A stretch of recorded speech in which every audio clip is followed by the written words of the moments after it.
bloodshot eyes, wishing, telling me everything's gonna be alright, alright. Stars disappear at the break of day. Love it when they come, but they never stay. Champagne dreaming in the West Coast kind of way, way. One more time around, show me what I'm looking for. One more time around, burn slow. Pass it around. Never feel good as I do right now. Burn slow. And take it all in. Losing myself, light it up again. Breathe it in, breathe it out. Fill my head up with clouds. Burn slow. Pass it around. Never feel good as I do right now. Burn slow.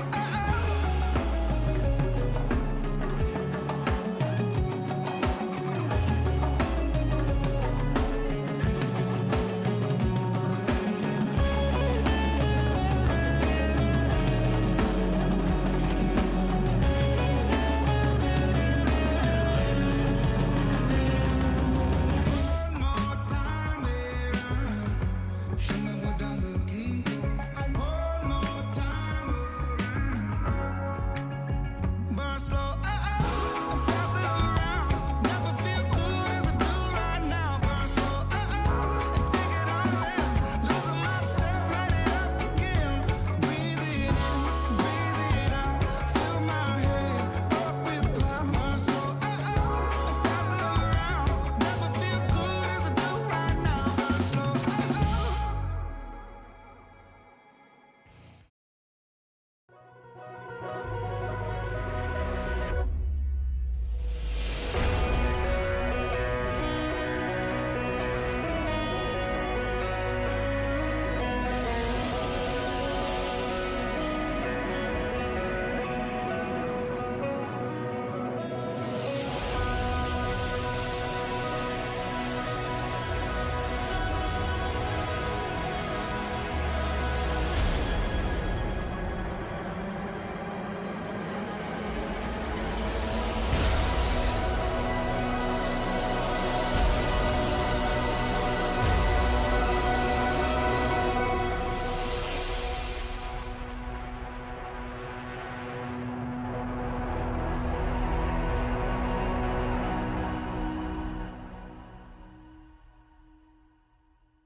Welcome to the stream, everyone. I hope you're all having a wonderful day, morning, afternoon, evening, whatever time it is, wherever you are in the world. And thank you so much for being here on the stream. It's been a minute. It's been a minute. Welcome, welcome, welcome. What's up? Hello, hello, hello. Skag, thank you so much for subbing for 27 months. Nandima, thanks for subbing for 30 months, 8 minutes ago. And there was a bunch of subs while I was offline, actually. Very nice. Bunch of follows too. What's up 1093? What's up Neva? What's up Mandarin? Hello, welcome everybody. Late, thank you for gifting 5 subs. Wow, thank you so much, appreciate that. Thank you. Wow, just ripping some gifties right off the right at the start. Wow. Yo, hit some pyro gifts in the chat for that one, dude. Appreciate that. 1 2 3 4 5. Thank you very much. Thank you. Cosmic Nova, thanks for the follow. Welcome. Actually catching a pyro stream when it starts. Yeah.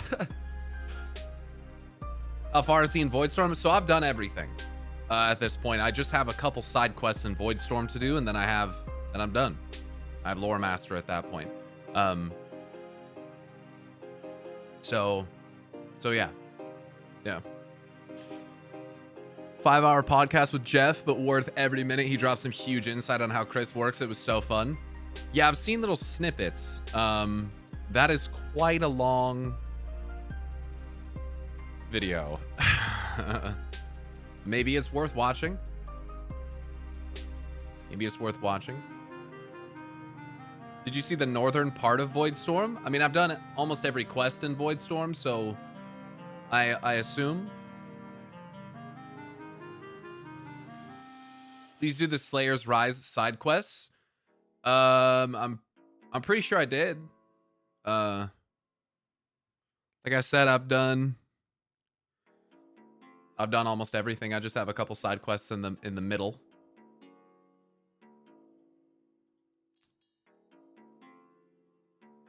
The one at the green pools? Maybe I haven't done that. Maybe I haven't done that one. I don't think I've done that. That doesn't sound familiar. Is it a PvP quest?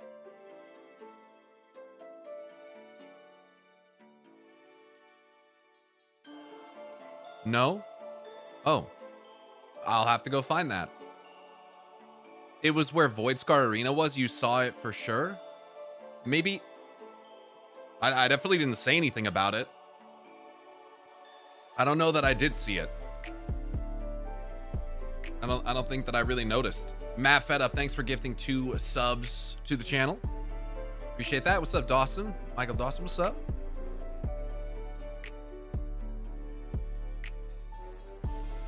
Yeah, I can go take a look. Have you ever done a WoW expansions ranking? I think so. I think so. WoW expansion tier list.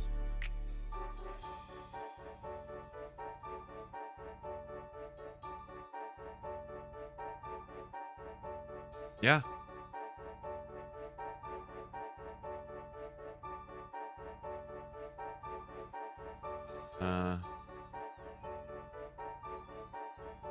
Whoever did this tier list is fucking brain dead.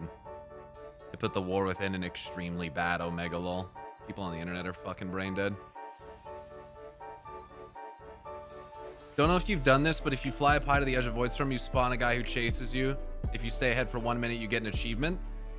I kind of flew out to the border at one point and then was kind of like looking at chat because they were, you know, talking to me, and I got eaten by him, but I didn't like see it happen.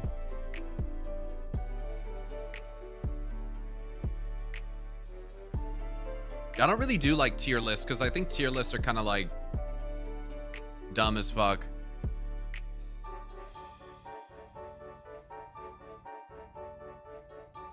Who's the smartest race, gnomes or goblin? I don't think if you're if you're asking me that question, I think you might be missing the point of gnomes and goblins. Like, I'm pretty sure gnomes and goblins are basically just like equally intelligent. I think that's kind of the point, is that one isn't like superior to the other. They're just one is just more chaotic and one is more orderly.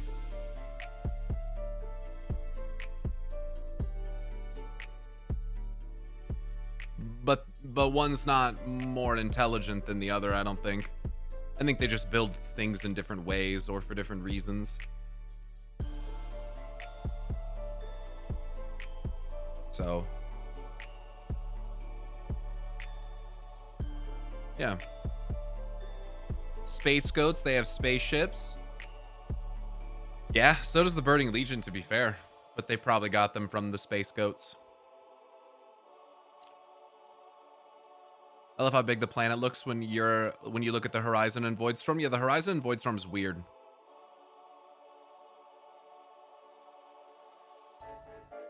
Yeah, I mean, I've done like a WoW expansion tier list before, just like casually on stream. But yeah, I mean, I don't know. Does more advanced equal to more intelligent? Not necessarily. Sometimes it's not greater intelligence, but greater collaboration, greater access to resources, whatever it might be. It's interesting how gnomes are more into electricity and lightning, and goblins are more into explosions and fire. Yeah, true. I wonder, that could be a bit of a reflection of, you know, just order and chaos in general. Dragnall, thanks for subbing for 50 months. As a tier 3, that's a long time, man. Thank you very, very much.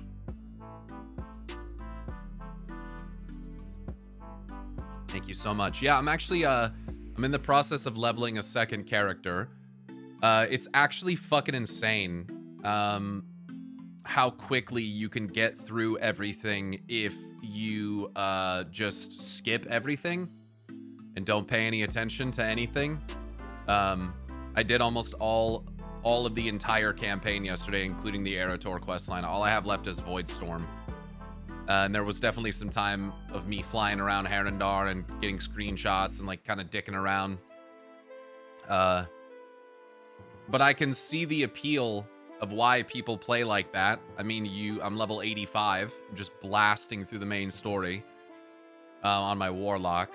But it's I'm gonna be honest, the experience of just blasting the main story is so, to me, it's so inferior to like actually doing the side quests and paying attention and like reading everything. Like it's so, it doesn't even feel like the same game. It doesn't even feel like the same game like at all. The experience that people are having when they skip everything and don't read and don't do side quests, it's not even the same like universe at all. It's just, it feels like a lot more like hollow. Like you're just you're just playing the game for like the gameplay aspect and none of the other stuff. It's kind of wild. It feels kind of awful, but like it's fast, but it feels awful. Man, I was watching a streamer say the main quest was long but skipped everything but the cinematics. Yeah, this is like, I don't know if that's some like TikTok ADHD Zoomer brain bullshit or like what, because I did almost the entire main story in one day, just skipping everything. Bellular made a new video basically telling people they should play slower and use ground mounts and get your money's worth, and Classic Andy's made fun of him. It's ironic for Classic Andy's to make fun of him because isn't that one of the main appeals of Classic? Is to like be on the ground and play slower and all that stuff. It's kind of ironic. Speaking of Bellular, I saw someone comment on my most recent video saying that the Arathi thing is probably just getting phased out of the story, which there's no evidence for. It's one of the dumbest fucking things I've ever seen. Because that was Metzen's predecessor copying something from another game universe. Is that an opinion derived from a Bellular video? It has to be, right?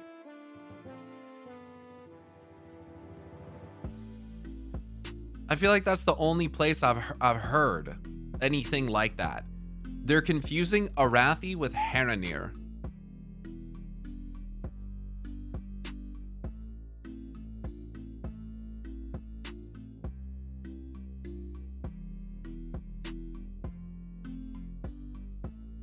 What was that Bellular video about it? I thought the Haranir are based off of something Denuzer did.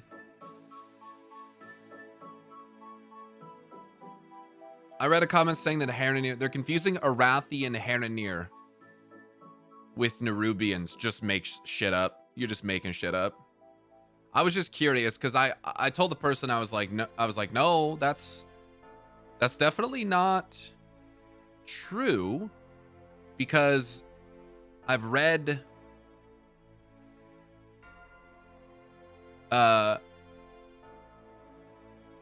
some of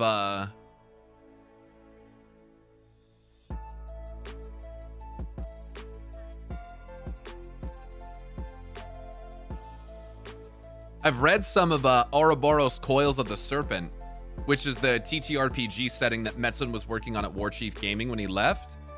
And there's basically a 1-to-1 like Arathi Empire in there. Their symbols almost identical as well. It's like exactly the same. So I was confused about that. I was like, where the fuck are you getting that from? And it's from a homebrew like setting from the 80s. I was like, so that makes more sense if they're talking about the Haranir. But ultimately, it's like the fucking Haranir are, I mean, the Haranir are basically like Na'vi. Sorry to derail the conversation, but could you look at the guild bank and see what other potion and flasks you want for raid next week? I've stocked a number of rank 1s in there. I just want to know what else I can make for you guys. Well, I appreciate that, Stone. Yeah, I'll get to that. I'll get to that. Why are people like that? I don't know. People are having a real hard time with things being built up and not instantly paid off. What do you think Atal Utek is going to be about? Reading up on the old RPG story of Ulatek, and then the addition of Kithix later is making the theory gears turn. Well, I'll put it this way: we have a serpent goddess, and we have a Cathraxi. Where have we seen that before? Already said that. Where have we seen that before?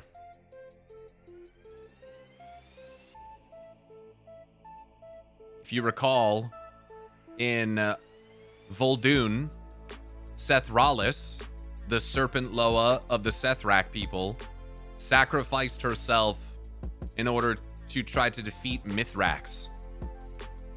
So I would not be too surprised if there was a similar thing that occurred with Ulatek, if such a thing is still accurate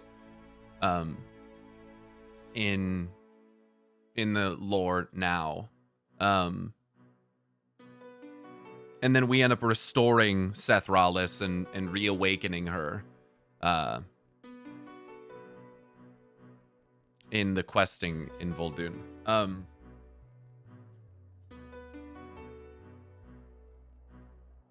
I was also shown some screenshots, I think, of the backside of the island, and there is like venom all over the ground. However, I must say, the color palette and assets used to depict it look rather similar to Fel. So yeah, I'm interested to see if that goes anywhere, or if that goes in the direction of, you know, Fel or something along those lines. Be really interesting, but it might just be like poison or venom. Yeah, having some kind of Loa, like a serpent aligned with Fel would actually be insane, especially considering how Yasharaj looks. But yeah. What's up, Epoxy? Did you get the toy from those 3 pillars that you visited in Harandar? I don't remember. Woodcutting nodes on World Tree roots is fucked, Blizzard. That is fucked. That is fucked. Olwen and I are going to be recording another podcast on Monday, by the way. And one of the segments that we're doing is zone reviews. And I chose to review Harandar and Voidstorm. So you can look forward to that in next week's episode of the Hearth and Hammer podcast. Yeah, I try to hit as many details and notes as I can, but you know, we're on a time limit. So, and it's a you know, a discussion between the both of us at you know, simultaneously. So, but I am excited. I do need to learn whatever's in these last few side quests, and then I need to also learn you know, if there's some Fel pools up near the Void Scar Arena. I should probably know about that. So but I have quite a few complaints about Harandar. Having played through the storyline again last night and paying moderate attention, I feel a little bit better about it than I did initially. I do think that there are some really cool aspects of Harandar, but there's some things that I'm frankly like really confused about, and honestly like rather disappointed with. There's some really key things that we can take from Harandar. The fact that like Aln Dust can be used to basically undo the onset of corruption that results from the light bloom. So it's almost like Azerite like resisting domination type shit, where it's like this power that's pure and is able to like overcome the influence of other powers, which so it kind of like lends back into the free will kind of thing, right? So there's things like that. The Rift of Aln is rather confusing. I don't really understand the roots and the cradle. I don't really understand the order of events. It doesn't really make sense to me. And honestly, like, and you'll hear this on the podcast, but one of the things we absolutely do Stormageddon, a big ass fucking Azerite thing.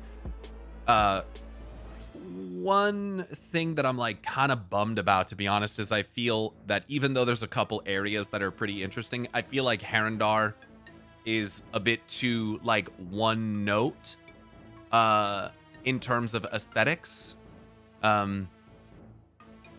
There's also a strange platform in the roots side of, well, that's the boss fight for the Dream Rift. And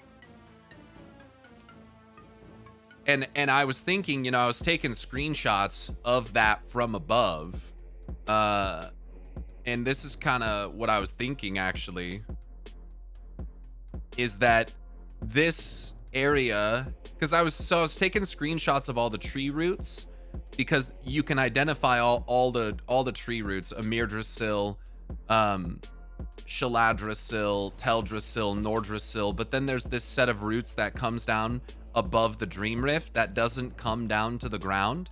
It stays in the sky. So I'm assuming these are the roots of Iluna here. But I don't really understand how the Dream Rift happened. Like, I just don't quite understand the Rift of Aln and the Dream Rift. But one way to look at it is when you're in the Xavius fight and you look up, there's like roots above you in the sky, and I thought maybe this looked kind of similar to that, but from the top. And so I was thinking maybe if you went down there, you would come out in the Rift of Aln in the Emerald Dream. And then I was thinking like maybe something didn't get ripped like out of the dream, or out of Harrendar upward, but maybe it got ripped downward the other direction and like into the Emerald Dream. I don't know, dude. I don't know how to make sense of that. I wondered about the roots of Belemeth. Well, Belemeth is not the tree. The tree is called Amirdrasil, and the roots of Amirdrasil are in this zone. It's where you come in. Like a fruit plucked from a tree? Yeah, perhaps. The thing that kind of disappoints me about Harrendar, honestly, each tree has some unique qualities to it. Like Amirdrasil has these dream motifs on it, and it has structures in the roots that are clearly shaped like dream spirals. So that's like unique to Amirdrasil. And then Nordrasil has like arcane liquid and like interesting plant growth happening all over it and cascading down. And then obviously Teldrasil has like scorched roots and like smoldering roots. And then Shaladrasil obviously has light infused roots, which I wonder if we're ever gonna like go to Val'Sharah and see if this is having an effect on that zone at all. I had assumed the roots near the rift were leftovers from Andrasil. I don't think that's the case, because when you talk to the Haranir that are out exploring the world, the one near Andrasil talks about how Andrasil was severed from the rootways long ago. So I don't think it's Andrasil. The roots of Andrasil aren't in Harrendar. But the thing that kind of disappoints me about Harrendar is that I was kind of hoping that there would be more of an influence upon Harrendar around the roots than there is. Instead, it's just kind of the same everywhere. Like, I thought that maybe having more growth around the roots of Nordrasil that has like the power of the arcane, kind of like changing the plant life, would have been really interesting. Or like the Emerald Dream's energy mixed with Ardenwield's energy, like at the roots of Shaladrasil, or excuse me, Amirdrasil. I thought like maybe some shadow or like nightmare stuff lingering from the roots of Shaladrasil would have been cool. And then like maybe some burning or scorching upon the ground, like near like the Teldrasil, and maybe some like little, I don't know, like fire nature things that make it more clear. I just felt like Harandar kind of all looks the same for the most part, except the Veil of Mists and the Grudge Pit.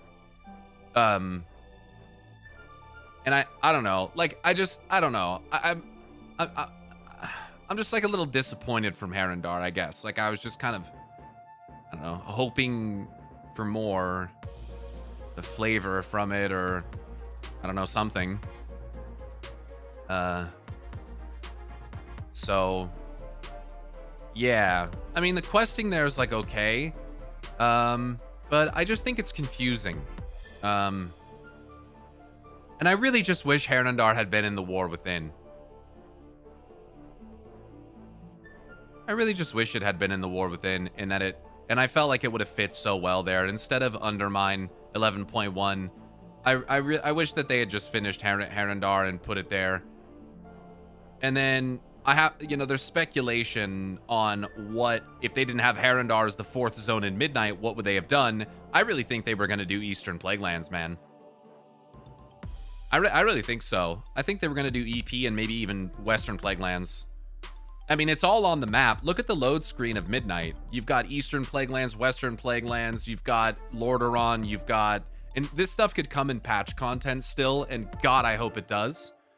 But I do think it's weird that we had like a whole quest line with Eretor that took us to Eastern Plaguelands, and none of it was updated. Like, it just kind of felt strange. So just kind of sitting there like, speculating about what would it have been the 4th zone had they not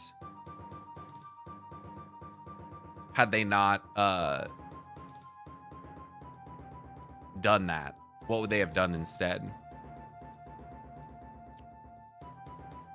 I just hope they don't do Avaloran as a patch zone. Fucking same, dude. Look, I like Undermined. I do. I do feel like thematically we took a bit of a left turn. And I'm gonna be honest, guys. You might not agree with this, and I don't blame you if you don't. I'm not even sure originally how much. I don't even know if we were actually supposed to go to Koresh. Like, I feel like they tied the ethereals and stuff back in pretty well, but I would not be surprised if it turned out that Undermine and Koresh were like secondary options and not what was originally. I mean, it's not even surprising. It can't be a surprise, because you have to think about it this way. If what is said is true, that when Metzen came back, they restructured the War Within into a 3 expansion saga. What that means is that we would have gone, and on the last patch of the War Within, we would have already gone to Ulduar to confront the Titans. Like, let that sink in for a second.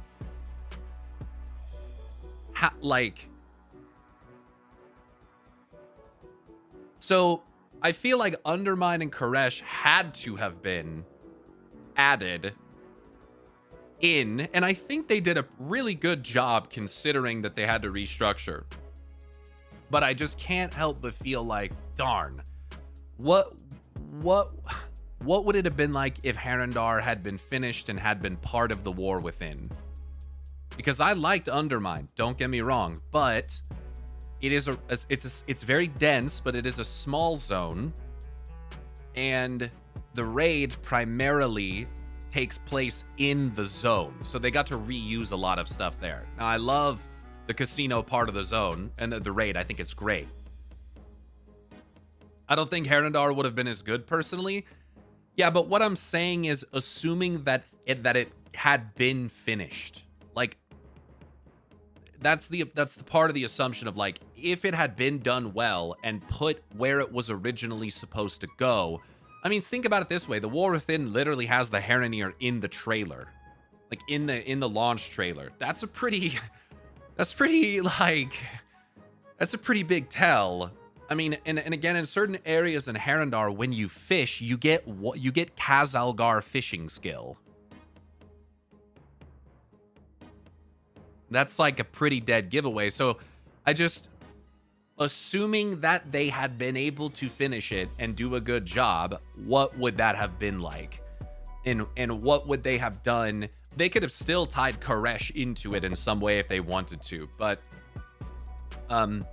yeah, it's a bit unfortunate. It's a bit unfortunate. I was really hoping that Herondar would be my favorite zone, and I'm gonna be honest, like,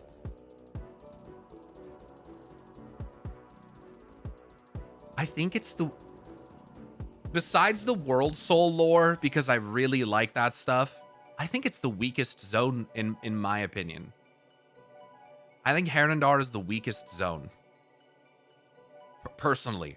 Like, I like Eversong, Zulamon, and Voidstorm all more than Herondar. So, and that sucks because I really wanted to like Herondar. I just think that there's too much stuff that's like, what are we talking about here? Like, the Rift of All stuff is confusing. The Cradle stuff is confusing. The light influence spreading to Shaladrasil and the light bloom coming in, and the council's complete unwillingness to work with us, even though we're literally like chosen by the goddess. Like, only Hagar is willing to work with us. It doesn't like it. But then every other person besides those in the council are willing to work with us once we have the goddess's blessing and Orwena's, like, you know, blessing or whatever, right? Like, once we have them on our, like, I don't know, dude. It just felt like I've said this before, but it felt like we went to Herondar to solve a problem that was kind of injected in there because of what happened with the Sunwell. And I just ended up feeling, whilst we were there, and I understand that Ruya is involved with it and all that, but it just felt, I don't know. I think the Rift of All makes up for a lot of it, but it just, and the Ritani are cool, and the Fungarians are cool, and I like those side quests and all that. I like the side quests in Herondar for the most part.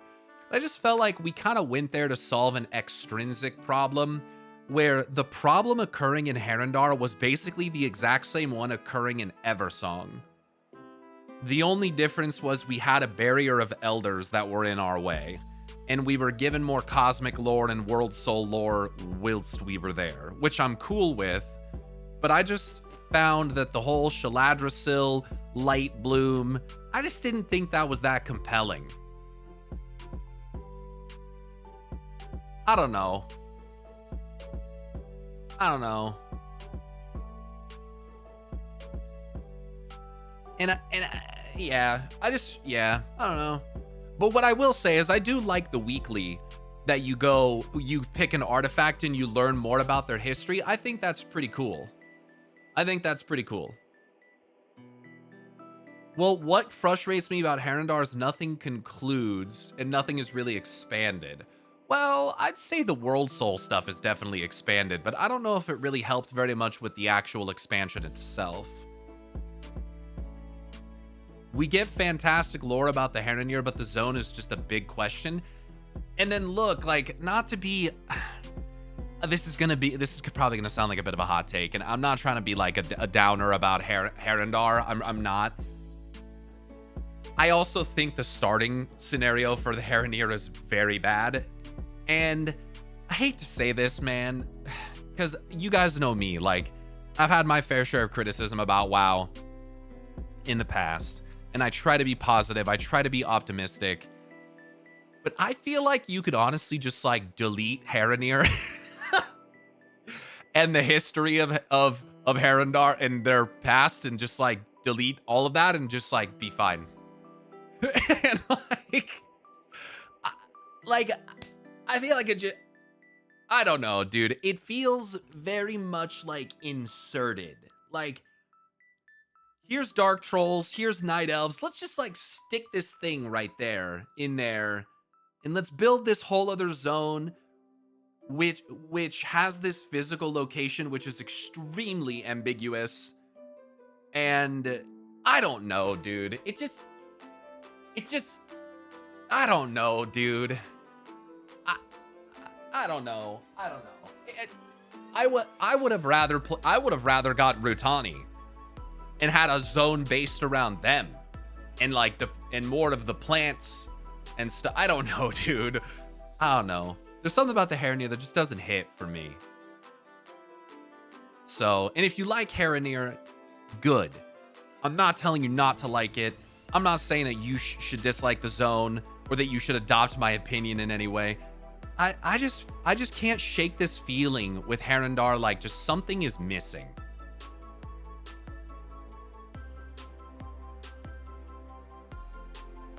I don't know. This guy's such a botany chud, bro. Dude, the botany are cool. They're cool. That's fair. From a World Soul story pop, you don't really need the World Soul to be in a cradle before the Titans kidnapped it. Doesn't add anything, at least not yet. Dude, that literally means they're fucking, they're cradle robbers or whatever, dude. The Titans fucking steal babies. Like, they literally, like, what the fuck? These fucking literally stealing babies out of cribs. That's fucking crazy.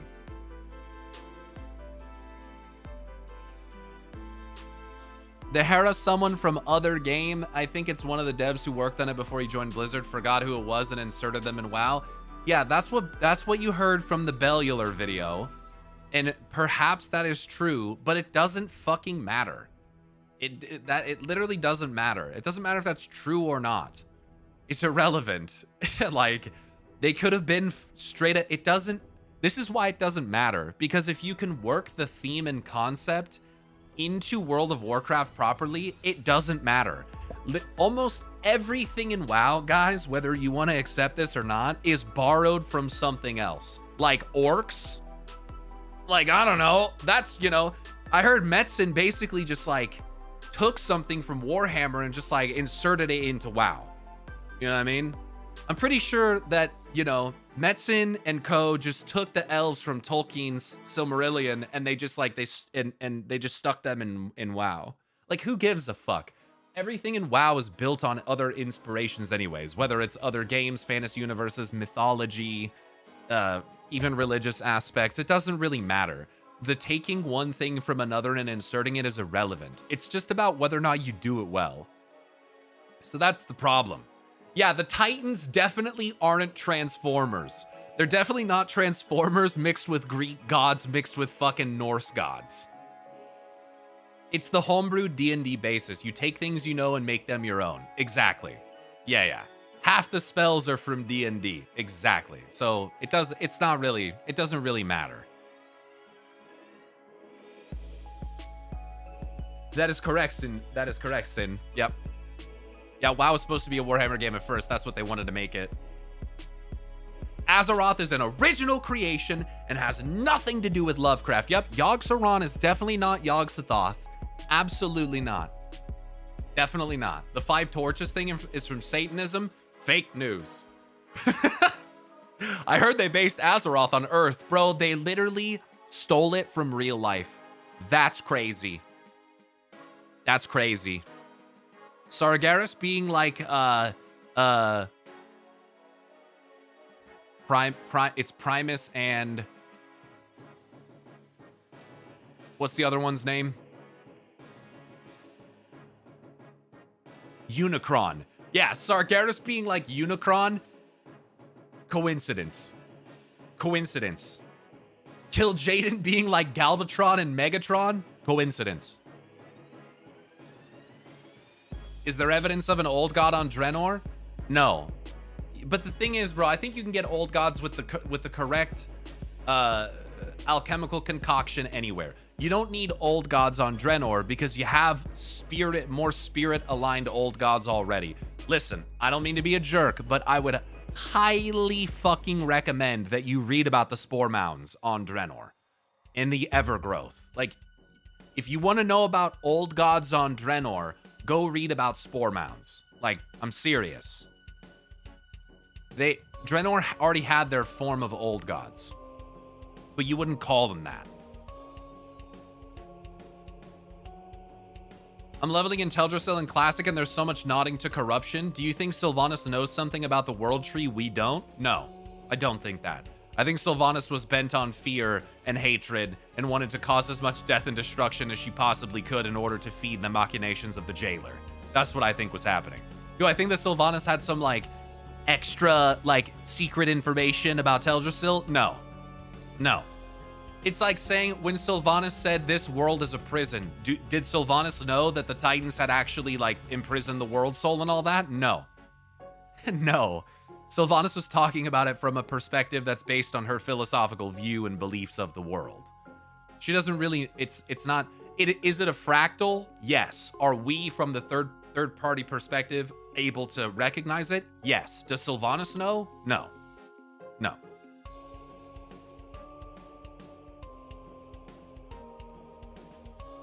I mean, in context of what you said, they just were inserted because someone really wanted it. I mean, Sunraiser, that is kind of how video game development works, right? Like, were the Koreshi inserted just because Metzen really wanted them? Probably. But, like, you also integrate it to make it work well. And I agree with you that it would be better executed and that Midnight wouldn't really lose anything if you just didn't have the Heronir. I just don't agree with like, the premise that... I just feel like this is a way that people are just trying to blame Steve Denuser again. And I just think that's kind of goofy. That's why I'm resistant to this shit. Because it's like, it doesn't really matter. Any person can do that kind of thing. People are just extremely hard on Denuser because of the Shadowlands stuff and all of that. So I just don't like to engage in that shit very much anymore. Like, I just don't give a fuck. It's about whether or not something is implemented well. I don't care who wanted to introduce it. I don't care that it's from another game inspired by it. I don't care. That does not matter to me. So. Did you speak to the remaining Draenei and Voidstorm again yet? No. So I have the Zul'Jan Stay a While and Listen in... I've been saving all this for stream. I have the Zul'Jan Stay a While and Listen in the main hut in the main village of Zulaman. I have the Draenei follow-up dialogue in Voidstorm. I have the Decimus side quest and 2 other side quest chains. I don't know what they are. And then I have to go up near Voidscar Arena and check out some green pools of something. And that's about it. I did unlock Prey off stream. I'm just going to say right now, Prey and the premise of blood, magic, and anguish has completely changed. It's another instance of something that completely changes how I look at certain aspects of this game's lore. It's fucking crazy. It is fucking crazy. It is Giga Argus coded. But it's Argus, it's Revendreth, it's anything where there's like blood corruption and torment, even old gods potentially, the flaying of mortals and their flesh. Sacrificial stuff obviously makes me think of the blood trolls in Gahun, Vectis, Kael'thas, which is Revendreth yet again. It very much makes me think of Argus and how Sargeras' sword, now when I look at it, I'm like, it's literally powered by anguish. Like, his sword is juiced with anguish. Like, what the fuck? Like, and how powerful anguish is like insane. To like realize that raw power of emotions. It's also fascinating because you have the tormenting of souls that are disembodied from a flesh vessel in Revendreth, generating anima, which is the same color palette, and then you have this guy that you're working with, Astalor, or whatever the fuck his name is, I don't remember his name, doing it to mortal flesh beings and harvesting the anguish from them. You can basically get the same fucking product whether they're living or dead. And one of the things that I saw from the quest line is that there's a construct that he powers, and when you power it, it says power overloaded. And I just couldn't help but think, like,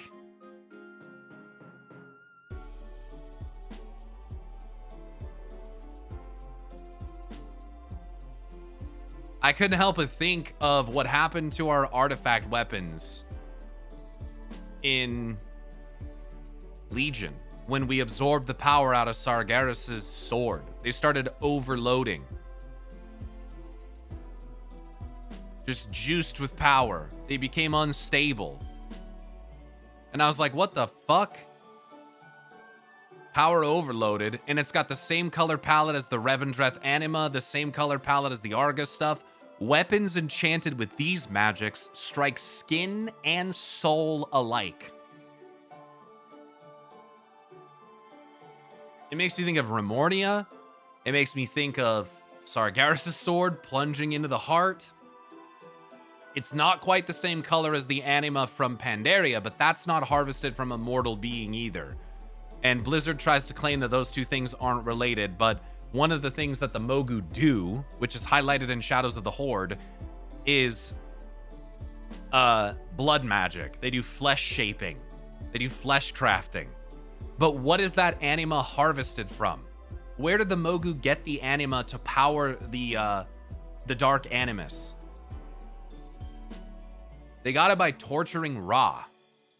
They literally did flesh shaping and inflicted torment upon Keeper Ra to harvest anima from him.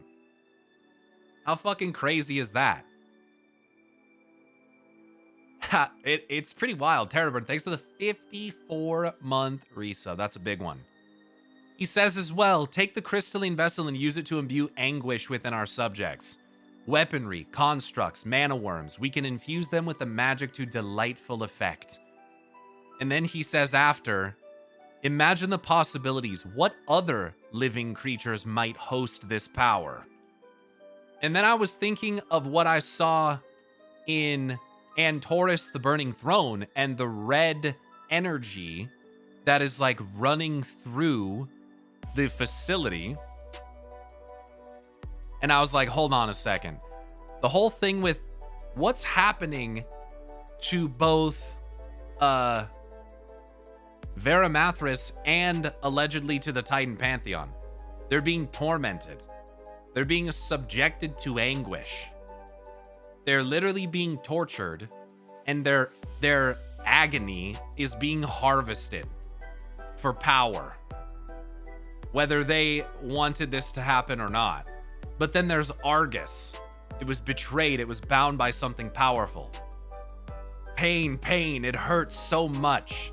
You pull Argus and he says, death, death, and pain. Like, but it's very powerful. It's very powerful. Makes me think of like Deathwing. Pain, agony. My hatred burns through the cavernous deeps. Like,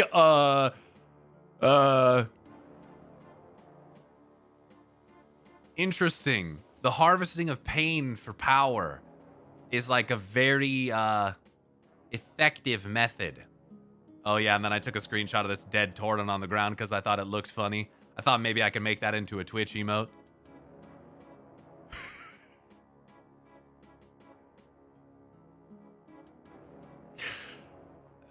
Yeah, I thought that was kind of funny.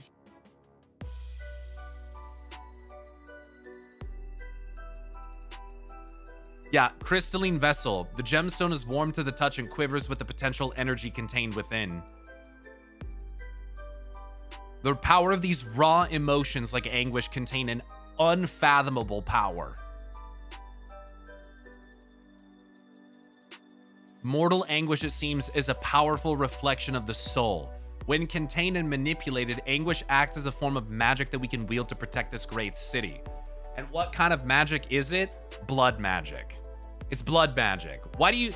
It's like, I don't see how I didn't catch this before, but it's why the entire theme of Revendreth, who literally do torture and inflict pain upon those who go there to harvest their anima, it's why they're vampire themed. It's why they're drinking it out of chalices.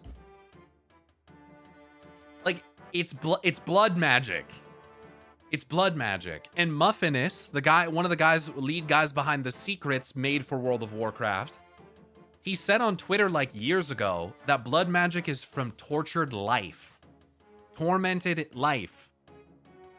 Anguish. Anguish and blood magic are one and the same. What the fuck? What the fuck? Sunraiser, I'm not interested in the it's fine, dude. Let's just move on. We're not talking about that anymore. Nerlon, thanks for subbing for 75 months. Thank you. Appreciate that. How far have you progressed? Pray. There's another quest that lets you, that as you follow him into the chambers, and it had me thinking. I mean, I don't know. I unlocked the whole thing, I'm pretty sure. Maybe I didn't though. I did. I went and I tortured an Arlden or whatever, and then he was like, yeah, do some pray. And I was like, okay. And then he's like, do some hard pray. And I was like, okay. Hard pray unlock quest? Yeah.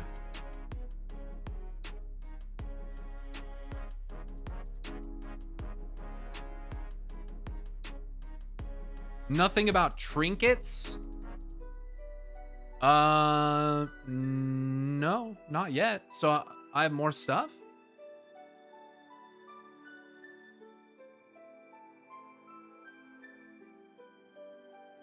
See your skills. You haven't seen the effects of anguish? Maybe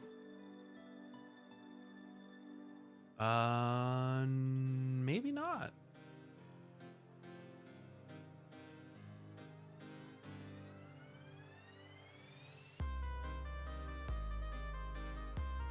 Does Hakar have anything to do with it? I mean, Hakar, I believe, has, void corrupted blood that leads to a desire to constantly consume. And I basically think it shows that with things like Vectis existing, that there's like undeniably use of blood magic by titanic constructs and stuff in Uldir. So yeah. All right, well let's get to some stuff then, huh?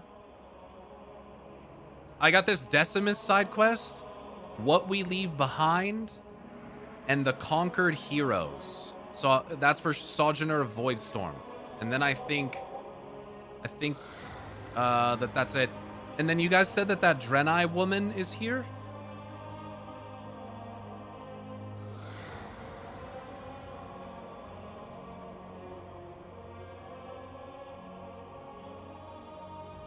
I greet you.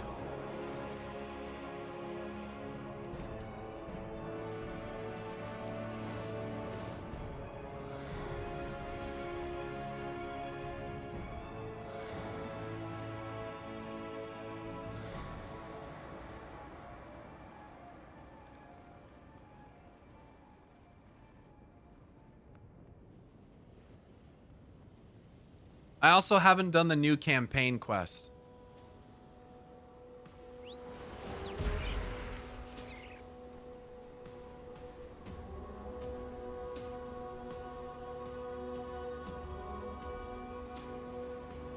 Oh, Tulamar.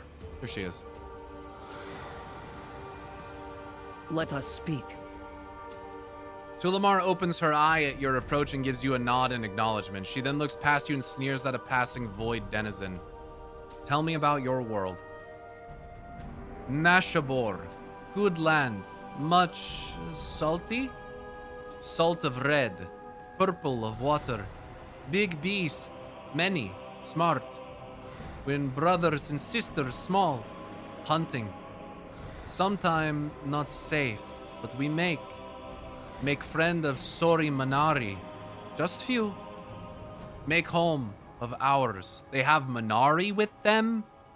They have repentant Manari? How were you able to survive the Legion?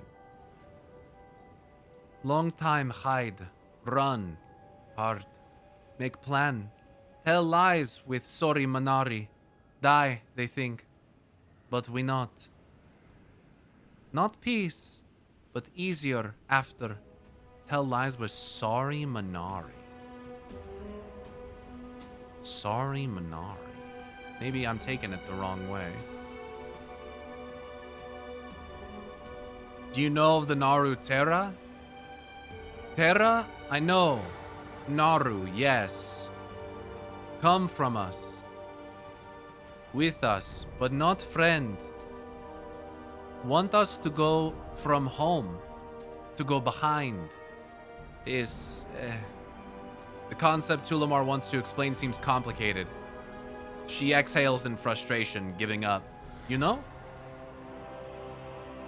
came with us, come from us with us, but not friend, want us to go home, to go back? But back to Argus?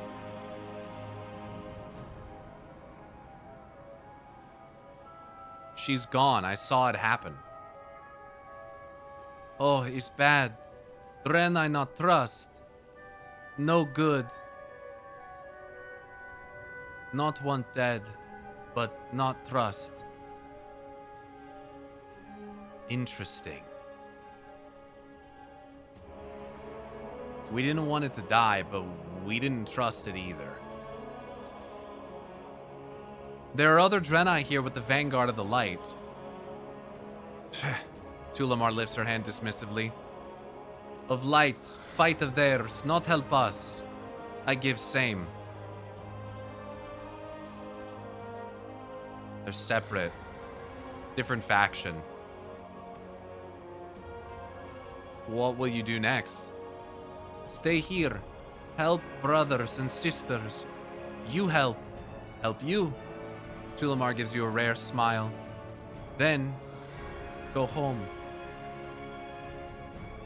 Melanora Aka. Have you any news? Nashabor. Very salty land. Red salt. Purple water. Melanora Aka. New doorways have opened to us. Umbric has had me look after this Draenei woman since she arrived because I know some lingual magic, but she keeps glaring at me. She seems to like you better. If you don't know her language, I could share my expertise as an arcane linguist with you. It will only work with her, though. Yeah. Do not fear the shadows. Arcane linguist. You're temporarily able to communicate fluently with Tulamar. What? I am listening. Oh my fucking what? It seems we're finally able to communicate thanks to this elf. Let me introduce myself and thank you. Properly. I am Tulamar of the Nethersent. I was born on Argus and followed Velen onto the Genedar. Like most of my people, I was left behind by our dimensional ship when the Burning Legion ambushed a world we had sought refuge on thousands of years ago. Like most of my people. I was able to ensure the safety of my people because of you. I won't forget that. That's fucking crazy. Tell me about your world. Nashabor, Settlement of Blades. It is a world of natural beauty. Crimson salt plains give way to cool purple lakes. Our rivers are choked with huge, sturdy lily pads. The sight of a Draenei napping upon one, drifting downstream, is common in times of peace. Our young learn to fight early, far earlier than they did on Argus. Martial and arcane skill is essential to survive attacks from its great intelligent beasts. We have been through cycles of strife and renewal. We have made unlikely allies of Legion defectors who live among us in small number, and we have largely rejected the forces that began our great flight in the first place, be they fell, void, or light. Our Seada are naturals at Jedin. They are a pleasure to spectate. You guys work with demons as well? And Minari. That's fucking crazy.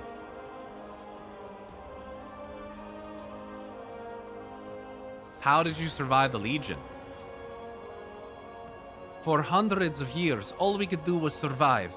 The massive beasts native to our world also resisted the Legion and preyed on demons and Draenei alike.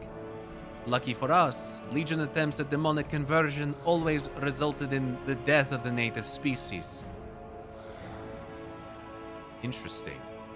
I arranged a desperate gambit in collusion with some of our demonic pursuers. A few had become discontented with their station. We staged a final stand and tricked the Legion command into believing that we had all been exterminated. From those ashes, something new emerged. That was not the end of war on our world.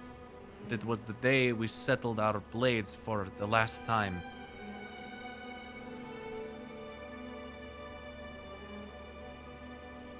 Legion attempts at demonic conversion always resulted in the death of the native species.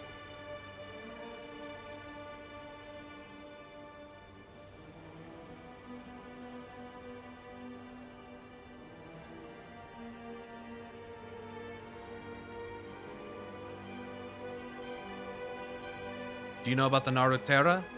I do. She had found our way to the world, eager to whisk us away to the promise of greater destinies. There was disagreement among my people on whether or not she should be welcome. I dissented, while my younger brother found solace in her presence. She was present when we were abducted by the Dominar. Juris called me conspiracy-minded for being skeptical that there exist benevolent creatures who gift us dimensional ships and soothing psychic melodies simply because they are intrinsically good. Oh my god. Oh man. I mean, Zira already proved it, but that's a bit vindicating. They used to make fun of Chronicles so hard for just calling the Naru and the Titans inherently benevolent. I was like, oh brother, give a fucking break. How do you know of her? She's gone. I saw it happen. Whatever she deserved, it wasn't that.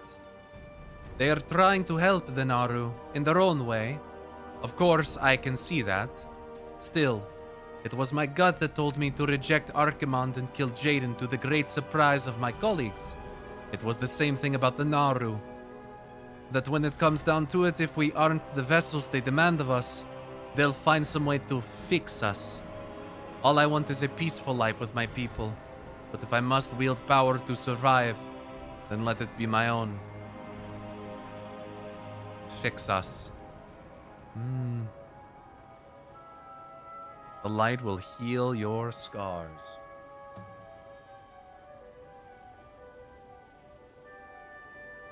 I wonder what they mean by repaired.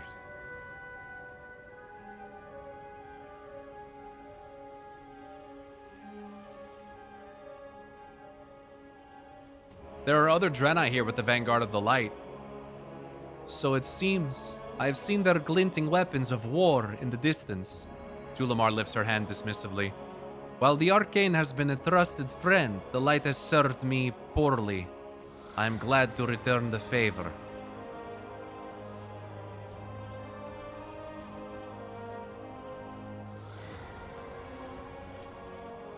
In other words, don't return it at all.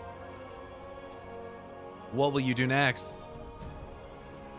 I will remain upon this world until I am certain that all of my people have been freed from the Dominar. In that, I hope I can count on your support. You can count on mine in return. Then, when I am no longer needed here, I would find my way back home. Return to Azeroth with us. Be with your people. My people are the Nether Sent. I belong with them, back on our home, where we are safest. And yet, I long to look Velen in the eye and show him that we are still standing. Yeah, maybe that they didn't have to run. To share my discoveries within the great arc beyond with my kin, who might benefit from them. To see how other arcanists and nethermancers have advanced their own magic in the thousands of years we've been apart. So long as it serves my need to protect my people, I could. Not for long, but I could. Wow. What a dude. Melanora Akar. Dude, that's crazy. That is crazy optional dialogue. That's fucking nuts.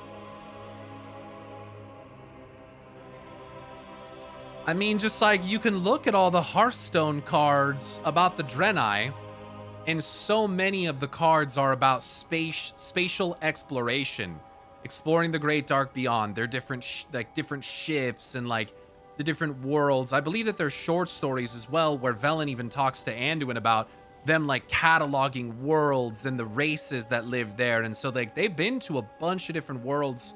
They didn't just go straight from Argus to Draenor. You know, they've been to a lot of different places. And this sounds like another I example speak. of a world that they had been Melanora to. Aka. And that not everyone always follows. Not everyone wants to continue on the journey to keep running, you know, for as long as they did. So, I mean, this is pretty fucking amazing. Have you any news? Literally Draenei splinter faction that works with Minari and Melanora demons Aka. and doesn't trust the Legion or the Naru. Like, that's, yeah, that's fucking awesome. I'm fascinated by their world as well. Like, the fact Melanora that Aka. the attempted conversion by the Legion always resulted in the death of the native species is really interesting. It makes me wonder why.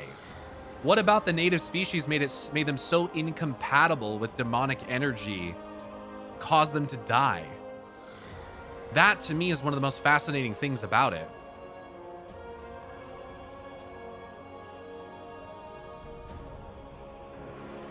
Melanora Aka. So, yeah, very interesting.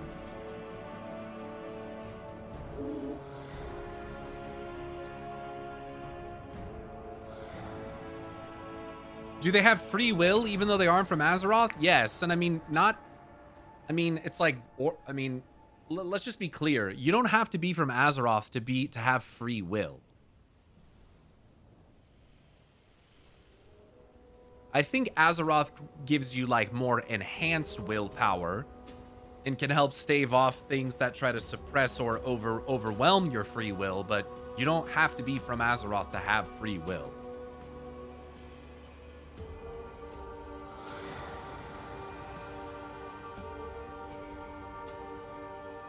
Look around the area of Fell Soul Hold and Legion Pyromancer. Everything is dead.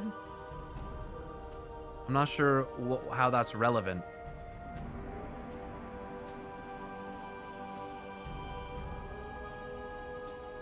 What are you saying? Is that you trying to explain why demonic I am conversion listening. resulted in the death of everything on their world? Because that's not really like, that's Melanora not Aka. logical proof of why that would be the case. I think you're kind of missing the point. We've seen plenty of demonic conversion. Fel doesn't just kill everything. Look at orcs, look at Minari, you know?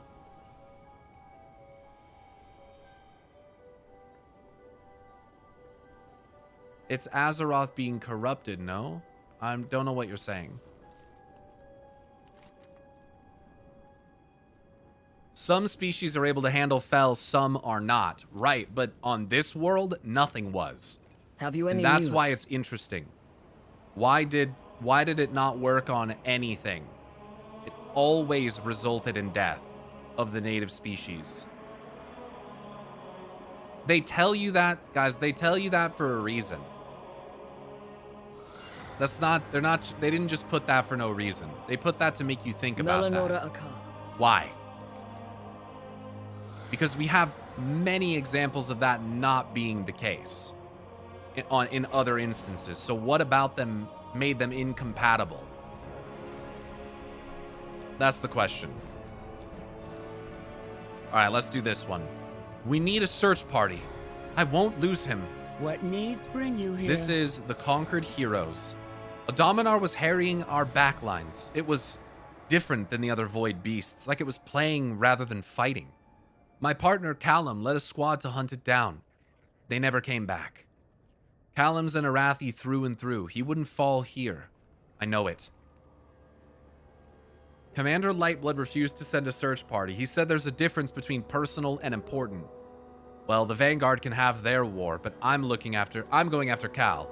I know the route he took, but I can't search alone. You know, I was thinking about this as well. We have no historical information on General Amias Bellamy. We don't have any proof that she's from Hallowfall. Do we? I was kind of thinking about that, like, she's not a character in Hallowfall. There's already General Steelstrike there. Where does she come from? She's part of the Vanguard of the Light, but where did she come from? Is she from the Arathi homeland? I was wondering, is that like evidence that the Arathi homeland is already, at least a portion of them, are brought into the Vanguard of the Light? I thought she was Kultiran. She does look Kultiran, that's a good point. But she wears the Arathi set. Maybe I got it wrong. Let me take a look at her. We shall not falter.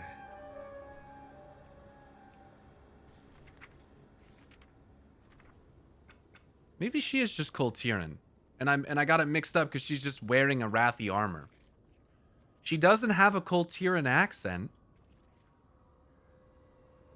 And I think the name Amius Bellamy is more of an Arathi name. You can't see her ears.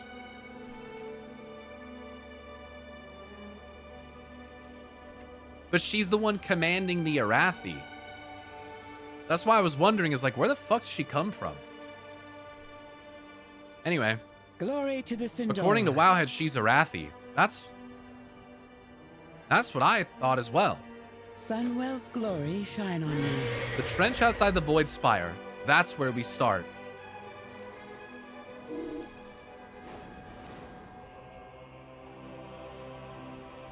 She was added in 12.0. Yeah, I couldn't find anything on her at all.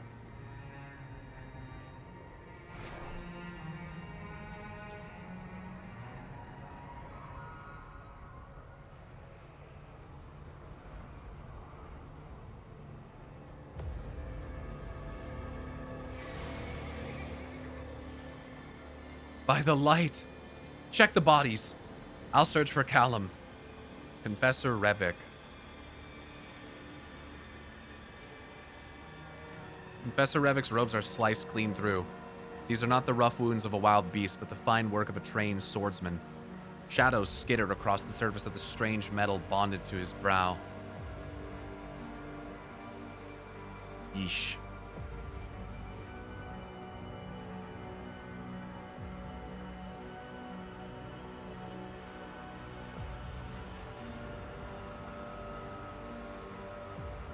Nah, definitely from Hollowfall. We'd definitely be told if we met someone from the Empire.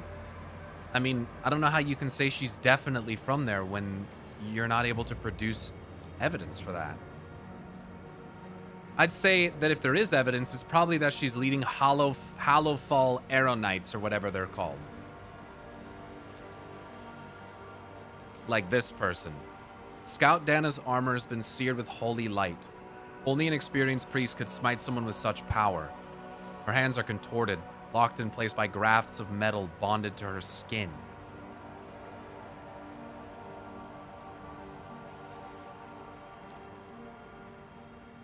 Also, would it make sense? Would it be normal for there to be more than one general in Hollowfall?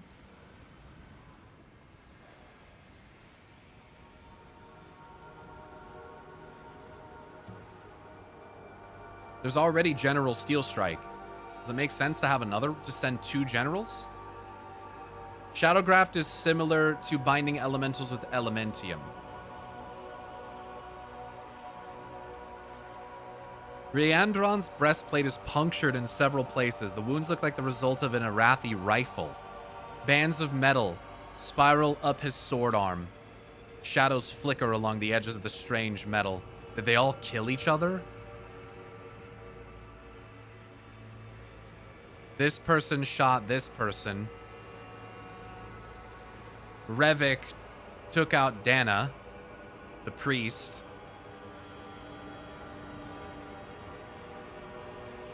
And the trained swordsmen, they all killed each other or something. It's a triangle. Revik killed Dana, Dana killed Rhiandron. What, because they were bound? And then, what, forced to fight each other?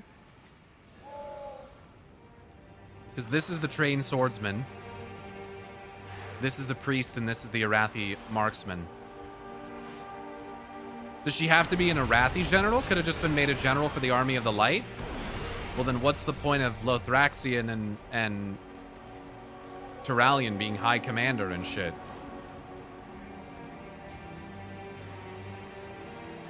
Oh, is he yours? But I haven't had my fun yet. Aeneas, please! Stay away! After them! Ride!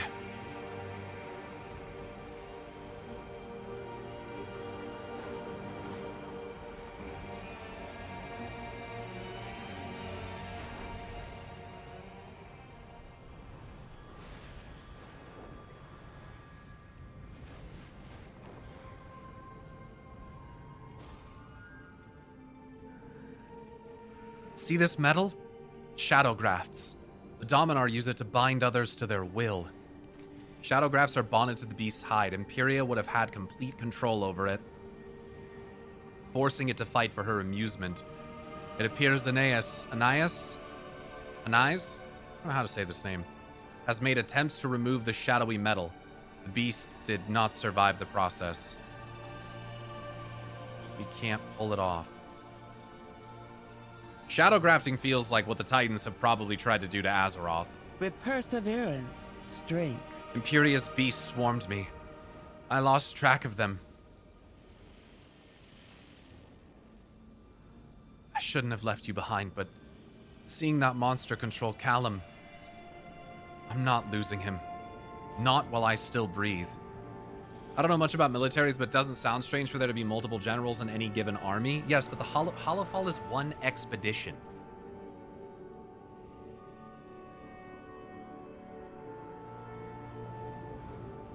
Would you send multiple generals on a single expedition with a single fleet? I just don't know that that makes sense.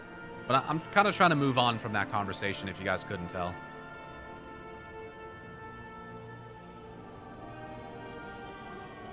Anubala Velorealan. Do you know how long my kind live? How much time we waste and call it patience? The day I met Cal, I swore I wouldn't waste a moment. I'm not losing him here. Anu Belore Delana. Cut her strings. Revik, Riandron, Dana, that Dominar made them kill each other. The creatures here abound with the same shadow grafts, the same twisted magic. If this is how Imperia controls her victims, we have to find a way to remove it. Restrain the beasts and I'll attempt to break their bonds. If it's forged by the void, the light must be able to overcome it. Baladash Nalanore. You have another quest. Okay, good. I thought she was running off. Flickering light. I feel traces of light here. Dim. Scattered across the plain, but unmistakable. It's Callum. I know his light like I know my own. That Dominar is a monster, using others like toys, smashing them together until they break. Smashing them together until they break. We'll find them on Shira, and then I will turn that void beast to ash. She grips her spear. One thing at a time. Find the light, and we find Callum. Shoreleron.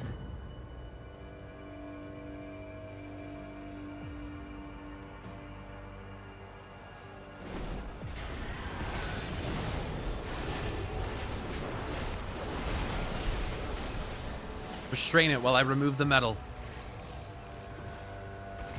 No. Find another.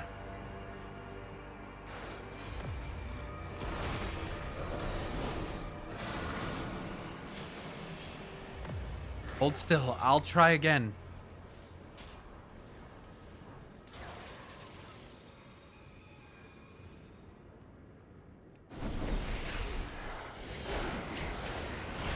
Hold it still, excuse me.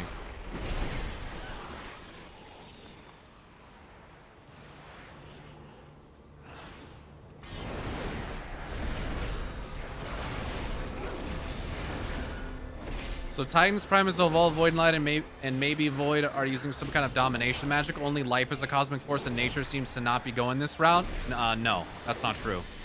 We have examples of life magic using spores to mind control people. Do the Everbloom dungeon from Draenor. And also, I'll do the world quest too, I don't care. And we also have instances of Fel domination. The Shadow Council uses domination on Garona. And there's also a spell that Demon Hunters have, I believe, called Fel Domination. Or maybe it's Warlocks. I think it's Demon Hunters. So pretty much every cosmic force and magic has the ability to do it. It's not specific. Control-based magics. I think largely you can use almost any magic type to do almost any type of spell work. The underlying spell work, I think that there's certain magic types that are better suited for different types of spell work. but you can make portals with damn near any kind of magic, it seems. Arcane, death, void, light, fel, life even, the case of like root waves and shit. Doesn't seem that magic is it's kind of like anima, you know? The way that techniques and anima in different Shadowlands realms are used differs in appearance, but ultimately it's all like powered by the same thing. It's all manipulation of the same energy. Just different colors and flavors to the same thing that we in our minds make out to be like separate when that's maybe not entirely true. Callum's tinderbox. A symbol of devotion to the sacred flame. The lid is initialed CA.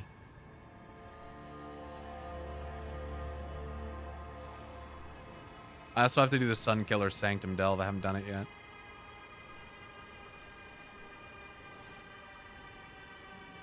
Callum's shield. A sturdy Arathi shield, dented and scored with signs of battle.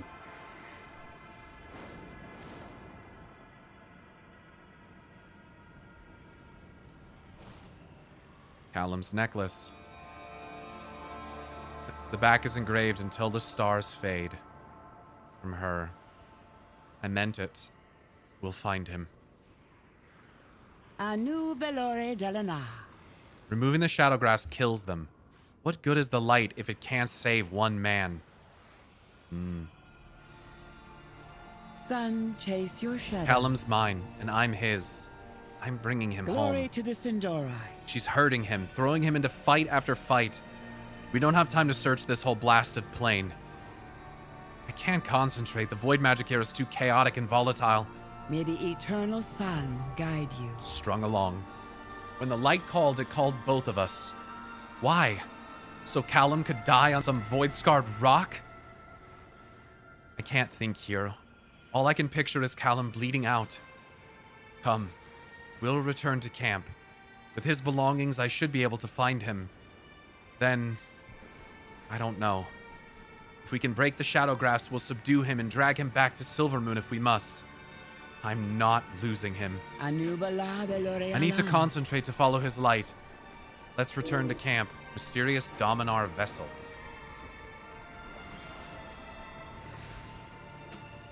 Oh, Stormarian core. Wow, very cool.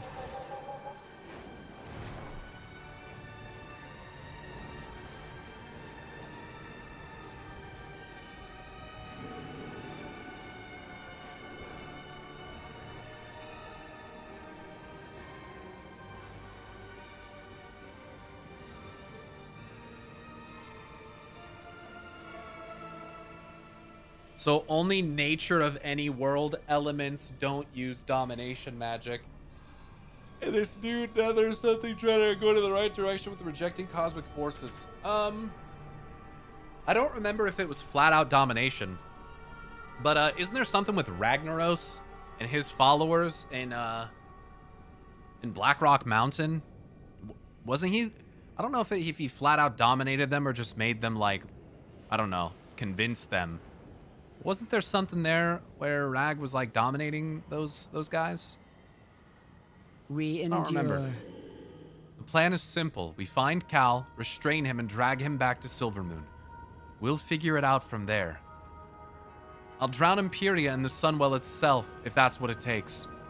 Are you with me? I'm ready. He mind-controlled Dark Irons for years, yes. I mean, I think that you can, almost anything is capable of the suppression of will.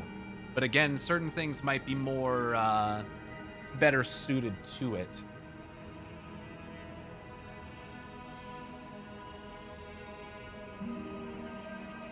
Deadshot, thanks for the Twitch Prime sub, by the way, and Time Ninja, thanks for subbing with the Twitch Prime for 4 months and 26 months, respectively.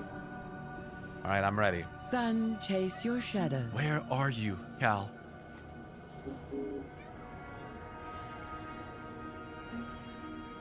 There. I feel his light. Hurry. Got jump scared by an ad. Remember to sub. Cheers. Thanks, Captain City Chicken, for the 16-month resub.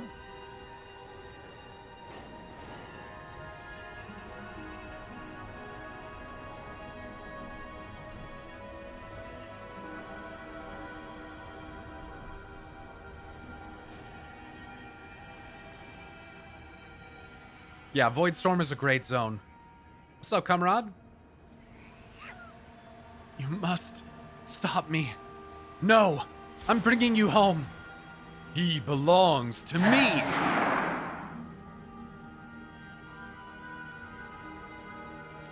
I had him. One spear thrust and I could have ended it, but he's still Cal, even with that monster controlling him. She clutches at a ragged cut in her side. Blood and foul void magic flow from the wound in equal measure. Look what chasing after him got me. Chasing after him again got me. I knew we'd never grow old together, but I thought we'd have more time. She coughs, blood pooling beneath her. Flecks of the void shimmer in the spreading crimson. Literally void corrupting her blood. Don't worry. I'm not afraid. I promised myself I wouldn't go home without him. Wouldn't spend a night in an empty bed. I'm just keeping that promise. Don't let her have him. Take his tinderbox. You'll know what to do.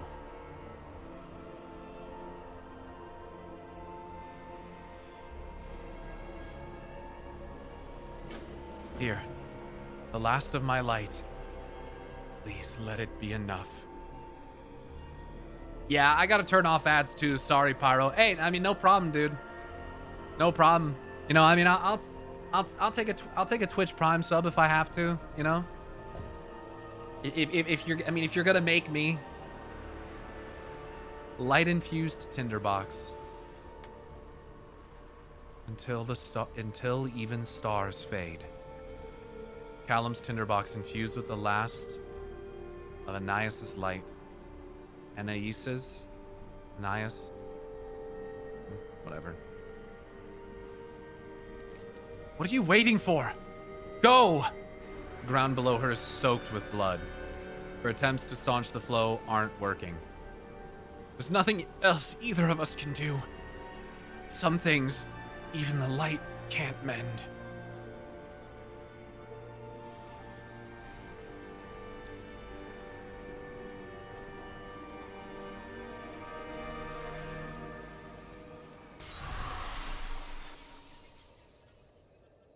You killed her.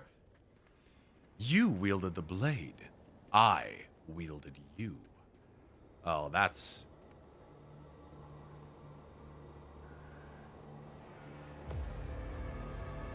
Imperious Callum Ashvow, who's been shadow grafted to wield the blade, forced to kill his love.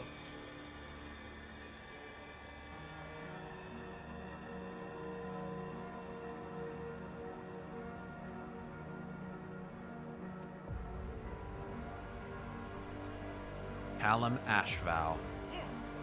Stop me. Or Anais.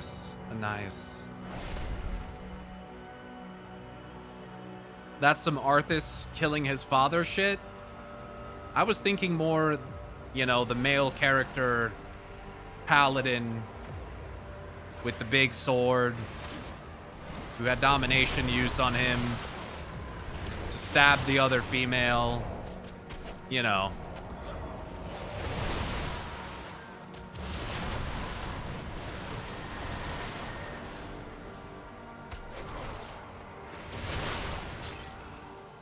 Ah, he's broken. Not yet. Your chains bind us both. End this.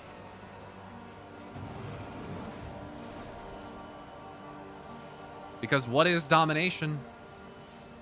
In a big way, it's forced soul binding.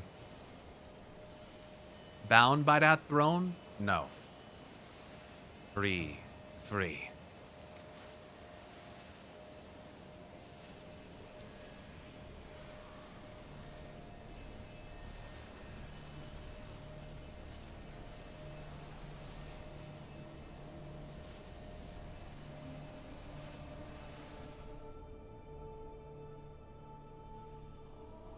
It timed out.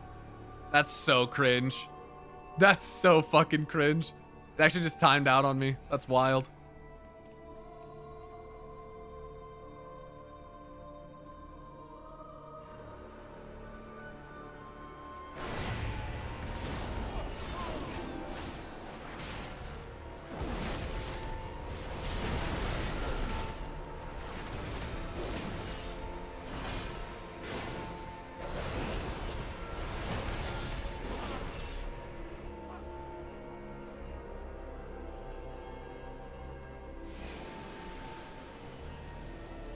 The flame burns for all of us.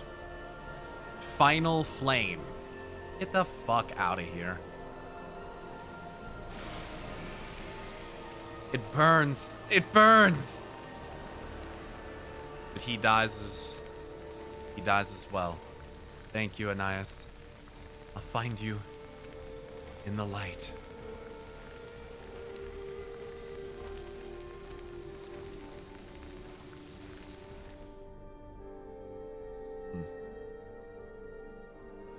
Warrior's sacrifice.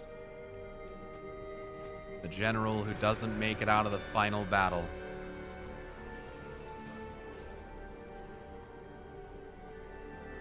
The brightest stars burn out the fastest.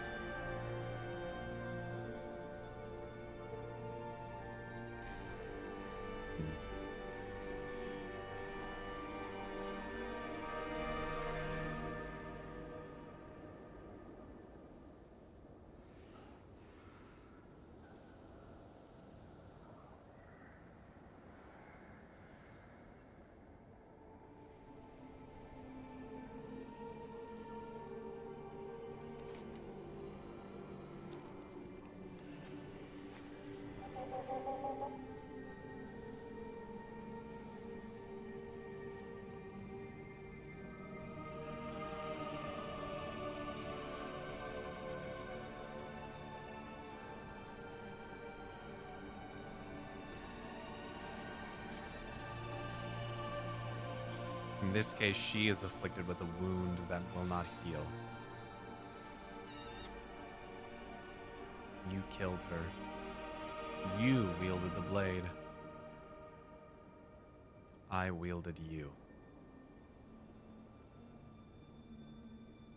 Wow. What a crazy fractal. That was the crazy one.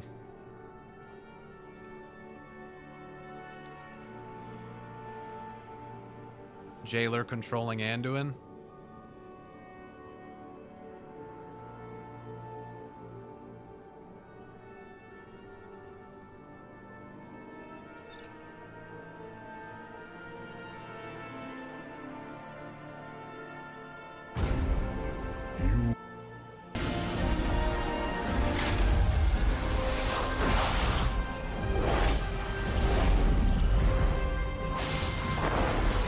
Brother, your crusade is over!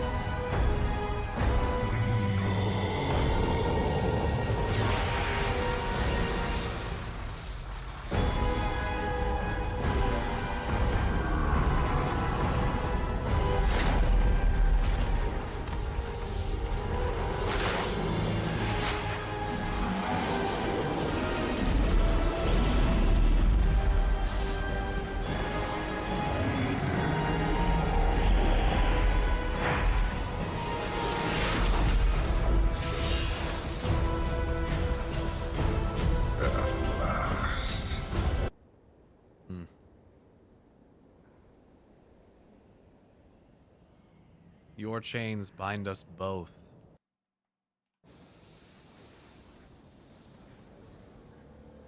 Final Flame is what that spell was called. I took a screenshot of it.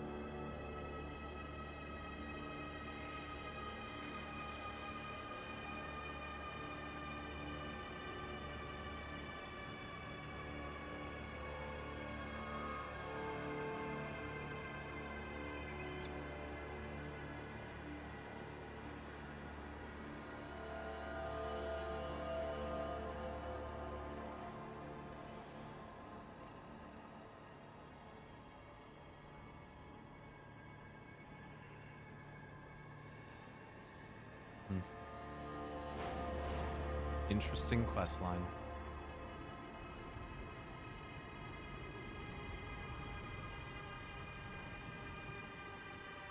Cal? Oh, Anshara. It's over then.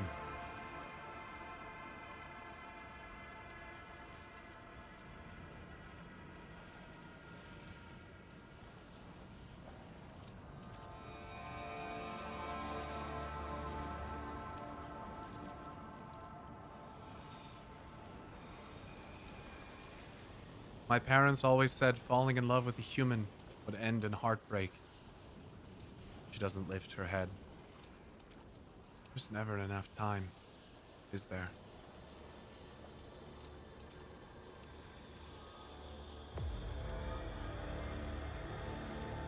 I felt it when he...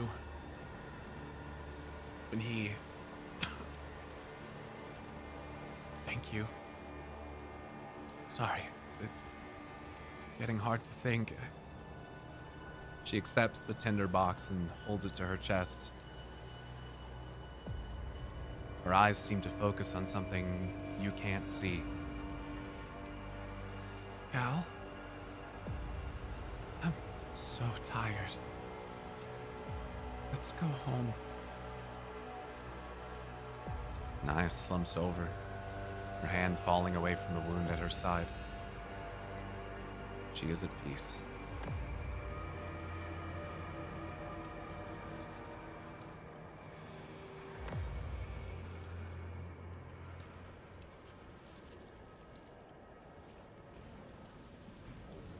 Even though wounded, she outlives him.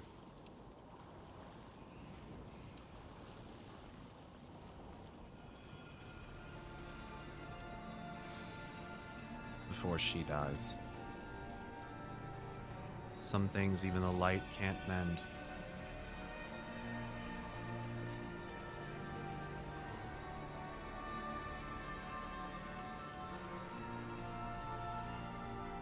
Grips of threadless control.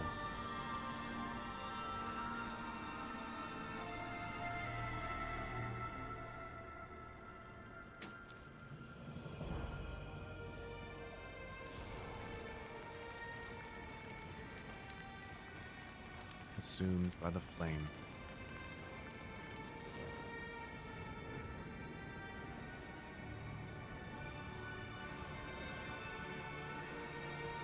Get out of the fucking way!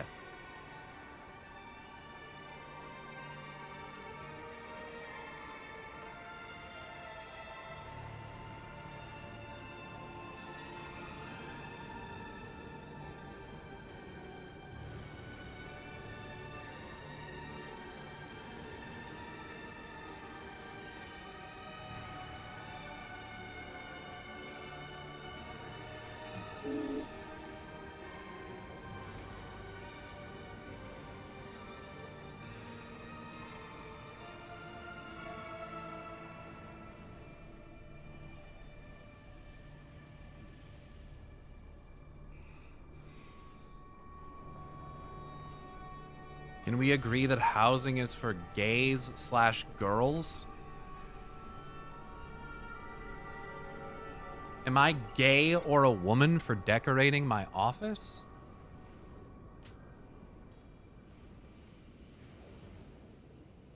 Like, do you think that decorating or customizing a home is just for gay people or women?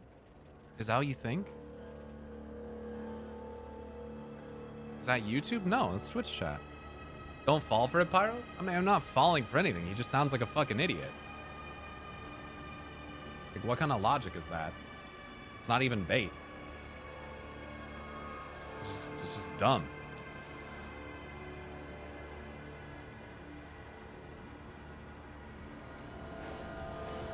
I don't get it. Men have to live in squalor to be real men. Yeah, I guess. I don't know. It's very strange. Someone fighting that? Sure is. Where do they go on this planet when they die? Lightlands? I don't fucking know. I don't know that there's anything that indicates that they wouldn't go to the Shadowlands, but I don't know.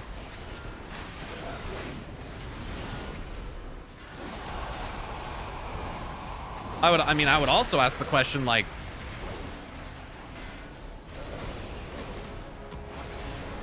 I just think it's one of those things where it's like, do you just, even if it was, for gays / girls, do you think that that's gonna, like, how do I put this? Part of being in a relationship with a woman is accepting that sometimes women like different things than men as well. I can't imagine that this person has much success in romantic relationships if the attitude that they carry around is that, for whatever reason, things that women like are inferior to them or do not belong. Like, one of the things that you learn is that, you know, there's,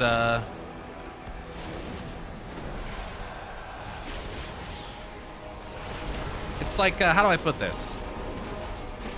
It's like, imagine, like, being in a relationship with someone and then being like,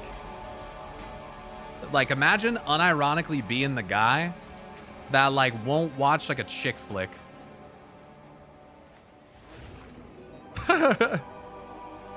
That's crazy. Even PvE is for soft people, only real men playing PvP, simple as that.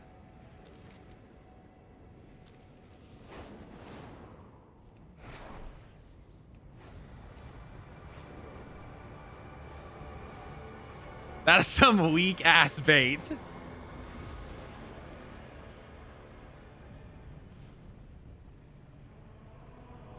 It's all performative anyways. Yeah.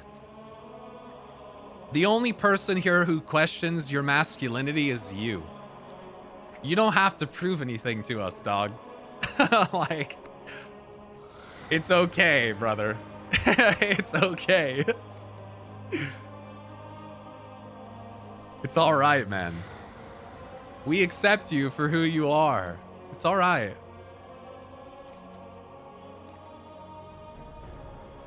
You don't have to prove anything. We understand the world is strange and confusing.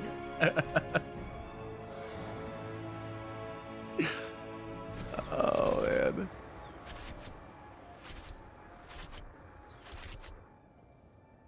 Anyway, let's do this next quest.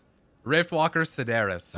That was a pretty sad one, man. Let me just reflect on that. That was a pretty sad one. Not only was the potential fractal nature of it good, but that was just sad. Good little quest about, you know, love and sacrifice and domination, mind control. It's pretty fucked up. He came out of the shadows too soon, did not gather enough power. To begin with, having a female partner is very feminine. If you want to be masculine, you should just kiss men, bathe with men, and eat with men. That's true masculinity. What I think is also kind of funny is that I know some very masculine gay dudes. Like, being gay does not mean being feminine. And I feel like that's a pretty, like, common misconception. There's some very masculine gay men, but that seems to get lost in translation. There's some gay men that'll fuck your shit up. And not in, like, a gay way. I mean, they'd beat your ass. Like, it's not... And even feminine doesn't necessarily mean weak, you know? Reminds me of the Josh Johnson joke. You had a daughter? That's gay, bro. That means you come, girls.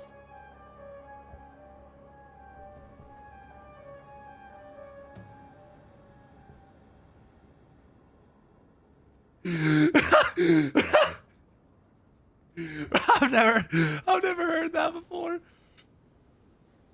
That's funny. I never heard that. Okay. That is diabolical. Okay, here we go. Here we go.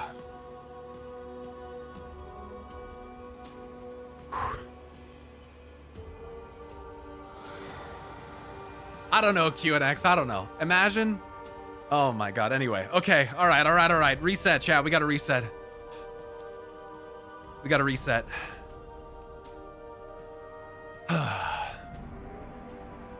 Here we go.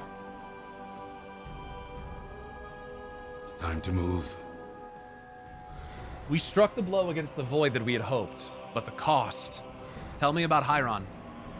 None of us had much chance to exchange names or pleasantries, did we? Hiron lost his life at Obscurian's Citadel. Thanks, Lothraxian, you fuck. His sacrifice saved lives, mine and Mela's included. Erdator sent you to find him, and you returned only with his journal. If I had to pick a word to describe Hiron, I'd call him reliable. He was always looking after others, especially Astra. They loved each other.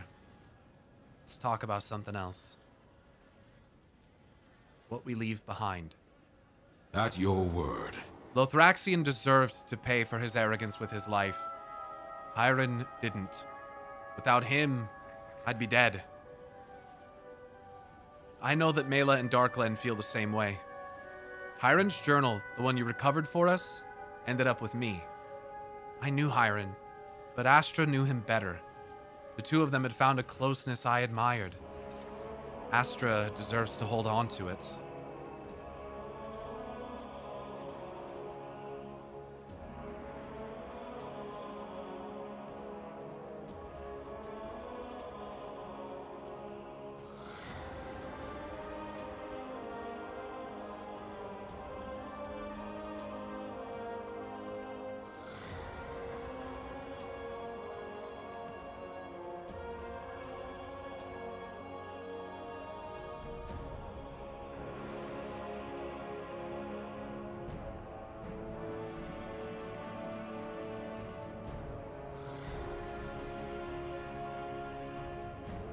All right.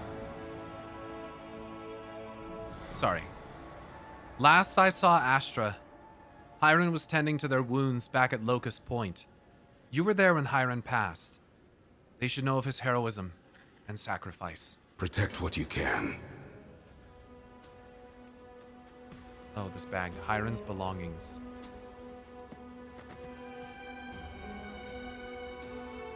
A battered journal carried by Riftwalker Hiron. You flip open the book and find a sealed envelope tucked between the pages of Hiron's journal. Seems like he'd been using it as a bookmark. 6 backpacks, 6 bedrolls, 60 chalk, 6 flint and tinder, 300 feet of rope, 6 grappling hooks, 3 pickaxes, 3 skinning knives. 50 pounds of pemmican? What is that? 10 dusk torches, 12 water skins. Avoid sheltering in caves. We don't know enough about the fauna. I advise sheltering on high ground with tall stones to block line of sight of aerial predators. Draw on the excess void of this world when there are no other options. We only have a partial picture on the risks of its use. I've heard enough about Xalatath to wish to avoid her notice.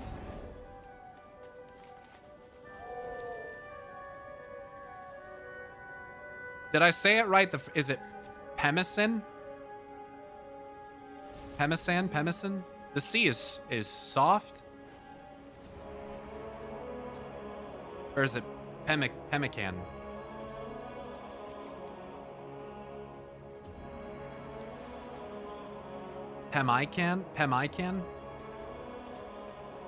I'm just gonna look it up.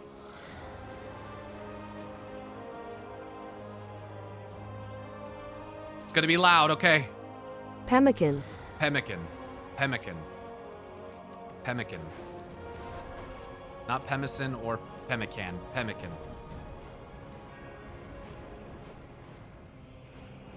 Man, I love the color palette of this fucking zone. Like pelican. Pemmican. That's it. That's a good comparison, yeah. By the way, anyone else try to get this, this dragon flying, this, like, anyone else not able to pick this up?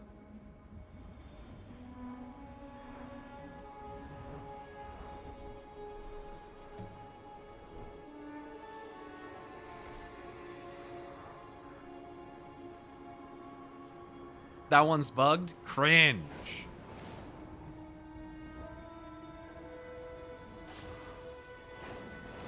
I got them all. Relogging may be able to get it. I mean, I've tried. I mean, I've relogged and I got it like 5 days ago. I got achievement for getting it. That one is bugged. I haven't been able to. I can't get it.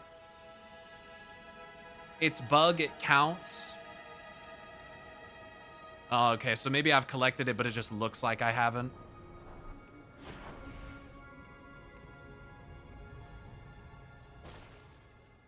Oh, Anshara, do you have word from Hiron and the others? He doesn't know yet. Right.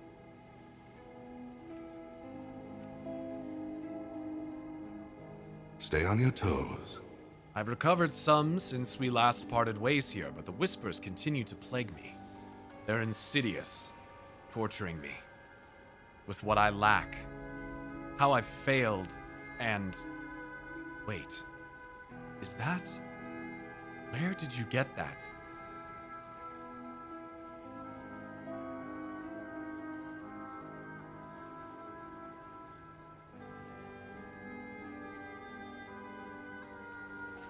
This is my path. Astra accepts Hiron's journal in the letter with an empty and distant expression. Let them witness us. I see. Hiron is gone.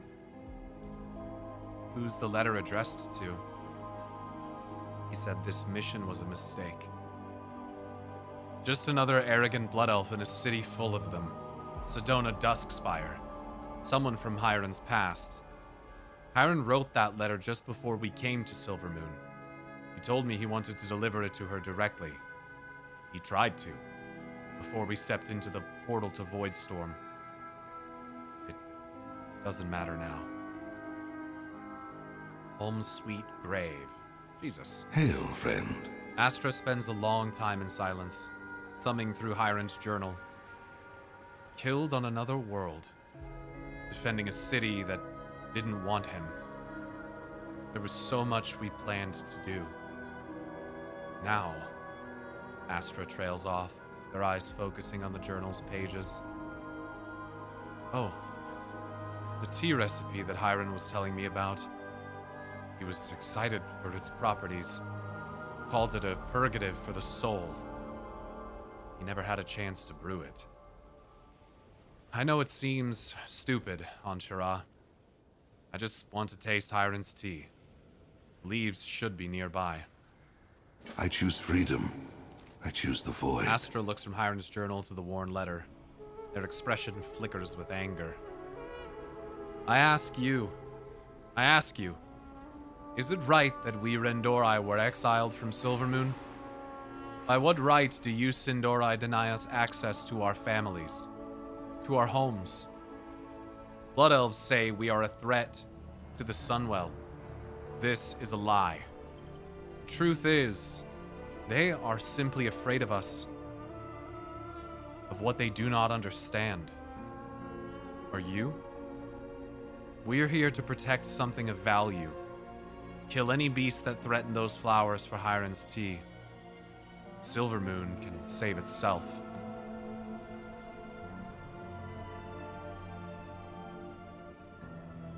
We decide our fate. Why couldn't the Blood Elves have just fought their own battle? Damn these whispers!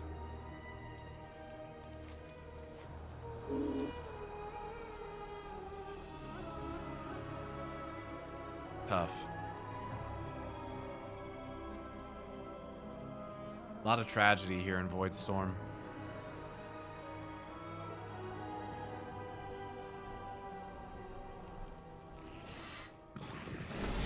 I'm mad at the Blood Elves. Go kill some beasts.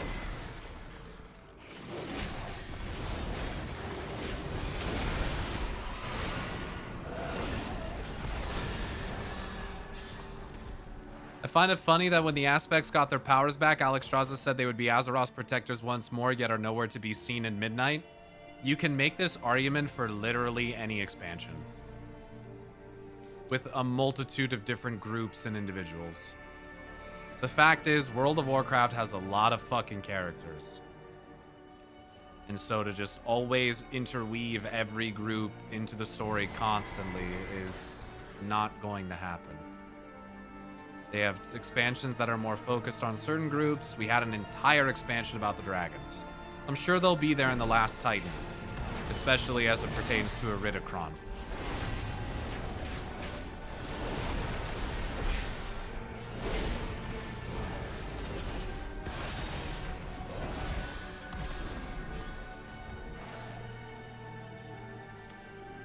But we don't use everyone for every problem every time.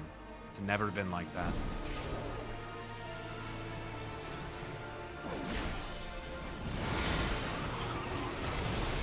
Perhaps QNX, depending on what his vision depicted, yes. Stash singularity supplies.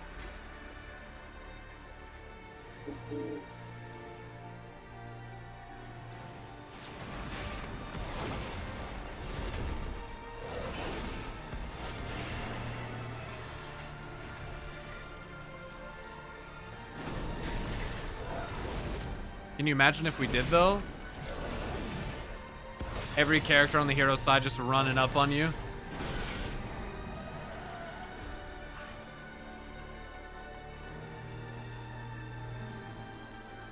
You think Orwenna will sacrifice herself to Azeroth similar to Koresh?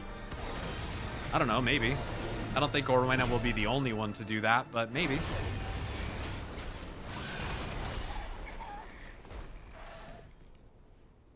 I'm not willing to just ignore something like this.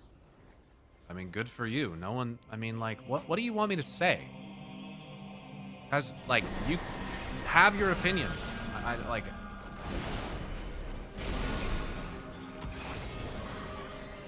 There's a giant storm of void and they're right there. They could at least give a throwaway line explaining why they aren't there. Or you could just use the obvious logic that exists for why they're not there. Why isn't Bolvar here helping us, by the way? Why hasn't the Primus showed up to help, by the way? Where are the Titans, by the way? Why haven't they come to help us? Like,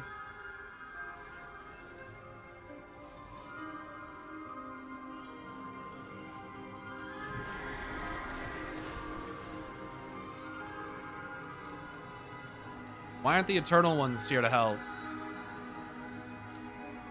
Where's Gammon? I wish this expansion was about the Horde. I wish it had more Horde in it. Where's Anduin and Velen? I don't understand. It's like all the same shit.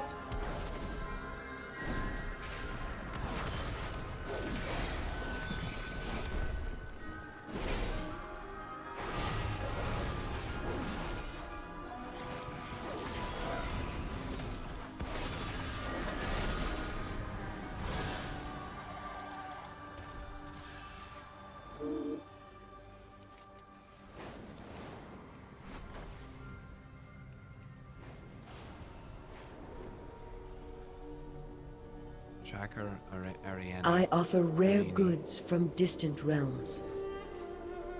Stay on your toes. This is my path. Astra thumbs through Hiron's journal with a detached expression.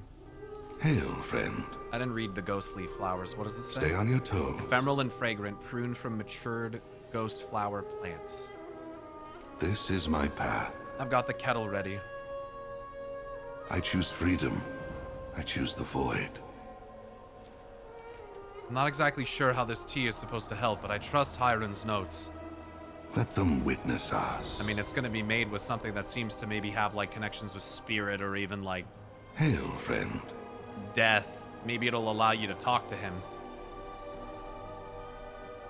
I've put the kettle on. I trust you to brew it, if you wouldn't mind. It shouldn't take more than a moment before the tea is ready to drink. Let me try it first, just in case it's poisonous. I'm the one that asked to try it. We decide our fate. Why wasn't I there? All the times he was there for me. Riftblade's teapot.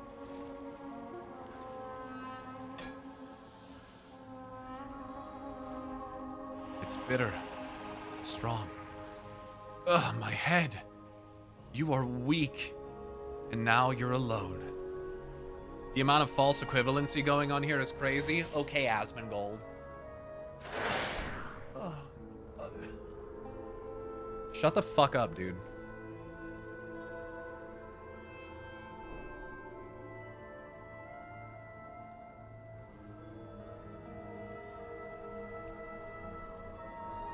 Why is it so hard for some of you guys to just fucking wrap your head around the fact that they write expansions and stories sometimes with focuses on shit and they're not gonna hit every single fucking note for what you want them to do in an expansion? Why aren't the dragons here? Why didn't they give a throwaway line? Why they're not there? God, it's so game breaking. I can't accept this. No one gives a fuck what you think. There you go. Shut the fuck up. No one fucking cares. Stop looking for shit to bitch about. There's so much stuff to complain about in WoW that's like related to gameplay or current like things in Herondar or whatever. You guys just choose to bitch about the dumbest fucking shit. It's so fucking stupid.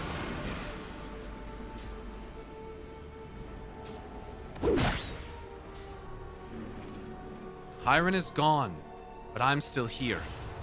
The void takes you just as it took Hiron. So his own darkness like manifested.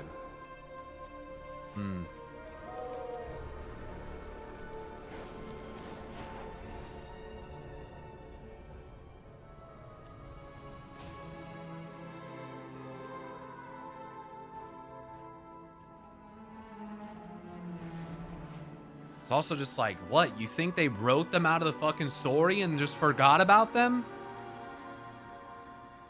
Like, holy shit. Can't we have a fucking thing where we're doing something with Blood Elves and Lightforge and shit for a little bit before we're dealing with dragons again? Which we had for an entire expansion? Were you bitching about this same shit when we went to Khazalgar? Like, again, I get it. The Dragon Isles are there. The Sunwell's here.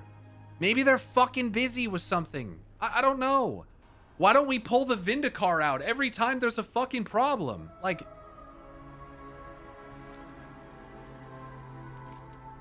And then if they do put a fucking throwaway line, you'll probably be like, well, it doesn't really make sense to me. I don't think that was good enough. Like, just shut the fuck up. Stay on your toes. Ugh. I thought I could spare myself this pain by pushing it down. You barely even know me, but you've already done so much for me. Thank you. I choose freedom. Rendor, I learned early to check our emotions. That by controlling ourselves, we can control the void. Otherwise, our unsuppressed feelings can lead us to ruin. Fucking relatable. But I felt just now the powers of facing my feelings head on. Maybe I could have done it on my own, but the tea and your aid made it easier. We should share Hiron's recipe with the others. I'll retrieve the kettle you brewed. We decide our fate. The others are gathered at the Howling Ridge, right? I'll meet you there. The tea feels a little bit like the Shah. Yeah, kind of manifesting their emotions spiritually or whatever, that they can confront them.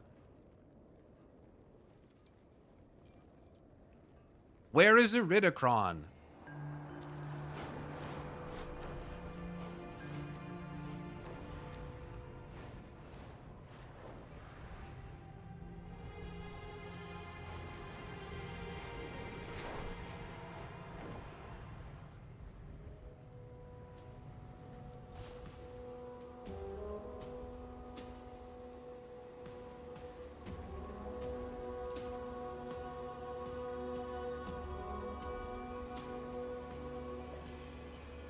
Because Batman has kryptonite. Why isn't Superman fighting crime in Gotham?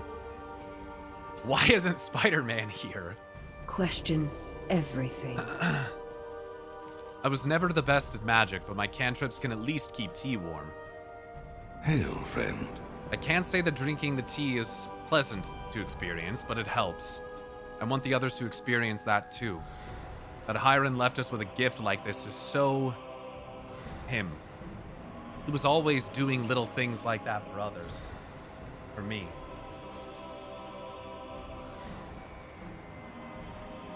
Share the tea with the others, then join me at Obscurian Citadel. I know better than to be alone in a place like that. Let them witness us. It helps, but it takes a fight. Try it. You'll see.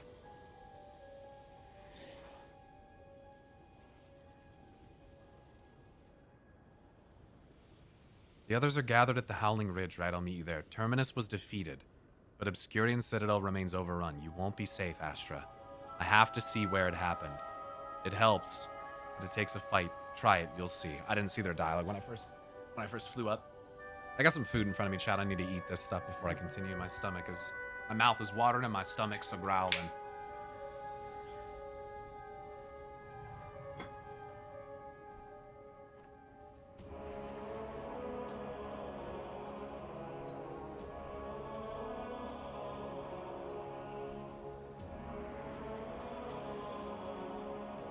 Maybe get some tea? Huh.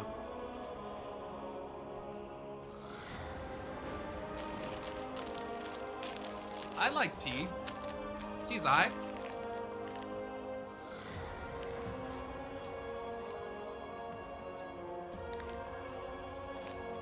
I just had a plate of tuna pasta with peas and mayo. Mmm.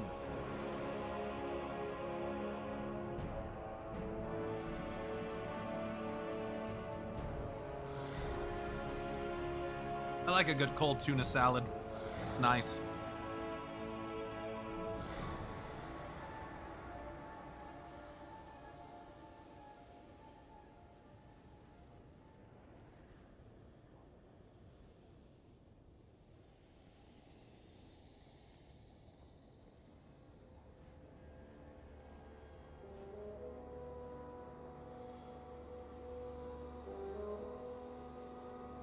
I'm getting some new emotes made for the channel, by the way.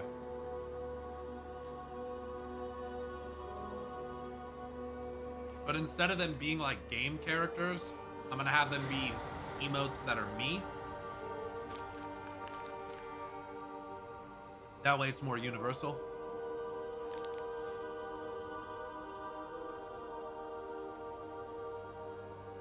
Most of my emotes right now are like Final Fantasy themed, which doesn't really fit.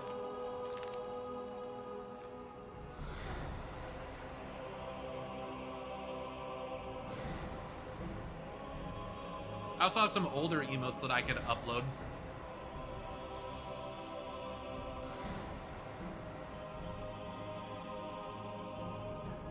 These are like old, bro.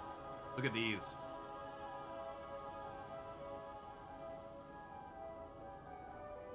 Oh man, these are old.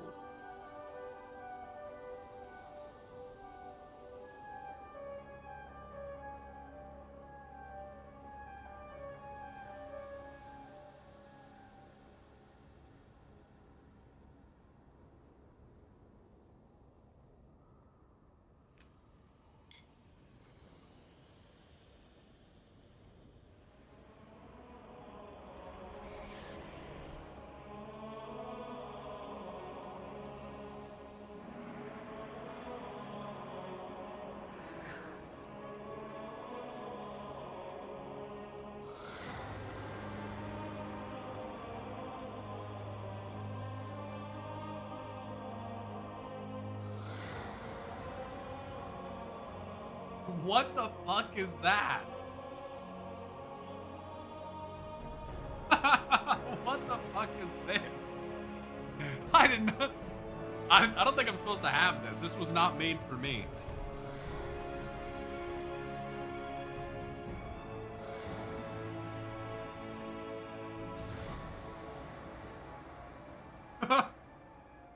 What the fuck?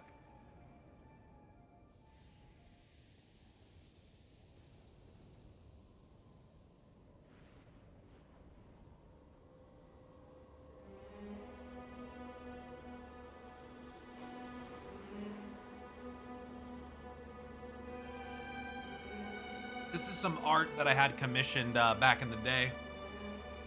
Back in Legion.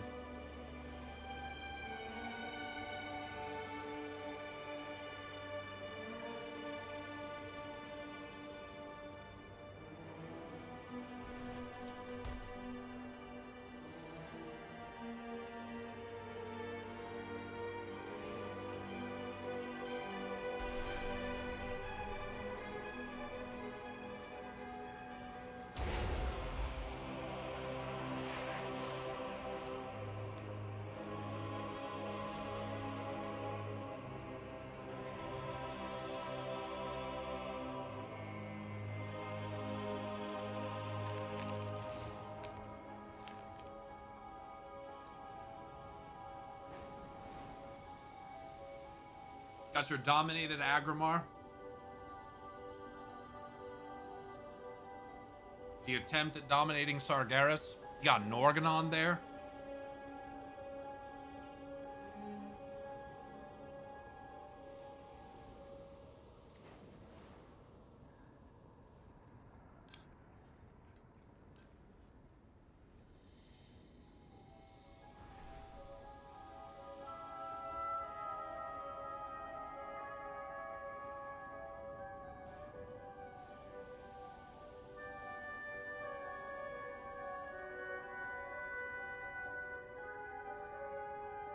Pretty sick.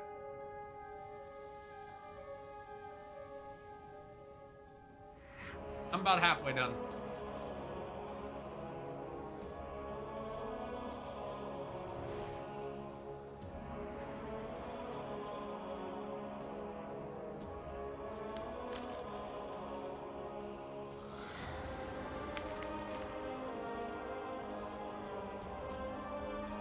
So I just have my camera off while I'm eating, so you guys don't have to watch me fucking stuff my face. Yo, Diamond, thanks for giving us a sub to Sarwin, by the way. Loa Dun Dun. Thanks for the follow.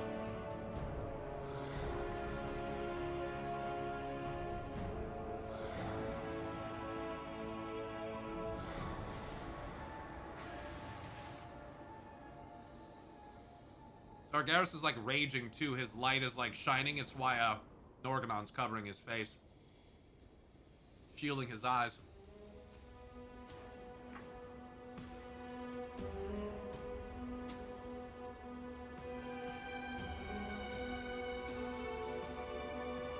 I love how your deep knowledge of the lore can definitely paint you as a Norganon, that the eternal revolt you display against unfairness in your burning fight for freedom is absolutely Sargeras coded, as the youngsters would say. Yeah, I appreciate you saying that. I think it's interesting because Morgoth from the Silmarillion, the guy responsible for like Sauron and all that stuff, is, I take it, that Sargeras, and if you were to take Sargeras and Norganon and combine them together, you would basically get Morgoth.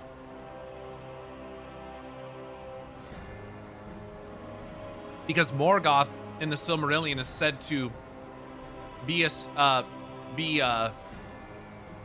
a master of machines and domination. It literally says that. But he's also often depicted with shadow and flame.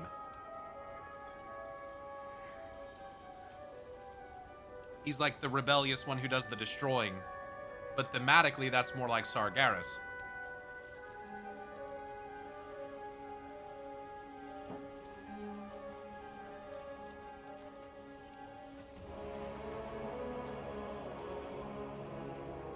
What are players canonically? Heroes and champions who grew to great enough strengths and were in a way empowered by Azeroth and are an extension of the will of Azeroth, effectively, to undo the machinations of order upon the cosmos. Not just order, but all the cosmic forces.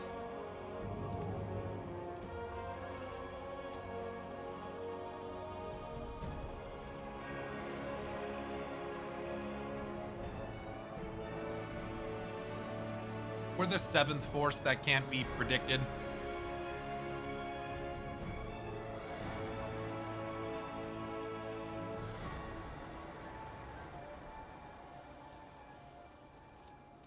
Those who defy fate.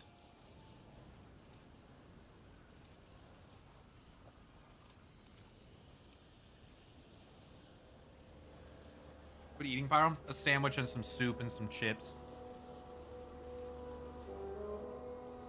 A turkey roast beef sandwich with a dill pickle spear, some chicken noodle soup, and some barbecue lays.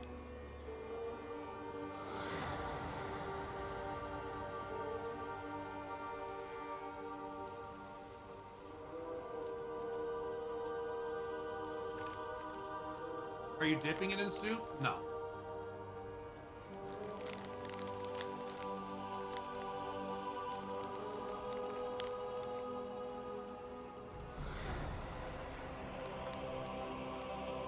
I usually only dip like a grilled cheese sandwich into like some tomato soup.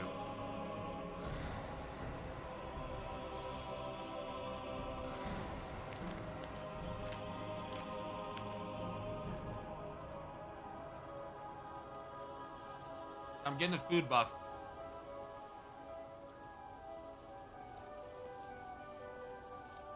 I love egg salad, dude. Egg salad sandwich is fire.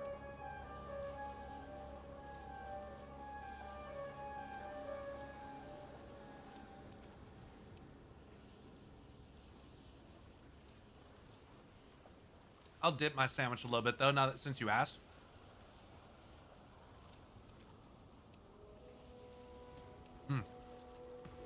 Pretty good.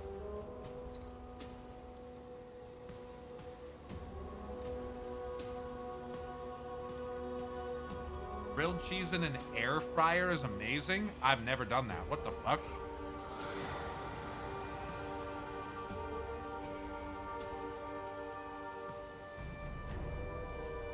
Isn't that a fried cheese at that point?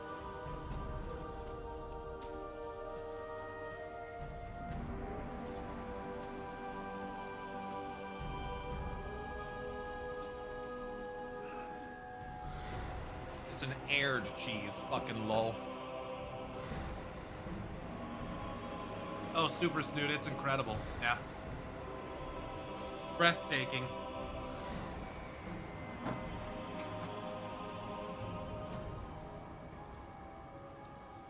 Breathtaking. All right, done. Turn the shit back on. Let's finish this quest line. You're breathtaking. No, you're breathtaking.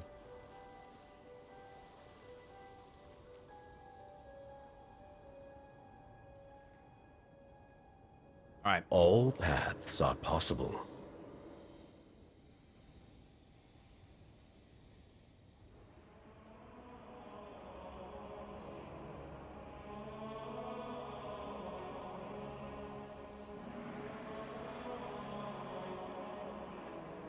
Okay.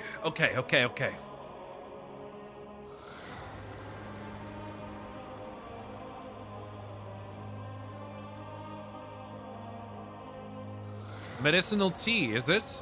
Serve Hiron's tea. The Rendori shall prove our worth. Ah, hello again. No, I've fought with this one more than enough. I've accepted that those I led to Telogris faced consequences.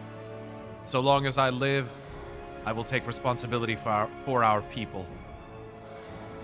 We all have things to make right.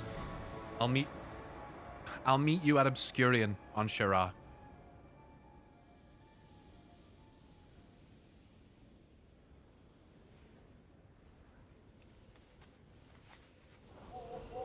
He's already faced that darkness. What's up, Taro?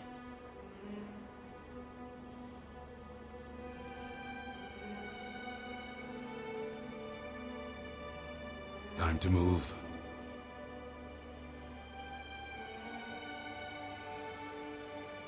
Step light. Ghost strike flower. hard. Interesting. How bad could it be? What the? Shade of loss. So many dead. For what? You should join them.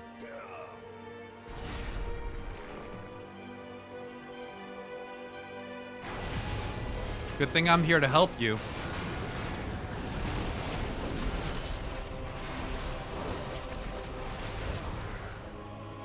The Amani, the Scourge, the Burning Legion. I've buried so many of my comrades. We have to fight. So long as we're standing, those sacrifices were not in vain. The tea helped me remember that. Thank you. Yeah, this shit is like literally manifesting their shadows. Their inner grief, turmoil, loss. Them aiming the arrow and you just dropping the hammer on their head. I almost choked just now. Riftblade Mela. What have you seen? I can't say I feel especially comfortable in the lair of a Dominar, but our training must continue. Serve Hiron's tea. Death to the Shadow God. I've been a test subject for worse. You are ruined. You are void. I know what you are. I've tried and failed to let you go. But I know that I'm with my people. They have my back, and I have theirs. The universe is full of mystery. The whispers do not control. Excuse me. Alright, last one at Obscurian Citadel. Astra. Interesting symbol. That looks very similar to the Empire of the Sun symbol from Ouroboros, Coils of the Serpent.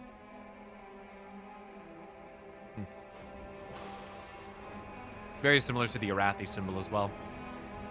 Maybe not very similar to the one from Ouroboros, but...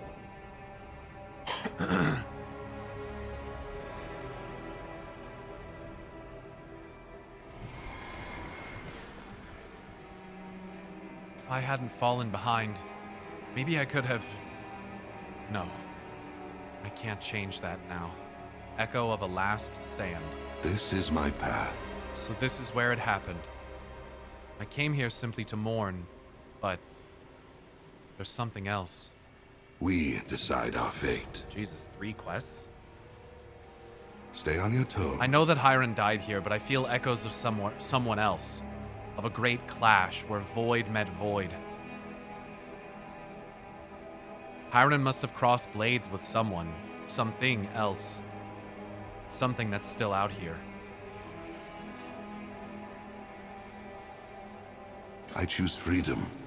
I choose the void. I sense anger. Let's study that echo closer. What I find really interesting about all this is that we're getting the Jungian's shadow directly represented, the darkness of the psyche manifest. Yeah. Indeed. Hail, friend. This world is violent and dangerous, but it has an order to things. After you and the others took down the Dominar that ran this citadel and its arena, the food chain must have fallen into disarray. Harrowers swarm the skies and darken the horizon. I worry they'll seek new hunting grounds closer to our settlements if they aren't dealt with. Point them out for me and I'll use my grappling hook to pull them to the ground. Hiron's survival gear proves its use when we need it. As always. Let them witness running us. amok.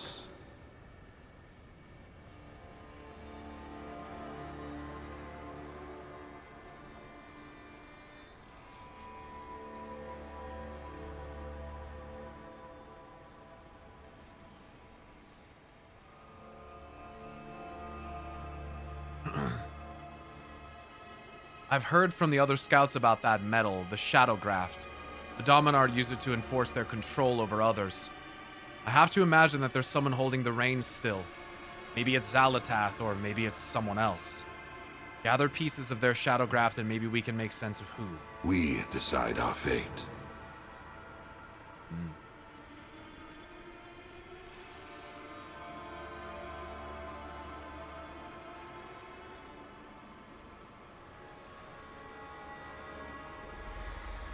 It's like a burning desire for revenge.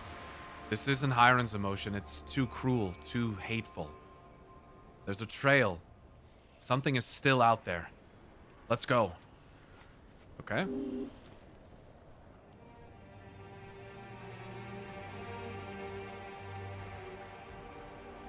To ground like a beast.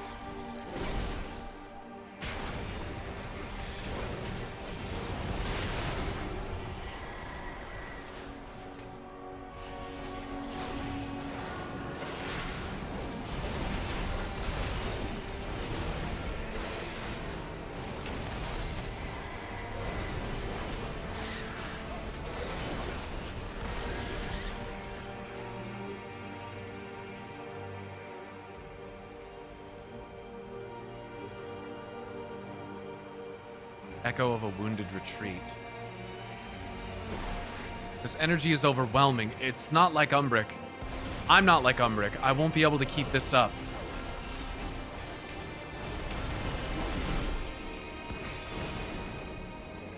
Latent Shadow Graft.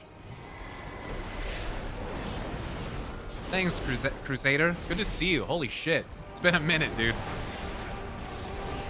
Been a fucking minute. I hope that you and the other half are well. Dude, it's been a long time. It's been like several years. You know, I still remember when we ran Emerald Nightmare that one time. You know, that whole poop hammock thing. I don't know if you remember that. That's the old days. Holy shit. Holy shit. Back in the Legion days. A lifetime ago, it feels like. I got flashbacks seeing some buds hop back on WoW. Hell yeah. What have you been playing? Do you play WoW still? Legion, the old days. I know. Or like, those are some good times. They were. Yeah. For those who don't know, Cruz is like an OG. We used to hang out, play some WoW together. I've actually met her in person along with some other folks. She's one of the few streamers I've actually like met in person and hung out with. She's super cool. I've been playing everything. Swapped to variety after hitting 14 hard for a while. Oh my god, 14 is so good, dude. 14, the story of 14 especially. I gotta fucking check this out, Chris. I don't know if you've seen this, but I actually got I got like a sleeve that goes all the way up my arm with Hithlo, Hades, Ana, Demas. It goes all the way up to my shoulder, actually. I love that shit. And I have a couple decorations in the background. 14 is amazing.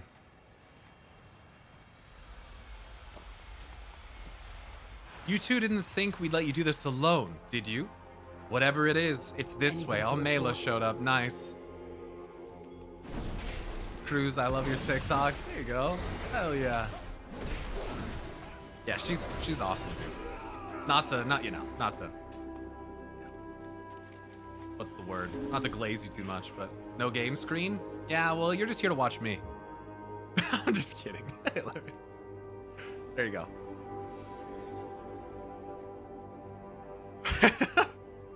Sorry. How's the new X pack? Oh shit. I like it a lot. I think it's very good. Especially as like a story enjoyer. But I like the dungeons a lot. The story I think has been pretty solid. There's like one zone that I'm like not the biggest fan of, but it's not bad. It's just not as good as I was hoping that it was gonna be. But it's pretty good. Yeah. I don't want to spoil anything. I like the war within a lot too, though, but yeah, this is tackling a lot of themes that I really enjoy. These rifts, they're like wounds, and they feel oddly familiar. So Sedaris showed up. Since you guys couldn't see it, on the last one of those I closed, Riftwalker Mela showed up. So they're all showing up to support, instead of just making us do this on our own. What zone? I love them all. Herondar.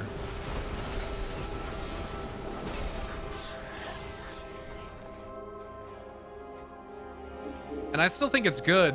I just think it should have been better. Yeah, reinstall that shit. We can run some stuff. I got a heroic raiding guild. Sometimes we do some mythic when we're done. That you know, we do like mythic pluses and all sorts of stuff. And I don't know, we can do whatever. I don't think I have you on BNet anymore though. I gotta get you added back if you come back.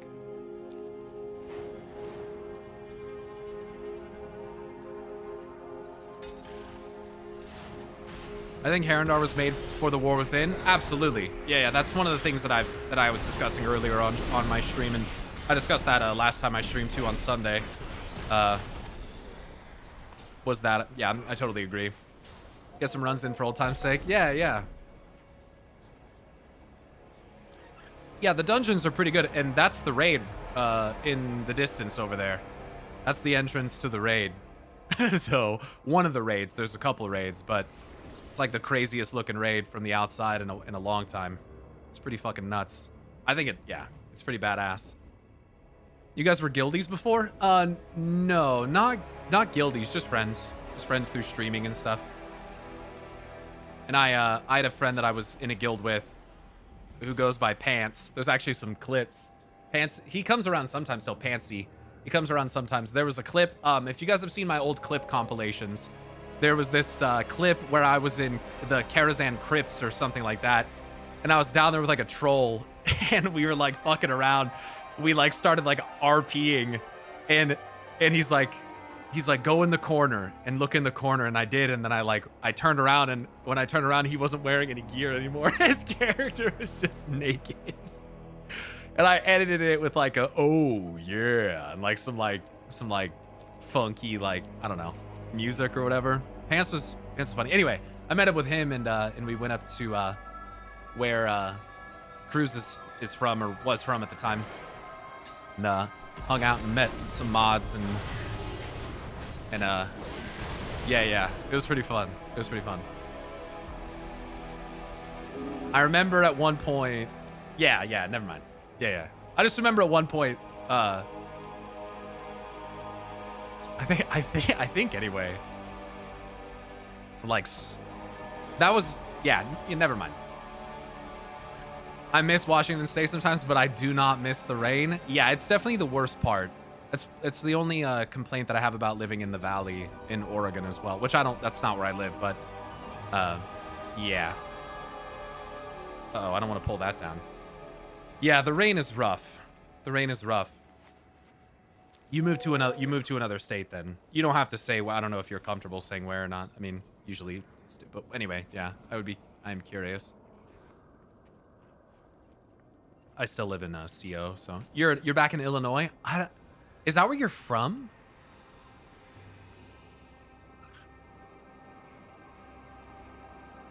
We'll probably move out at some point. I am. That's where my wife is from. Yeah, she's from Illinois, and you've never met her, but she's from Illinois. That's funny. Yeah, we go there and visit family. Yeah. She's from well, I don't know if I should say the town. Not that it really matters. I don't think it really matters. She's from like Bloomington, Normal area. Yeah. So we go and visit family there. We'll probably be going there around, well, I don't know if I'm going to go, but I probably will, but around 4th of July. Yeah, middle of Illinois. Mm. Yeah, so all of her family's from like Illinois, Wisconsin. You know. That's a few hours from where you're at. Oh, nice. Yeah, very, very nice. Yeah, I haven't explored too much there. I've just kind of been to Bloomington, Normal, and I've never been into like Chicago or anything, which that's what people think that's all that Illinois is fucking Chicago. And yeah, and then I've gone up to like some areas of Wisconsin, like Galena, shit like that. But people do that with everything, though. They're like, people think that all of Oregon is Portland, and that is simply not true. That is simply not true.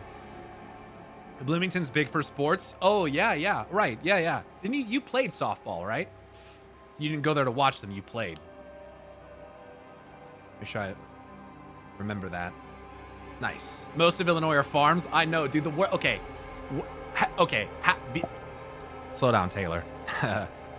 Being from the Pacific Northwest and Cruz can agree with this, I'm sure. The saddest part about Illinois is when you look off at the horizon and there's just fucking nothing. There's just nothing there. In the Pacific Northwest, there's beautiful mountains, usually snow-capped, and you're just like, wow, that's majestic. In Illinois, it's just like flat ground with cornfields. It's dog shit, dude. It's awful. It's fucking awful. Northern and Southern Illinois is where it's at. Yeah, when you're right in the middle, it just sucks. That's tough. That's fucking tough. Yeah, basically a whole half of the state sucks balls. So, like, to be fair, Oregon is like that too. If you go east of Central Oregon, you're just in. There's just nothing. There's just nothing. It's just fucking dead tracts of land. Awful. I don't know, man. The mountains block the view. I love plains. What? Block the view? Listen, you can go northeast of where I live and there's plains. That's what's nice about Oregon. You can get everything. You know what always makes me laugh? Driving through Kansas. I've never driven through Kansas. I've flown over it, and it all looked exactly the same. Everything. You can literally see a city from 50 miles away. Because it's so flat. That's no joke. That's fucking crazy. I'm from Vermont and I'm tired of hills. Give me some flat land. That's what I love about Oregon is you can get a bit of everything. If you want to live in like the high desert, like where I live, in Central Oregon, you can have that. And you can see the mountains, but you don't have to live in the mountains. In the mountains. I remember you. Anyway, then there's plains to the northeast. You live in Cali right now, no? No. No. I've never lived in any other state than Oregon. Doesn't Oregon have some nice forests and shit? You have no idea. Dude, Oregon is fucking beautiful, dude. It is beautiful. It's gorgeous. The coastline is beautiful. The valley's beautiful. We have Crater Lake. We have the Cascades, which are beautiful. The high desert is gorgeous. To the north, you get towards the gorge. It's gorgeous. It's gorgeous. If it wasn't crazy expensive where we want to live there, we'd probably be out there. Where, you don't have to say again, you know, I know how, where do you want to live here? We loved Bend area. Okay, so I lived in Bend for the last like 7 years. It's fucking mwah. It is gorgeous here. It's amazing. I love Central Oregon. I love Central Oregon. Yeah. It's like I can look out the fucking window and just like see the mountains right there and the snow, and it's just it's something. It's something else. Or like Oregon, I don't know, dude. It gives me this feeling there's like this mystical, the forest especially, it's like just this mystical, it's mystical. That's the only way I can put it. Klamath isn't too bad either. K Falls is kind of... K Falls died. I haven't been down there in a while, but it's got a lot of... It's a little... It can be, you know... it can be a little dirty. It can be a little, there's a lot of, like, drug problems that go on. But look, I mean, that can be anywhere. We visited my husband's family around there quite a few times. It's so pretty. And congratulations on getting married, by the way. And it doesn't rain too crazy often? No, not really. I mean, we've got rain... I don't know, maybe a dozen times in the last couple months, and it snowed a few times. I lived in Grants Pass for 3 years. Grants Pass is nice, yeah. And towards the coast, really anything towards and along the coast is real nice. I'll take my Mount Shasta area though, except for the summer heat. Yeah, it can get a little hot. The only interaction I know about Oregon is because Gravity Falls. I've never been there, whatever that is. Yeah, there's still places I gotta explore in Oregon. I lived here my whole life. There's places here I've never been. A lot of beautiful places. Just need to get out and check it out. He's never been to Gravity Falls. I don't think so. It's an animated TV show. It's a cartoon.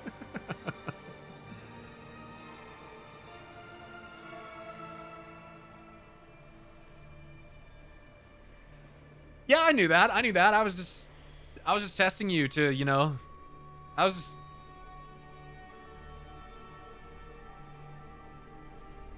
It's like the Flapjack art style. Oh my god, I forgot about that show. Isn't that the one where they're like pirates or whatever, and they live on like a fucking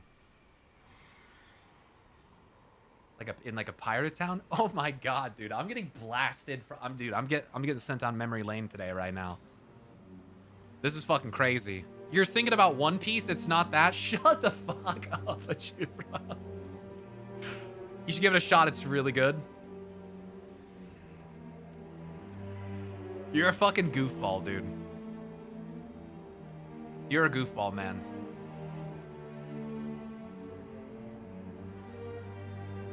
My little sister loved Flapjack, and that show creeped me the fuck out.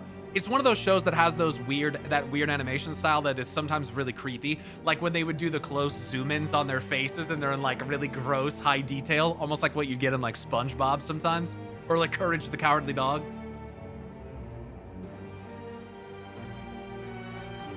Yeah, as an adult, man, This is my path. you look back on some of the cartoons from back in the day, and some of them are fucking weird, bro. Like weird, like uncomfortable. Like the Ren and Stimpy close-ups? Yeah. Dude, this fucking song is a banger. This is one of my favorite songs of the whole expansion. I gotta finish this quest here. This is the work of a Dominar. Hiron wounded it, but it must have taken something from him. Stay Wait. on your toes. I sense Silvermoon. Look, down below. Who's that scrabbling about on the ridge? You won't delay my revenge. Oh. Notatus the Rift-Scarred. What a bitch. Come with an open That Dominar mind. is trying to open a portal to Silvermoon. How is this possible? Do not bend to the whispers. Retaking control. Perhaps some new class of beasts will grow strong without these flying monsters to hunt them. Let's hope they threaten the Dominar instead of us. I choose freedom. I Latent choose the Shadow void. Graft. There are multiple styles of Shadow Graft in the samples you collected. It seems like there are multiple Dominar vying for control of the power vacuum left here in Obscurion. Multiple styles of Shadow Graft, gotcha. Xalatath must not be in command here. We'll take care of this one foe and let the rest of the Dominar fight among themselves. Let them witness us. Notatus the Rift-Scarred. Chance, thanks for subbing for 11 months. 22 months. Courage the Cowardly Dog is a nightmare fuel stuff. Looking back, I don't know how I wasn't creeped out more. Dude, that one like zombie fucking thing that would like stand in the yard and say, "Return the slab." That shit freaked me the fuck out, dude. I did not like that. I did not like that. I'll probably never forget that shit. I did not fuck with that. That shit was fucking creepy. That must be the monster that killed Hiron.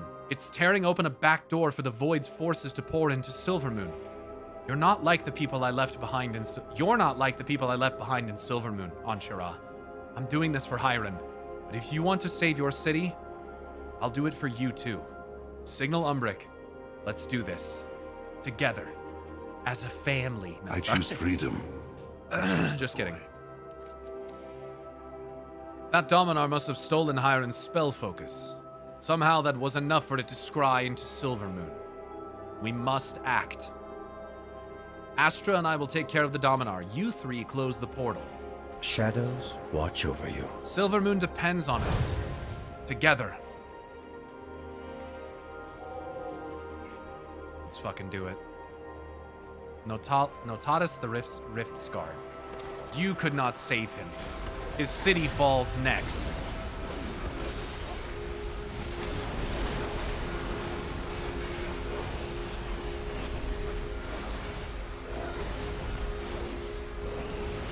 Dies in the course of a stun. A pack of filthy animals. The rift is sealed. Obscurion Citadel threatens Silvermoon no more. We could only have done this together. Let's get back to the Howling Ridge. Well, good thing they showed up to fucking help. Already critting for 200k. What the fuck? Yeah, you like that shit, dog? Like that shit, dog? 184,000. You know, most of these villains are like, who the fuck is this? As they get absolutely obliterated mid-plan. What eye level are you? 243. Hail, friend. A violent alien world can be home, so long as it's got the right people. I've got mine right here. This is my path. There is one unresolved matter. Astra reaches into their pocket and reveals the worn letter you had unpacked alongside Hiron's journal. They run their fingers over it with a pensive expression. Hiron wanted her to have it. She should know what happened to him. This is on me. Silvermoon again. Guess I'll see you when I'm back, Anshara. Speak to Umbric about meeting with Astra and Silvermoon. We decide our fate. See ya, Cruz. It was great to see you. Hope things stay well, and hope to see you again soon. Like I said, if you You can hit me up on Discord if you want to. It's just .pyromancer or something like that if you want to send me a friend request, but no pressure, no worries. Magister Umbric glances from Astra to you. The shadows serve us. I've had my share of verbal spars with Silvermoon, but I believe it's better that we maintain civility with our Sindori brethren. That is not a belief that Astra shares. I have some concerns with them going to Silvermoon alone. Let me handle it. Be open to possibilities. You have my deepest gratitude, Anshara. I'm certain Astra won't start any fights with your kin if you're there.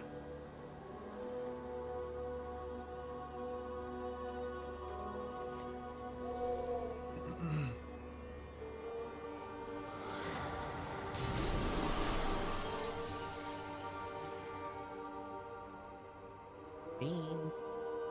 Beans.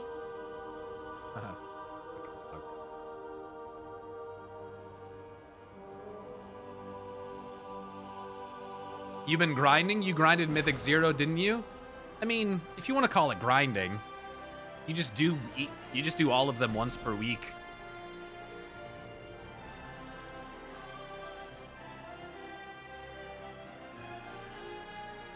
I have Biss trinkets though, which is pretty crazy. And then yeah, some of this is like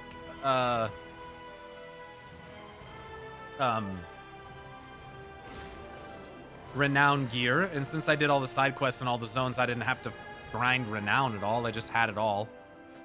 And then yeah, doing world quests and prey.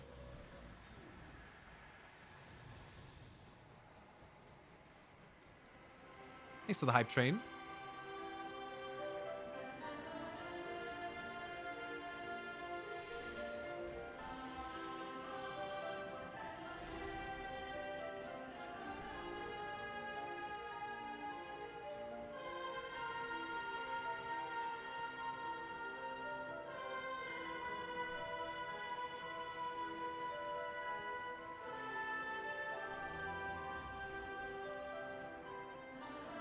I was wondering if you happen to notice in the Rift of Aln when you look at the sky, it's green, similar looking to Emerald Dream instead of the usual yellow, and it only happens there. Was curious if you had any thoughts on that. Maybe that the Rift of Aln connects to the Emerald Dream. I would assume that it does, considering we can access the Rift of Aln from the Emerald Dream.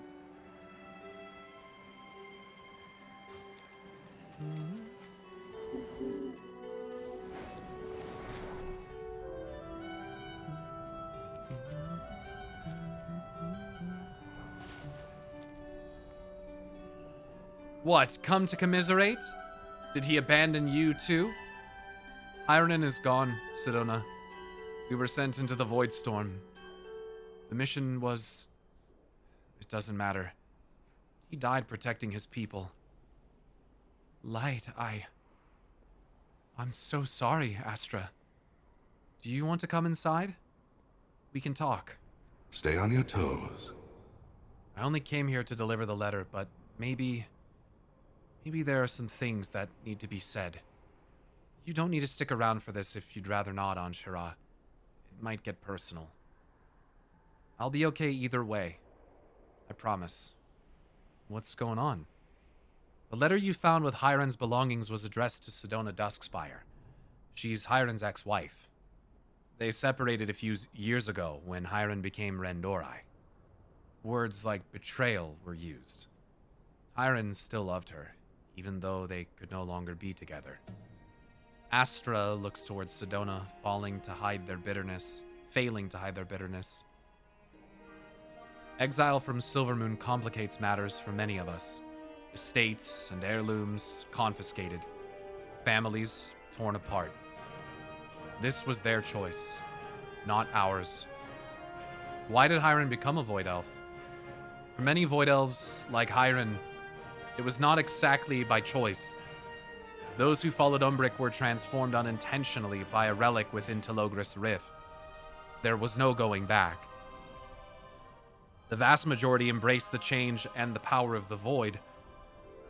Others, like me, joined Umbric's followers later. My life before then had been planned for me. I hated it. So I found comfort in a path that I decided for myself and purpose in pursuit of void mastery. I went to Telogris and transformed myself. I became Rendori by choice. The void embodies potential and change. It is dangerous, as a weapon should be. I'll join you. Let them witness us. Sedona, this is on Shira. Do you mind if she joins us? You are both in the storm? Please, come in. She also has something from Hiron. You still have plenty of tea leaves, right, on Shira?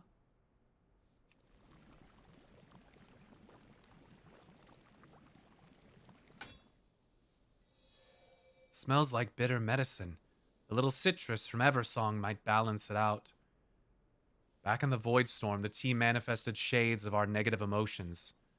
But it helps. The Void's allure. Power at a cost. Cost be damned, right?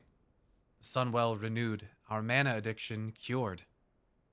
What our people fought for really not enough? The light exacts its own toll. The rigid order. It's stifling. Constraining. We're just not the same. He said the same thing. I tried to make my peace with it. I just can't.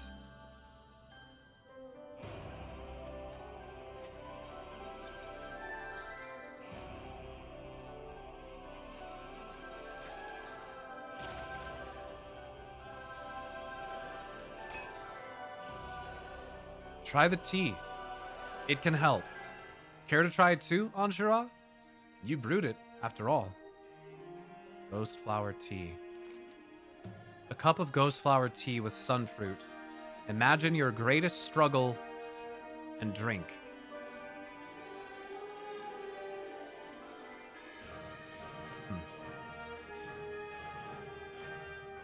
Regrets, change, being alone, fear, losing control. Nothing. I have mastered my emotions. Don't drink it.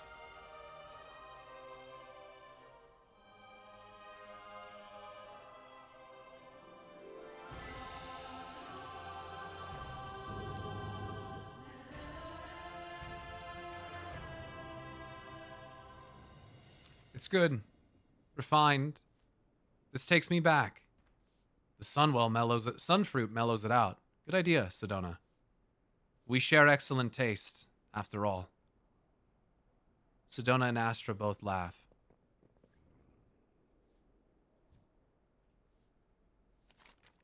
Astra and Sedona do not seem to notice the shade of you.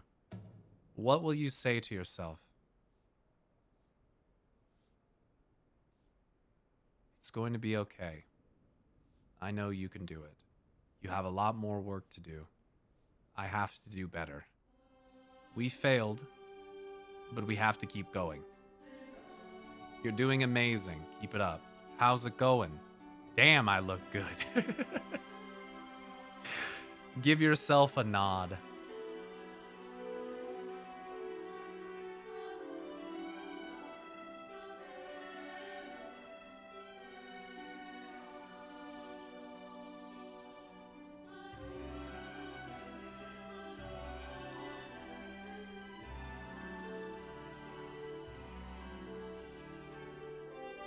You have a lot more work to do.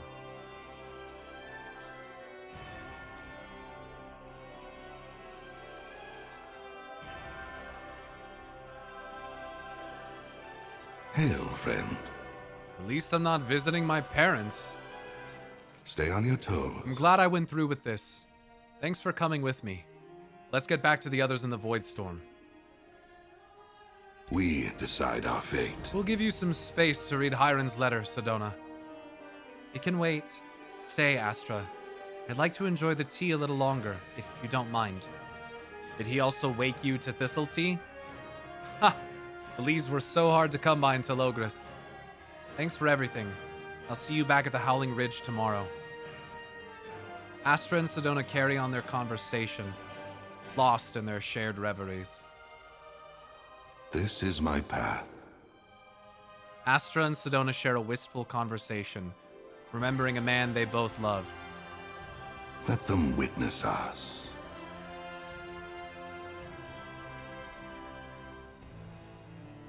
Man, all this talk of tea. Different kind of tea, Taro. Different kind of tea. That was nice. Man, a lot of these Voidstorm quests are like reflective, centralized around love and loss, sacrifice, and the burdens of shadow that cling to us in the aftermath. Den has been ravaged with vermin. Why did I go to If we Harrendar? deal with that Damn it, problem- let's go to Voidstorm. Good thing this portal's right here.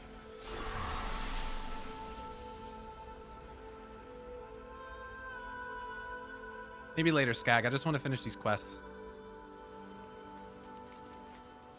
Thank God people don't read them. They'd yell gay and woke. I mean, everyone knows that love and loss and suffering is all gay and woke. Everyone knows that. Just like housing. It's for gays and women, apparently. I think the last quest I have is this side quest with Decimus.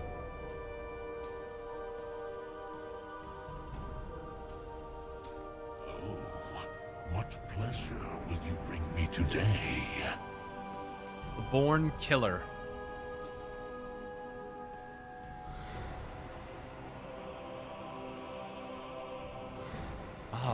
On Shira, I have so enjoyed our time. I have so enjoyed our time together. I hunger for more. I wish you knew more of me than my predilection for the taste of mortal suffering. One of my greatest joys is in crafting void power into various objects and structures. It is my passion, my art.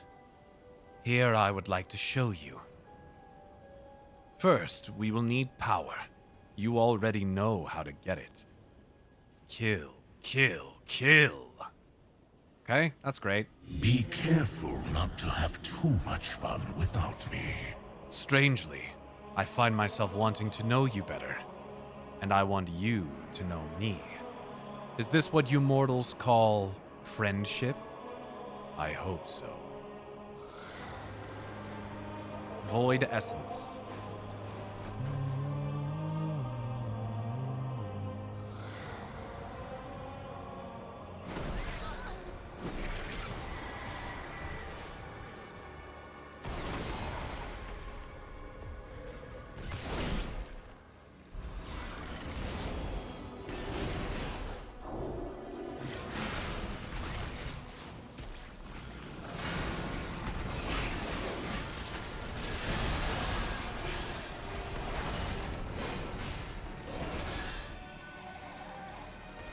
Damn, I only got 3?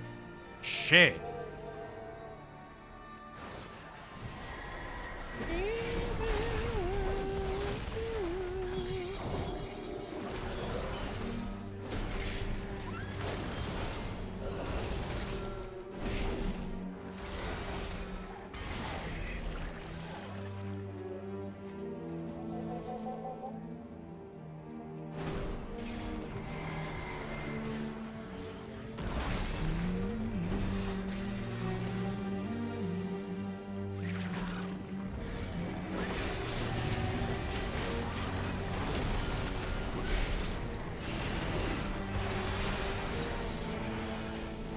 I love this fucking song.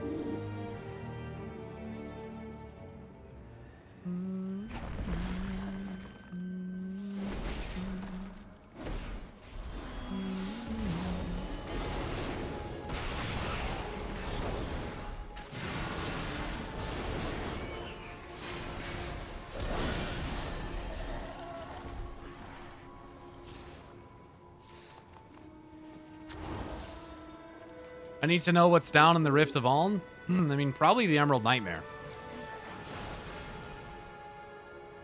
And subsequently Emerald Dream.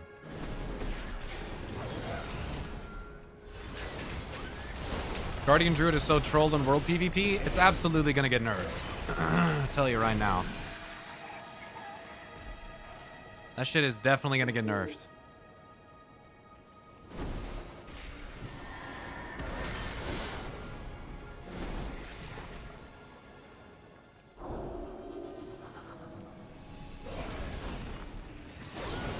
I thought the story was pretty good, Baze. I have the newest section of quests to do still.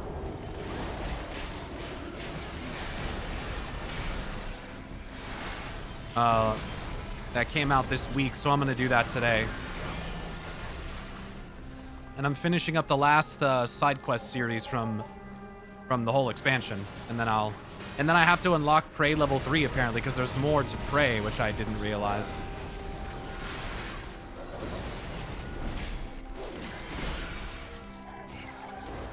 I'm probably gonna end up making a formal video on the implications of the Prey quest line. It's pretty fucking crazy. It is pretty crazy stuff.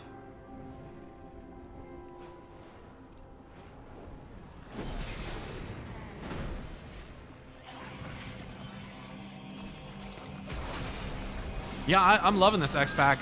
I think so far it's better than the War Within, and I like the War Within a lot.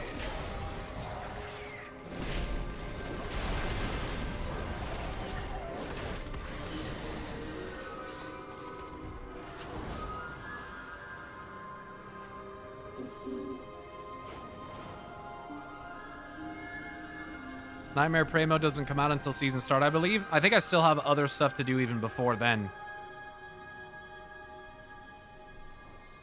Have you done the Harroneer things yet, by the way? I'm not sure. You mean like the weekly stuff? I've done 2 of them.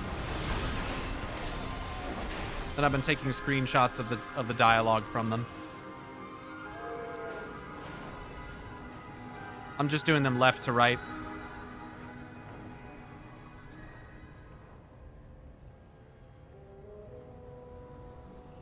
Ah, what a delectable aroma of violence you carry. Oh, and it's you again. What an odd feeling. I feel almost drawn to you. It must be your mesmerizing presence. Weird.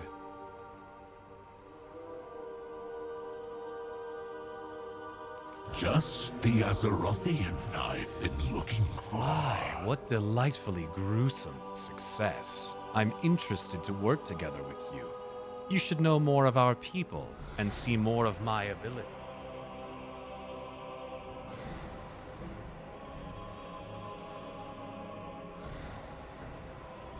Decimus is gonna finish that Void fanfic. Always a pleasure. While we Dominar are best known for leading armies and savoring battles, there is more to us. Many, like myself, enjoy using our mastery over the Void to shape it into the buildings and objects you see around you. How do you think Xalatath learned to create that great tower of hers? She's a quick study. Come now, and I will show you my work.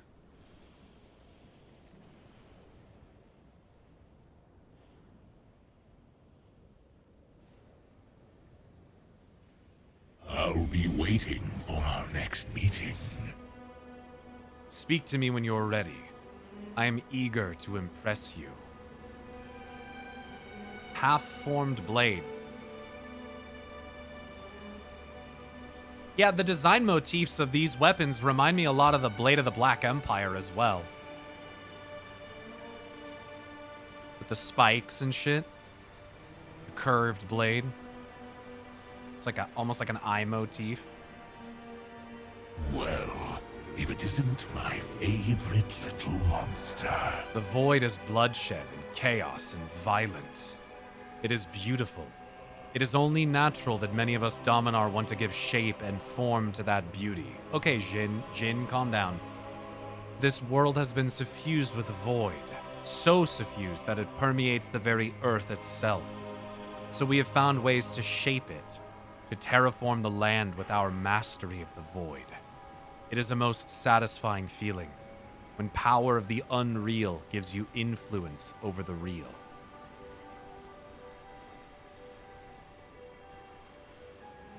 And if you come across anything interesting... This is a delicate art. Your labor will imbue the blade with the energy of your very soul.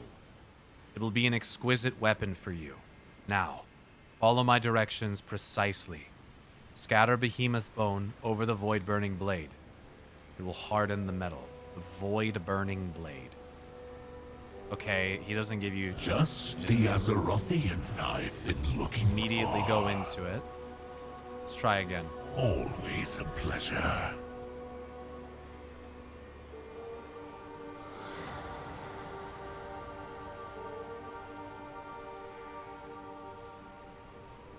Use the crystallized void to enhance the blade's edge.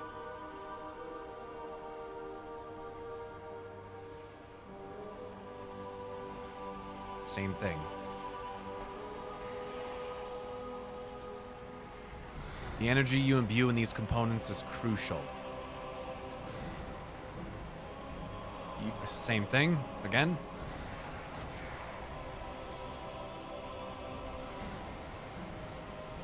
All we care about is the blade's edge. Behemoth dust, it'll harden the metal. Void burning. Interesting, again, yeah.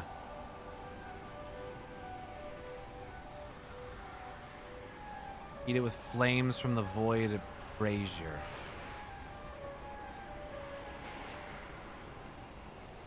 Void fire. Scatter behemoth bone dust over the void burning blade. Its power grows. Yo, Who the Dark Crusader, thanks for subbing, by the way, and thanks for gifting 2 subs. Almost done. Your friends of the Vanguard of the Light left some light shards behind. Get one, will you? Pyro, what is the true light? The light we use or the light Arathi uses?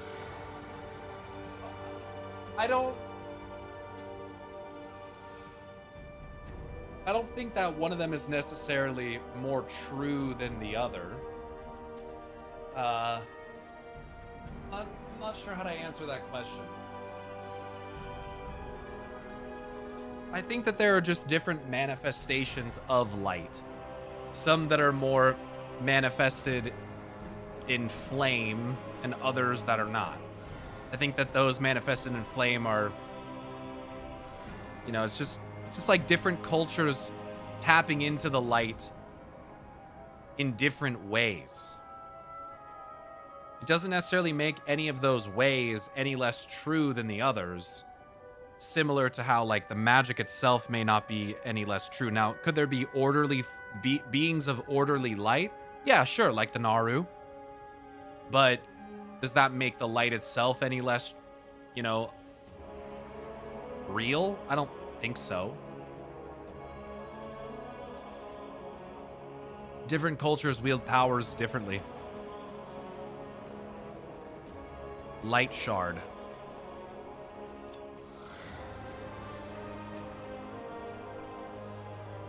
A fragment of crystal imbued with the warm, gentle glow of the light.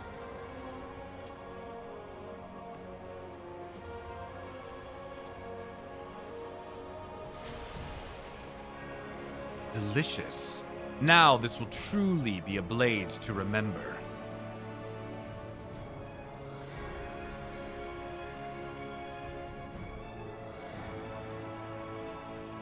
Oh, what pleasure will you bring me Oh, and today? I figured Crusader, but and I hope you enjoy the pet. Well, if it isn't my favorite little monster. How excellent to spend some time together. You mortals are so very interesting. You most of all. I'm special. I'm special. My mom told me the same thing. She says I'm the most special.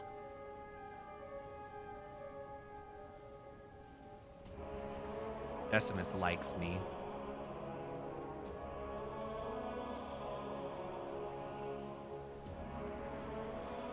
Oh, and it's you again. Consider this blade my gift to you. We shall work together to make you into a true weapon of destruction. And if you come across anything interesting... It's no easy thing intertwining light and void together. The result is unstable. So, we must continue to temper it. We shall quench this blade in the blood of our enemies. Some Dominar attempt to reclaim and repower Nexus Point Zenith. That won't be good for your people. I'll assume you want to stop it. What is it you mortals say? 2 birds, 1 stone? I'll be waiting for I'm our eager to next see you in meeting. action once more. Let's continue our delightful romp at Nexus Point Zenith. I will find you there. Combining light and void in a weapon. We have to quench it in the blood of our enemies.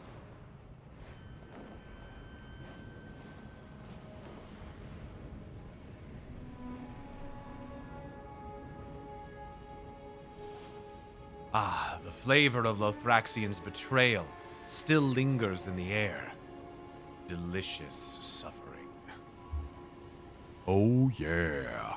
Just the Azerothian I've been looking for. These Nexus points used to be fonts of power for us Dominar to enjoy, long before Xalatath overthrew us. Someday they shall be so again. Fonts of power for us Dominar to enjoy. Be careful not to Harvester have of too much savagery. fun without me. The blade hungers. The blood of our enemies will help stabilize and hone our nascent weapon. You'll need to drench the blade inside some corpses. So you'll need to make corpses. Decimus's smile grows broader. You're good at that, right?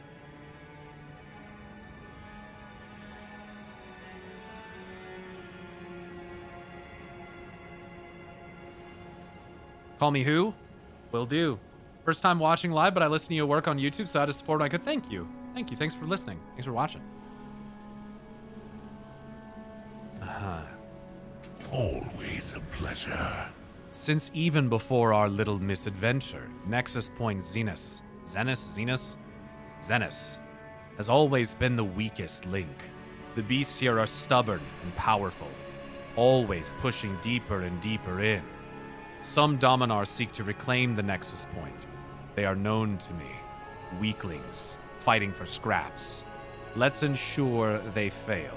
I'll be waiting for our next No, meeting. I must insist. You go have fun. I'll savor the aroma of your brutality from here. The blade churns with conflicting energy, the spark of light trembling against the torrent of void. Its chaos emanates bloodlust.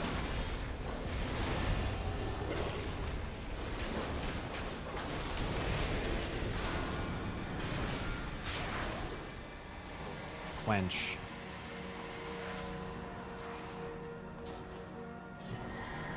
Chat, you ever find yourself savoring some aroma? Maybe like bacon.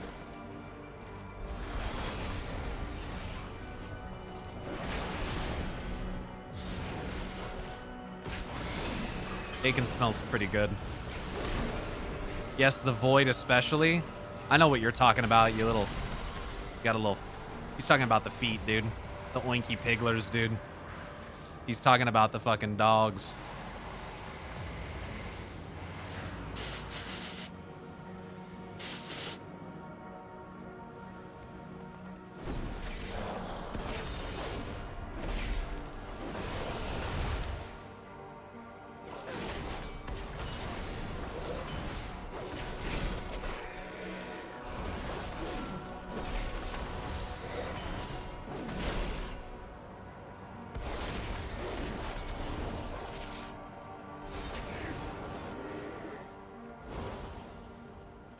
Should have used that macro and Cruz was here. Oh, that was...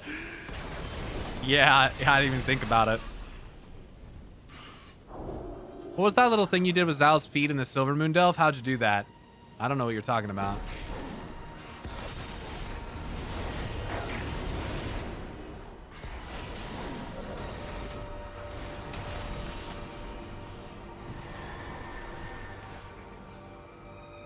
What feed, dude?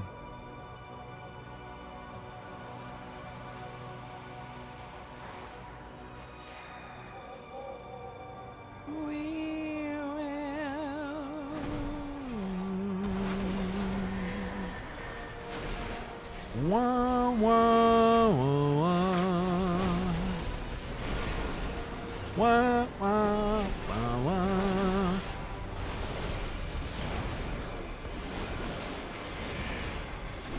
I'm gonna start banning people talking nonsense. Not dealing with this again. And we're not banning anybody, he's just joking. There are no feet in bossing, say. Noxian, Avarice, and Tenebrae slain. Bam,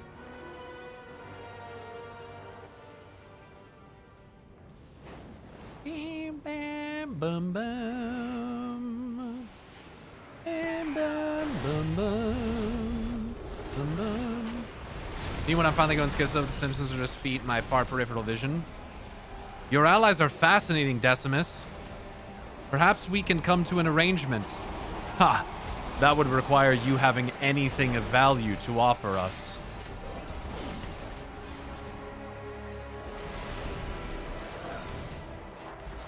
Decimus shrugs. I fucking love this character.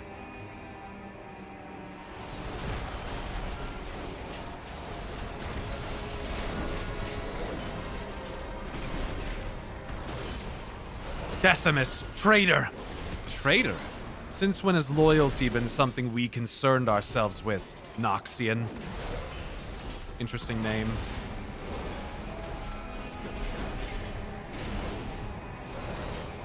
Make no mistake, Noxian felt no loyalty to Xalatath, only envy and greed.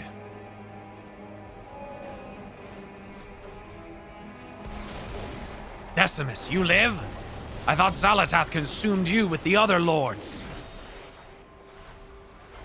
Oh, I'm far too insignificant to be destroyed alongside our old lords. Just like you.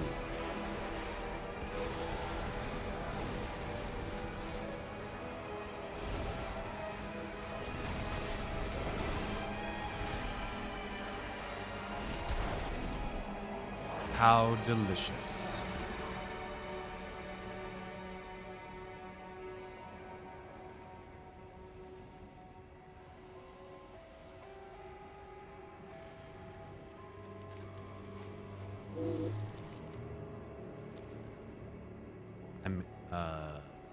Have we heard anything about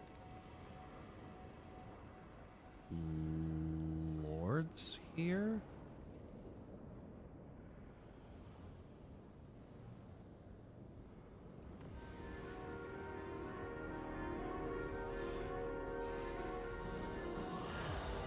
Because if not, then feel like that is referring to the Void Lords.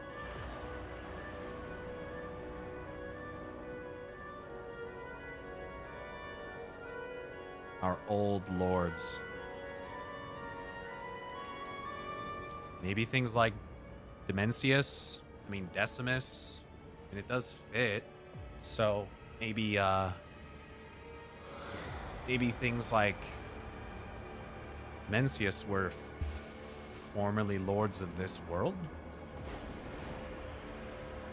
They just were giga juiced up on the Void way more than Dominars. Is that suggesting that Dimensius is like formerly a Dominar? If a Dominar consumes enough, he becomes a big blueberry? Maybe. Well, if it isn't my favorite little monster. How lovely to spend more time together. Oh, and it's you again. Very good. I understand you mortals fret over things like ecological balance and culling of species. Fear not. The monsters here are as endless as they are brutal.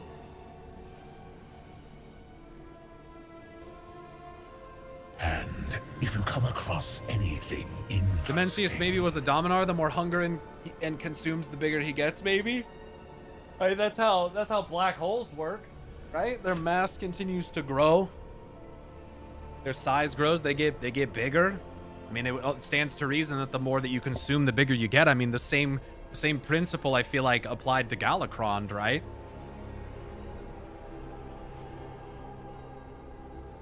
He was big, just driven by this insatiable hunger, which I'm quite sure was void corruption, but not necrosis like they fucking said. And he just consumed and consumed and consumed and was just gigantic. We've seen Dominar in ostensibly different sizes relative to their power, too. Yeah. Yeah. How quaint to catch up with old enemies. We Dominar once had intricate structures of power. Each Dominar fights for their own sake alone, but it is often advantageous to align oneself with others. Temporarily, of course. The most powerful among us were the High Lords. When Xal'atath arrived, she made an example of them all.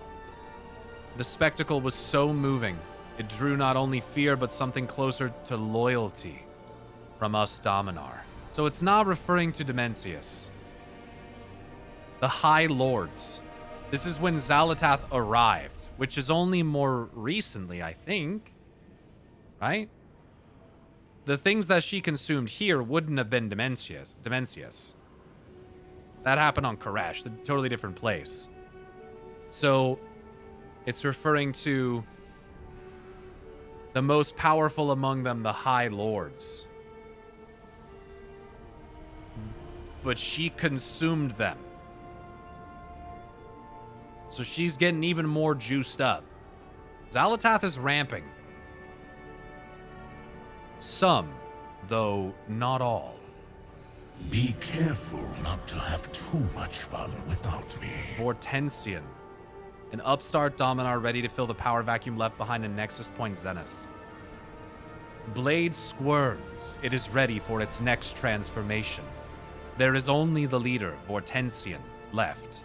He is known to me. Once we formed a pact together to defeat a rival. When the time came for him to betray me, he did so clumsily. I let him live, so I could savor the taste of his regret. I wonder how well that pain has marinated by now. Let's find out. When the blade is tempered in his essence, it shall grow new power.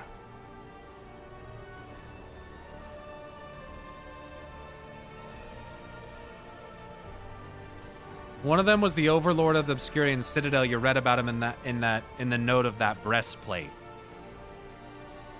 I'll be waiting for our next meeting. Void armor. The regal Dominar's armor sits in heavy silence. Despite its expert make, an aura of malice warps the breastplate's perfection. It's displayed alongside the following inscription. Varus, whose greatest delight was martial prowess, raised Obscurian Citadel from nothing. He donned the impenetrable Lorica Umbra in battle. It turned away every blade or spell that sought to harm its wielder. When the devouring host demanded he surrender, Varus refused. Varus, with his armor, could not be defeated. But then, Xal'atath came to Varus alone. She whispered words into his ear that are known only between them. After a pause, Varus removed the Lorica Umbra. Then, at Xal'atath's command, he was killed. She is the Void. Think to stand above her. This fate, too, shall be yours, Lord Terminus.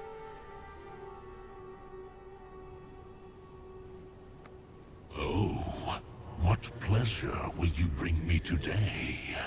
This Void obsession with suffering is very similar to the Anguish blood magic. I wonder how closely they're linked.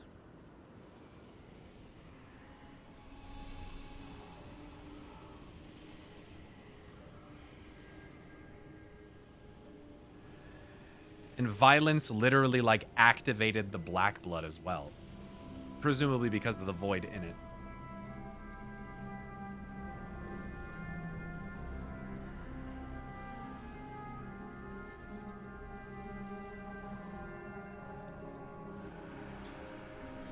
Maybe void causes violence, violence causes anguish, anguish leads to power unmatched.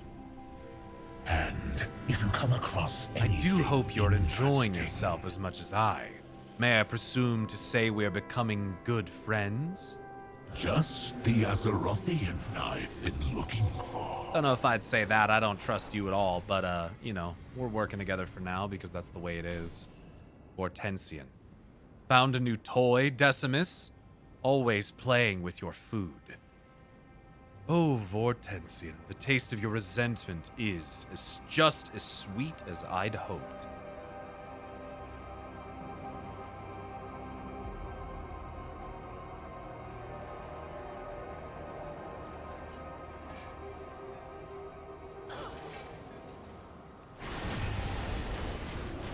Debilitating reciprocation.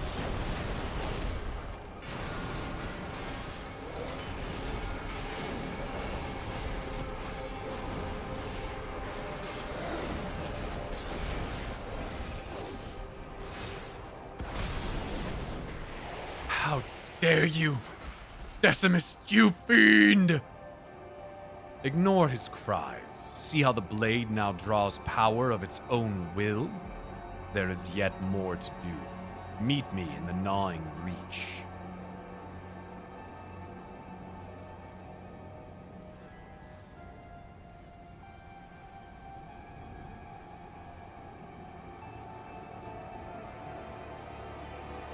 One, two, three, 4, 5, 6, 7, 8.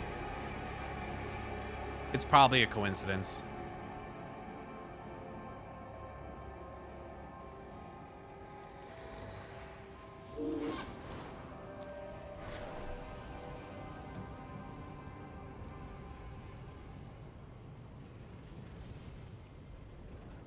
I ain't friends with these Dahmer ass motherfuckers. Oh, what pleasure will you bring me today? Pay no mind to Vortensian's comment about food. We are becoming good friends, are we not?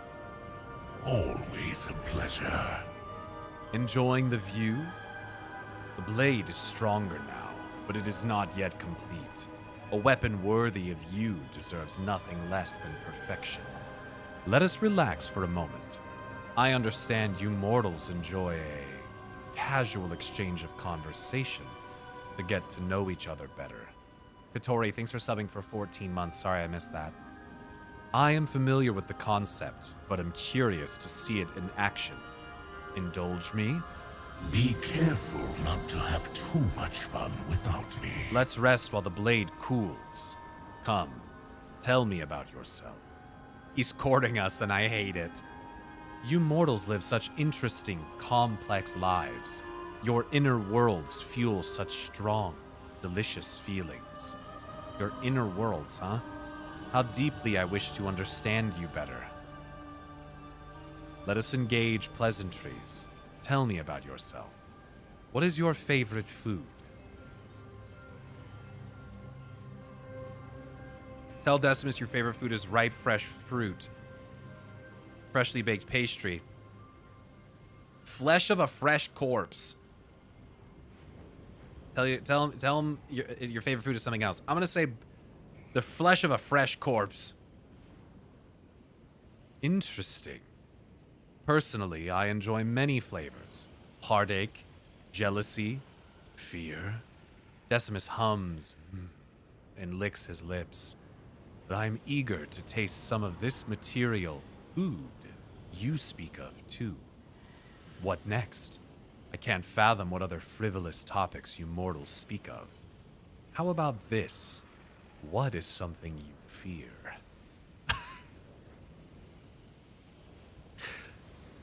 Tell Decimus you fear spiders, powerlessness, darkness. Tell him you fear nothing. Lie. Tell Decimus you fear nothing. Tell him the truth that you fear nothing, or lie.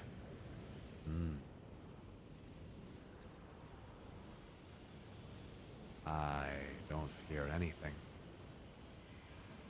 What an interesting choice. Myself? We void creatures are not immune to fear. Should a greater force appear, we know to fear. I fear Xalatath. I fear you. Decimus's smile is wide. Tell me more. I must know. How about regret? What do you regret? All the lives you could not save. All the lives you weren't able to end. All the innocents you've hurt. Tell him you have no regrets. Lie that you have no regrets. I understand you mortals form deep, meaningful bonds by sharing such personal information. Thank you for indulging me. Don't be ridiculous. All you mortals regret. I can taste it in the air. You've killed many, haven't you? Surely there are some deaths you regret. If you say so. I'll be waiting for our next meeting. Well, if it isn't my favorite little monster. Fascinating. How freely you give up delicate information about yourself. I choose to believe you would not lie to me, of course. We are friends now, you and I. Such a mortal concept intrigues me. Be careful not to have too much fun without me. Our journey continues. One final battlefield. There are vicious beasts aplenty here. The void shall fuel the blade even more, and the blade's newfound power shall draw their void into itself by mere proximity. Though this place is different, you may find things you don't expect. Keep an eye out.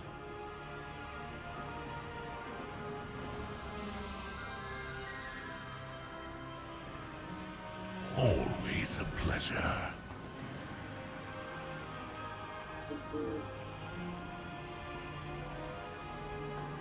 Lingering Shade said, "You murderer." What the fuck? The shade flickers. You can barely make out its whisper.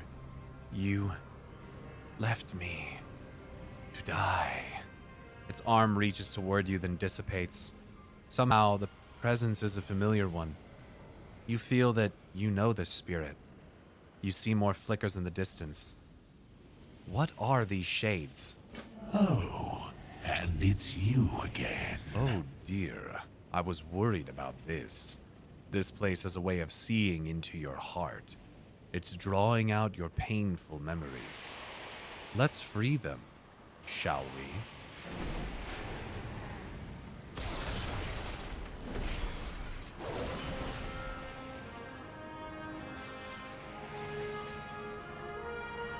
Calling the player character a murderer seems about right. Yeah. What do you mean a murderer? I was only just doing what I was told. I was just following just following orders.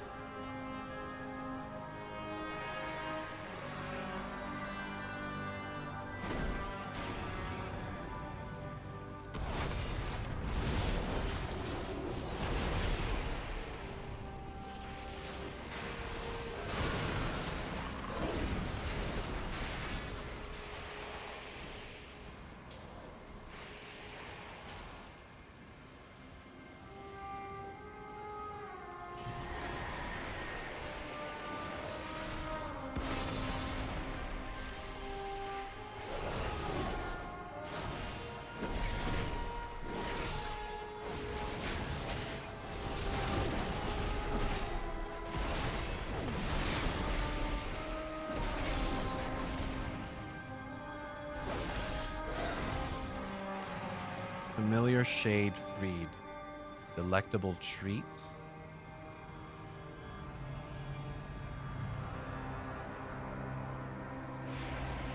Death bolt. Malicious shade.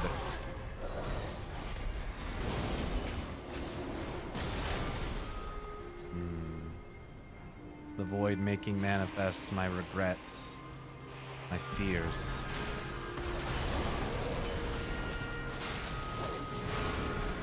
We burn Teldrassil because Sylvanas told us to? We don't really burn Teldrassil. We aid in the assault on Darkshore, and then she commands the people manning the catapults to burn Teldrassil, but I don't know about us just burning Teldrassil. I don't think that's really accurate.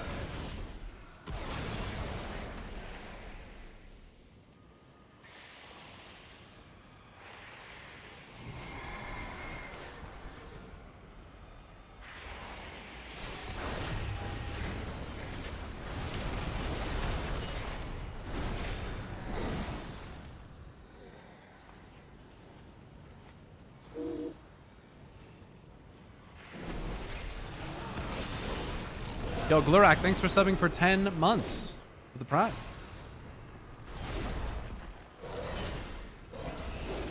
Grassy ass.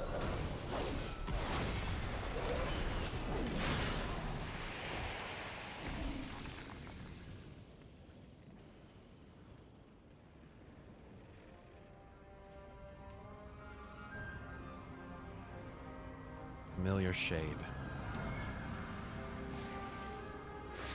Help me.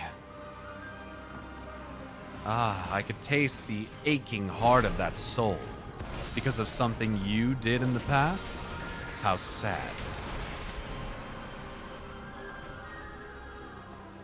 I thought it was a nice touch because if you choose to pick cupcakes as a favorite or spiders as fear, you get those here instead. So you just see cupcakes everywhere. It is manifesting your desires, a comforting food, tempting you to lower your guard. Seems about right. Yep. Those intoxicating whispers. Very good at manipulation, just like Xalatath. Just trying to survive. The second shadow in the cosmology chart for Void is actually the Jungian shadow. This is crazy.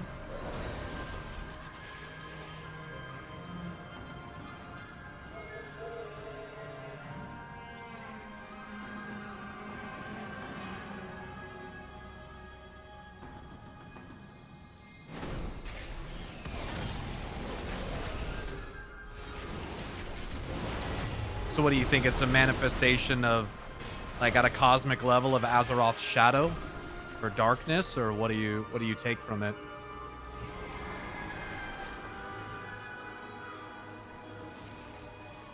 Yeah.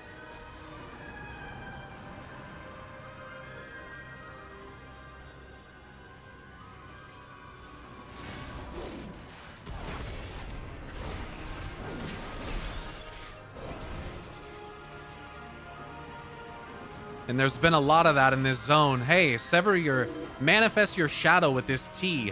Sever your shadow from yourself, or make your shadow manifest, and then use this special chisel to sever it from the rest of you. But wait, it's actually not an evil thing. You just misunderstood it, type shit. And the light would be the super ego, all the affirming, all positive, never wrong. Indeed. And that's part of why I keep saying it's deeply psychological. They're manifestations of the soul and psyche and the mind, not just cosmic powers that it's often looked at just this. Oh, the void is just like a power that's dark and bad, and the light is a power that's like, there's no comparing it to those concepts. So for anyone who never looks into them or tries to gain an understanding of them whatsoever, like you'll never see it like that. It'll just go over your head like forever. If we actually end up trying reconciling Azeroth's fractured mind, I'm down for it. Mind and soul and everything. But mind, body, and soul are all important, I think. Maybe the soul is on the way of being mended, but there's more. Monster. You're the monster. How terrible.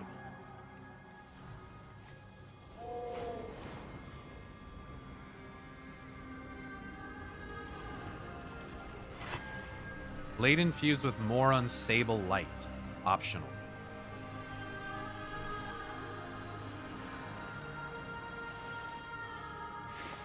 You deserve eternal suffering. I can't imagine how. this must be effective.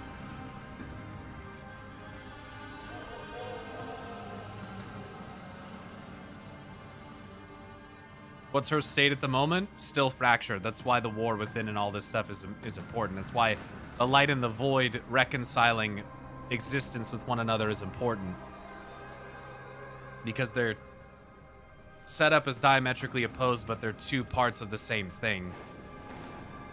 So it's fractured. I have videos about this as well, that Azeroth is fractured.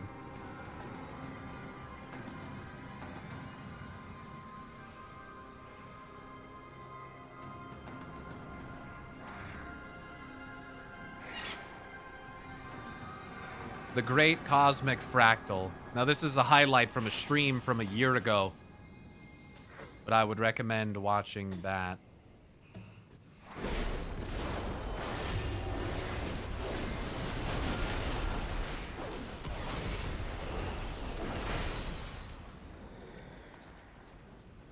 I don't have a monitor. Can you play it for us? Shut the fuck up. Fallen Defender. Shepherd of Fear. Blade infused with more unstable light. God damn it.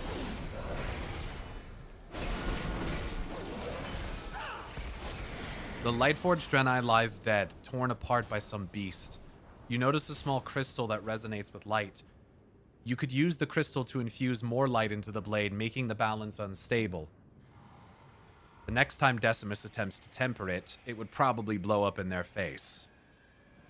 Absorb light into the blade, making it unstable. Do it. Blade infused with more unstable light.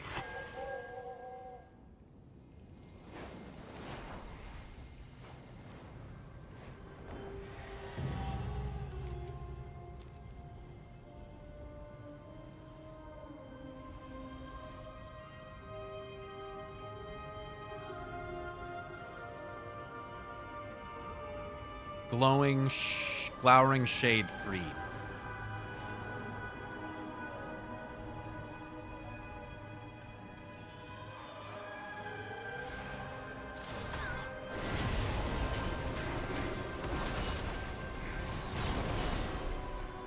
It's no surprise the void would eventually twist these memories into violent ones.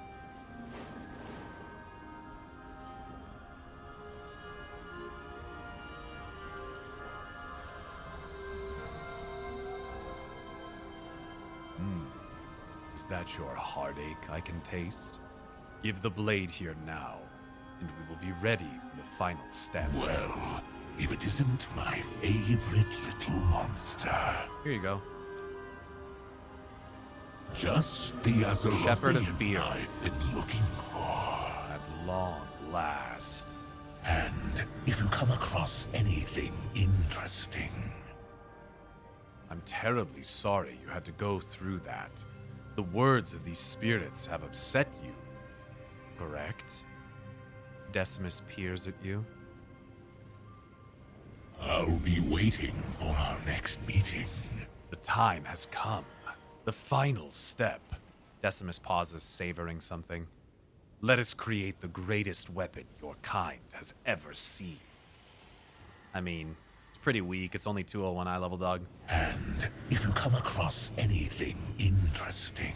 And now, the startling revelation. You foolish mortal, I have been using you.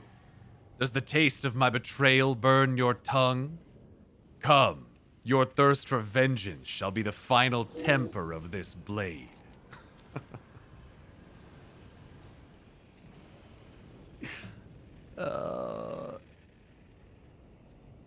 Fight Decimus. The wicked end. What have you done to the blade? Oh! It's dude, every time that I go to finish a quest, every single time I go to fight a quest boss, there is someone doing it. Every single fucking time. Without fail. It's actually nuts.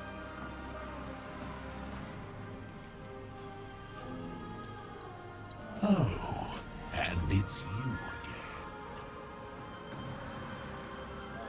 It feels fake. The startling revelation. I've been using you. Does the taste of my betrayal burn your tongue? Your thirst for vengeance shall be the final temper on this blade. He's like trying to bait me into being angry at the betrayal so that we can use the power of it to temper the blade. It's all theatrical, yeah. It's not a real betrayal. L rage bait. Yeah, dude.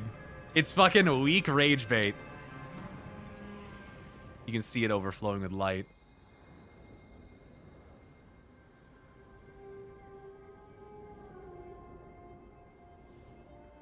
I'm gonna say it, dude. I think rage bait, like culture, normalized rage bait culture is one of the worst things that's ever happened to the internet.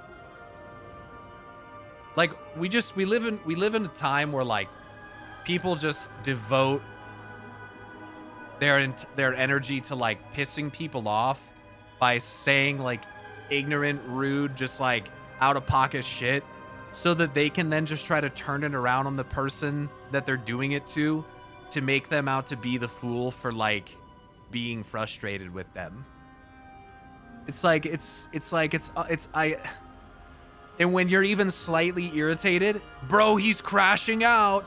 Yeah, it's the most insane thing ever. What have you done to the blade? Oh, weakens him if you do it. What if I just let him beat me? Imagine. Enough. Clearly, you're more clever than I gave you credit for. Fear not, I will explain. Trust me again enough to meet me back at the Howling Ridge, and the blade will be yours.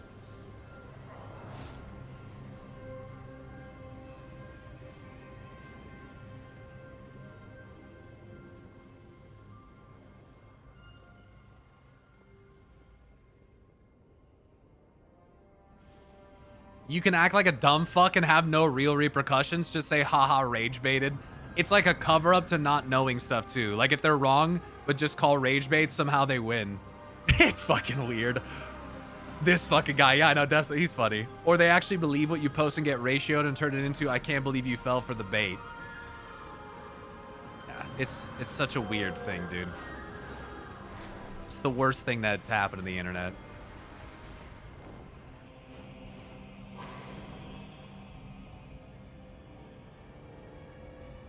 I don't think they were rage baiting, actually. I think they were asking an honest question.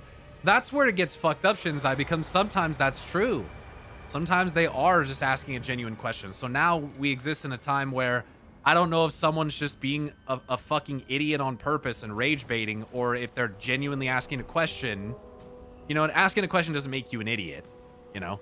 But like being an idiot by rage baiting type thing, you know? And it's unfortunate because it's like, now I don't even know what your intention is.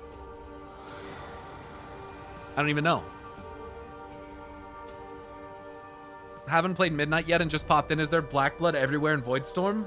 Everywhere? No. There's an area that has something akin to black blood. Though I don't know if we should say that it's exactly the same.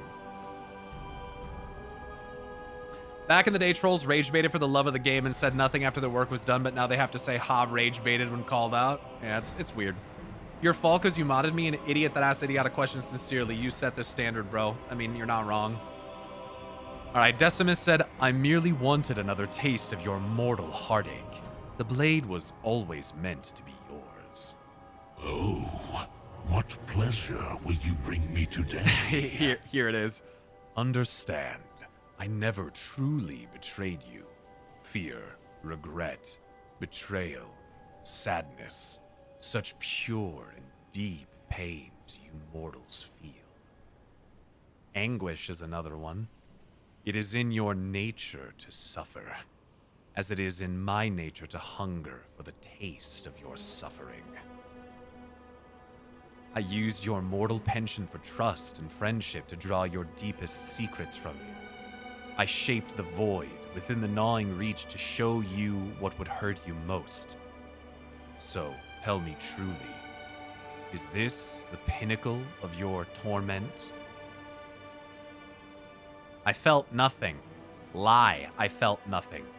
I've never felt deeper sorrow. I thought we were friends. How could you do this to me? Or lie about that?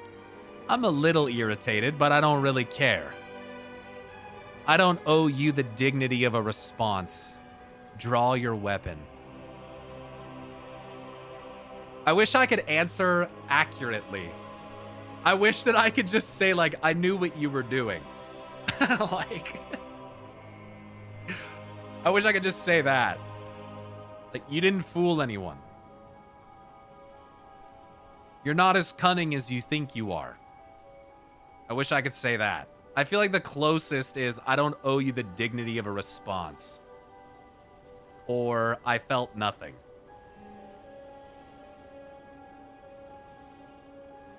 Draw your weapon. That is an interesting answer. This guy's name is fucking Shocker. Alright, I'm gonna do draw your weapon. Easy now. I understand your displeasure, but we must remain allies. For the sake of Azeroth, right? Here. Take the blade. Yeah, how timely for that guy to show up. Just give me the blade. Oh, and it's you again. The blade, as promised. See? I never meant to keep it for myself. I will even shape it into whichever form suits you best. The taste of your suffering was all I desired. Always a pleasure. Here we go. Loremaster of Midnight. I will not ask that you trust me, mortal. If you have learned anything at all, it should be that we Dominar cannot be trusted. I always look out for myself, but I am confident that the most secure and interesting position to be in is at your side. And I kind of hope that the Primus got this idea too. That if he's such a master tactician, as we've been led to believe, that he came to realize that even if he was executing the machinations of the Titans, that he's not going to win by doing that. Can you show the sword transmog, please? I mean, I got a pole arm. But there's this.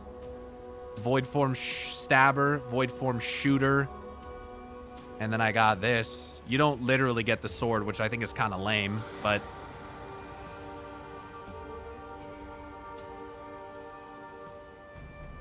I wish I'd actually got it. That would have been significantly more interesting, but whatever.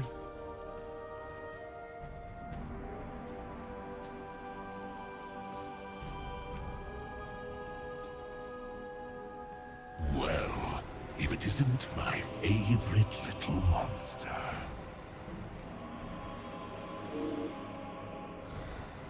Okay, so... You guys wanted me to go near... There's some pools up here you wanted me to check out.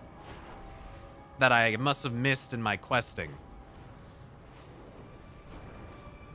Dude, I think this is one of the craziest looking raids from the outside in a fucking long time. This place looks fucking nuts.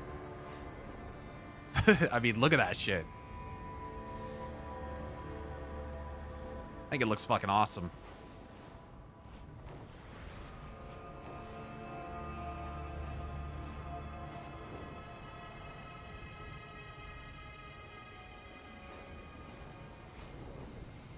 Yeah, people say fucking everything looks like the Sword of Sargeras, but sure. Yeah. You can't have anything that looks even fucking remotely like a sword, otherwise that comparison happens every single time now.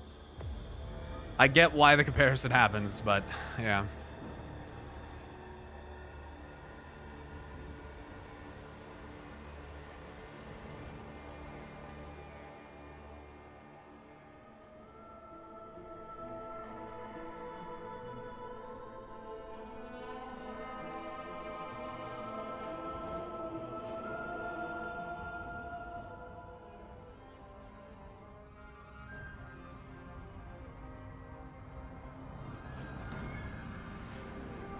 This isn't what people were talking about, is it?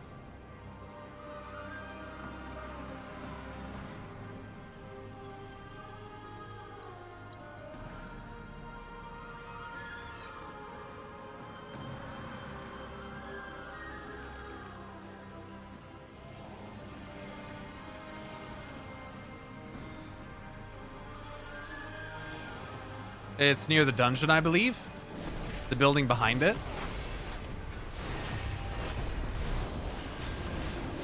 Ah, Goo Lagoon. Ah.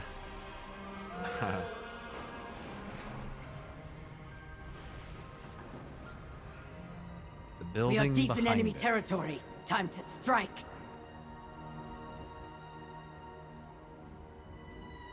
Or are you talking about this?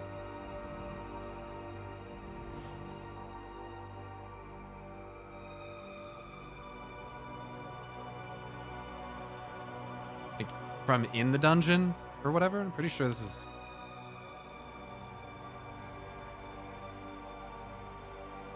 I mean, you just read the dungeon journal. Atroxis. Poison. It's poison. Poison splash, poison pool. I think people just saw this green shit and they assumed it was fell. It's toxic sludge just standing it.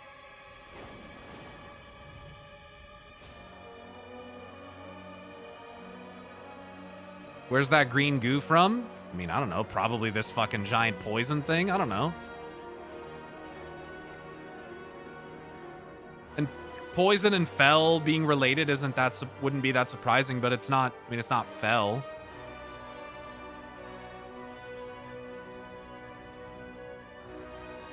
They probably got it from the goo lands.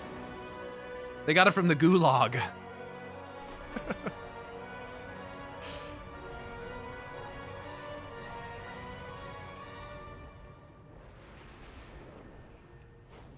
So apparently if you outrun this thing for a minute, you get an achievement.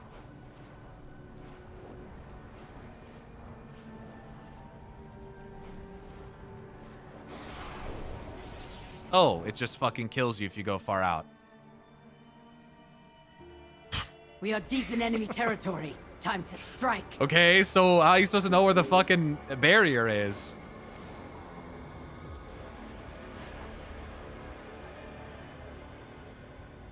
You just fly along the edge?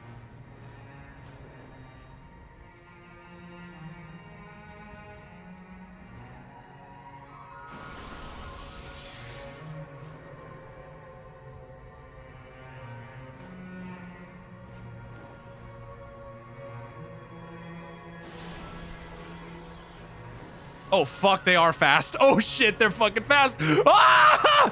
Ah! Oh, my God. I didn't realize it was that fast.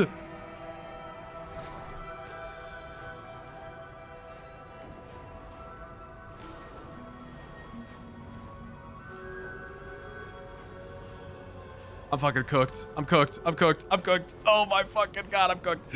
I'm cooked. I'm cooked.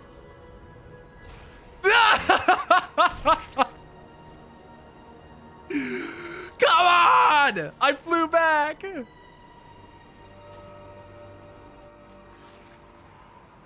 I fucking flew back! What the fuck?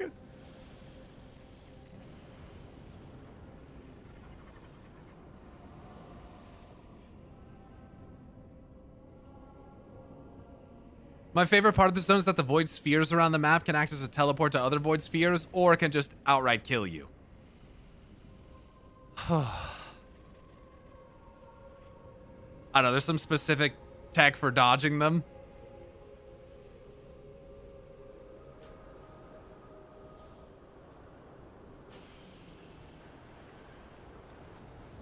I flew up high to do this.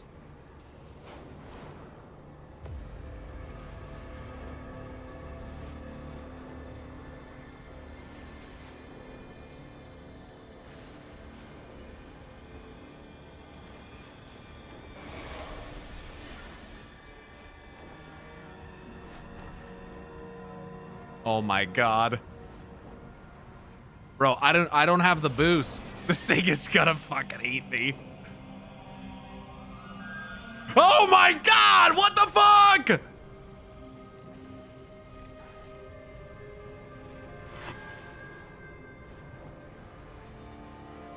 What the fuck, dude?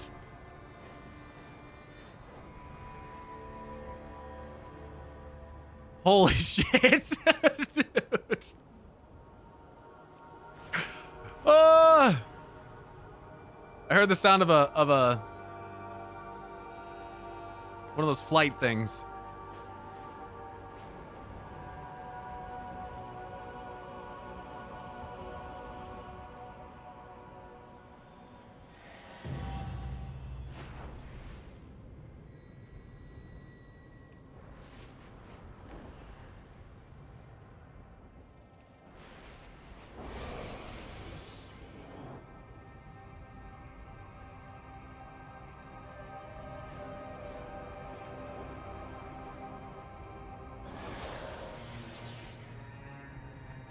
Holy fuck, dude! Yeah, no. Okay. That didn't work. They're so fast. Holy shit. That's crazy. That's horrifying. He dives straight to you, dude. They're so fast. All right, I'm gonna go back to, I gotta go to Zulaman because there's a stay a while and listen from Zul'Jan.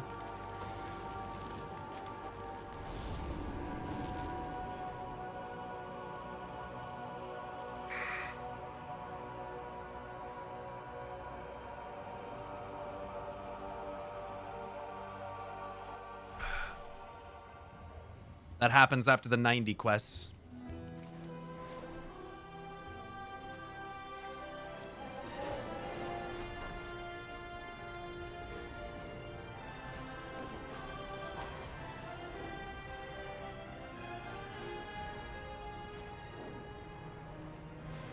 Oh yeah, I noticed on Sharon right after I did the quests.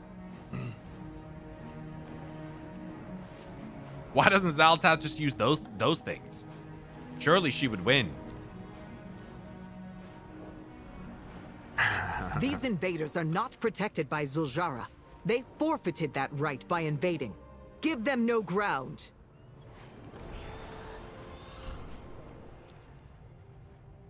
You enjoying Midnight Lore? I am. Yes. It's been a lot of fun. If one of those things flew away with Anduin and Shadowlands, no one would have laughed. If Gen Greymane didn't fucking yell at the sky like that, no one would have laughed.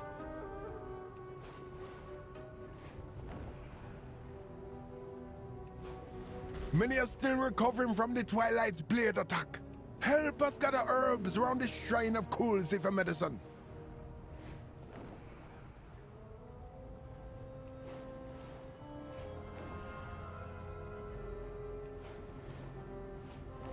Edging of night. Hold up.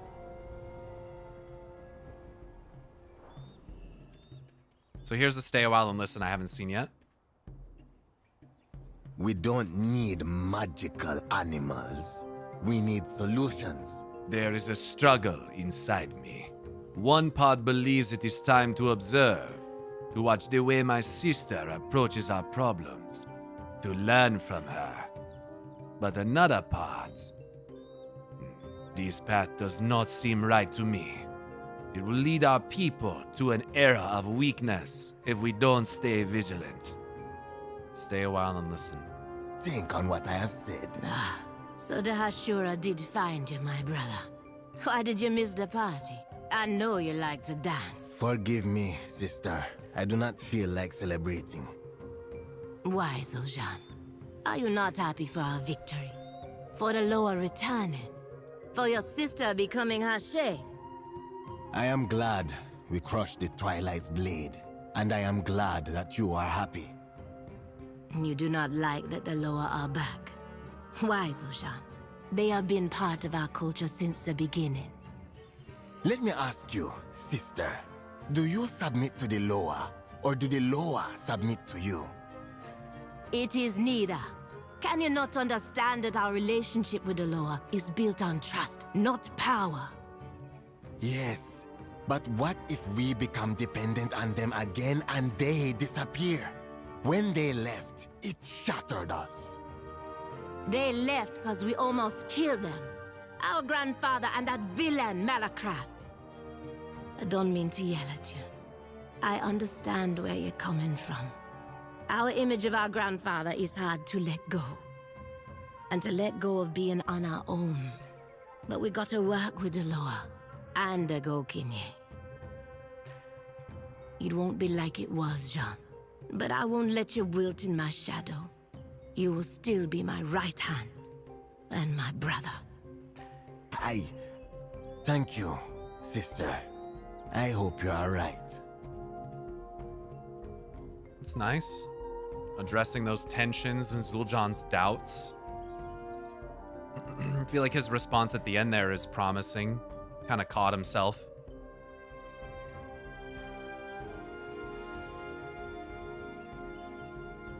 I get it. I mean, I get where he comes from. He's afraid. He's afraid.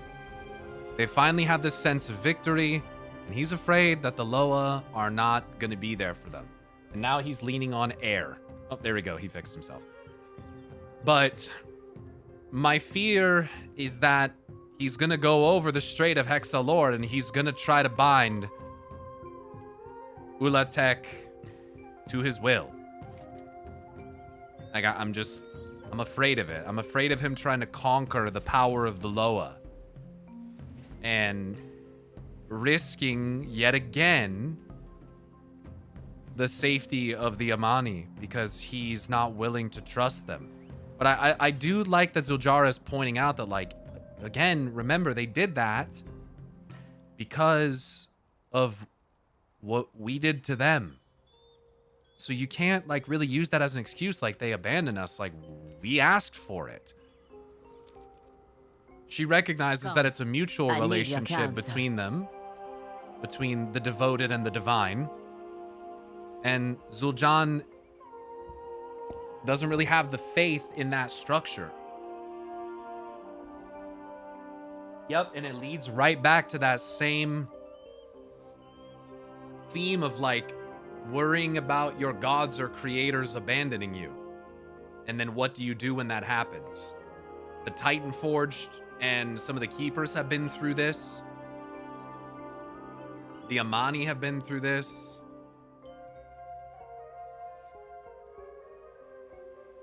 I mean, there's more, but I actually can't think of them off the top of my head. I know that there's other examples.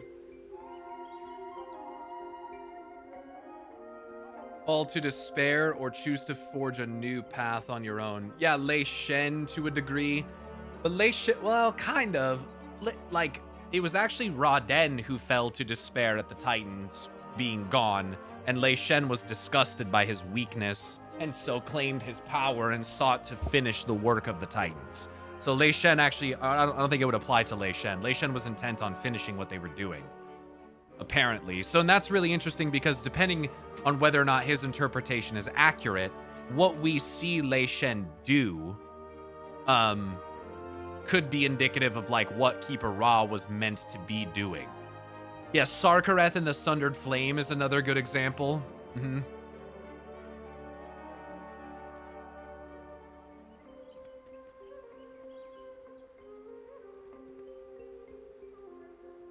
I hope that he doesn't betray his sister. I hope that it's just a situation where it's been a hard lesson learned, but one that he can come to accept. Because if not, we're gonna have to put him down. Yeah, Alnhara's pet. Yep. Alnsharan.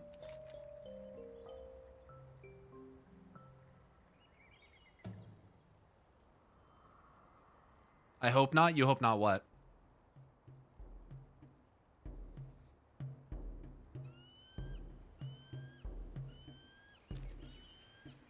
I hope we don't have to put him down. Yeah, I hope not either. I feel like they positioned him well as someone with an opposing view of things. He was antagonistic, stubborn, hard-headed, but showing that their bond as brother and sister is able to overcome that. I would really prefer that it stays that way. Have faith in me. Have faith in the... If you don't have faith in the Loa, Zul'Jan, have faith in me. The Amani leader. At least as your sister. Like, if we don't have that, what do we have? You know, if you don't have faith in the Light Father, have faith in me, Eritord and Turalian. You know, something like that. Even if your faith in the light wavers, do not allow your faith in me and in yourself to waver. As long as you have conviction, that's what, I mean, there's more to being a paladin than just blindly following the light. It's not really what being a paladin is. It's being patient, it's being contemplative, it's being compassionate. It's doing volunteer work, it's doing healing, it's being supportive of a community. A paladin is not just this, I mean, and it can be, but it's not only the glimmering armor and the heavy blade and hammer. That's not, being a paladin is way more about, again, compassion, holiness, not just retribution and fury. That's not the whole picture. So there's deeper messages, you know, with all of these forces really that they're showing, that it's not just like one note. It's not just what, you know, you see it to be on the surface, and there's different interpretations.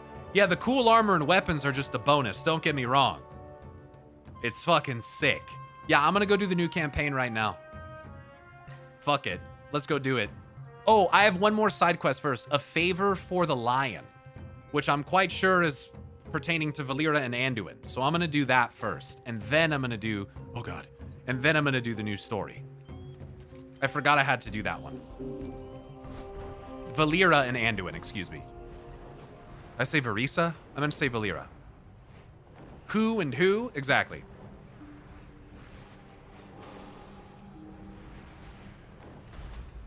Logical Orc, thanks for the follow. Welcome.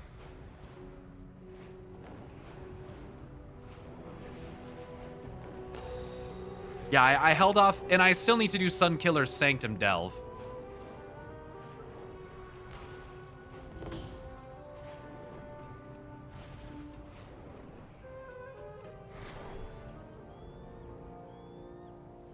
I feel like they nerfed Whirling Surge to where, like, if you're looking up, you, like, don't get, like, any momentum from it anymore. These invaders are not protected by Zul'jara. They forfeited that right by invading. Give them no ground.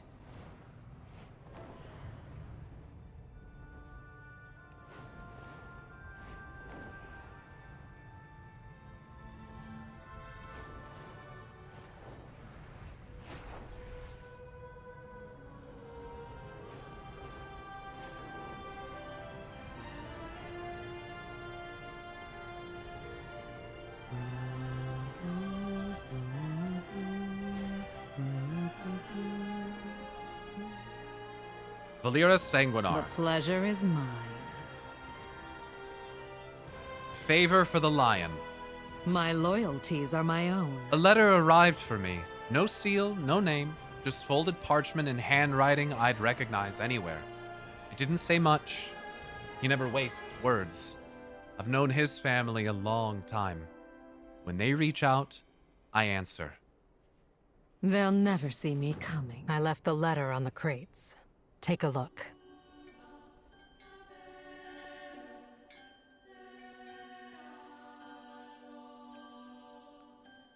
Valera, I've received reports of cultists within the Twilight's Blade who want out. They're terrified of getting caught while escaping.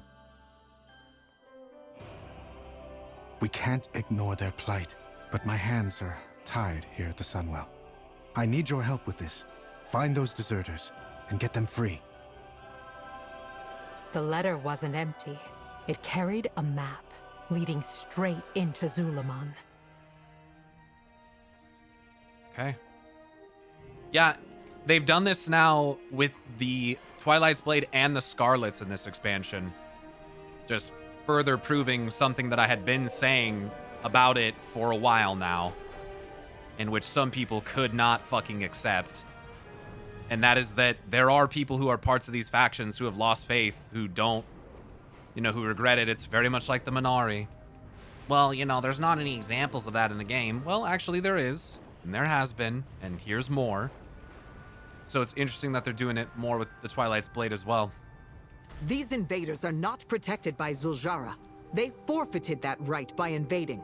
Give them no ground. And there's a really important lesson here about if someone is willing to seek reform, that you can't, or you shouldn't, just lump them in with all of the people who are still blindly zealous to a cause and just be like, yeah, they just deserve to die.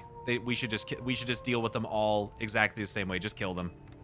It's like if you just treat deserters and defectors, you know, without any level of compassion, I feel like that's not a very good look on you.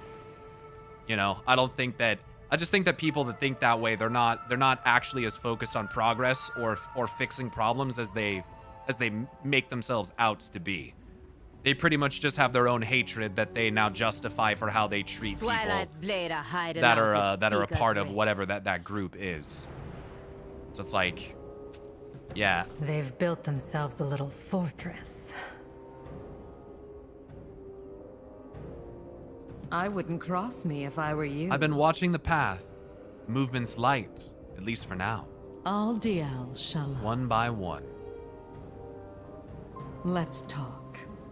Every last cultist is a threat to the people we're trying to save. To Silvermoon itself.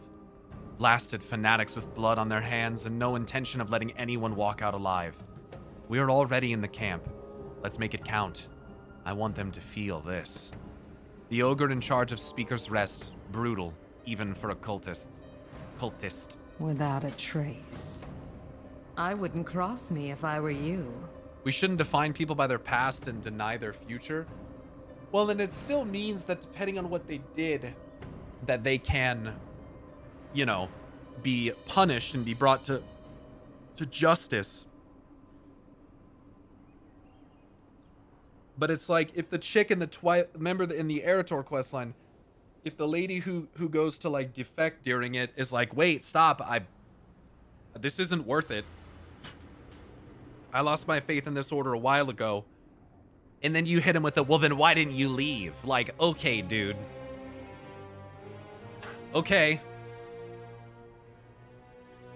Just like victim blame the fuck out of them as well, because they are in a fucking cult. You know? And people that do this type of shit, you know,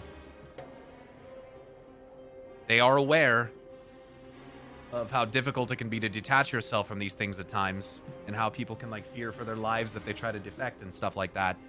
But they just don't want to give them any level of compassion. It's like if we just cut them down, you know? Where do you draw the line? Your past is still yours no matter what you do. You guys are not listening. You're not really hearing the point. It's really frustrating. You guys are taking it to the extreme. Like, oh, well, you know, you're positioning it as if they've done the most horrible thing that you could think of them doing because you don't want to see the gray in the middle. It's very frustrating. Like, we're assuming the absolute worst, and we're not really like... It's easy to basically disregard the concept when you assume that everyone is just doing the worst thing. You're basically saying if a person wants to change, we should give them the opportunity to change. Yes, and there is a difference between granting someone a degree of clemency and still holding them accountable for what they've done. Like, if you're just gonna sit there and make the assumption that they've done the worst possible thing, it's what I'm saying is like, how do I put this? I think hatred breeds hatred, right? So when there's someone that's part of a group and you view that group as irredeemable and only worthy of death, you allow no chance for atonement at all. You don't, like, I've seen this a lot where people, they're like, they're so bothered by this other group of people not seeing the thing the way that they do. And they act often like morally righteous or superior because of this lack of shared view. But when granted the opportunity to change someone's view to theirs, if they do so believe that it's the right one to have, instead they belittle and alienate that person, and they don't even provide the, you know, the opportunity to do anything about it. You don't need to do the most horrendous shit to have still done bad shit. Your past does define you until you decide to do better and change that narrative, which is exactly what the fuck I'm saying. God fucking damn it. That breeds fear. Fear breeds fear. Doubt sows doubt, and the Azakana feast, or Shah in this case.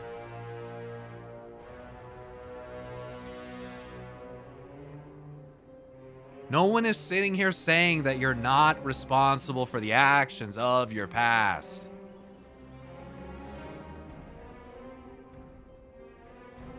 If you mean forgiveness is treating them as if they've never done the thing and forgetting about it, then maybe so.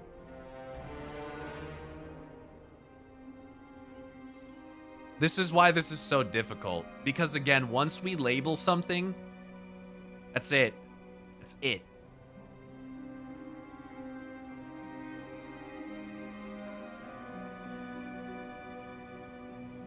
It's like the same conversation that we have about Sylvanas. It's so frustrating. This is why the world is so volatile. People can't see nuance. Tough to wrap your head around this. I'm confused. I think it takes swallowing your pride to see past bad person, which is hard for some people. It's not always just pride. It's like fear, or it's pain. Or, you know, betrayal or whatever.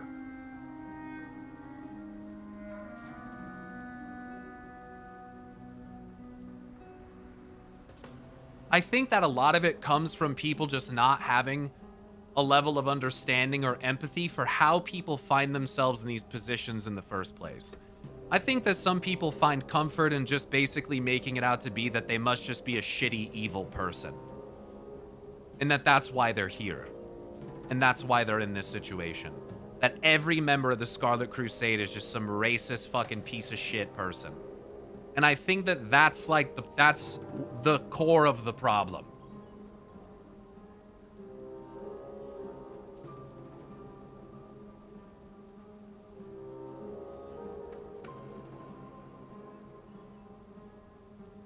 I just think it's a little bit hypocritical to think that you're so, like, morally righteous, but then be so dispassionate and unempathetic to other positions or experiences.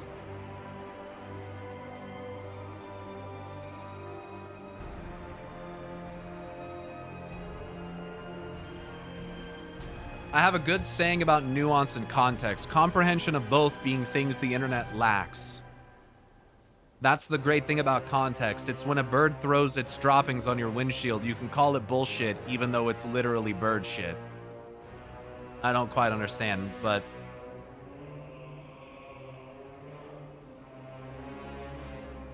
Goku gave every enemy a shot at redemption. He valued the person. Even if they did evil because he thought everyone could change. Maybe take some lessons from the man. Well, and it's this. It's not always extending the hand because you believe they can change. It's extending the hand because they are illustrating that they have a desire to change. Like, instead of looking at someone who was once very racist and being like, they recognize that they're doing something wrong, and here is an opportunity to, like, take them away from that perspective and help educate them so that they're no longer driven by their biases and fear or whatever reasons it is, and help them move past those messed up ways of thinking. Instead, you, like, look down on them and you basically say, like, or they don't deserve it, or, you know, in the case of the Arathi, or not the Arathi, the Scarlets or the Twilight's Hammer, you know, cult, you say, oh, we should just kill them. It's like, you're not. It doesn't make me believe that a person that has that perspective actually cares about making any change. That is a perspective where if there is something that exists in opposition to you, your answer is to eradicate it. And I think that's problematic because ultimately, it's kind of in the same vein as the people that you hate. It's frustrating. If someone like these defectors is showing a desire to be better and to move past or escape this for whatever reason, instead of judging them and being like, well, why didn't you leave sooner? It's like what are we saying? Like,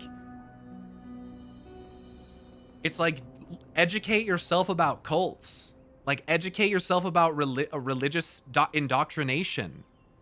Like, the best time to leave is now. Maybe it was yesterday, but today is the second best time to leave.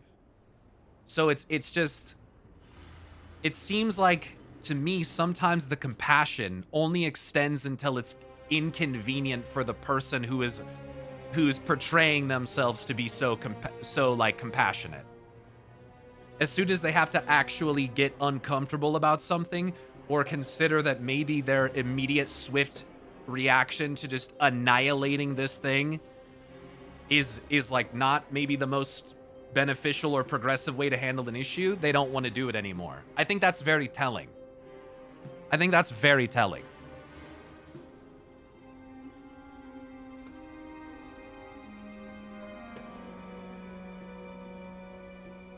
I think there are just some people who align themselves with what is, or what they perceive to be, the morally correct position, and they kind of put on this fake fucking facade on the outside of being compassionate and having a bunch of empathy, but they don't actually.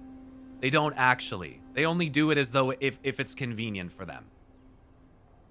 They're not willing to do the hard things, which sometimes is giving a little bit of grace to someone who, you know, has done something wrong.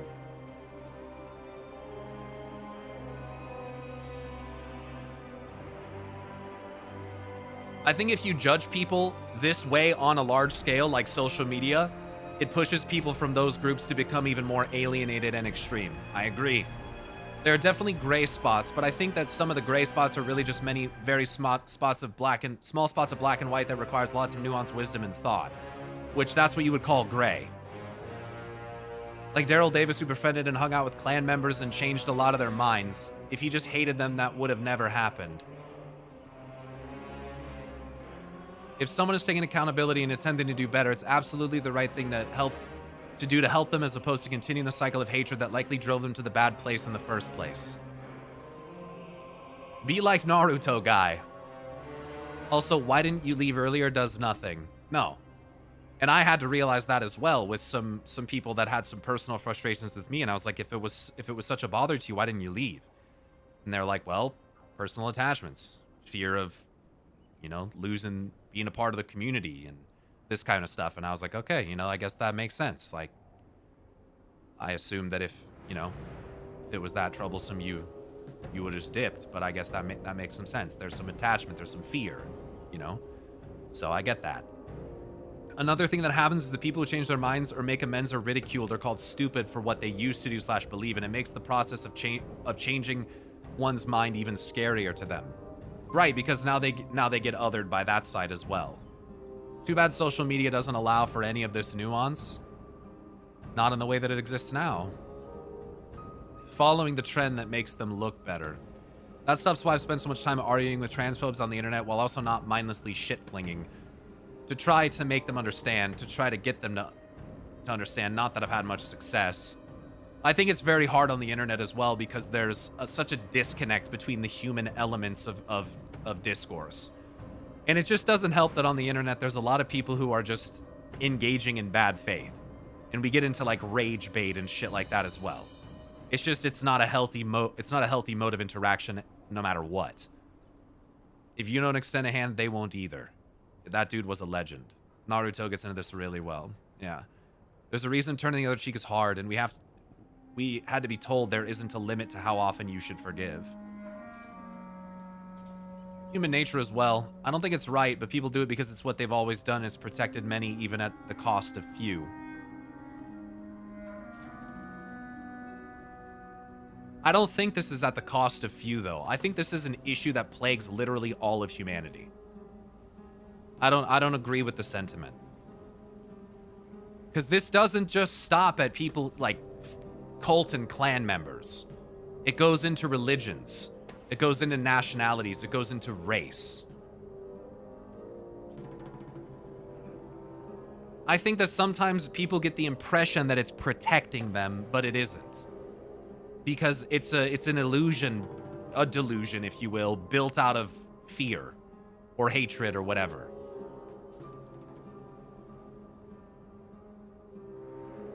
I've heard that in a lot of ways, leaving a cult is as hard as leaving an abusive relationship, because it is an abusive relationship of sort. Yeah, absolutely. Absolutely.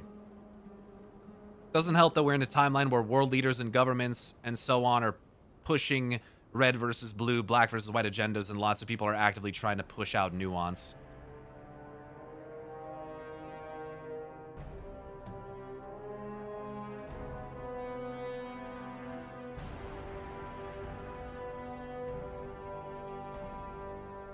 Doesn't help. Yeah. You know, Pyro, I genuinely enjoy your streams, and I have a secret dream to see you and Novel do a collab / stream together. Unfortunately, that won't be happening.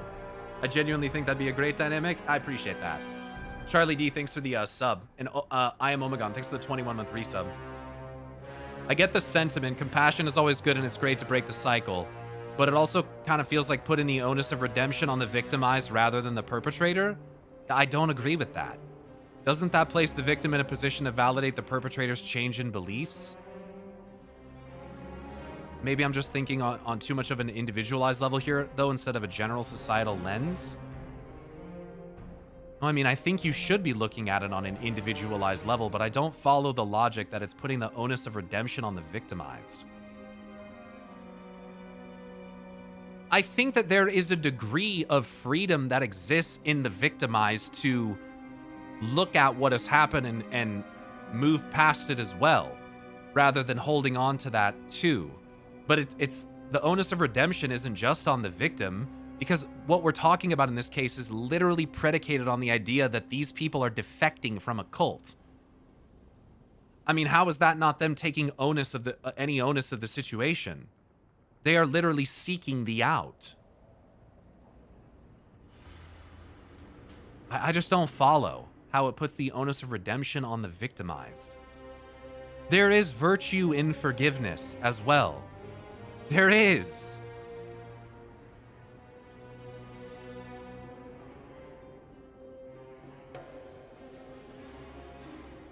I think what he means is people aren't obliged to forgive someone who has done bad things. It's a gesture of goodwill.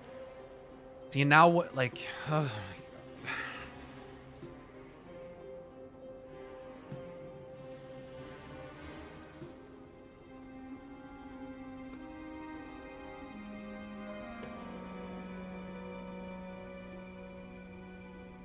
feel like it feels like you're not really listening to what I'm trying to say, man.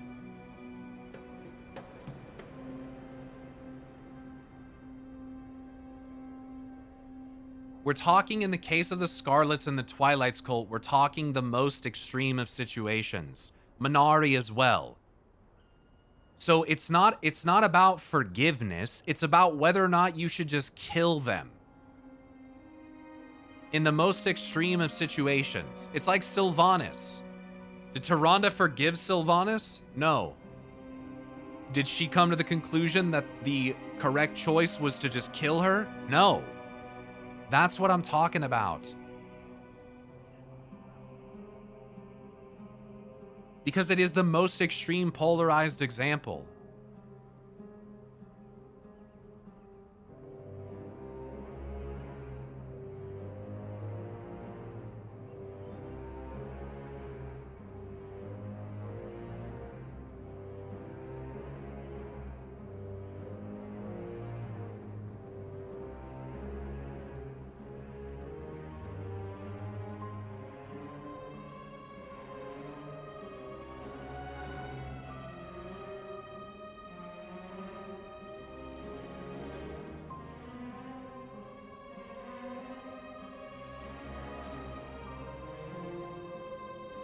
I thought we weren't talking about the extremes. You're pissing me the fuck off, dude.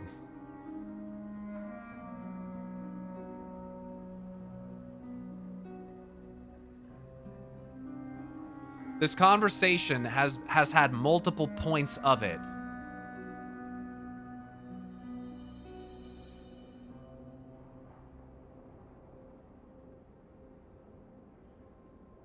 The framework that we are operating in the case of WoW, is extreme, which is why I made the example of instant killing people, instantly executing them.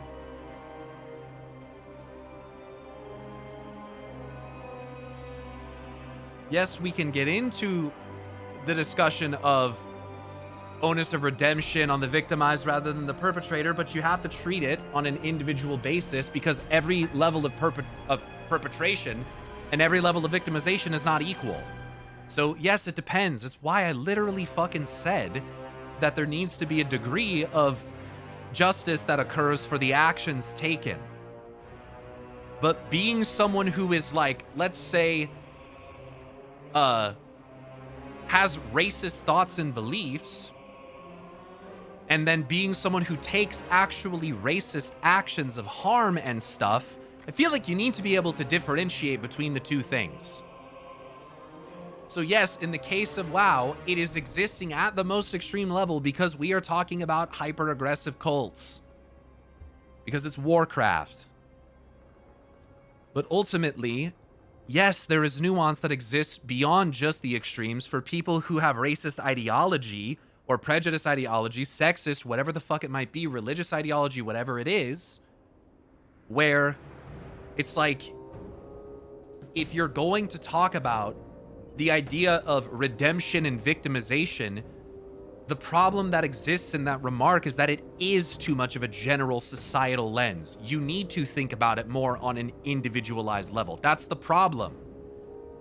Because what happens when you just look at all the members of the cult is exactly the fucking same, you're generalizing it. You know what I'm saying? The same way that if you just try to say putting the onus of redemption on the victimized rather than the perpetrator, that's a generalization. It very much depends on the situation. And yes, no one can force you to forgive someone. That's not what I'm saying. There's a difference between forgiveness and blind punishment that comes from hatred. Charlie, thank you for gifting 5 subs. Thank you. I agree 1000%. Part of society in general doesn't see that difference in life, let alone in the game, unfortunately.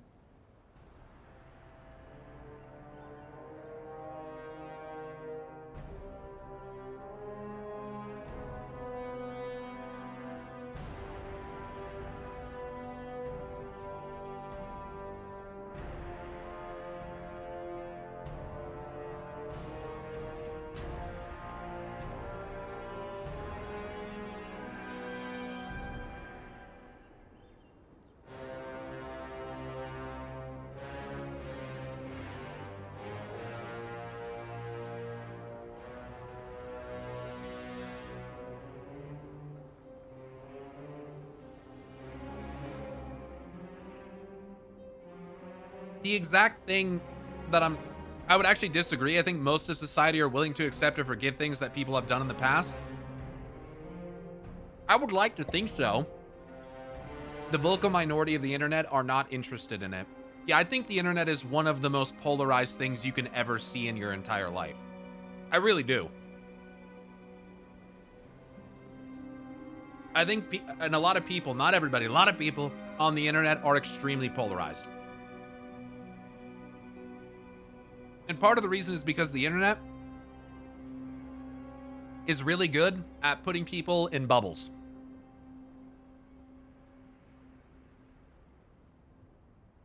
And showing them things that feed their hatred.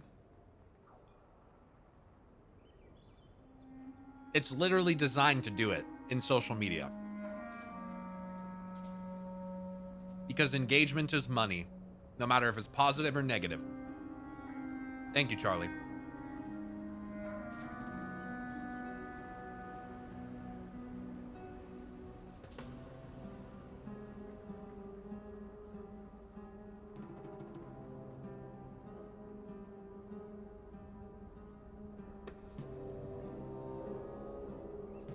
So to clarify, do I think that anyone who says, oh, we did bad things and I'm so sorry, should just be like forgiven and we should just pat them on the back and be like, it's okay? No, I think it absolutely depends on the actions that they took. But I would also say, you know, so what I'm saying is we don't just forgive everyone just on the pretense of, oh, forgiveness is a virtue or can be virtuous. But we also simultaneously have to look at it with nuance. Because if you're just going to look at an entire group and then go, well, they're all just unequivocally and equally fucking bad, that's also not true. That's what I'm trying to get people to see here. Is that I'm not saying we should just forgive them all just because they said sorry and be like, oh, you know, water under the bridge. That's not the case. I think that we need to measure the actions that someone takes. And ultimately, justice to a degree can be subjective. Some people think that a certain sentence is just, and some people think they deserve more, and some people think they deserve less. That's how that works. But it also means that we can't just look at an entire group and be like, well, they're all bad. That's where fucking racism and crazy shit comes from.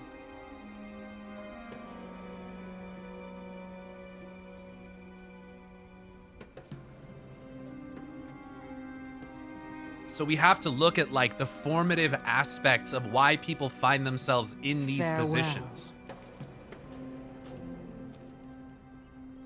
Right? We have to try to understand how and why these cultists got drawn in. Look at what was happening in Tranquillion. Those people were afraid. They didn't think that the city of Silvermoon was going to come out and do anything to protect them. They trusted their lord. So they were all easily indoctrinated into the plan.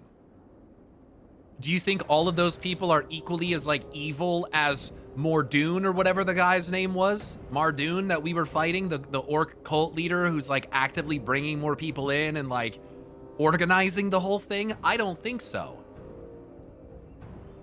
I don't think so. I think that these people deserve a lot more clemency than that kind of person does. It's like comparing fucking Hitler to a foot soldier. Especially if it's, someone who, everyone always gets riled up about the Nazi comparisons, but it's the most knowable one. I mean, what about like fucking Schindler and all that stuff? Like there were people who were technically part of it that were actually doing things or lost faith and were looking like into the background to try to find ways to do good because they knew it was fucking wrong. But sometimes people get absorbed into power structures and that's what happens. I feel like that's kind of what happens with a lot of Scarlets, especially because the Scarlets initially started as an order meant to fight back the undead scourge. Like totally understandable. This fucking insane plague that's like washing across your land, like turning people into fucking shambling undead. Like, but then how quickly can something like that be corrupted from within? By leaders who have deeper prejudices and demons who are stoking those fires of hatred to lead it to a more extreme version of itself.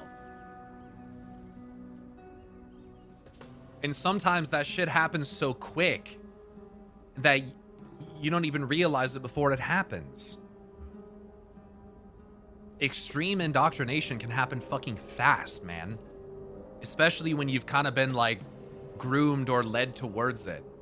Especially when you look at it from like a moral standpoint. Because when people can justify their actions based on morality, GG, dude. I mean, look at what light wielders do. Oh, I can use the light. The fact that the light is good and that I can use it for this pretty much proves that what I'm doing is righteous and good. No. It's not true. That's not true. If someone has realized they are the bad guy and they're trying to fix that, you don't have to accept their apology, but at least recognize they're trying to change. And again, in the case of WoW, do we immediately execute them? Just because they're part of an organization that we have our own hatred for? Or are we basically being driven by a similar type of hatred as they are and losing a sense of what is just and actually fair and empathetic and considerate? And people get real angry at that and they're like, well, They, you know, once upon a time, they weren't that empathetic or considerate to me. And it's like, well, they are right fucking now. So what are you going to do? I just think there's a shitload of hypocrisy that surrounds this type of attitude. That's why I'm saying something about it at all. Because it's very fucking annoying to me. And there are people that hate people for their race and their gender just as much as someone else, and they've justified it in their mind that it's okay because it's a certain type of person that deserves it.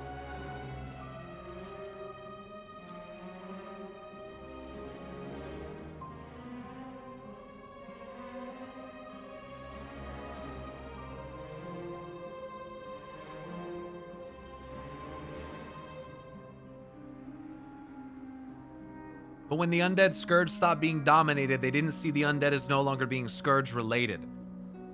I mean, why would the majority of them? Undead became just undead, and it was all worthy of death and to be purged in a Scarlet's eyes.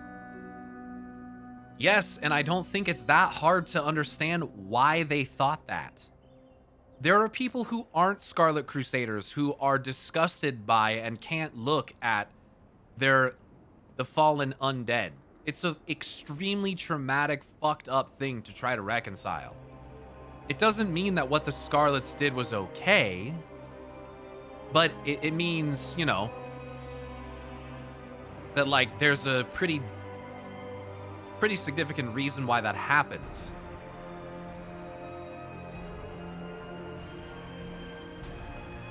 Okay, La Luna, I guess I misunderstood.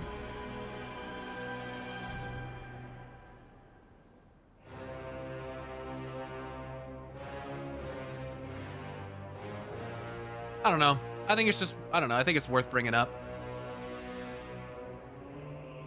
Some people can't handle the conversations. They have to try to pull gotchas and annoying fucking shit because they don't want to give nuance. And I don't know what to say to those people. When able, help them get help. Helping someone who needs help doesn't equal forgiveness. Also, why not help someone become a better person? Because, again, some people, they talk about virtue and change and progress until it's inconvenient for them. When it becomes something that's even remotely uncomfortable, they won't do it. That's why. It's all good, Roller. It's all good. Don't worry about it. Let's talk. All right, let's get back to this quest. Twilight's Blade, just like every other cult, hiding behind masks and borrowed power. The pleasure is mine. Every last cultist is a threat to the people we're trying to save, to Silvermoon itself. Blasted fanatics with blood on their hands and no intention of letting anyone walk out alive. And that's the thing. No one. We're already in the camp, let's make it count. I want them to feel this. Kill Mordrag the Tainted. Without a trace. Intercepted. My loyalties are my own. The Twilight's Blade hit Tranquillian hard. Slipped in and took all the supplies and information they could ever need. Right beneath everyone's nose. Time to return the favor. I've marked a few tents, command posts, messenger satchels, a supply ledger tucked under a wine crate. That's where they keep their orders, maps, and routes. Grab everything you can. They'll never see me come. Keys are optional. These people join the Twilight's Blade looking for purpose, power, or place to belong. For a reprieve from the fear and promise of certainty. And a promise of certainty. Now they see it for what it is. A prison dressed up as faith. And they want out. We go in together. Get them out before the cult realizes what's happening. Find and release 4 groups of cult deserters at Speaker's Rest. There you go. They joined looking for purpose. Some looking for power. Or a place to belong. This is literally how people get indoctrinated into cults and religious fanaticism. Or even political extremism. This. They're looking for a purpose. They're looking for a sense of power. Or even just a place to belong. Or a reprieve from the fear and a promise of certainty.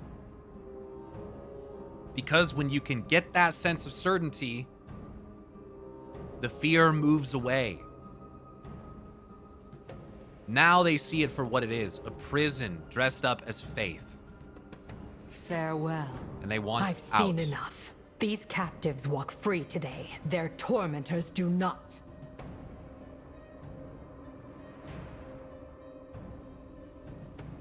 Again, it doesn't mean that every Twilight cultist here is the same. There are a lot of them who are like, nah. How you doing, pal? I didn't sign up to worship shadows. I just wanted purpose. Keep cool out there. How you doing, pal? I tried to run once. They made sure I wouldn't try again.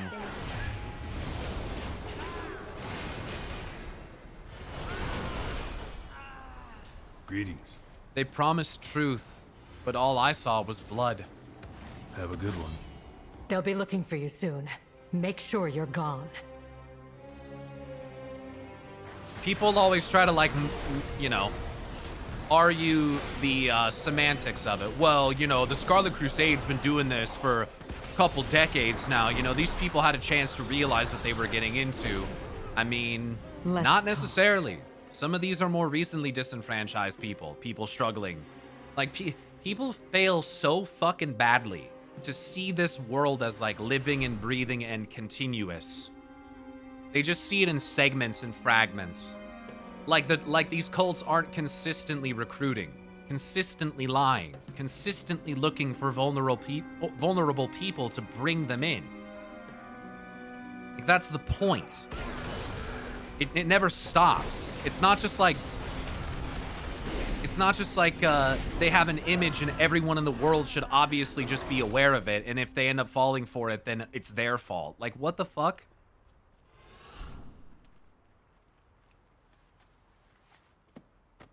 Yeah, raising children, and that's the child's whole world.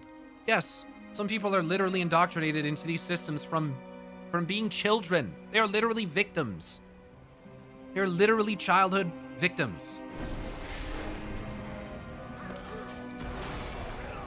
I'm concerned that that's what, if the Scarlets have Callie as child, I'm concerned that's what's gonna happen.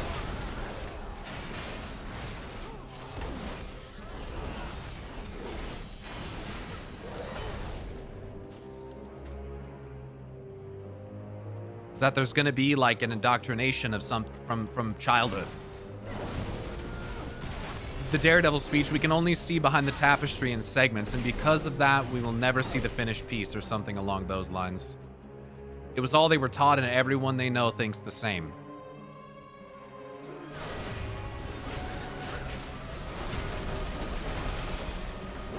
And it's so... It is so fucking sad, man, because when you watch these documentaries and shit about people that have escaped and survived cult stuff, they're inevitably, they always highlight that there's people that are like, well, it's kind of their fault for getting involved, or it's their fault that they didn't leave soon enough, and it's like, damn, dude. It's so, I don't know. It's so lacking in compassion or empathy at all. It's like, what are you getting out of doing that? I don't understand. I don't understand. What are you getting out of that mindset? I'll drag you down in iron. I'll fucking... A clean death. More than he deserved. You will never find the rest, he says. He said. Shalom. Which reminds me, a friend from the Bionicle community recently escaped a cult that I think he was born into. Some would say that especially like sub-factions of certain religions are very cultish. But, yeah. It's why cults cut off friends and family, and why going to college changes so many people when they leave their hometowns.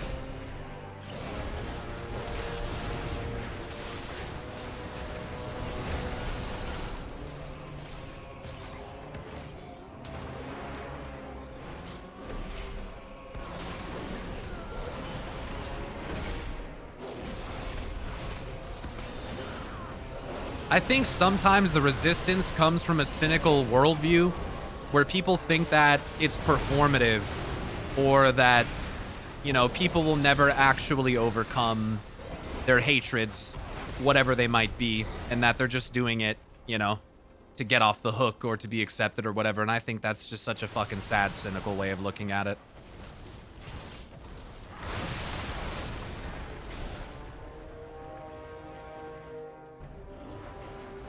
Having perception of the wider world often works as an antidote. It's why cults try to keep people in echo chambers.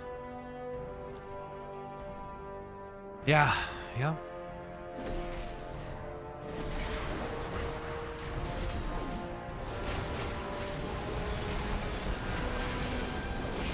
And it's just, yeah, again, I bring this up about the cults and the Scarlets and all this stuff because I have had people straight up tell me that this nuance doesn't exist in WoW, and that they don't think that there's any Scarlets or anyone like that in these groups who Hands are off.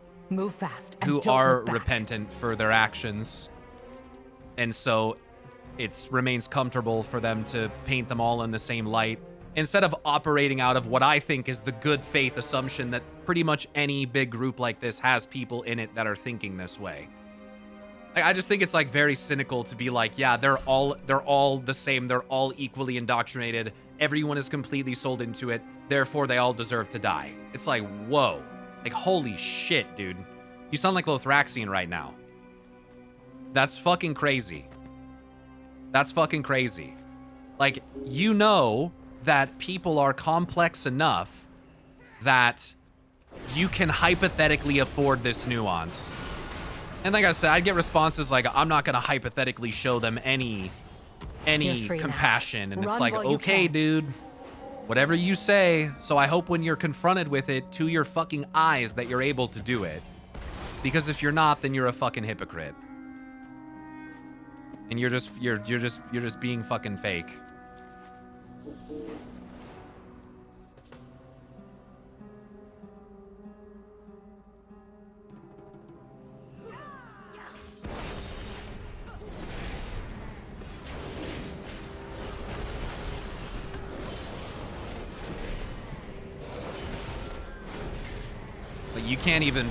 You can't even potentially conceive of the idea that someone of this particular group might not be inherently like fucking evil or as bad as the other people that are in it. Enough of the cult hospitality. Time to leave.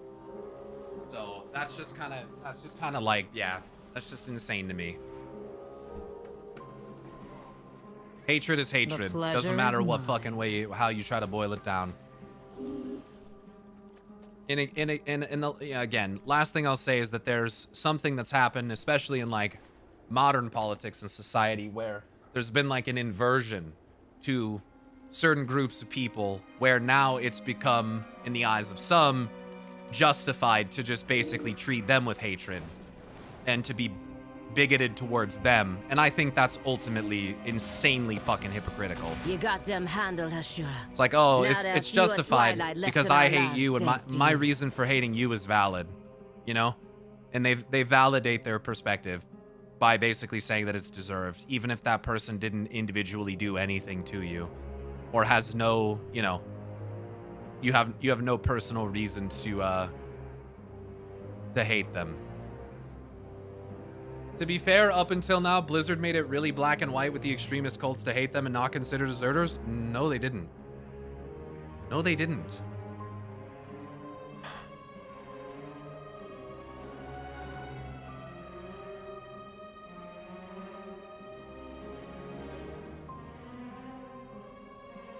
We have had this with demons in TBC.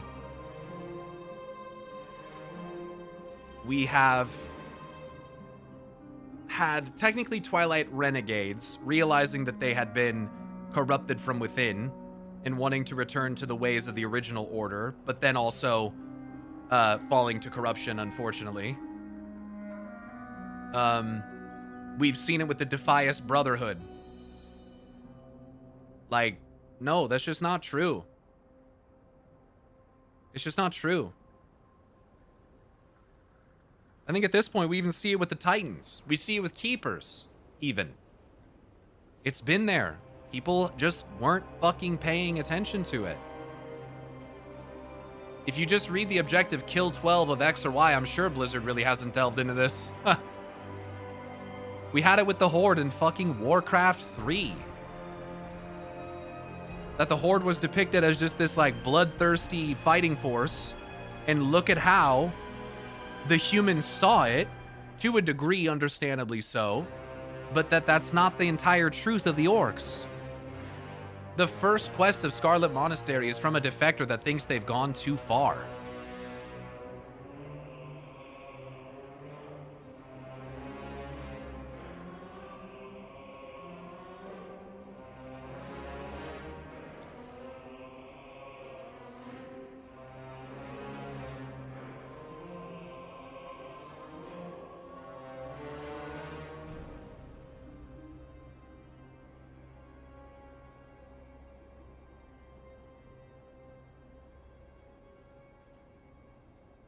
Yeah, this is not just some new thing, man.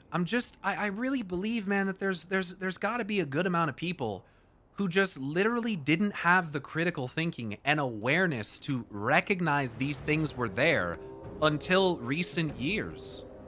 I mean, when I started playing WoW, I wasn't paying attention to this shit. When I was 17, 18, 19, I wasn't paying attention to any of this. I was just fucking gunning through the game.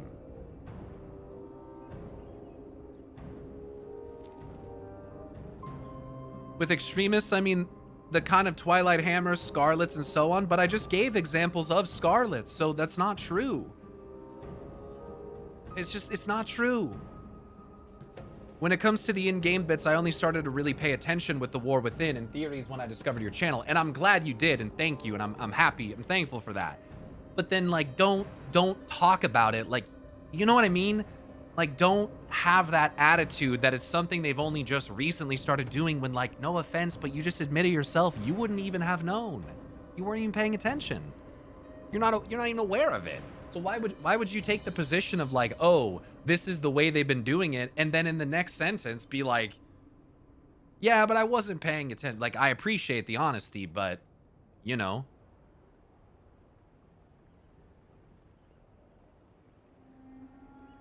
I wouldn't cross me if I were you. You just said you weren't paying attention. Clean work. The kind they don't come back from. Without a trace. Twilight's blade, just like every other cult. My loyalties The right are scrap my of own. parchment can win a war. Or start one. The pleasure is Now mine. this is useful. Let's see how well their little operation runs when they're chasing ghosts and missing crates. Farewell. That should be all of them. Al Dial Shala. Delves. Measure once, cut twice. We've done well to see those deserters to safety, but don't fool yourself into thinking we freed them all.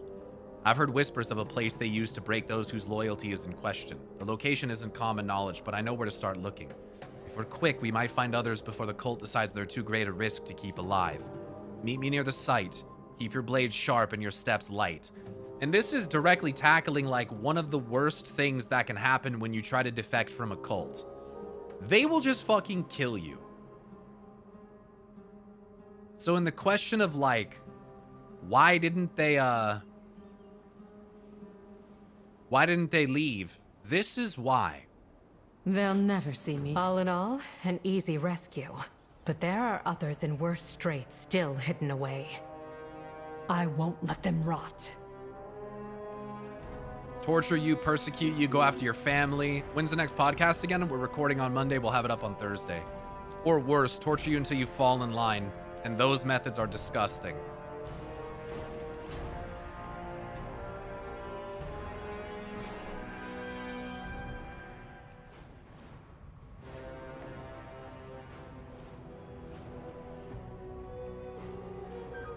I started to recognize these issues in Legion. For years, I can't immerse completely in the game thanks to the problem with the portrayal of races like trolls and orcs. Because I've been studying racism and colonialism for years, and perhaps being Brazilian helped me notice a thing or two.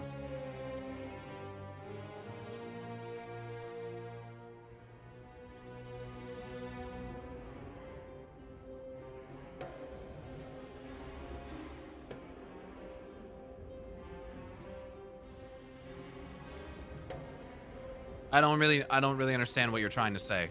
I feel like that's like the second part of another message that didn't exist.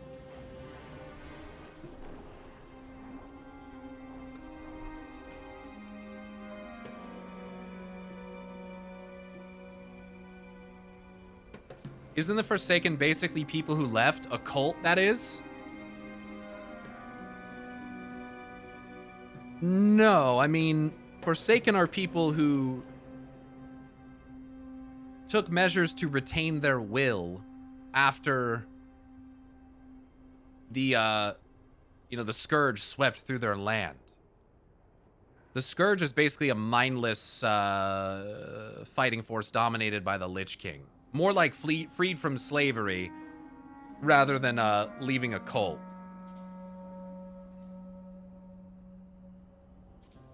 The Horde does have a bit of an issue with the noble savage stereotype.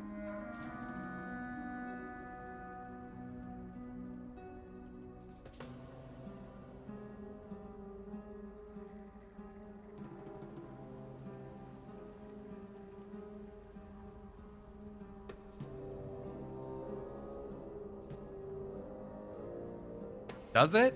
The noble savage is a pervasive Western literary and cultural archetype that idealizes indigenous or non-Western people as inherently virtuous, innocent, and uncorrupted by civilization. Originally,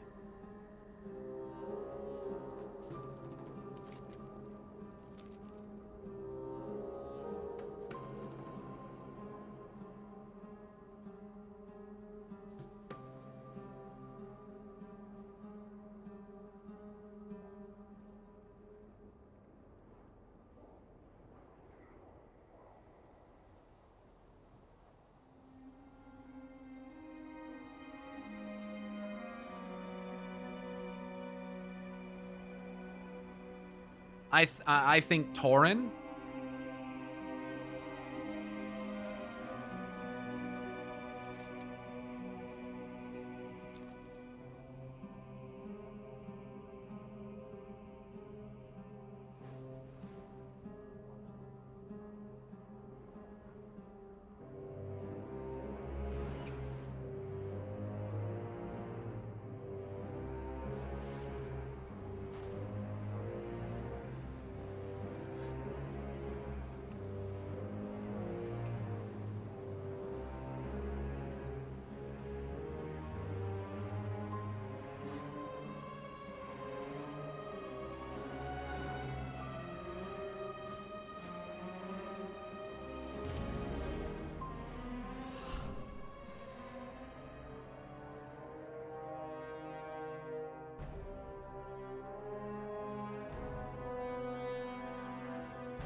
Zeratul, yeah, I've heard that before. Threnati, thanks for the follow.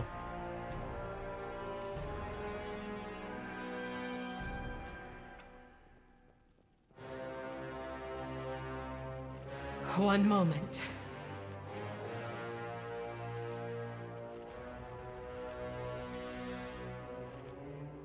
Neither were the Blood Totem from High Mountain. Grim Totem aren't good. I mean, all the warring with the Centaur and stuff.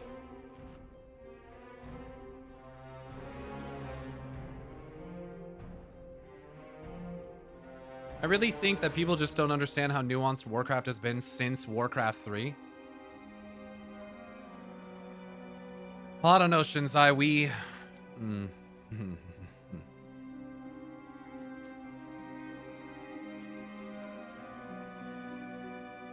I'm saved! Twilight's blade kidnapped me, but there are others. You must save them before it's too late. There's a key.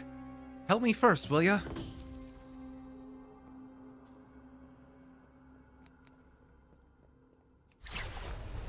Go fucking figure. Ha! Caught another one. Gets him every time. This will make a fine sacrifice. Wait. They're getting free. Get them! Be quiet. Fucked up.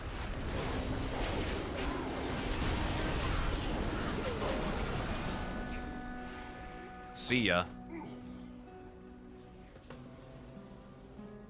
Christian Moore, thanks for the follow. Or subbing on YouTube, you know what I mean. Tormented deserter. I'll never forget this mercy.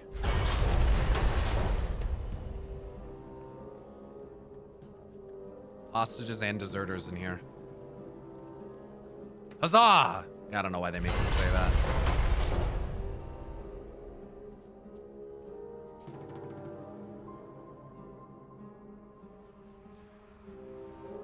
Why do you think I would love it, Hudson?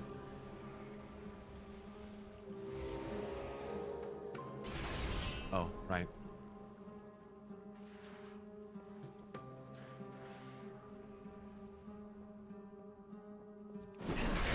My loyalties are my own.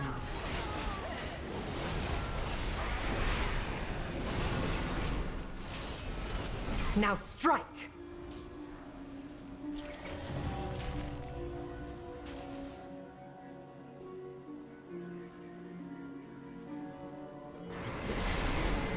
I don't think so.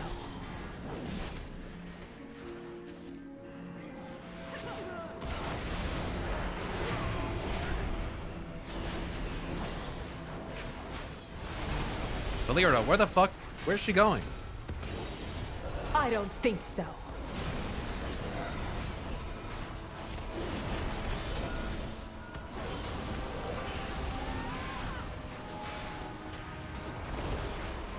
Speak no more.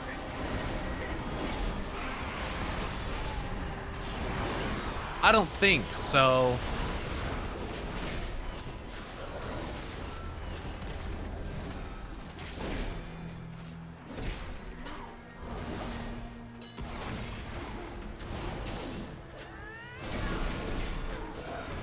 Now strike!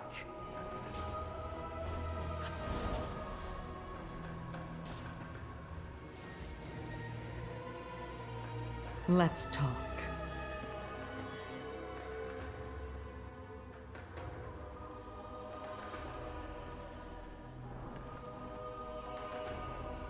I think delve designs have gotten better, personally.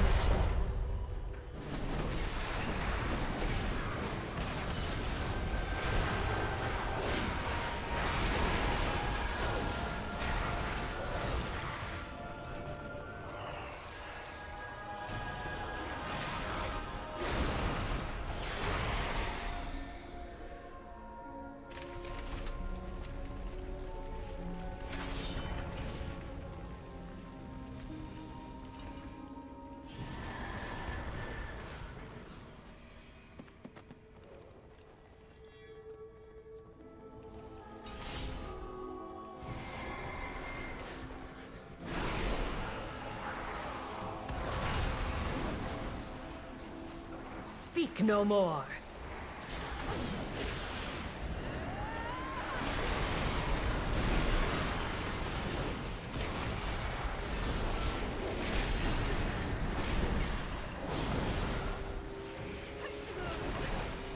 Interesting, Hudson. Speak no more. Best thing about Prey, in my opinion, is it makes the world feel more alive. Yeah, I like the implied lore of it and the magical stuff so far. I like that stuff a lot. This Prey system itself is all right. It's a bit, I don't know. It's all right. It's pretty casual open world content. I'm not against it.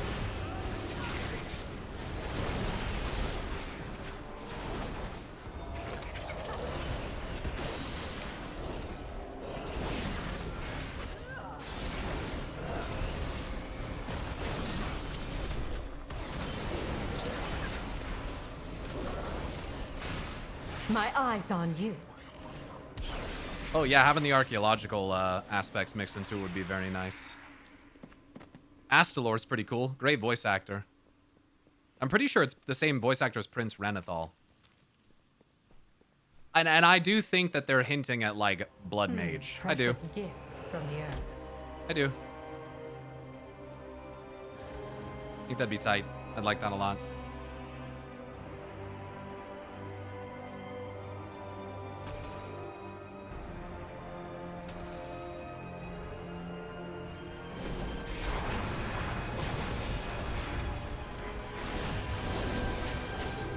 Be quiet.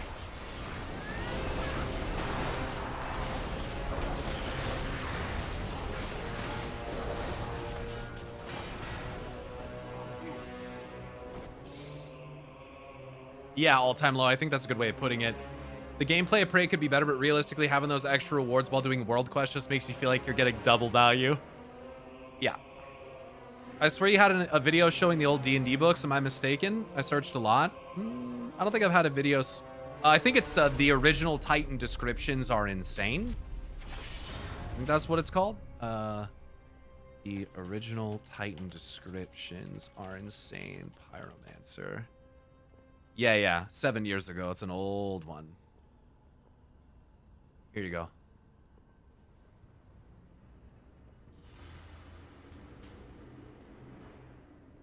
Here you go.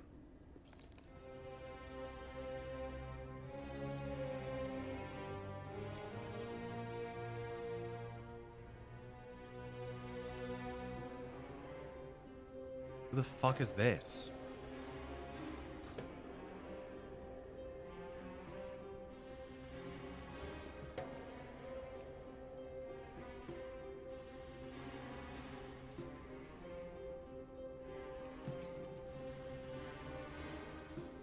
can't go through there. Did I miss? I must have missed a lever. A lever.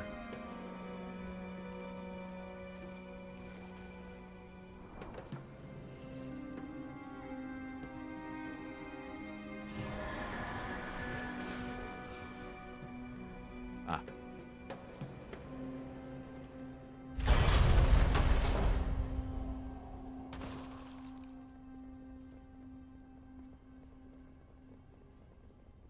Wrong lever, Kronk! I know a mage isn't acting like they're just stranded in a video game. Why do we even have... Why do we even have that lever?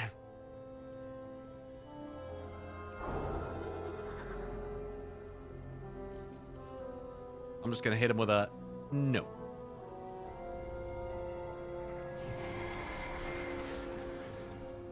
Ah, there it is. There we go.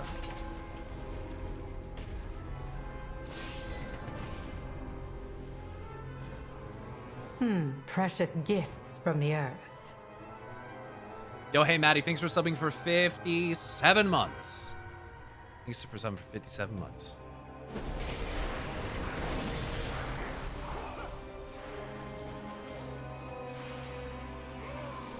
What's up, big boy?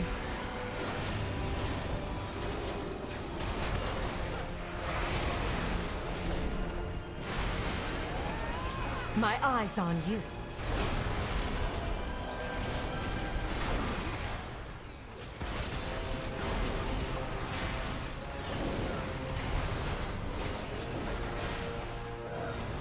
Speak no more.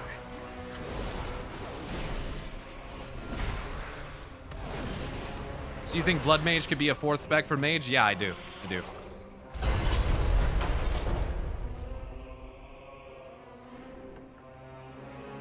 They already did patch notes for 12.05, lol. They're really clinging into the... Yeah, I don't... Yeah. It's good to see that they're moving along. I just don't want to hear anything about it. No spoilers or anything.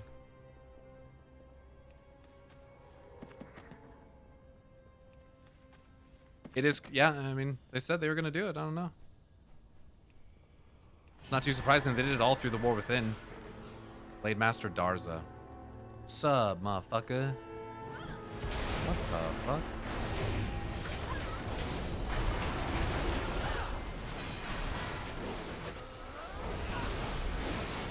What? That hit me?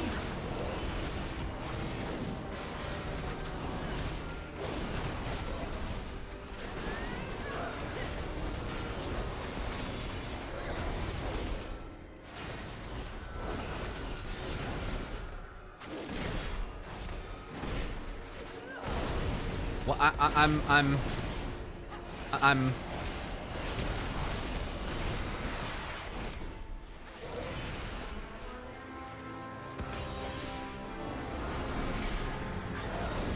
I'm very confused.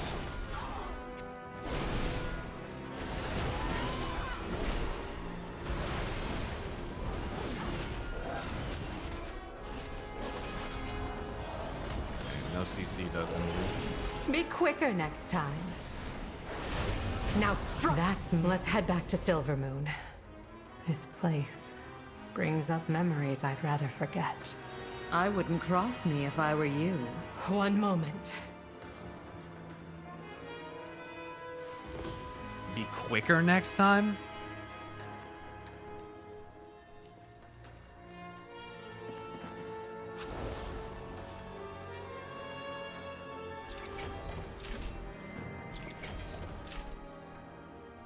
Quicker to do what?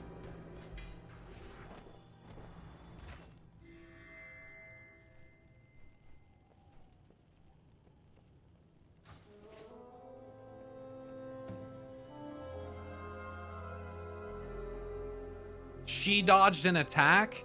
Oh, she's talking to the NPC, not me?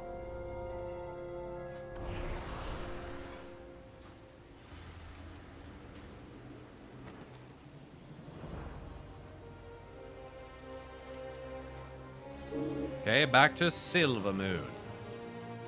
Why the fuck would she talk to you?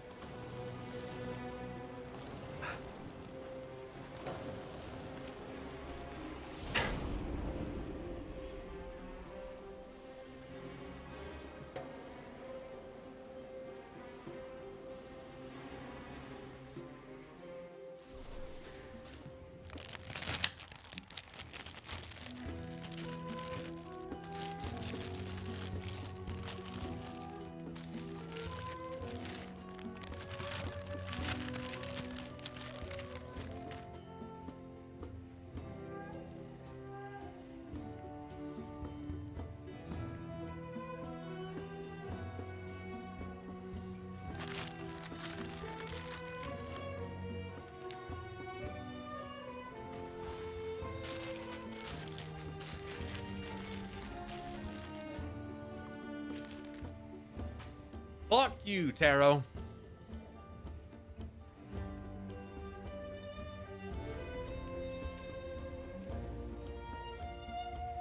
Savage comment. I've never had a woman in my entire life tell me to be quicker. It's just like, it's a new experience for me. Not really sure like how to handle that.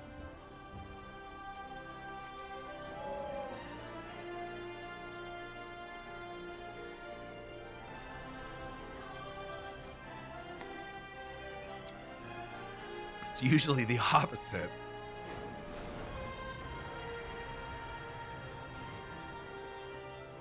Let's talk. My loyalties All right, that's are all my of them. own. Good work. Farewell. The Twilight's blade will gladly prey on anyone, no matter what faction they hail from. What we did here hurt them. Hopefully it will send more fleeing from their ranks. Thank you for your aid. Until next time, champion. They will prey on anyone. Mm-hmm. Not so subtle flex? That was not a flex. What I just said was not a flex. Bragging like a motherfucker? I think you guys misunderstand what I just said.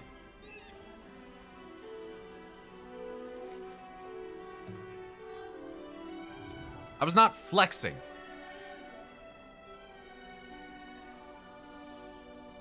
Maybe the Cheez-It bag was a flex.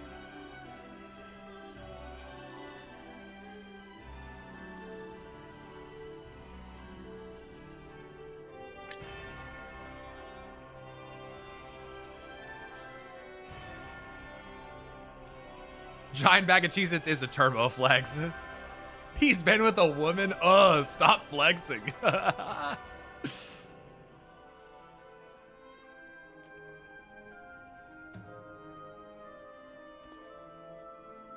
All right, new quest. Strength. Champion, the Sunwell holds for now, but the Vanguard has begun to deploy the bulk of its forces to Voidstorm. Lady Liadrin has requested your assistance at the Sunwell. The light of the... I have received word from Magister Umbric. The way to the Voidstorm is clear. Roger that. I sent Lady Liadrin to inform the Vanguard's commanders that they may deploy at once and leave our city in peace. Okay. Yeah. Slow down, Turbo.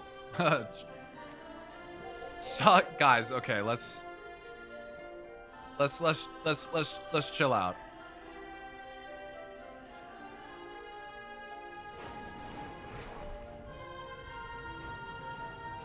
The joke is over. Joke's been over.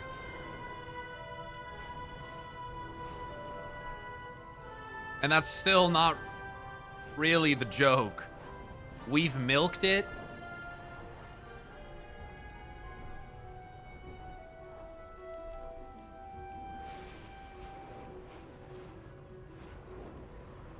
Unbelievable. The fucking mod who said that one. That's crazy. That's crazy work.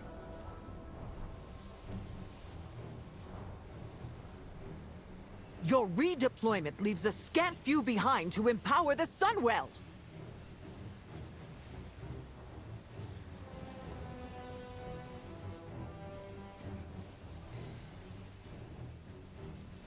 So Liadrin does not agree with Lorthamar?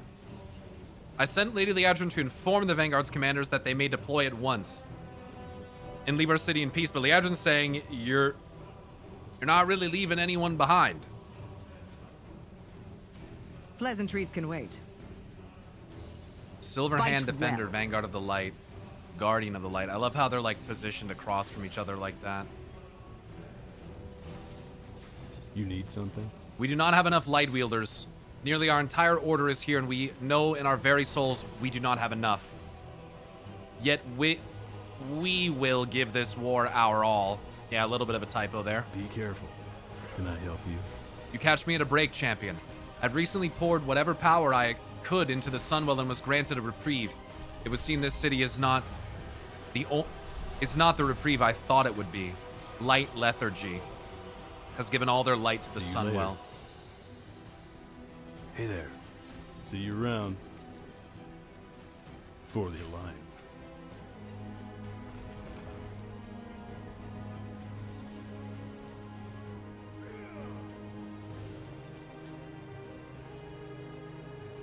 Has the attack started? Are you coming with us, Anshara? Your strength is always welcome. How does the Sunwell fare, Liadrin? Would you check in with the Vanguard commanders for me, champion? I must explain to the General why the Sunwell must not fall. You think too provincially. We need the full might of the Vanguard to defeat Xalatath. Okay. Commander Venel Lightblood. Quel'Danas will be cleansed. Ah, Paladin. I trust you're preparing yourself for the fight ahead. Let's give these recruits something to aspire to. Prepare yourself, champion. Oh, I'm gonna beat your ass in the raid, just so you know. And it's not gonna be sparring.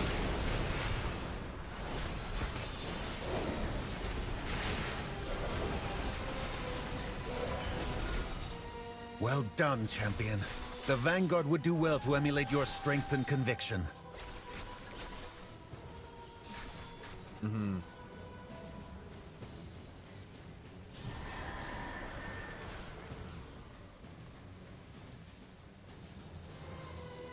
Holy light bless you. The light has plans for you, Anshara. I can sense it. Will you bless me, chaplain? You are a beacon in the darkness. We will succeed, no matter the cost. Interesting voice there. It's like layered. It sounded like two voices at once. Get those modifications fitted or we'll suffocate. The air on the other side is thicker than McGrand's lamb stew. Ready to smack some blueberries? I praise the light like any other in its service, Anshara. But I also put on heavy armor and bring some war machines. Are the warframes prepared, Commander?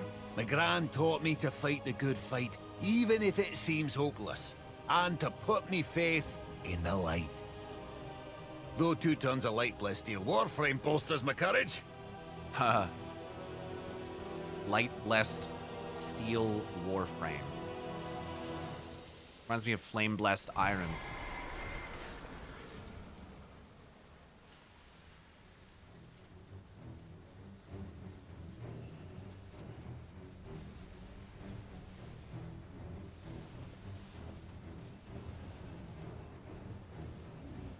I am the blade of the light. Beating the flame. I answer to the light. We persevere for now, Anshara. The quicker we face Xalatath at the Void Spire, the quicker this can all be behind us. Remain vigilant. The Devouring Citadel. Anaria Shala. I must return to Silvermoon, but Turallion has commanded all able-bodied champions of the light to meet him at the muster point outside the Void Spire. The forces of the Devouring Host will fall, Paladin. One way or the other. We have left you a token force to hold back the Void Storm. Light willing, it will suffice. We both claim the light as our guide, but yours is a sterile, cold faith I scarcely recognize.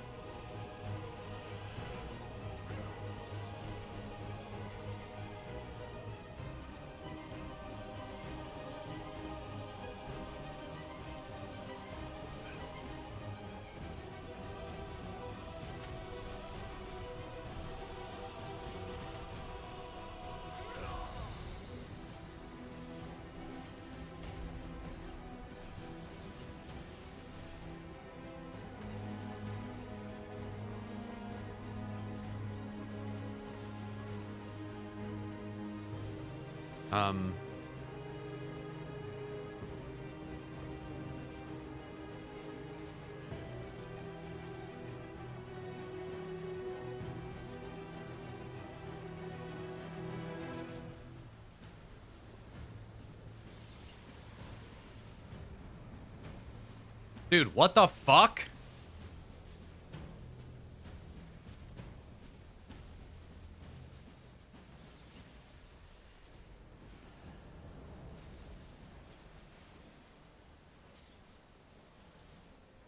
Here we go.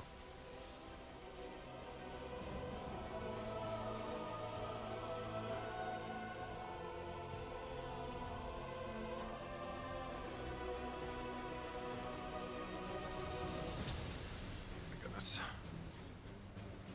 I just like had a fucking... I just had like a fucking temporary, like, lapse of brain power. I just, like, forgot the keybind to take a fucking screenshot. That was crazy.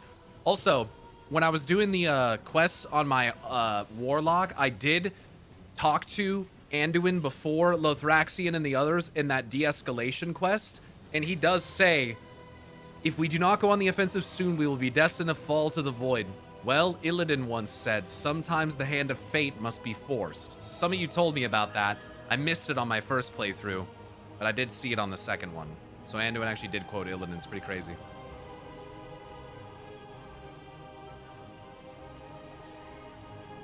So I was trying to get like a screenshot there and just like forgot what buttons to press.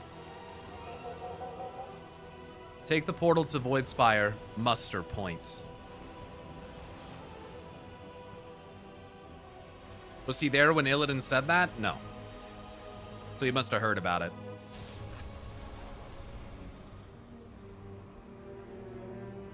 The approach. We can't spare the troops. Those ethereal cannons have us pinned down. I have much to teach you. The light still blesses you. What? May your aim never falter. The void presses, but we endure. Both, Spliker. Who echoed Illidan's fate dialogue, you said? Anduin Rin. You've made it. Good. As you can see, the enemy was prepared for our arrival, even if we are not. The void will not break me. The ethereals on the nearby plateau are forcing us to ground our heavier weapons. We'll need to neutralize their turrets before we can begin our assault on the Void Spire. Speak to Umbric, and he'll help you gain a tactical understanding of the battlefield. We're being hit from all sides. We need a tactical assessment. Umbric, the champion can assist you. The light called you. The Void Spire is formidable, but anything built can be torn down. This will be no different. Do not let the void corrupt your actions. Normal methods of scrying are less effective in the Void Storm. I've created this attuned platform that can detect the threats we face. A scrying platform. We serve. With this device, you will be able to view the tactical situation in relative safety.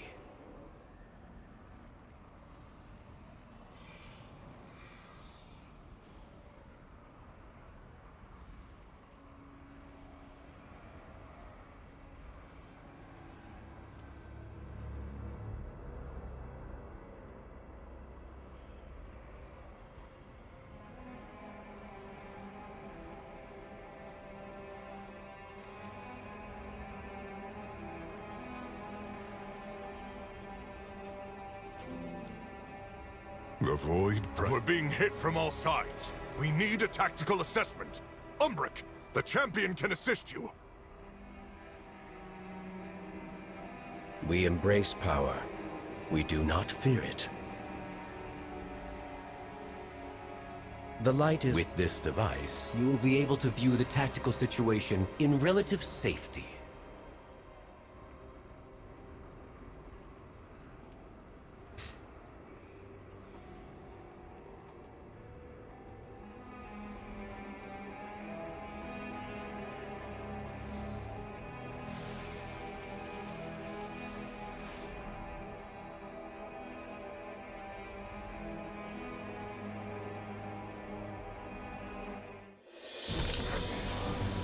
The devouring host has been drawing out Vanguard forces and picking them off. They won't last long without rescue. Okay. Stalker Patriarch observed.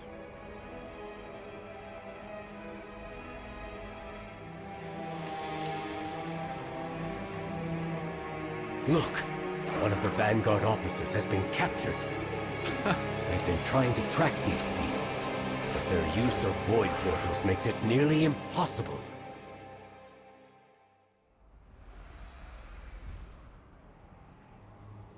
What are they doing just walking around over there?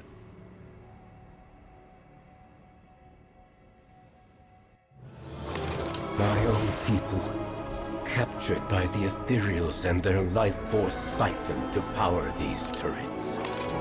I could scarcely believe it until I saw it with my own eyes. We must rescue them, champion. Void elves captured and their essence used to power a weapon. Huh.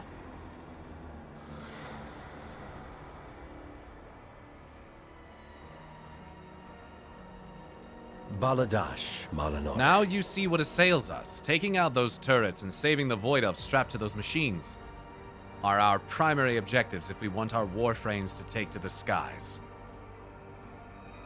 Damn, imagine your soul being used as a battery. Sure can't feel great.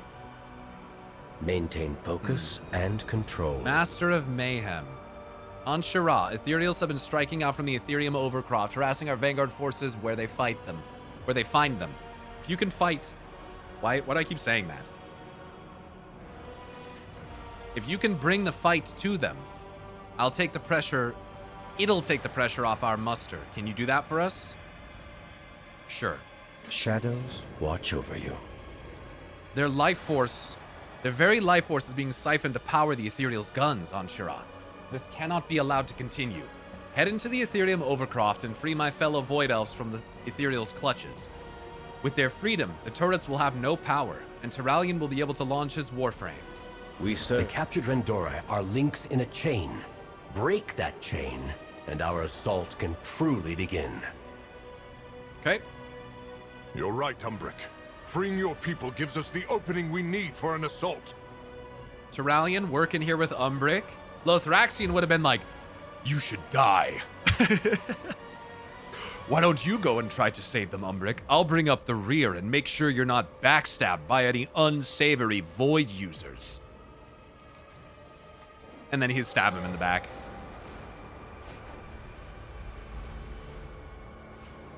I'll come up behind you and make sure no one gets you. The Void enslaves you, while I am empowered by it. Get him. Get him, Leona.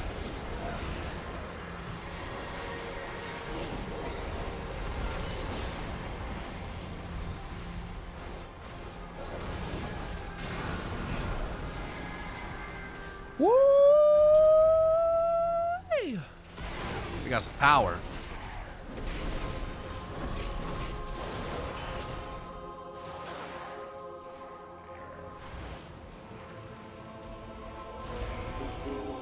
Is there no end to your sanctimonious bluster, felon? You claim next prophet. I'm back here questing in this area again, I see. Yet you always lack the vision to see the inevitable destiny. The Void Spire will fall! Does Terralion know we murdered his lore buddy? His war buddy? No, I don't think so. I don't think Terralion is necessarily yet aware of what happened in the Nexus Point. You scurry this tree like bird, dispatching my underlings. Imagining yourselves equals of Legion. Heroes, champions, fools. The husk will serve as the mights on carrots. But this temple itself is our prize. Surely we will never see Lothraxion again. I'm gonna be honest with you guys, I don't think we're going to. I think that motherfucker's dead. And I think that he was actually turned away from the intent of the Dreadlords. Take this message back to Zalatan. And I think that he's actually dead. I mean, his body is like dead on the ground. He dies like no other Nathrazim we've ever seen. Every other Nathrazim that we have ever seen, they die and their shoulder pads appear on the ground and their body disappears. I'm pretty sure Lothraxion's actually fucking dead.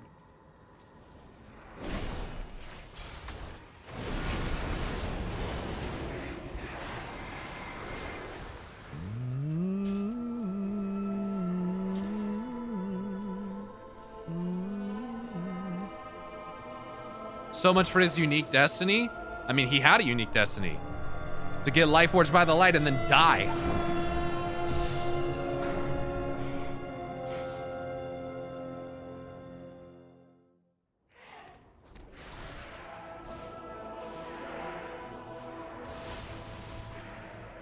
And I'm pretty sure they did it to use Lothraxion as a foil for Turalyon. To show you what will happen if Turalyon doesn't change his ways, but to also kind of give Turalyon the opportunity to change his ways. So we get an example of someone who didn't, and someone who still has the chance to. Well done, champion. You've struck a decisive blow against the devouring host. With Umbric's help. With Umbric's help, that's The true. light still And Lothraxion giving credit to Umbric there is nice too. It's subtle, but it's good. Greetings, traveler. Maybe after the whole thing with the sun, he's done some reflection and, you know, thinking about what to do about that. But how do we know Lothraxion didn't go to the Shadowlands on his death? We don't, but would you assume that everyone that's Lightforged does? Or that Anaru would go to the Shadowlands when they die or something like that? Like, this Be whole, open like, oh, to they'll just go to the possibilities. Shadowlands and then the Dreadlords will... I mean, it's possible. It just sounds so fucking lame to me. All paths are possible. Just let him be dead, man. Why can't we just let him be dead? Shadowlands. Greetings, traveler. Thank you, Ansharad. The Ethereal's focus will be turned inward for a time, and it will give us space to move. I also just like Lothraxion is not a mortal. He's not mortal. Shadowlands is designed for mortal souls. I just don't see why his soul would go there.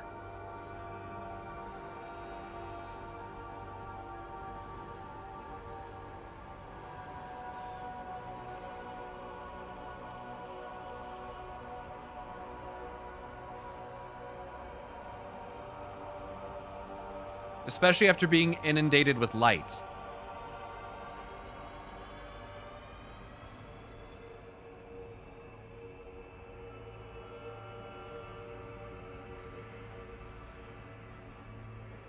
I mean, considering other Dreadlord go back to Shadowland after they died, I assume Lothraxion is the same. Is that the case? What? I'm a little confused. Maybe I'm just forgetting something or I missed something, but what Dreadlords went back to the Shadowlands when they were killed? Am I missing something?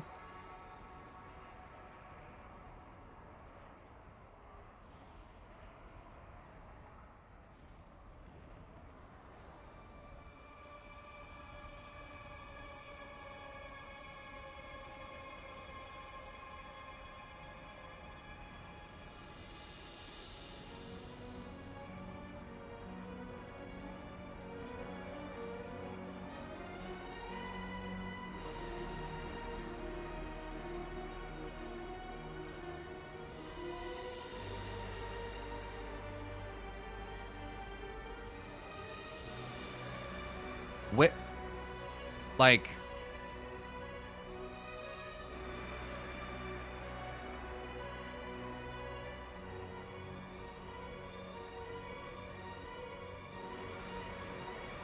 I feel like, you're coming to the conclusion that upon death, they went back to the Shadowlands without actually having evidence of that. Where is your evidence of this?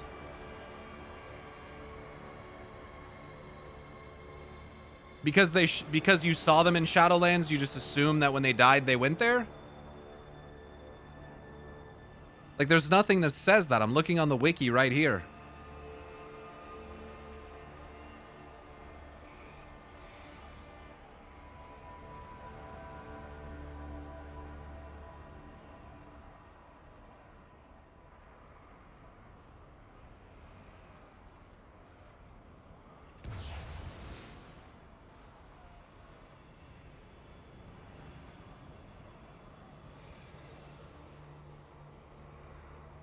Is Zareth Mortis another realm than the Shadowlands? I'm not going to get into that right now. That's not a simple question to answer.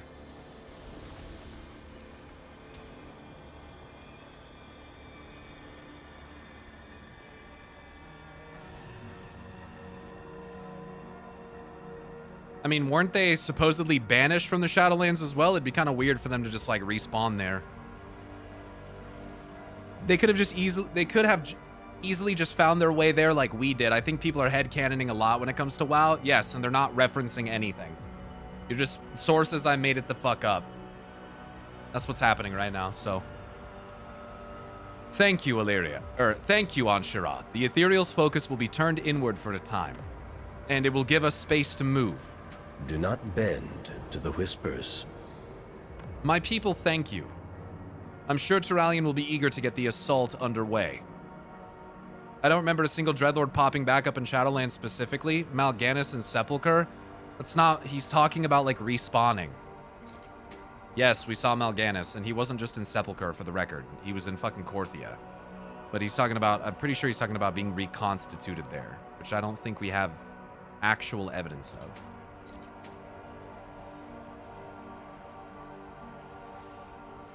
This is why I pretty much never speculate something without some form of evidence to try to tie to it. Because otherwise...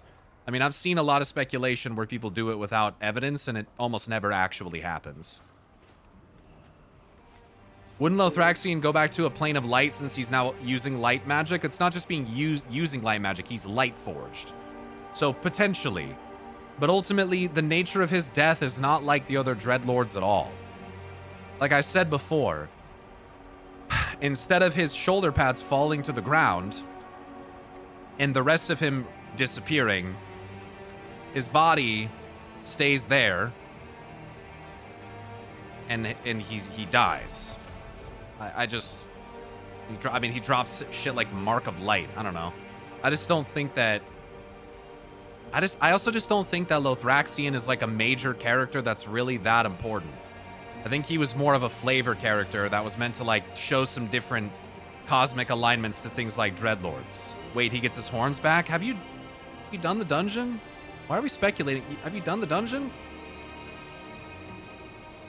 Lightforging binds him for sure. No, I haven't. What?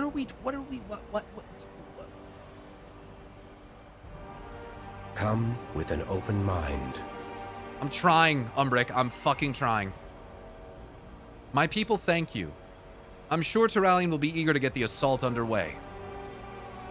Maintain focus and control. The light called you. Finally, the might of our warframes can be brought to bear. With the Overcroft's air batteries silenced, our powerful warframes will be able to perform strafing runs along the spire ramparts, softening the opposition to our siege. If you'd like, you may have the honor of piloting one of these warframes for the glory of the light. Piloting the warframe, destroy defenders along the Void Spire ramparts. This champion, report to Commander Mountainfist. We'd be honored if you would join the Warframe assault. Okay.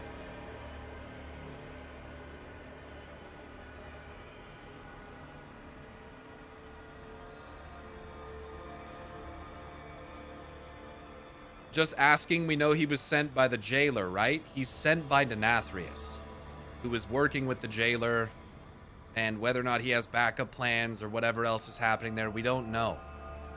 We don't know. It doesn't matter if he's working with the jailer or not. That doesn't just mean that they're gonna go back to the Shadowlands for reconstitution. I hate this shit, dude. I fucking hate this shit. Making the fucking Dreadlords created by Denathrius is the dumbest fucking shit that they ever did, man. I'm so fucking sick of Dreadlords, man. I'm gonna be honest with you, chat. I'm fucking over The it. Void Cannons had us squatting in a ditch since we got here. Seems only fair we return the favor. Got to give it a go. Sure. I honestly feel like, to a degree, they fucking ruined the Dreadlords. Like, I'm so tired of talking about them. I'm so tired of this. Everything's a fucking Dreadlord. Oh, this person's sketchy. This person is this way. Oh, they're a fucking Dreadlord. Like, Dreadlords just... Ugh, God, man. Them just being demons that were fucking recruited into the Burning Legion and are, like, fucking shit up from the inside is just so much better. This whole, like, oh, we've allegedly infiltrated everything. Their deception is too meta. It's literally fucked everything up.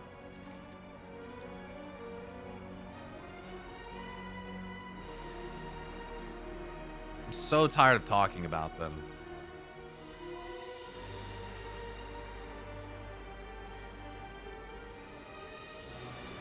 2 tons of metal and holy fire.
I just want characters to be able to do bad things and like do evil things without being assumed to be a dreadlord I can see every why fucking the time. light called you to this fight. You're an inspiration to all of us fighting the void.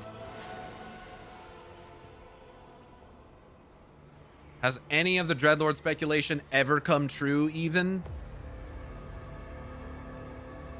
I mean, I can't speak for every bit of speculation that's ever been a thing, but no. The only theory about them that I even fucking enjoy, go figure it's my own, is that they're linguistic masters who are trying to gather all the different words of power from the different magics in the universe, who are like trying to basically combine them all in order to unlock the language of creation or whatever, which like I don't know if that's, you know.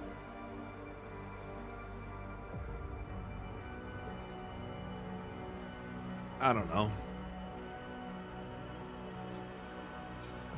I think that's at least gives them more of a culture and something more interesting to them. The Gallywix one was convincing. Yeah, because Gallywix is such a piece of shit. But that's the problem. Is like Gallywix is just a piece of shit. Like it doesn't have to be dreadlords.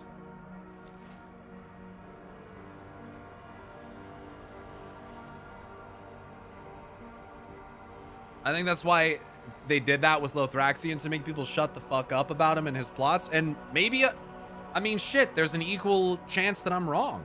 And that he did go somewhere to reconstitute and he is working with Denathrius, but it just doesn't seem that way to me. The light still blesses you. That should soften them up a bit and make our upcoming assault easier. The light needs us. I see that my son is spending his time with the wounded. Do a father a simple favor and see if he could use your assistance. This check-in with Erator if you haven't had a chance yet. He's over on the other side of Cap, tending to the wounded.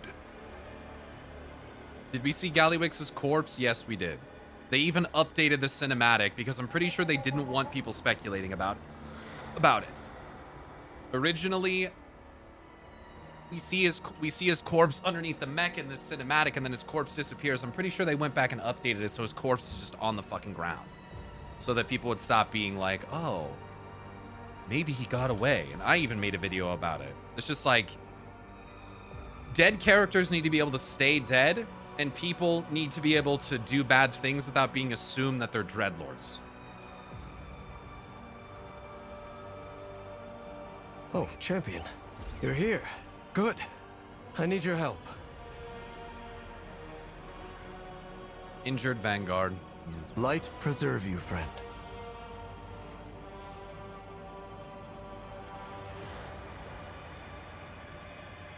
Those people fight so hard for us. We must do all we can to protect them. Be alert for opportunities to help. The light stands with us. There is hope. It's good you are here. Our Vanguard forces have been harrying the devouring host, probing for weaknesses and gathering intelligence.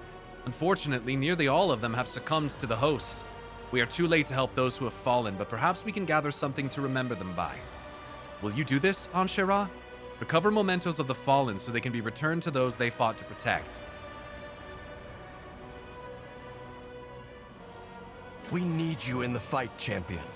What do you think the implications are that Lothraxion died? that the light forging removed his demon affinity enough so he wouldn't respawn. I think that just like celestial beings, spiritual beings, physical beings, demonic beings, I think everything is subject to corruption of some kind. And corruption is just the bullshit word we use for it. The moving of energy states and alignments and like everything that comes with it. And that if you take something like a mortal and you turn it into a demon with fel energy, it no longer respawns in the Shadowlands. It goes to the Twisting Nether, right? So I would assume that that logic can work similarly for other realms if the reconstitution type of rule that, you know, if it works how we think it works is actually in play. Like, if you're light forged, there is a chance that, like, you're not gonna go to the Shadowlands. That you're gonna go somewhere else. It's like Farak, who not only was a primal incarnate, but also absorbed the power of Smolderon into his weapon, which was seemingly perhaps inextricably bound to him, and when he died, the elements carried him off, kind of suggesting maybe he was taken to the elemental plane of the Firelands or something like that, right? So I think that when you're bound to a force, the realm which, you know, corresponds to it is the one that you will likely go to. If you're bound to it enough.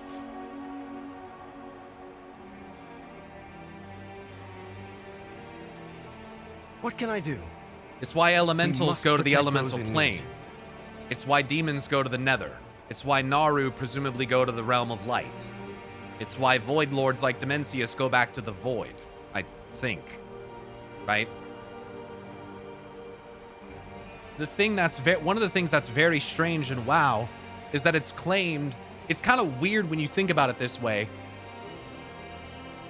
All of these, you know, wild gods going to Ardenweald to the Dream or whatever, all of these things seem to work that way except mortal beings. We go to the Shadowlands, but we're not originally from the Shadowlands, right? I feel like that's something that should probably be considered as well. If our home realm is reality, why do we go to a different one when we die? And if we die in the Shadowlands, where do we go? We don't go back to reality. It's a weird thing. So I don't know if it seems like you have to be very inundated with certain energies to be bound to certain realms. And so that's part of why I've always thought that flesh and mortality is inherently bound to the shadow and to death.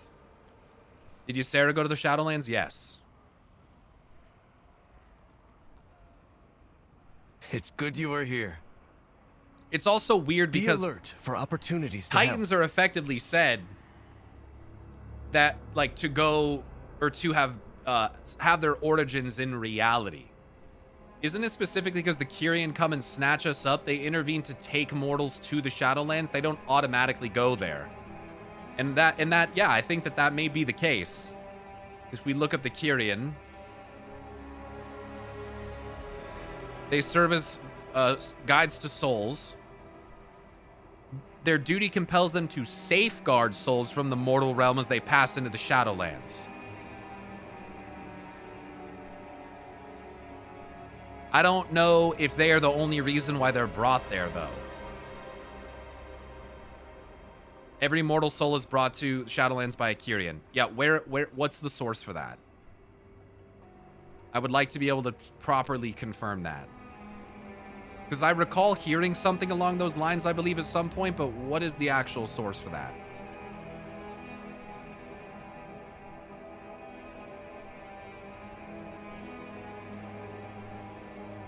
It does say here, okay, here we go.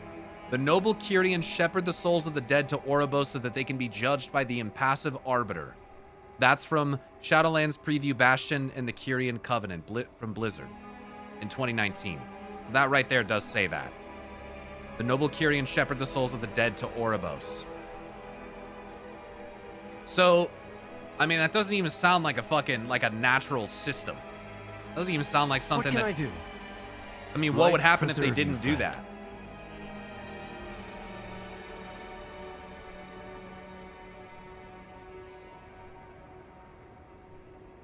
We're more than just an army. Even if my father doesn't see that, we're a fellowship, joined by a desire to protect those that matter to us, and those that don't have a protector of their own. And now, that protection extends to those wounded on the battlefield. We need you in the fight, champion. The Vanguard has rushed out full of conviction, and its soldiers return here, to the infirmary. We need to get out there and help those still on the battlefield. I completely agree, Stormageddon. And that's what I said once I saw Koresh. I feel like we mortals should essentially rejoin with Azeroth herself, but we've been forced/gathered to go to the Shadowlands instead. Agreed. Agreed. And maybe mortals are bleeding. We're intended to like bleed the free will from the world soul. And then by shepherding that free will in the form of mortal souls out of reality, they were basically like removing free will from the world soul or something like that. But regardless, yeah, I do think that we're basically supposed to go back to the world soul. And I feel like the exchange with Koresh was like a pretty big indicator of this, that like from the world soul comes the life and the spiritual energy and things on the planet, the elements and all that. And then when they die, they go back to the world soul to nourish it, probably with the anima that they have generated. And then from that, the world soul sups upon it and then creates new life. Boom, you have a cycle. There you go. Death is rejoining with the world. That's it. There you go. Not some extrinsic fucking realm or power that you go and like go live in for eternity. That doesn't make any sense. That's very weird. I very much prefer the idea that we're inextricably tied to the soul of the world itself, and that her existence feeds our existence, and it's a cycle. Just like Ethereal Sea from XIV, yeah, but more, you know, more direct to like a soul of a being in some regard, but yeah. Stands defiant, for the light has ordained that our victory is assured. The holy light. The light will has plans answer. for you, Anshara. I can sense it. The light Yikes. destroys the void. I would hope not. I mean, I use light and all that, but... Oh, the Chaplain's Blessing reduces the damage you take from shadow sources and increases your move speed slightly. Nice. I'll take that. Hey, I don't trust you at all. Partially because I know that you're going to turn bad, but hey.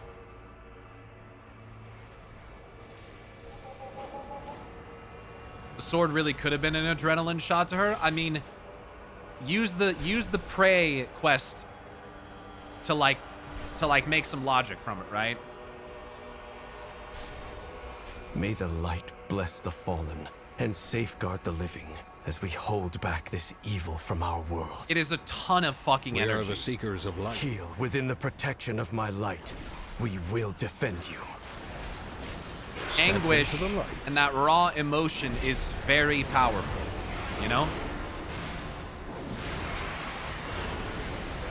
So the way I'm kind of looking at it now, even though Chronicle says it was fell and maybe there's a connection. Moving out.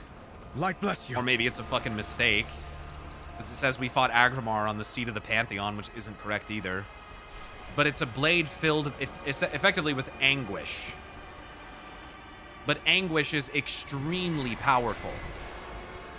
It's, you know, somebody even say like... Poor souls were peeled off from their units.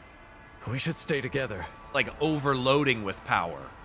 Overflowing, like what happened to our artifact weapons. And then it's the question of like, okay, why would you want a weapon fueled with that type of energy? Maybe because it's just so potent. Maybe the anguish and suffering of mortals and the titans and all sorts of beings was the strongest source of power that Sargeras could find in his attempt to like use it to reawaken the world soul. Maybe he intended to inflict such pain on her that it like jolted her awake. And so it kind of... If I've learned anything from this place, it's that the devouring host is eager to prey upon our convictions. And so, you know, it works kind of like an adrenaline shot to wake her up. Probably not that hard to harvest either. Yeah, the demons of the Legion, some of them literally specialized in it. Think of like the second boss from Tuma Sargeras, for instance. some of them, they seek to draw torment from the soul. The other one draws torment from the flesh. You know? And the Dreadlords I mean, the Venthyr specialize in that.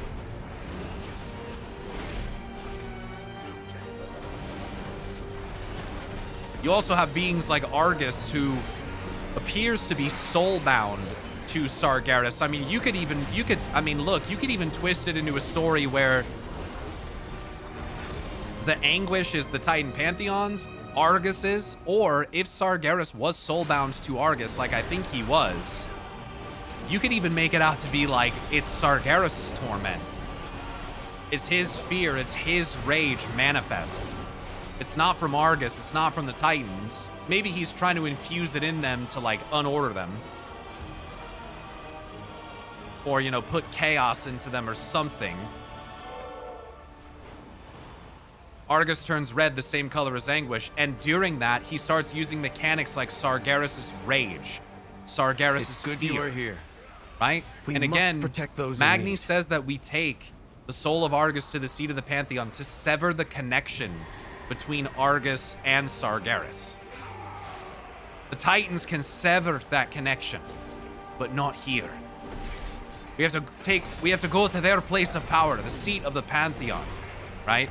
So their intention is to sever that connection. The thing about soul binding is, though, you feel what the other person is feeling. You're inextricably bound together. Heal within the protection of my light.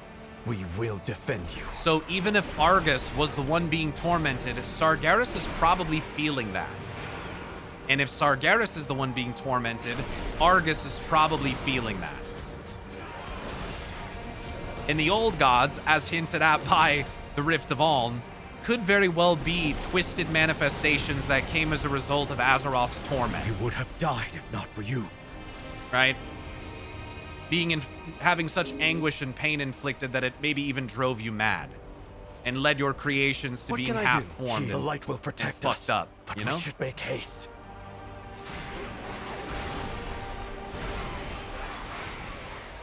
Beladar shift in your favor. But I think it's interesting because pain, agony as like a resource or a magical type in the form of blood magic is crazy.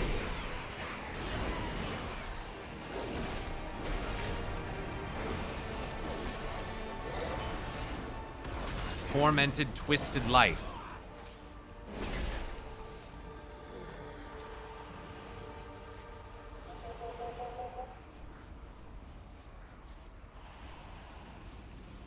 I saw the old god connection in the Rift of Aln. I did not even think about the connection with Prey. I'll have to pay more attention to those quests from here on out. The Prey quests are very important. There's so much stuff that ties into it. I mean, even Blood Mist Isle. Energy collected from the Twisting Nether that has fallen in these huge, I mean, look, Blood Watch, Vector Coil. Like, it's covered in these red crystals that are causing, like, torment to the living things. Blood Curse Isle. Even this area, like, thematically, it connects with. So, yeah, Prey is, I think, very important thematically across the board. It's Argus, it's Blood Mist Isle, it's the Venthyr, like, it's all those things. Within the protection of my light, we will defend you. It's Vectis and Uldir, you know? Any of the blood experiments that were happening, the blood trolls, sacrifice, ritual sacrifice, manifesting the death and anguish of these living things. Thank you. We'll regroup for the next assault. It's also very possible that's why depicted in one of the Time Rift, the chipped stone tablet, that could be why the followers of the old gods were basically flaying the skin and doing ritual sacrifice of mortals, because the anguish and suffering that they were probably able to harvest from them, they were trying to sate the hunger of the old ones, right? So they probably were looking to that as something that was like an incredible source of power to try to sate this hunger. And they were probably just doing mass ritual sacrifice. And I feel like Xalatath hints at that as well. Like the, what does she say? She talks about like the tall edifices that once stood here long ago, you know, dwarf what you have here now, effectively. That's like heavily paraphrased, but sacrificial towers. Yeah, I think she says like towers of sacrifice, and Nyalotha dwarf these pitiful temples, or whatever the fuck she says.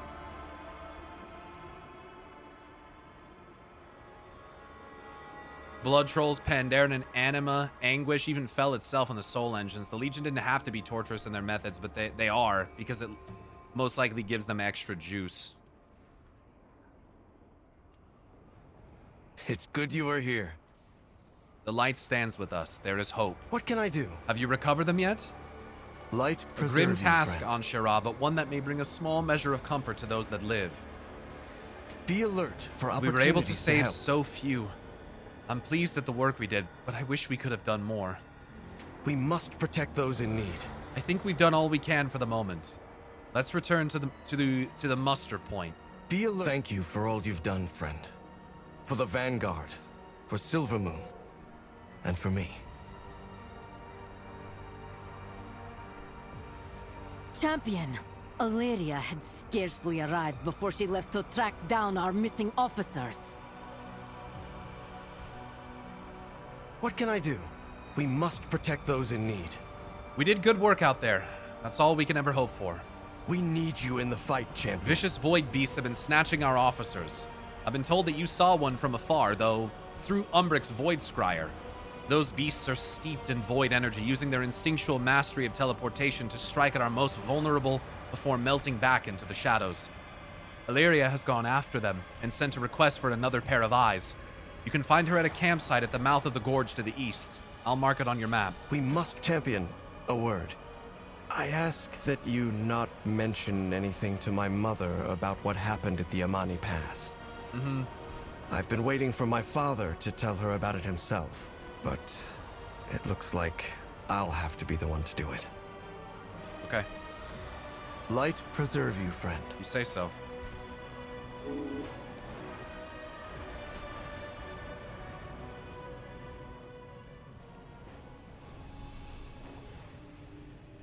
I assume Eretor sent you to help me.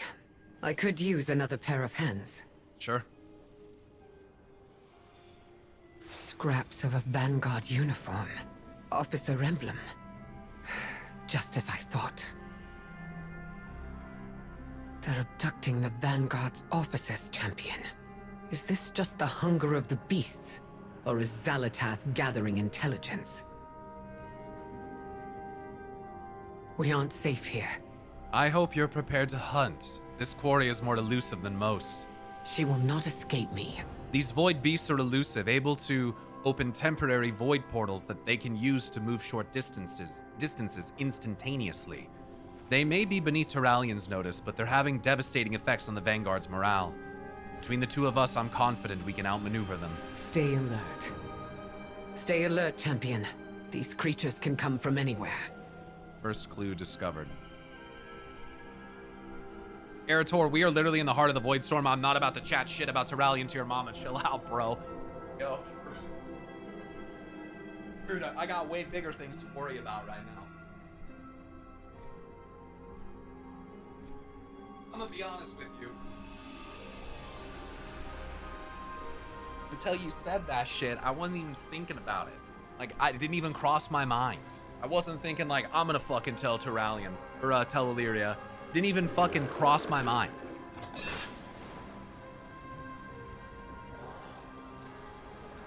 Baited.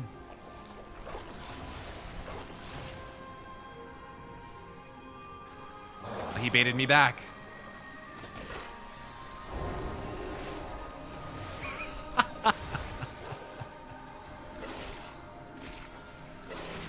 This was one of the soldiers from the Vanguard. They must have been dragged from their cot, then feasted upon here in the gorge. Yeesh.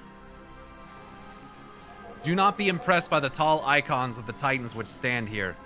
The towers of sacrifice in Nyalotha dwarf these pathetic temples. Yeah, the towers of sacrifice.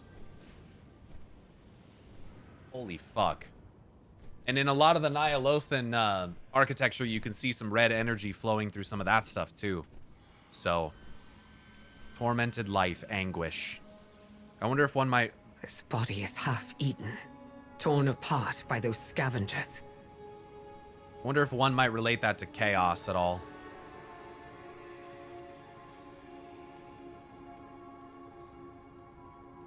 Bloody trail. This blood is fresh. Wait, champion. Do you hear that? Hear what? By the light! Get off me, you beast! Nadia Brighton. A survivor! We're not too late. Dark Inquisitor Zanish was literally torturing Ashara. True. Oh no, not another portal. Uh-oh, well. Quickly, champion. I'll hold the rift open for you, and you can jump through and rescue her. I'll just use my cooldowns on these things.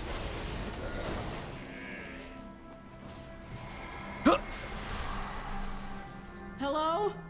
Is anyone there? What's up? I need help. Nadia Brighton. My friends won't believe this. Oh, thank the light. I thought I'd be food for sure. Can you free me from this thing? Adventuring is I heard about wild. these beasts, but I thought it was a rumor. Void creatures appearing out of void portals, kidnapping and eating our officers. Sounds like a load of bunk. I never thought it'd happen to me. There was a big one that got me, but he ran off. Please, let's get out of here before it comes back. I'm excited and terrified. Oh, you're not with the Vanguard. Not that I mind the rescue. Who was that woman you were with? My friends. Was that the High Exarch's wife? I mean girlfriend. Huh. I thought she'd be taller. Is it true? She has a dark Naru for a heart? Why you asking all them questions? Yes, it is true. I thought she'd be taller.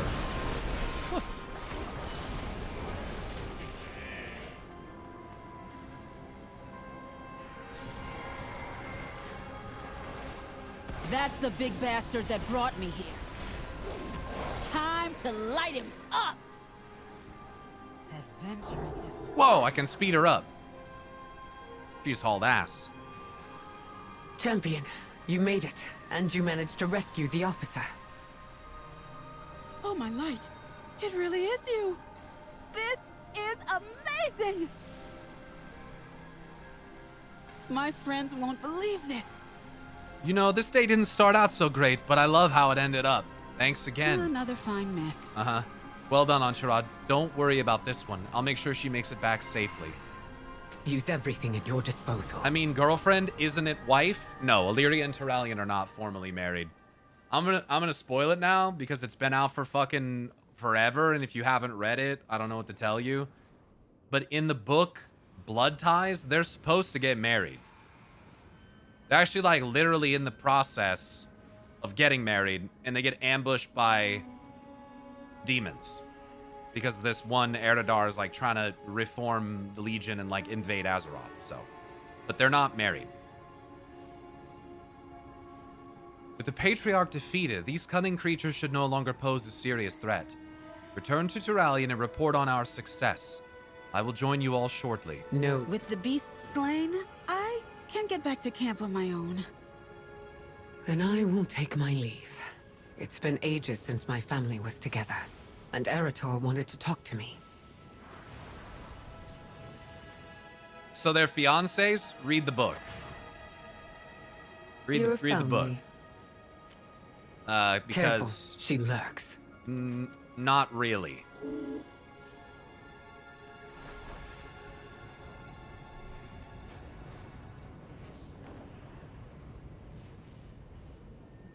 Yeah.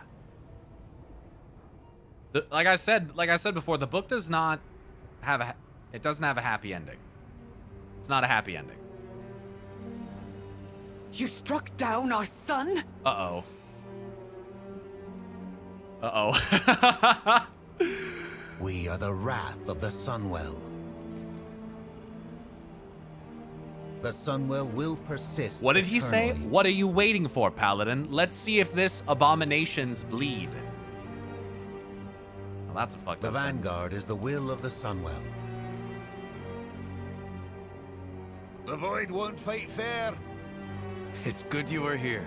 Be alert for opportunities You to know, help. I think the rumors that Illyria has a dark Naru for her heart explains a lot, actually. Oh my I'm excited goodness. and terrified. I don't know why Eretor told her here, of all places, like it couldn't wait. It was his fault after all. Yeah, Eretor shouldn't have jumped in the way, but Turalyon should have also been able to keep his shit together and not strike out with such, like, blind anger and wrath. I think that's kind of the point here. It would be more convincing if Eretor was in the way ahead of time and Turalyon got, like, blinded and decided to swing anyways, but yeah. Let's see how this goes. There is much left to do. Eretor told me what happened, but Turalyon... Anguish flashes across Illyria's features. How could they keep this from me? And for so long? I see through her plots. Why is Turalyon on fire? light They all have the told you. chaplain's blessing for whatever reason. I don't know why. The void presses. But Let's we move on, endure. Skip. Oh my god. I didn't want to tell Illyria about what happened at the Amani Pass until after we had defeated Xalatath. We can ill afford to have our minds and hearts clouded on the brink of battle against such a foe. Maybe it's important that you reconcile this before you fight Xalatath, though? Stay a while and listen. It was an accident. A terrible accident. Seeing Eretor wounded like that. Thank the light he survived. He has forgiven me for it, and we have put it behind us. No. What has happened to you? How could you attack Eretor? It wasn't Eretor I was attacking. He leapt in front of a blow meant for a sworn enemy. True? I still don't know what possessed him to do it, but I did not seek to harm our son. I was acting in service of the light. I am often reminded, mostly by people who serve the light, of the danger I represent. The void screams at me to do horrible things. I suppress it, because I could never bear to hurt Eretor. But you, in your light-blind wrath, struck him down. You gave yourself to the light, and our son was the casualty. What happened at the Amani Pass was my failing, not the light's. I will not renounce it. Do not lose yourself to it either. Eretor needs his father. I need my love. You must decide if you wield the light, or if it wields you. Okay, not bad. Not bad.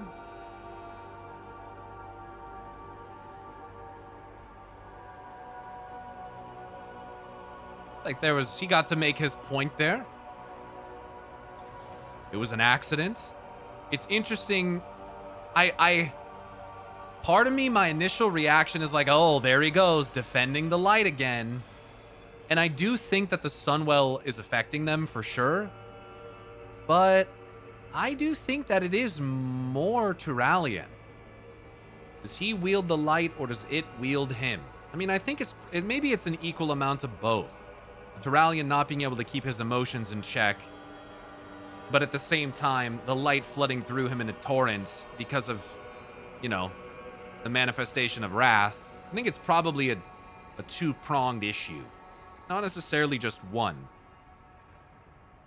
So Turalyon, I like how Illyria puts it that, Turalyon needs to consider, are you wielding it or is it wielding you? And I think, to a degree, both of those things are actually true. But more so, you need to fucking get control over this shit. Because if you're, whether it's you or the light, whatever it is, it can happen. It can happen. And this is not the first time. It happened in Blood Ties too.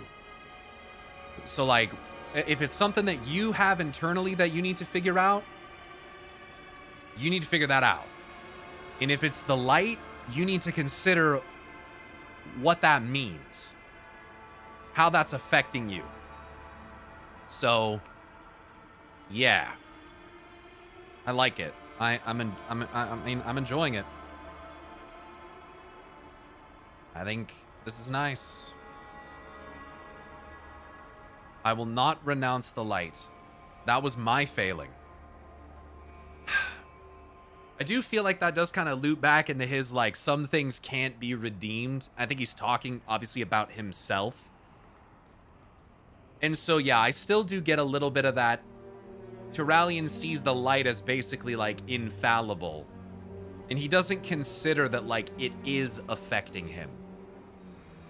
But, again, because I feel like I'm just reiterating this for myself, really.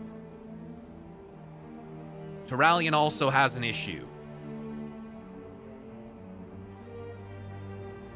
And because Turalyon has this unresolved anger, the light is flowing through him due to that. That's, I think, the thing is, like, his internal struggle is the catalyst for the light having this effect on him. And so one doesn't exist without the other. He's leaving himself vulnerable to that influence because he doesn't have control over his anger. And so it blinds him. And bad things happen when he does. It is his failing, but he doesn't see that the light doesn't care. You saw it at the past when his eyes started glowing brighter and brighter as he got more and more angry. He buries his negative emotion under the conviction. A lot like Lothraxion did, just Lothraxion didn't have a family to call that into question.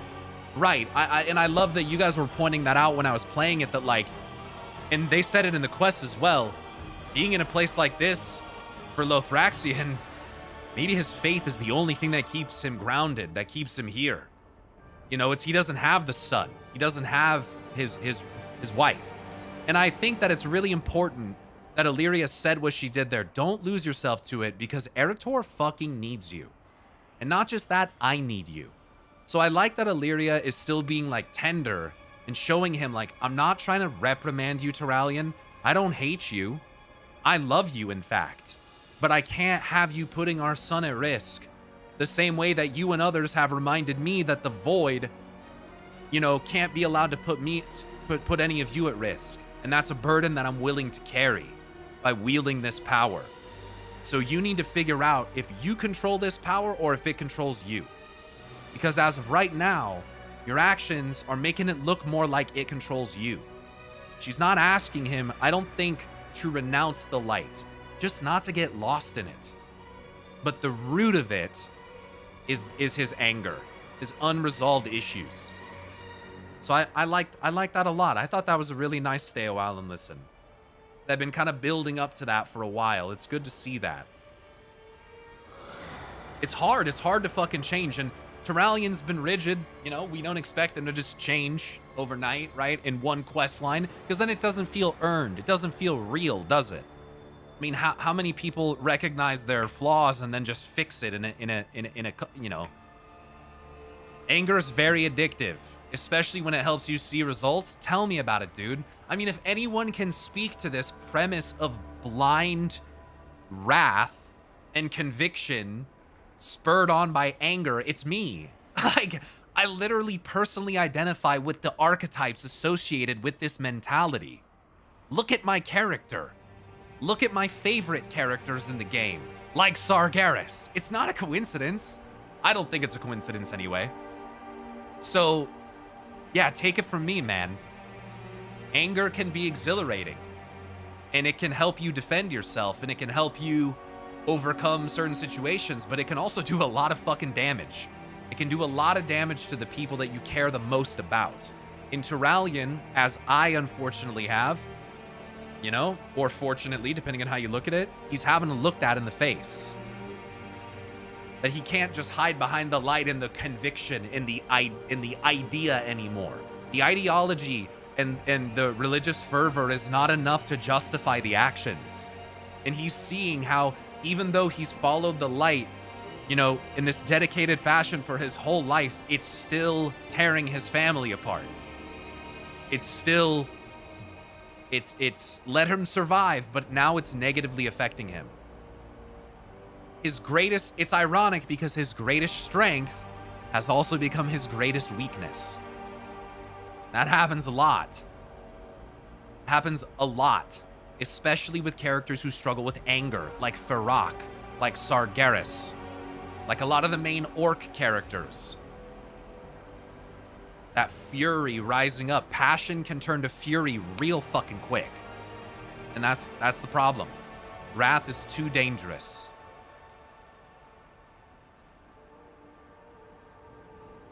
Pure neglect of his actions, an excuse to all possible horrendous acts he's done. Blind faith is not out of genuine belief, but out of impossibility of accepting his failings. No, I think in the case of Turalian's quote to Lorthamar, "Have faith. That is all that is needed of you." It's stuck to my mind constantly ever since I heard him say it. It's got such a dark, manipulative, evil undertone. I think we take that different ways. I think that Turalian has genuine faith, genuine belief. That's the problem. He doesn't comprehend that sinister side of it that you're taking from his words. He doesn't see that. So I think you're taking it like it's manipulative, dark, evil. That's not how Turalian takes it at all. He is genuinely sold into it. He doesn't see the flaw in it because he believes it is truly righteous. It's not an excuse for his it's actually the exact opposite of what you're saying. Turalian isn't using it as an excuse to not accept his failings. Turalian is blaming himself entirely rather than recognize the flaw in the light. He's putting himself in front of it to protect it. It doesn't give a fuck, though. The light, it's not like that. It doesn't care. It doesn't care. It just looks for a convicted individual through which it can manifest.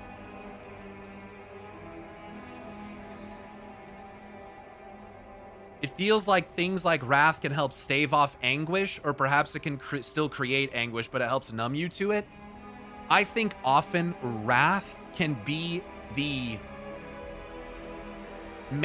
resultant reaction to anguish. So when someone is feeling fear, or feeling betrayed, or doubt, sometimes their shield is wrath. It's anger.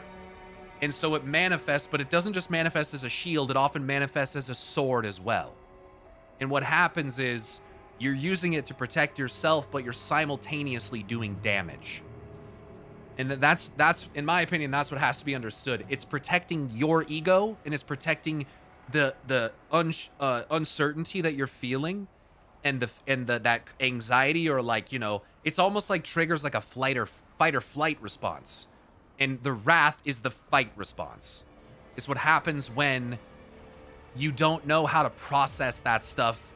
You lean into the wrath. You lean into the anger. Whether it's desperation or fear, whatever it is. So that's why I think that the core, like, theme here is that, yes, the light is affecting Turalian, but it's affecting him because he has not had resolutions to the problems that he should, so that he is not vulnerable to its influence. And that's a big thing here with Illyria. It's about willpower. How much willpower do you have? Because no matter what it is, if you don't have the willpower when you're interacting with these mystical, magical powers, they're going to affect you. So when someone has unresolved trauma, internal strife, it leaves them vulnerable. That's how I take it anyway. And so that's why, you know, this is why. Well, yes, I agree with you. However, I do think this genuine belief has come out of his fear since Lothar's death. He's grown ignorant to himself and blames everything on himself. And yes, I do think Turalian genuinely meant to comfort Lorthamar at the quote. Okay, so we're in agreement on that. But whenever I read it, all I could think of how scary that complete blind faith is. Absolutely. Yeah, absolutely. Absolutely. And it's, I don't know, it's a little bit sad. It's a little bit sad. There's a lesson here to be learned that could solve a lot of your problems, brother. And maybe your wielding of the light could be even stronger. You know, and that's something to think about too. Maybe by finding peace within ourselves, we can wield the power to save others and ourselves even greater than what we could get from light forging. You know, maybe the answer is not to bind yourself to a Naru and let its power flow through you and replace elements of yourself, right? Maybe it's finding that strength from within yourself, not relying on an extrinsic power, because ultimately, conviction in anything, in oneself, in the cause, you know, I feel like that's a really important factor. I mean, I feel like that's what Feyrin helped Anduin do. It wasn't reestablishing his faith in the light or in the Naru, it was in himself. because he had, lost. He didn't think he could protect people. He didn't think that he would, he thought he was a danger to people. He lost trust of the person that he was, and he lacked conviction in anything. So, and that's what I've, besides in the podcast episode, which is the first time I've ever said that I thought Turalyon would die, I would prefer that that's not what happens. I would prefer that Turalyon serves as the example of someone who has a lot of rigidity and order to them, but is able to, through the connections that they have in his wife and his son, recognize the areas of opportunity and be better. Because, I mean, to me, that's one of the most masculine, not even necessarily masculine, that's one of the most noble, I mean, to a degree, I think it is a healthy representation of masculinity. Like, I think that reflection to learn to be a better man, be a better paladin, a better husband, a better father, like, that's what, I don't know, to me, that's like what it's about, right? Especially for someone that didn't have that, who never had a father. The closest to a father figure he had was Alonzus Fowl. So to be able to be that, the old warrior in a garden analogy, sure.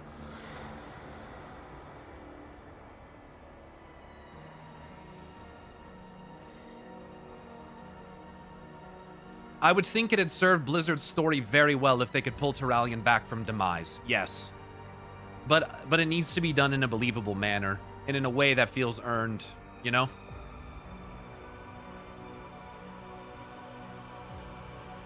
Strive to devote yourself to something you hold more dearly than yourself is true masculinity. Well, and for me, not even necessarily masculinity, but it's sacrifice. That's what it means to be a paladin.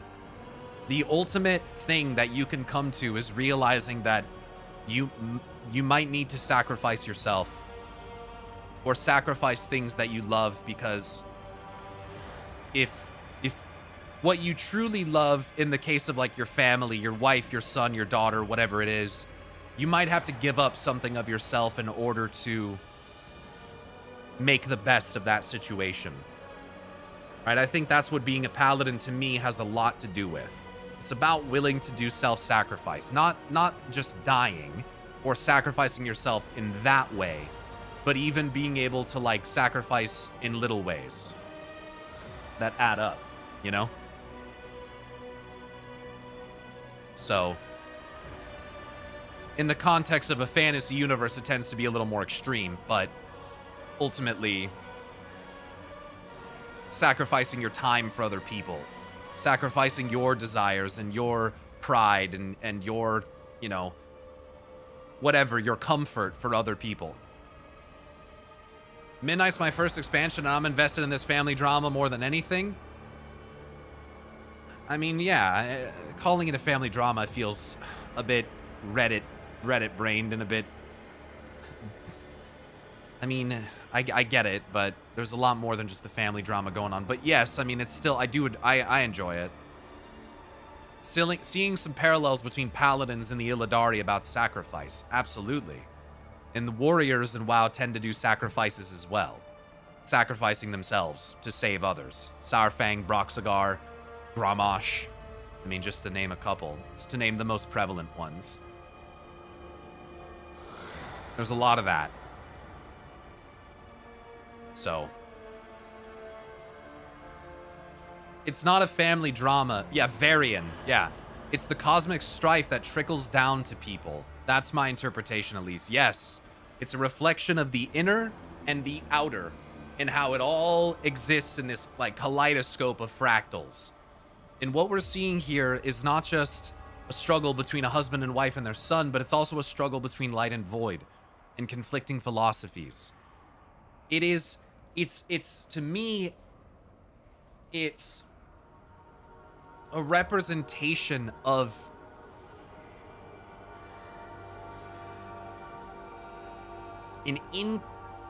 how do I put this? Almost like a framework, like an underlying... I mean, it's fractals. I mean, it's literally fractals. Like, it's something that permeates everything. Not just a family. You could say it's a war within. You absolutely could. A war within and a war without.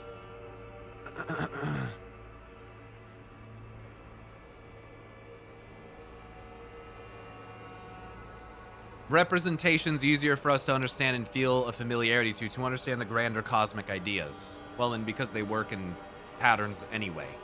It's like that monk saying, to understand the universe, you must understand yourself. Yep, because no matter how much people might think it, from the illusion born by your ego, you're not separate from the universe. You're right here in it simultaneously. It's all connected. You're not some other thing that exists in it.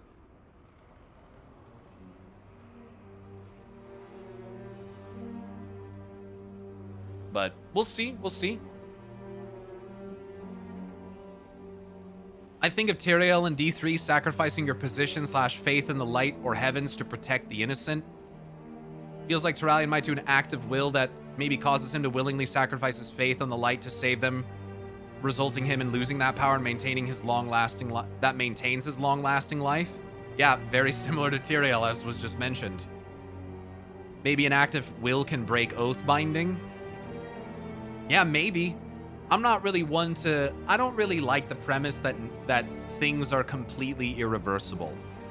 And maybe it's Azerite. I mean, think about it. Azerite allows a modicum of resistance to domination. Azerite allows a modicum of resistance and restoration from the light bloom. Maybe to undo light forging. Maybe it ties to Azerite, or even the void in some way. I don't know. The light called you.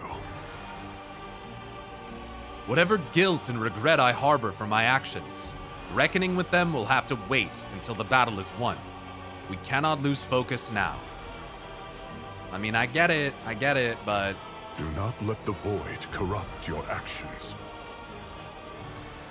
I'm afraid that if you don't deal with it, you're not gonna make it out the other side of this fucking war. You're not gonna make it out the other side. That's my fear. You have to be willing to confront it. Once again, no time for self-reflection. Just bury it down. We cannot lose focus. Like, okay, dude.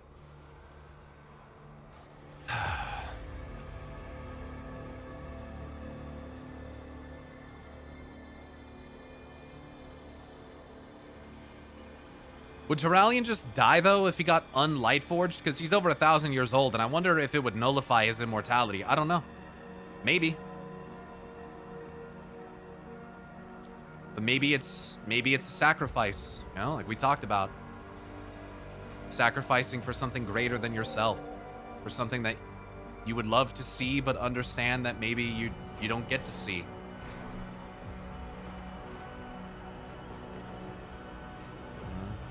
To me, that's the nature of true sacrifice.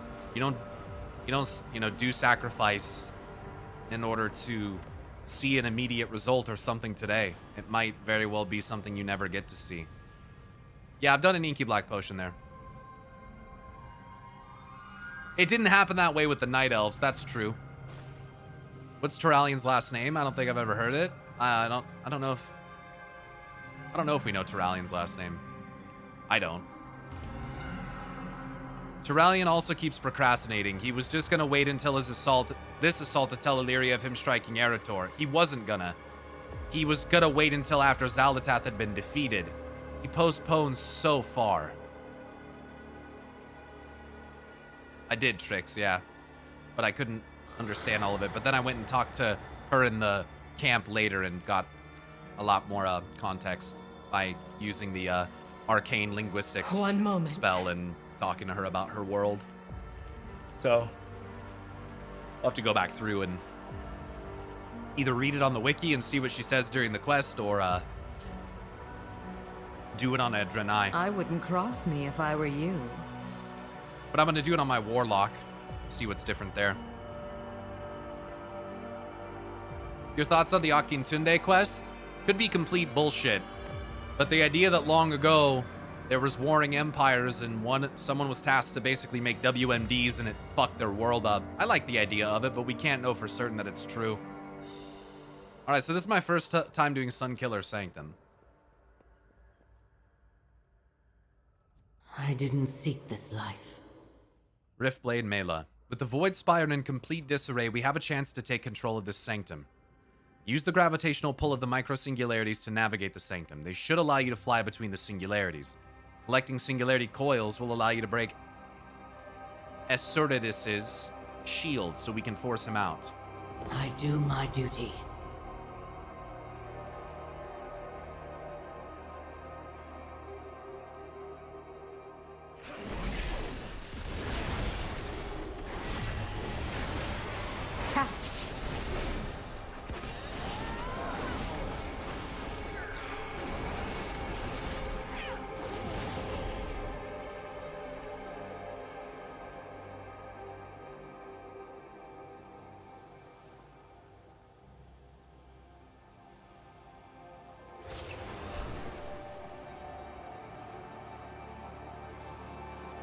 Huh.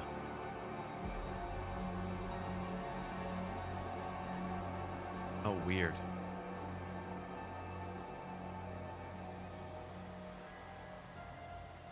What the fuck?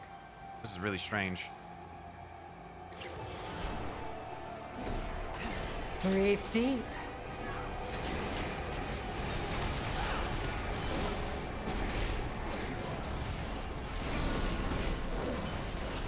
Now strike!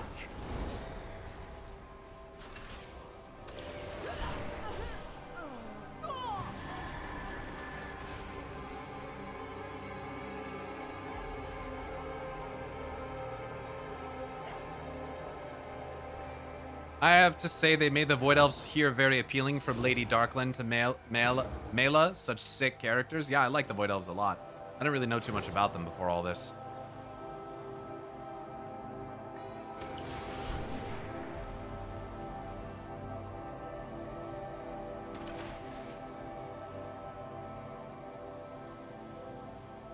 The power of the Void Spire shall spread.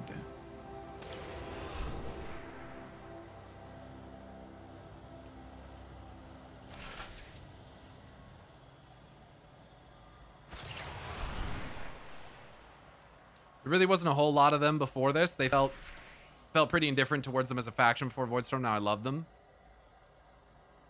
It's a good sign.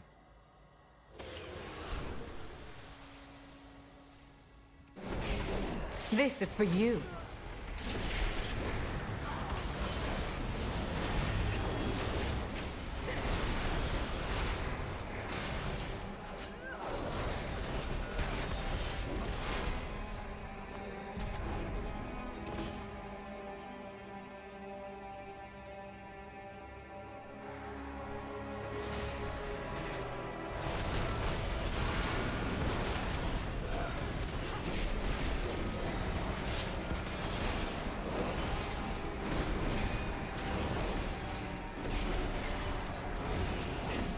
Sunkiller Sanctum is a pretty cool name for a delve, not gonna lie.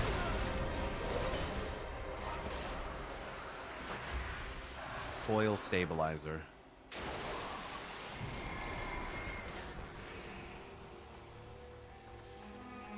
We knew a bit from Telogris and stuff, but not much. Right. I don't think so.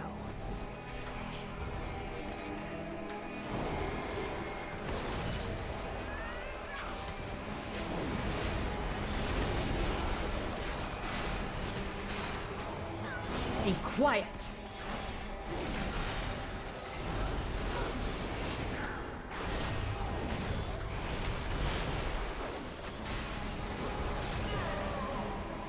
The pleasure Have is you seen a creator by the name of the World Scribe? I have not.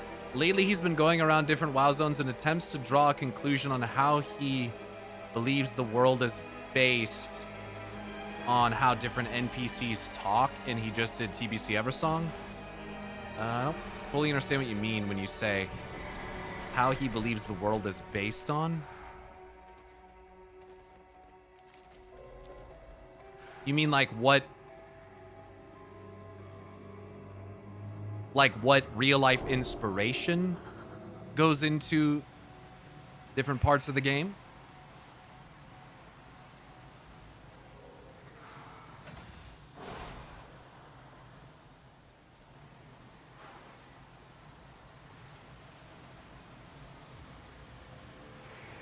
That sounds pretty cool. I've done a little bit of that, never with like great focus, but in in like doing lore speculation, there's been a lot of times where I've learned about different cultures or parts of the world. Like I learned about like Torii Gates and stuff like that when I was going through League stuff and like Night Elf stuff and all that. So yeah, I like that stuff a lot. It's really cool. Or like Pandaria, there's been a lot of that there with the Mogu, and Keeper Ra's a big one. So yeah.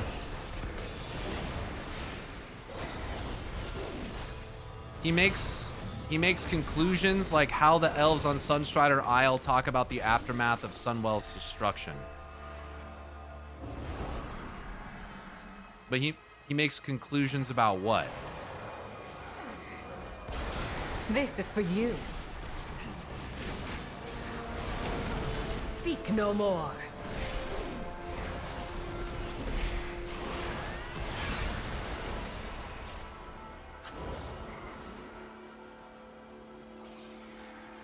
Sorry, I just don't understand.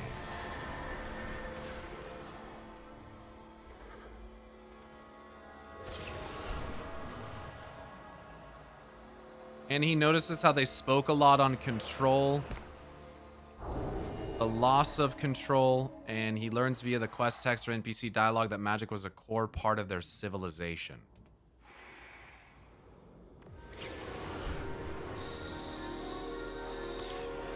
So he's learning about the story of the game, but only through talking to NPCs? It's hard to explain. He's an anthropologist. Yeah, you mentioned that.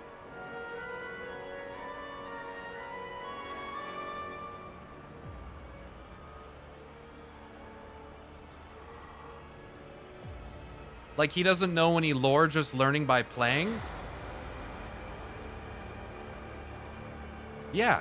Yeah, I mean, that's one of the ways that I recommend people start playing. It's just like, just play the game and listen to what NPCs say. Yeah. Read quest text. Fuck yeah. Yeah. Yeah, actually pay attention. Like, to cultures and what people regard as important. Applying anthropology to video games, we don't just play games, we study them. Join as we analyze video games, landscapes, and material culture to see what a real-world anthropologist would find in our favorite fictional worlds. Holistic deep dives into the stories, objects, and societies that make gaming immersive. Right, so, okay, so he's going through and he's using, you know, the real-life anthropological experience to basically say, like, the cultures in this game are built in a way that can be analyzed with anthropology. Like, yes, they have an actual culture. Video game worlds are a fascinating place to explore human culture. Literally from the Eversong description. So he has to be comparing it to real life, right? Because you wouldn't be learning anything about human culture if you weren't making a contrast. So it is My eyes on you. with an intent My for loyalty. comparison. I don't think so.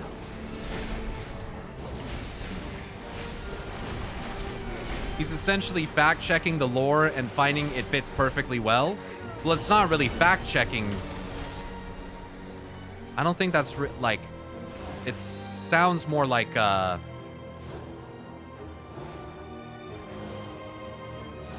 interacting with and analyzing the cultures in the game to derive information from them and compare it to real life,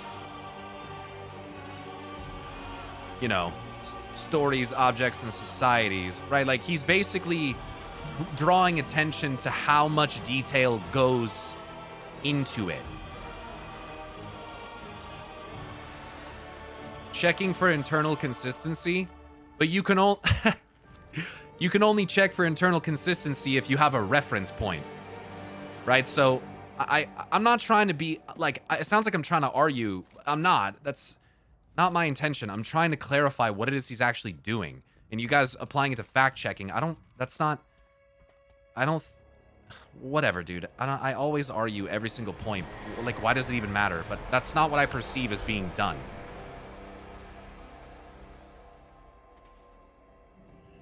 He's interacting analyzing zones, landscapes, and material culture. Holistic deep dives into stories, objects, and societies that make gaming immersive. That doesn't come off to me as fact-checking. In an inductive way, you could build that reference itself. Yeah, but he's not there to prove the consistency of the world building. Because whatever. I don't even know why I'm fucking just having this discussion. It sounds cool. That's great. Be quiet. Awesome. By the way, I'm not saying that's a bad thing. Like, that's not what I'm saying. I'm just saying, like, maybe the description of what he's doing is kind of being a bit obscure.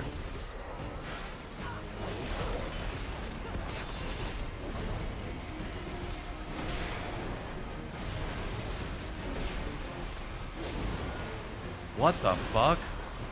Speak no more.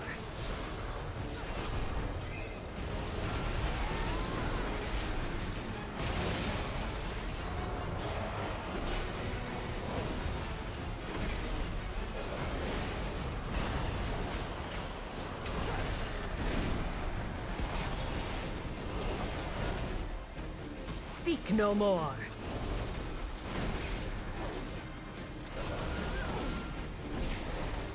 I can explain it. I did more digging. Okay. Not quick enough.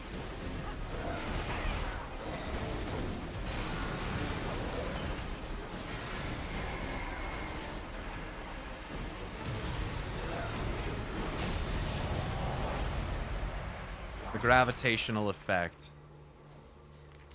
He's basically playing this game and analyzing the cultures in the game the same way he would an IRL culture and seeing what conclusions you might draw just based on the evidence and how the characters talk, decorate, design, etc. Right. So without, like, you know, reading books or, like, you know, all the additional, like, layers that you might use, he's using the cultures themselves as the reference point to see what he can learn. Yeah, it's not fact-checking at all. It's not what it is. It's what can I actually learn by interacting with these cultures in the way that you would with real-life anthropology to understand more about them. It is interesting. It's cool. Yes. It's cool. Anthropology, basically. Yes. Now that I understand more directly what that actually means.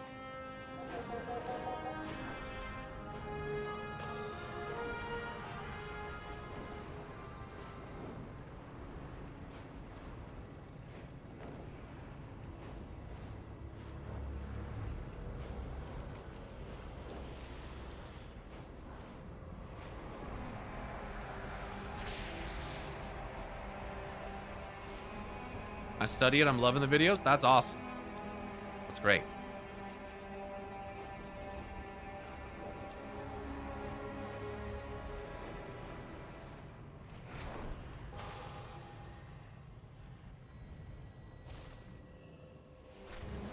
What more do you want? Your fee, Paladin. Leave me be. Is there a YouTube channel that you are a fan of? You mean, like, for World of Warcraft?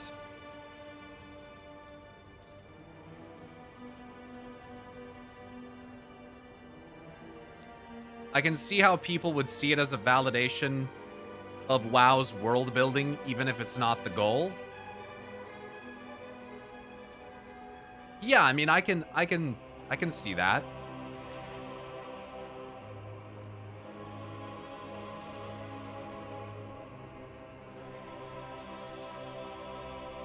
I just think it's yeah.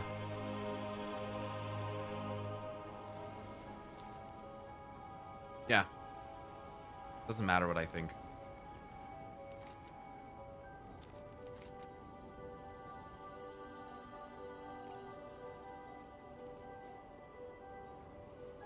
Okay, I think there was some stuff that I could unlock from Prey by doing more.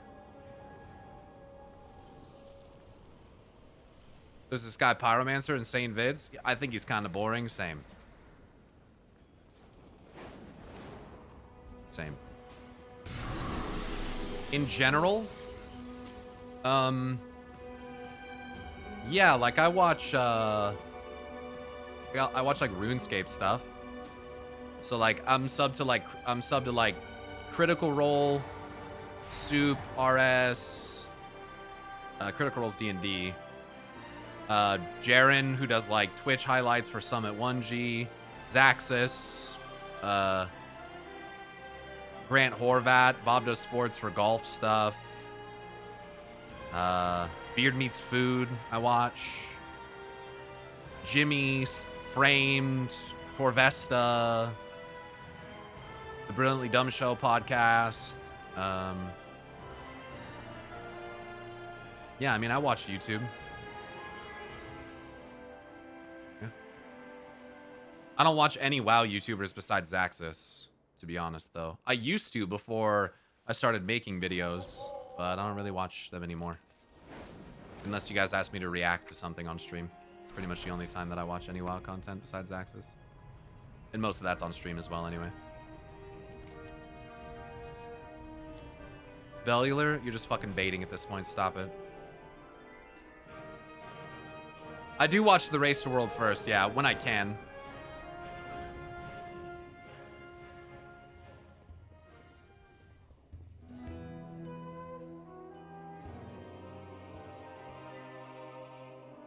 Pyro, you aren't subscribed to Dungeon Soup? I've never even heard of that. Yeah, Tipius is some crazy shit. What about Queso? I follow him on Twitch, but I'm not sub to a YouTube channel or anything. I pretty much just kind of like what I like, and I just kind of mostly stick to that stuff. Farfig Newton, thanks for the 43-month resub as a tier 2, brother. I appreciate that. Thank you. Thank you. I know you react to WoW Platinum, but do you watch him? Outside of reacts on stream, no. No, I'm not familiar with Dungeon Soup. No. So I'm only level 1.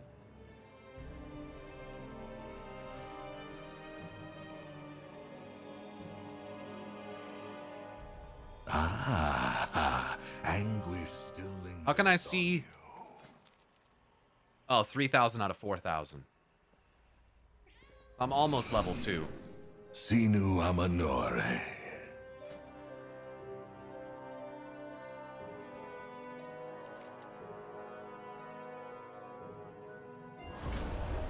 Koresh produced some of the deadliest predators in the cosmos. I did see the This is short one of them. where he was talking, I think, to Chris, or no, it wasn't Chris Redfield. It was his his brother or something, or no, maybe it was. He was talking about Leon or whatever the fuck. Is Chris Redfield the voice of Leon in Resident Evil or something? I think I probably have this all fucked up. No, and then yeah, I don't know what I'm talking about. Leon Kennedy. I don't know. Just ignore me. I don't know what I'm talking about.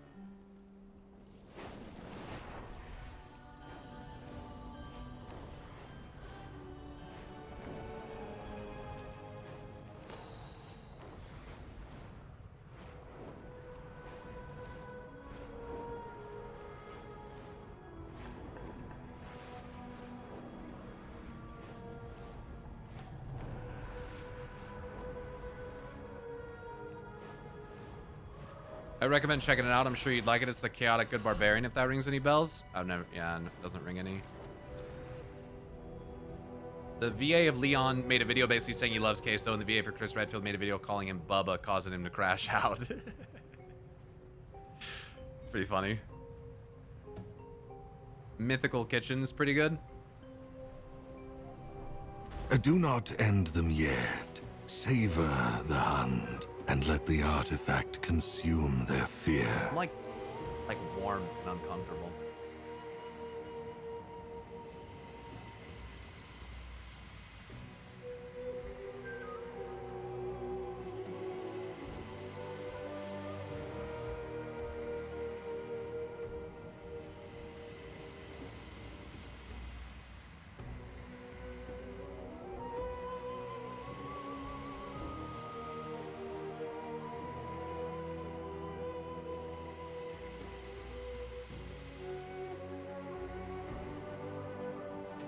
You gather more anguish from the traps, by the way. They're all around there.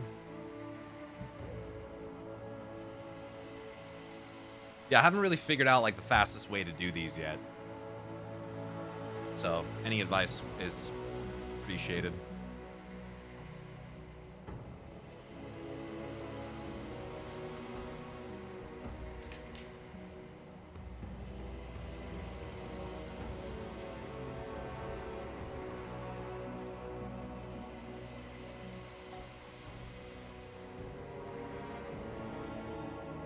Spam traps.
I've enjoyed every part of this expansion so far. So bloody good.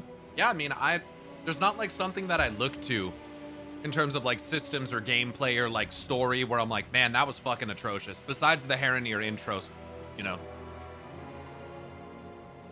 That was pretty bad, but.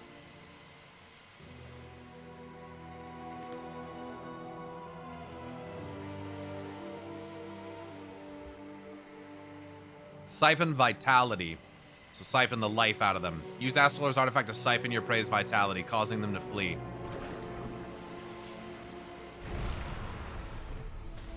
What the fuck is this?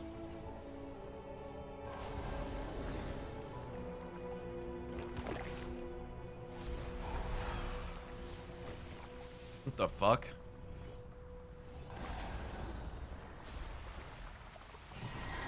Your prey ran away. Well, I fucking failed that. Okay, that's a weird thing.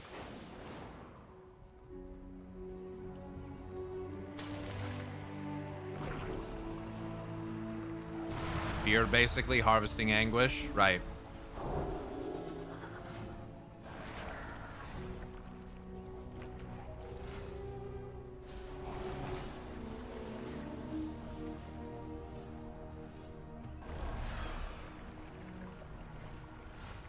Why didn't I pick that up? Come on, dog.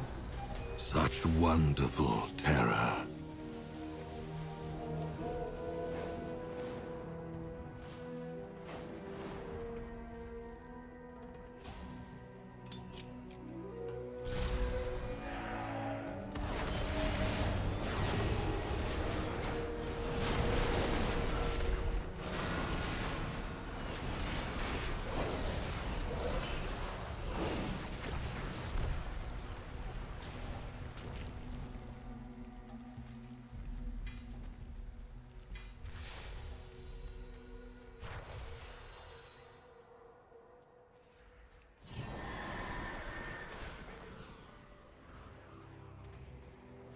Oh, there it is.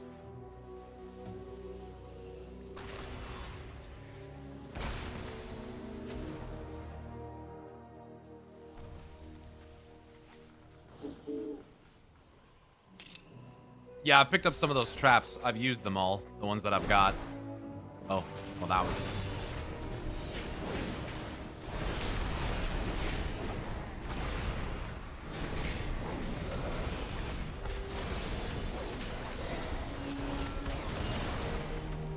I saved those for Nightmare. Is there actually a Nightmare difficulty?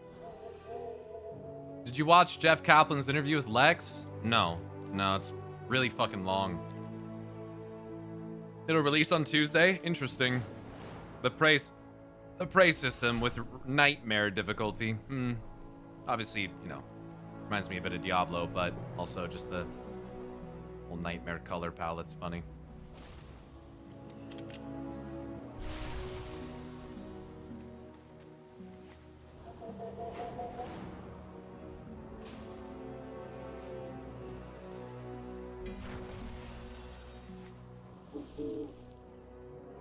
Lex fucking sucks as an interviewer as well. Had to 3x through his sessions. Oh shit. I've never watched anything, so I don't know.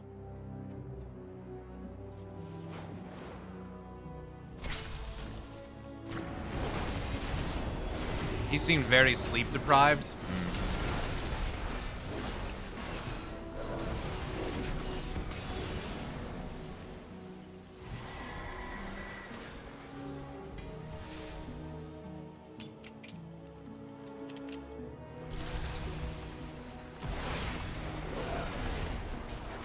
Really?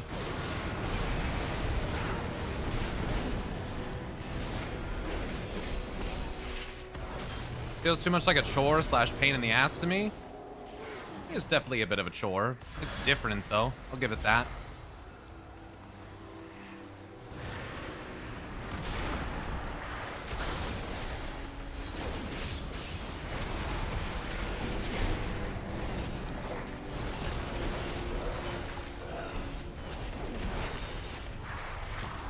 You can do it in 3 to 4 minutes. I wouldn't call that a chore, personally. I mean, some chores do only take 3 to 4 minutes. Maybe tedious. Maybe... I don't know. Everyone doesn't like everything. I don't mind it. I'm kind of like... It's not like I'm not like, oh, Prey is so sick, but I'm not like, not against it. You like that you can do it well. Yeah, I think you were saying earlier, it's nice to be able to feel like you can do things at the same time. That's nice. I would consider a chore something you have to do, and Prey is not something you have to do. Yeah, that's... Ah, the scurrying rat has stopped to catch its breath. That's pretty fair. Eviscerate it. That's pretty fair. That's true. That's pretty true. I haven't watched the full interview, but God, seeing how Executive treat him, make me want to hug him. Yeah, I have seen that one part of it, where the CFO, which I'm pretty sure at the time might have been Bobby Kotick, was basically like, Overwatch needs to do this much in sales, and if it doesn't, we're going to lay off 1,000 people. So I've seen that. And that's pretty fucked up. He's like, that's basically like was kind of my breaking point. Nah, it wasn't Bobby? Okay, well. Either way, like... It was Bobby at that time? Oh, here we go. Was it Bobby? Was it not Bobby? Who fucking cares? They're all the fucking same anyway.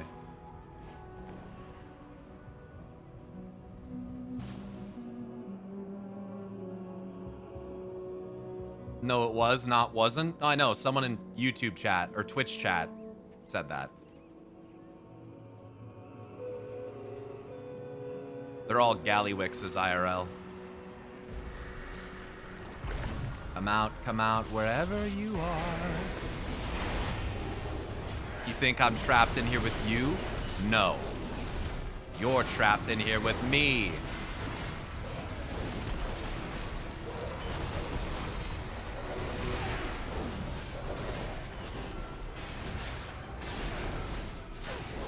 Is that what you think?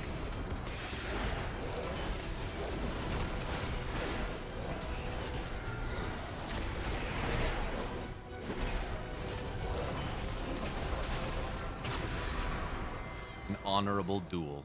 See ya. Live by the phase blade, die by the whatever it is you just did to them. Assassinating the assassin. Oh, how delightfully quaint. 233 vet ring. Nice. That's actually an upgrade if I upgrade it. We're now on level 2. Do I have to go back to pick up a quest every time that I do this? Or is there a way to get one on the fly? You unlock a portal.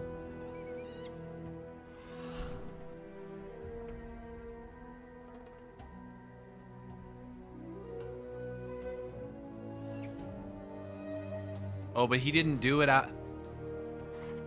That's fucking toxic. He'll do it after the next one. I'm assuming he opens it automatically. But it didn't this time because I didn't have it when I killed the prey. Stupid. I get it. I get it. Sad.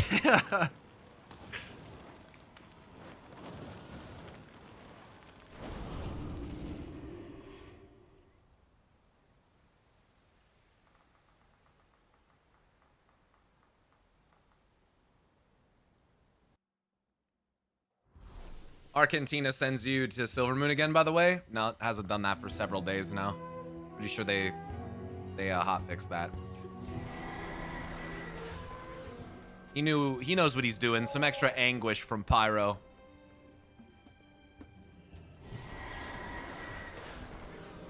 They changed it back? Really? They increased the CD though. I noticed it was 15 minutes.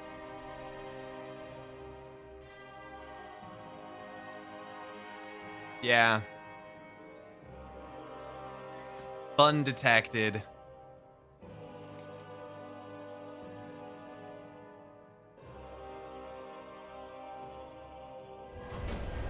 Koresh produced some of the deadliest predators in the cosmos. This is one of them.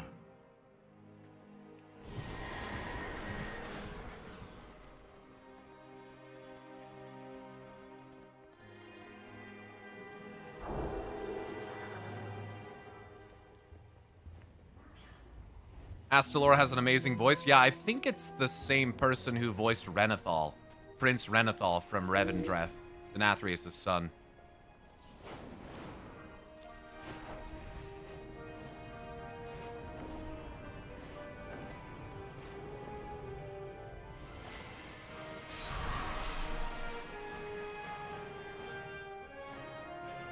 Son? Well, son. Pretty sure he was, like, created. But...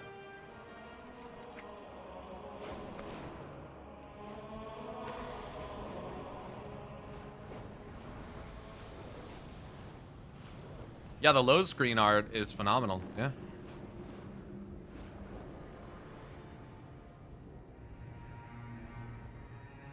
Let your prey believe you're blind to their strike, then make them regret every misstep. I do have to do 3 world quests here. Oh, there's a quest over there. What's for lunch? I didn't even see that. Hidden behind the fucking icon. Are you ready to raid next week? Yep. I've been ready to raid. I got my gear ready and everything.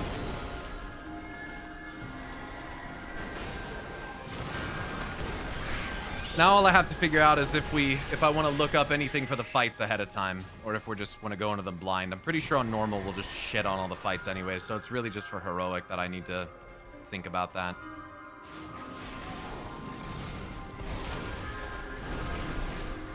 Do all the raids come out on Tuesday? No. Dream Rift and Void Spire come out on Tuesday on normal and heroic difficulty.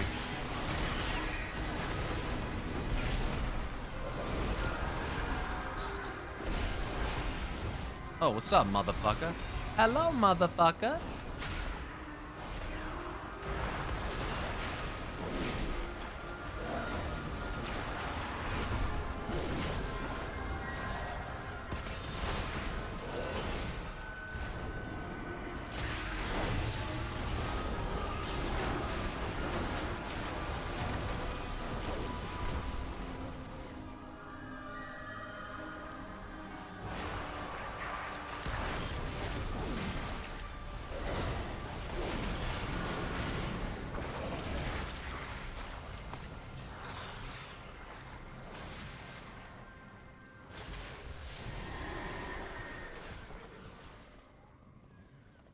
You little shit.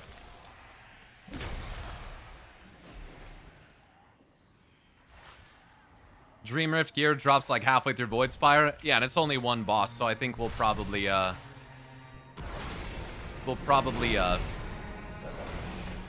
to Dream Rift after like the third or fourth boss, I would think. when the item levels meet up. We might try to get one item level, one boss past, you know, like one boss into that item level bracket, and then go and do Dream Rift. But we'll see. We might just throw it all at Void Spire in the first couple days, and then go try Dream Rift after we get as far as we get. We'll see.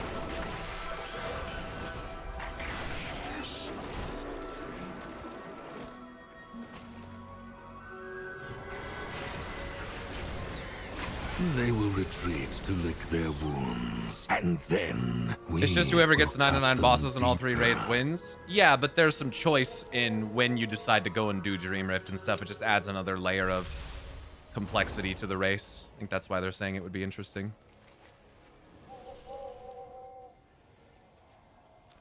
I do need to do 3 world quests here as well for Research Console, so I'm gonna go around and do a couple of those. I'm gonna leave a marker Here, down there. the very fabric of reality is chaotic and malformed.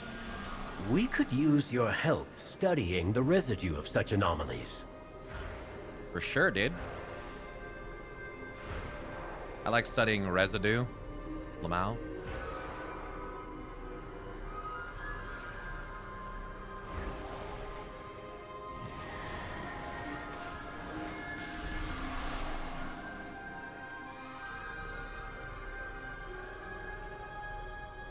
I thought March of Quel'Danas was not going to be part of it because it's like 2 weeks after the other raids. Yep, that's correct. It comes out March 31st.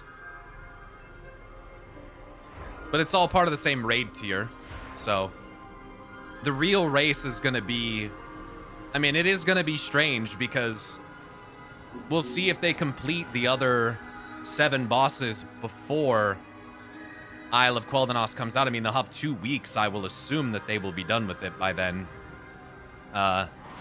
March on Quel'Danas. So yeah, we'll see, because otherwise you just have 2 bosses that you're racing, right?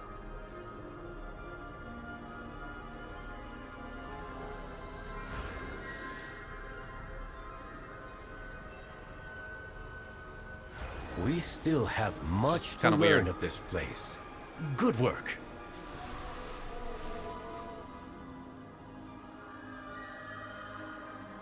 Yeah, true. They'll only have... It'll be 1 week of heroic and normal. So from the 17th to the 24th. And then they'll only have 1 week of mythic... yeah, they'll only have 1 week of mythic Dream Rift and Void Spire before March on Quel'Danas comes out. So you have 6 bosses in Void Spire, 1 in Dream Rift, and then... What the fuck? What the fuck was that? And then 2 in March on Quel'Danas, so 9 total. That'll be interesting.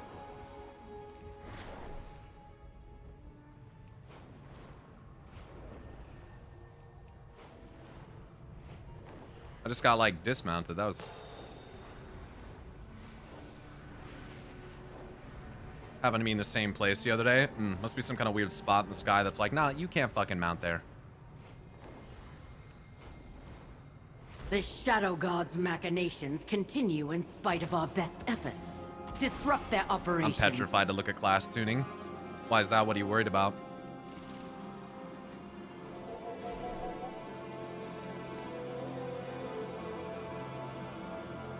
Mage nerfs.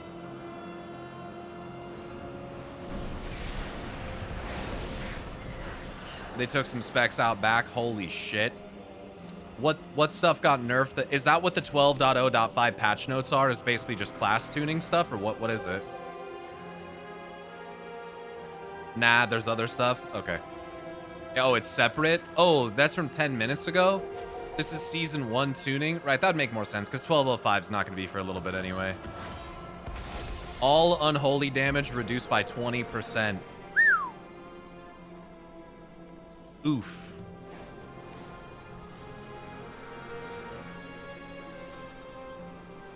Boomkin's got a 20% buff. Thanks, chat. I'm gonna hit the bar. I mean, Unholy's been fucking broken. Look, dude, Unholy's been broken. All of the War Within. I don't know, dude. Devour got a 4% across the board nerf. That's not that bad. Daywalker, thanks for subbing with your Prime for 1.5 years. Appreciate that, brother. Thank you.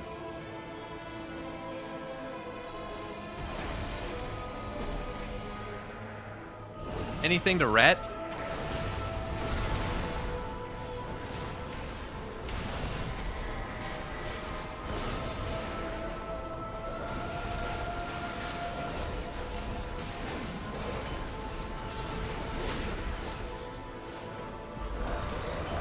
Huge damage buffs to Rhett? Oh yeah? Like what?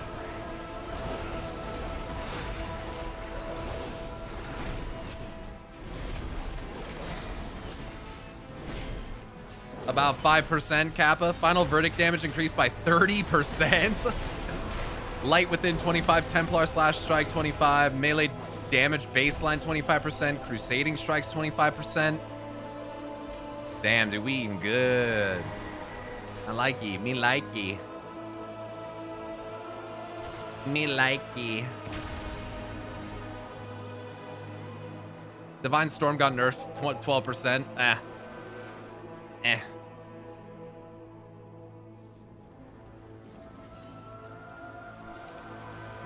Yo, by the way, Channel Demon Fire is fundamentally fucking broken on Warlock. It literally does not work properly. It's very annoying. The amount of times that I have a Wither on a target and my CDF just stops casting is fucking infuriating. Also, if you Cataclysm into an instant CDF cast, it just cancels every single time. Which should not be the case, because CDF goes to things that have Wither on them. I don't understand it at all. It's been the most frustrating thing about playing my Warlock. Fucking stupid. Here's a spell that you have that just doesn't work. Oh, cool. Nice. I love that.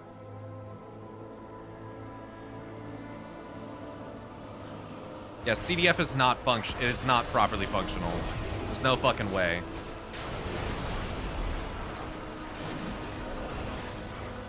I think currently CDF isn't played. I don't think that's correct. The recommended builds that I found include CDF.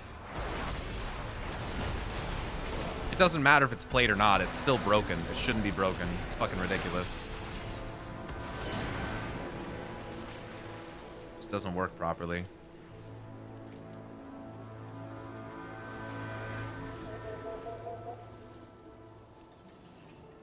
Through the Fellvine now increases Chaos Bolt damage by 35%, was 10%. Yeah, that's a pretty big buff right there.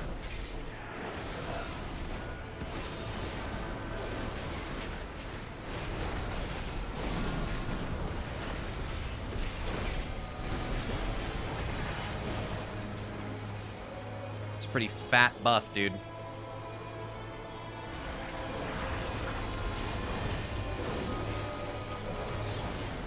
I didn't realize how weak BM Hunter is now until I started exploring other classes again this X-Pack. Yeah, I mean, I think that it's, if you play it well, because it's pretty easy to play, it's probably viable for just about everything. I mean, I think for the level that most players play at, it's doesn't matter that much. Pyro literally going to be on fire when the raid comes out. I mean, I'm our only ret this time around. Dev honestly needed a small nerf, and Havoc was so behind that playing it felt like griefing, so I'm glad they did this. Yeah, both of our Demon Hunters will still be playing Devourer. You are? Wasn't Tazzy a pally? Tazzy's not in the raid anymore. But not only that, no, Tazzy was playing Death Knight most recently.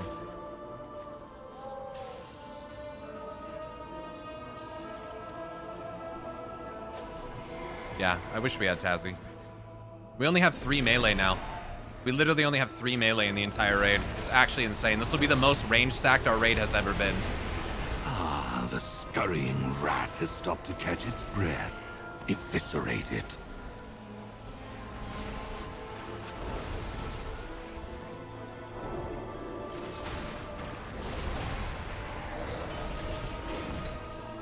I think we have 15 or 16 raiders and only 3 melee.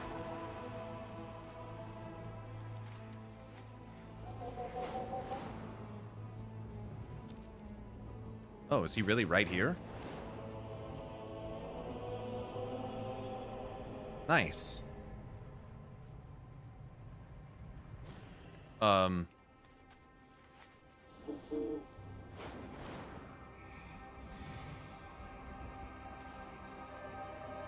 It's in a cave? Did I miss the entrance?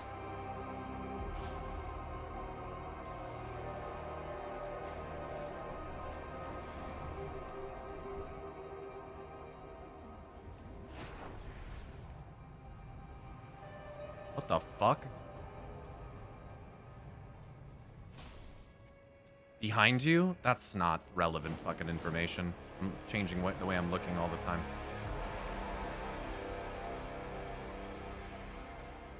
Southwest? What?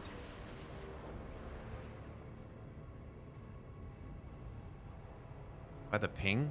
Where that pink plant is?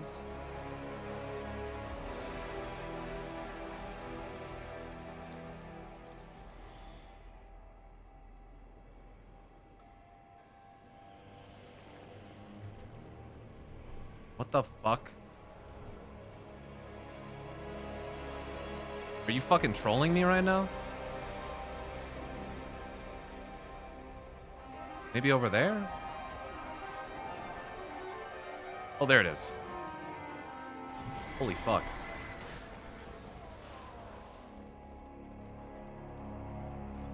I didn't see that. Obviously.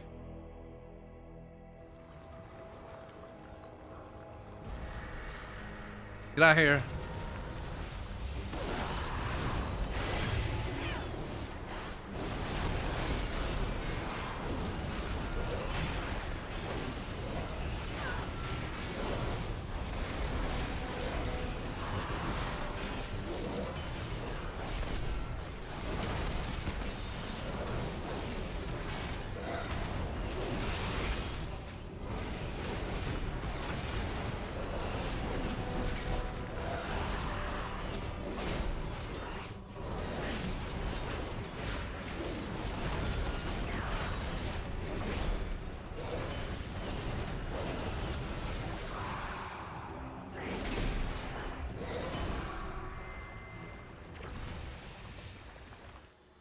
Assassinating the assassin. Oh, how delightfully quaint. Okay. Oh, wait. Was there a portal? Nice. Huge.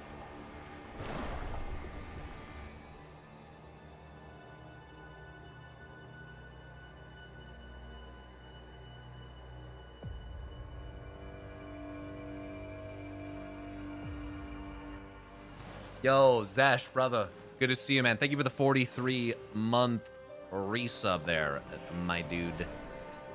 Thank you so much. Yes, sir.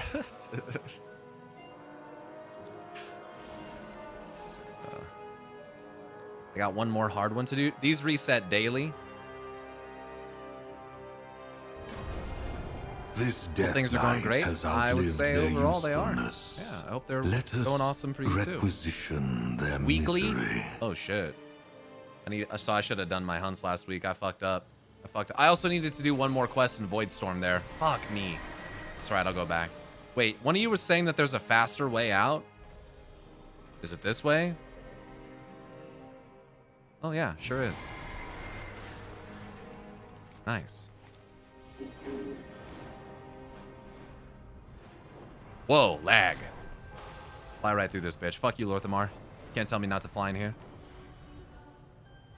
I almost flew into Herondar again, dog. I'll go back for that. Where's my... Actually, I do need to go to Herondar. They are good, good. He had a Drust mask on.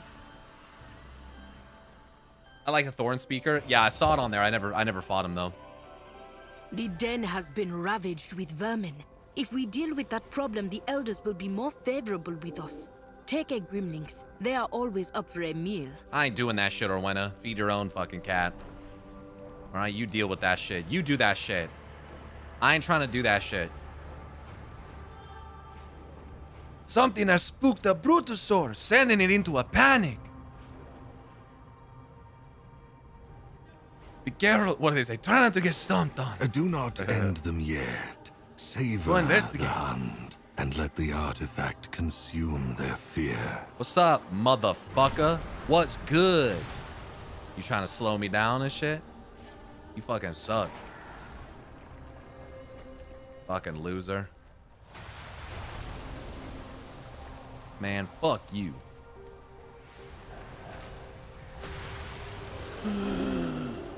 I'm a fucking pally. You can't do that shit to me. Such wonderful terror. Such wonderful terror. Oh yeah, I'll show you fucking terror. It calls to you.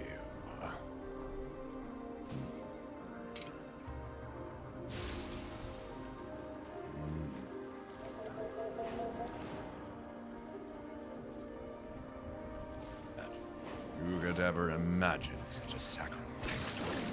Summoned ghoul. Listen, dog. It ain't like that. Okay. Okay. Alright, they mad. They big mad. Oh shit, she here. Oh shit. She got me with my pants down. Good thing I have a bubble.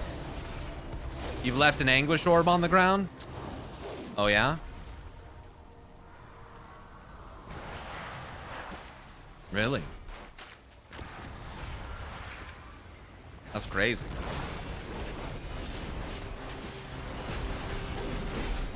That's crazy. I can see Pyro having self-monologues, Lamau. Honey, can you take out the trash, please? Who could imagine such a sacrifice?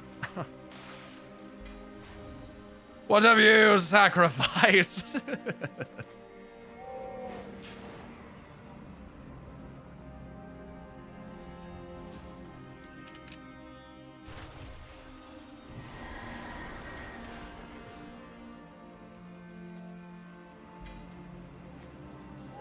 10,000 years in darkness. Sup, you little fucker? It is not yours to take. These vicious Rutani have overgrown blooming lattice. Prune them back. Rowena, no.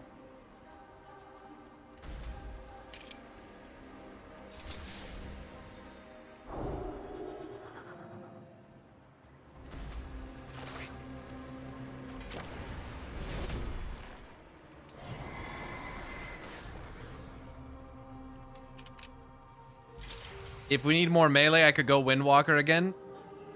I'll just level up Windwalker 2. I mean, it'd be good to have an alt just for flexibility either way. But I don't think we need more melee. I think we can just put ranged in melee places. You know? I don't think it'll be an issue.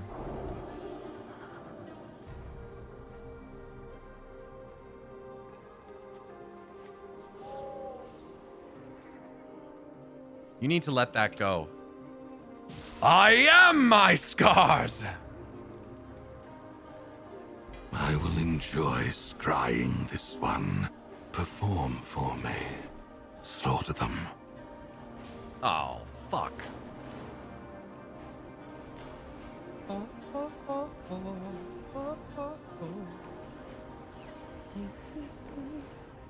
I love the fucking...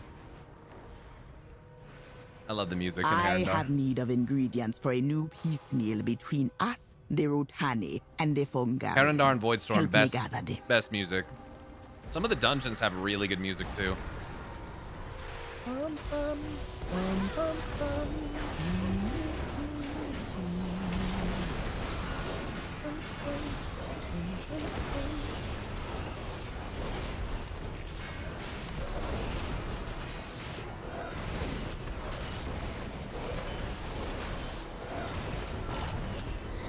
Let's try to firmly grasp it. Firmly grasp it!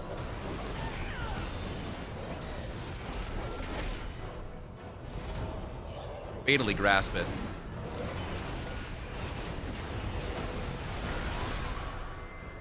Get shit on. You fucking suck. You have ended their suffering and added to our reserves of power.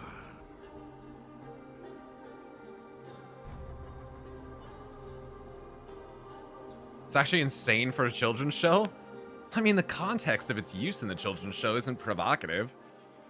I don't think it is. Ugh. Is it worth it to do the normals as well? I need 2,000. How much do I get per normal? Do I get 1,000?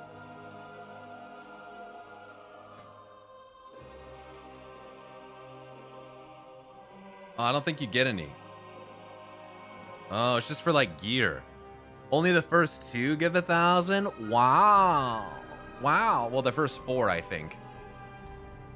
Wow. What a fucking scam, dude. You must have missed a week? Yeah, I didn't do it week 1. I waited because you guys were like, oh my god, I can't wait. I can't wait for you to see the lore implications of this quest line. And then I saved it. And then the weekend, and I was like, fuck, I'm not going to stream again until Friday, and it's going to reset on Tuesday. So then I did it, and then I unlocked it, and I was like, wow, that is pretty crazy. That's pretty cool. And so I took screenshots. But then I didn't finish all my praise. So now I'm behind forever, permanently. Don't you love that shit?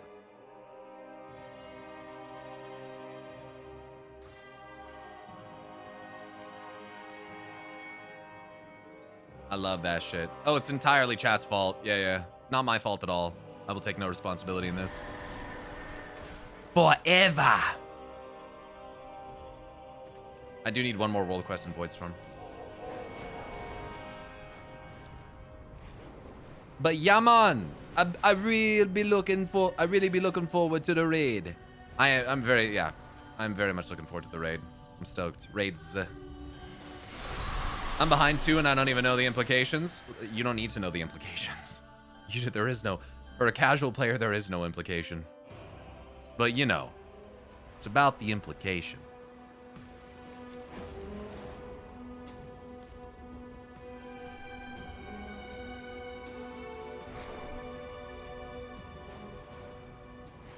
There is none. It's just cosmetic stuff. Yeah. Or I mean, in the kit, you can get a little bit of gear.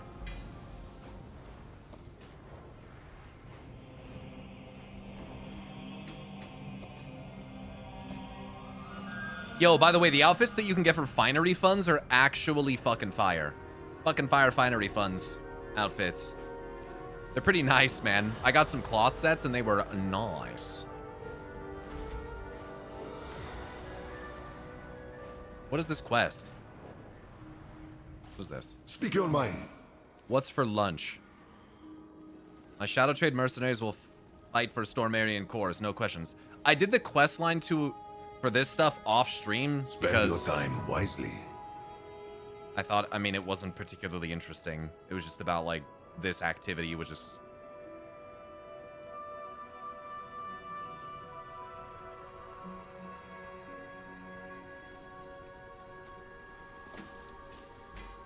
Do you think all paladins fundamentally channel the light in the same way no matter their race? Like through conviction? Effectively, yes, but I think other emotions might impact how it manifests. But conviction for something, yes. Whether hatred, anger, love, whatever, you know? Because not everyone manifests light in like holy wrath, you know what I'm saying? Some people use it more for healing and contemplation and shit like that. So I think there's a lot of cultural implications upon how light manifests as well, but I think ultimately it's through some form of conviction. To some degree.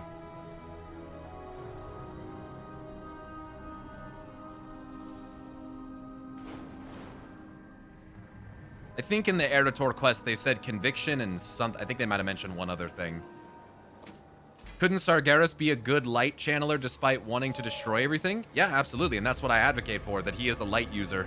People are like, well, I think he's fell, and it's like, well, I think you're blind. So, yeah, I absolutely think that Sargeras is basically a grand cosmic crusader who uses the light. Because as has been proven quite a few times now at this point, you don't have to be doing something benevolent to use the light.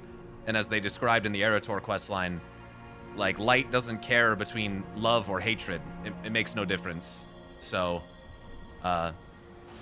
it doesn't prove that what you're doing is benevolent, nor does it require a benevolent or loving act to channel. So, love that. What is... How did this get pulled? A little confused. I mean, I think there are some pretty strong hints too, right? Like, look at the Ret Paladin talent tree. Holy flames leading into Burning Crusade. Chronicle literally says that when Sargeras broke open Mardoom, he was flooded with chaotic energy that caused fell volcanoes to erupt across his once noble form and turn his eyes into emerald fire. That did not happen. That did not happen.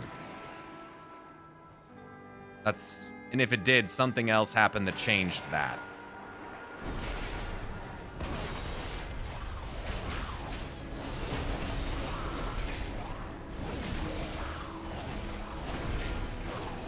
Which is why I think Lothraxion can't be a double agent. You can't fake conviction. That's true. Yeah, in order to wield the power, it has to be real. At least from what we know, yeah. So I think that's a really good point. You can't fake something like that.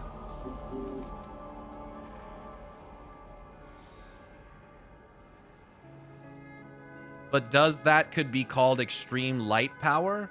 Because eventually light becomes void and vice versa? I'm not really sure what you're saying. But light tends to become void when the energy is spent.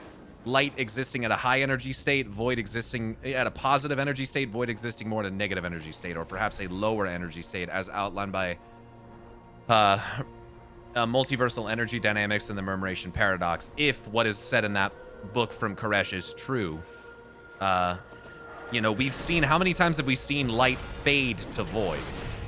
Some do believe, though, and I think it's an interesting thing to consider, that if you get to the most extreme, highest energy state of light, that could potentially do something unexpected, and even though it's at a very high energy state, it could shift to void. I would like to see more evidence of something like that, but we have seen Naru drained of their energy and fall to the void. We saw it with Muru, we saw it with Kara, we saw it with Sara. We have seen it multiple times. So we've seen it with Beladar, and then getting juiced back up somehow, whether it's through the faith of the Arathi or whatever it might be. So yeah, we see it with Terra on the quest line. Yep, going from high to low, having energy drained, and you know, you go down. So yeah, I'm not really sure what's being said. Light and void might not be good or evil, but dang, it seems kind of ass being associated with void compared to light. Why is that? He could have wanted to destroy Silvermoon by his actions, so not really a confirmation that he wasn't a double agent. Sure, he could have had conviction in his purpose. That's true. That's true. It doesn't have to be in the light specifically. Reminds me of Speed Force / negative Speed Force in DCU. I don't know what that is, but the power depends on the use, like flashing, use it to be good. In RF, use it for bad. Same for light and void for the different wielders. I mean, yeah, in the questline, Alonz's Foul pretty overtly states that the morality of powers does not exist in the power itself. Any concept of good or evil or morality is from us. So, like, he says that when you're infiltrating the Scarlet Monastery. He pretty much flat out says, not pretty much, he does flat out say, it's not about the power. It's about how you're choosing to wield it.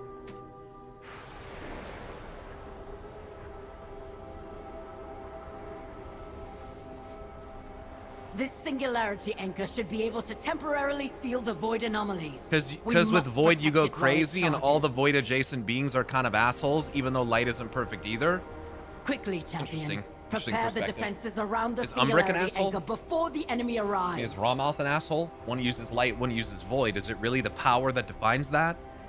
Like, yes, there is the violence of the void, but there's also the blind zealotry of the light. So I don't really see one as being more or less of an issue. I really like Shinzai's interpretation that the void is literally you having to confront your shadow, your anxieties, your darknesses, your fears, those darker thoughts, you know, your Jungian psychological shadow, and the light is your super ego, this thing that's never wrong. It's resolute in its perspective. It's doing the right thing all the time.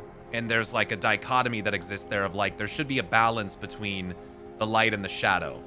But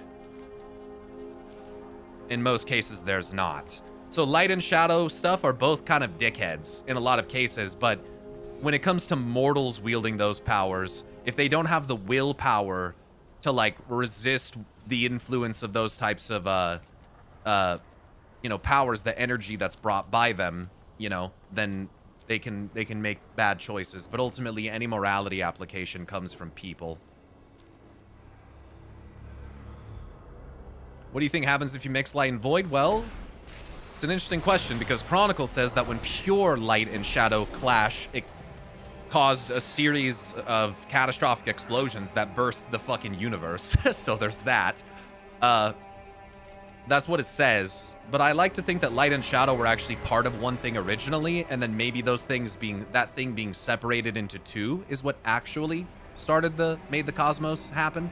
A division that led to the eternal conflict that we see now. But you also, when you combine light and shadow magics, you also can get twilight magic. So, you know, you can look that up in the lore. Twilight magic is a combination of light and shadow. And it's said in some of the mythologies or legends in World of Warcraft, like Eyes of the Earth Mother, that the Twilight Bridge happens, or I think it's, I always say Eyes of the Earth Mother, I think it's actually the Embrace. The Twilight Bridge happens at dawn and dusk, where light and shadow meet, right? When the day and night meet, basically. So this Twilight Bridge, this, you know, metaphorical thing happens. So Twilight basically is the combination of light and dark, as, you know, some might see it that way.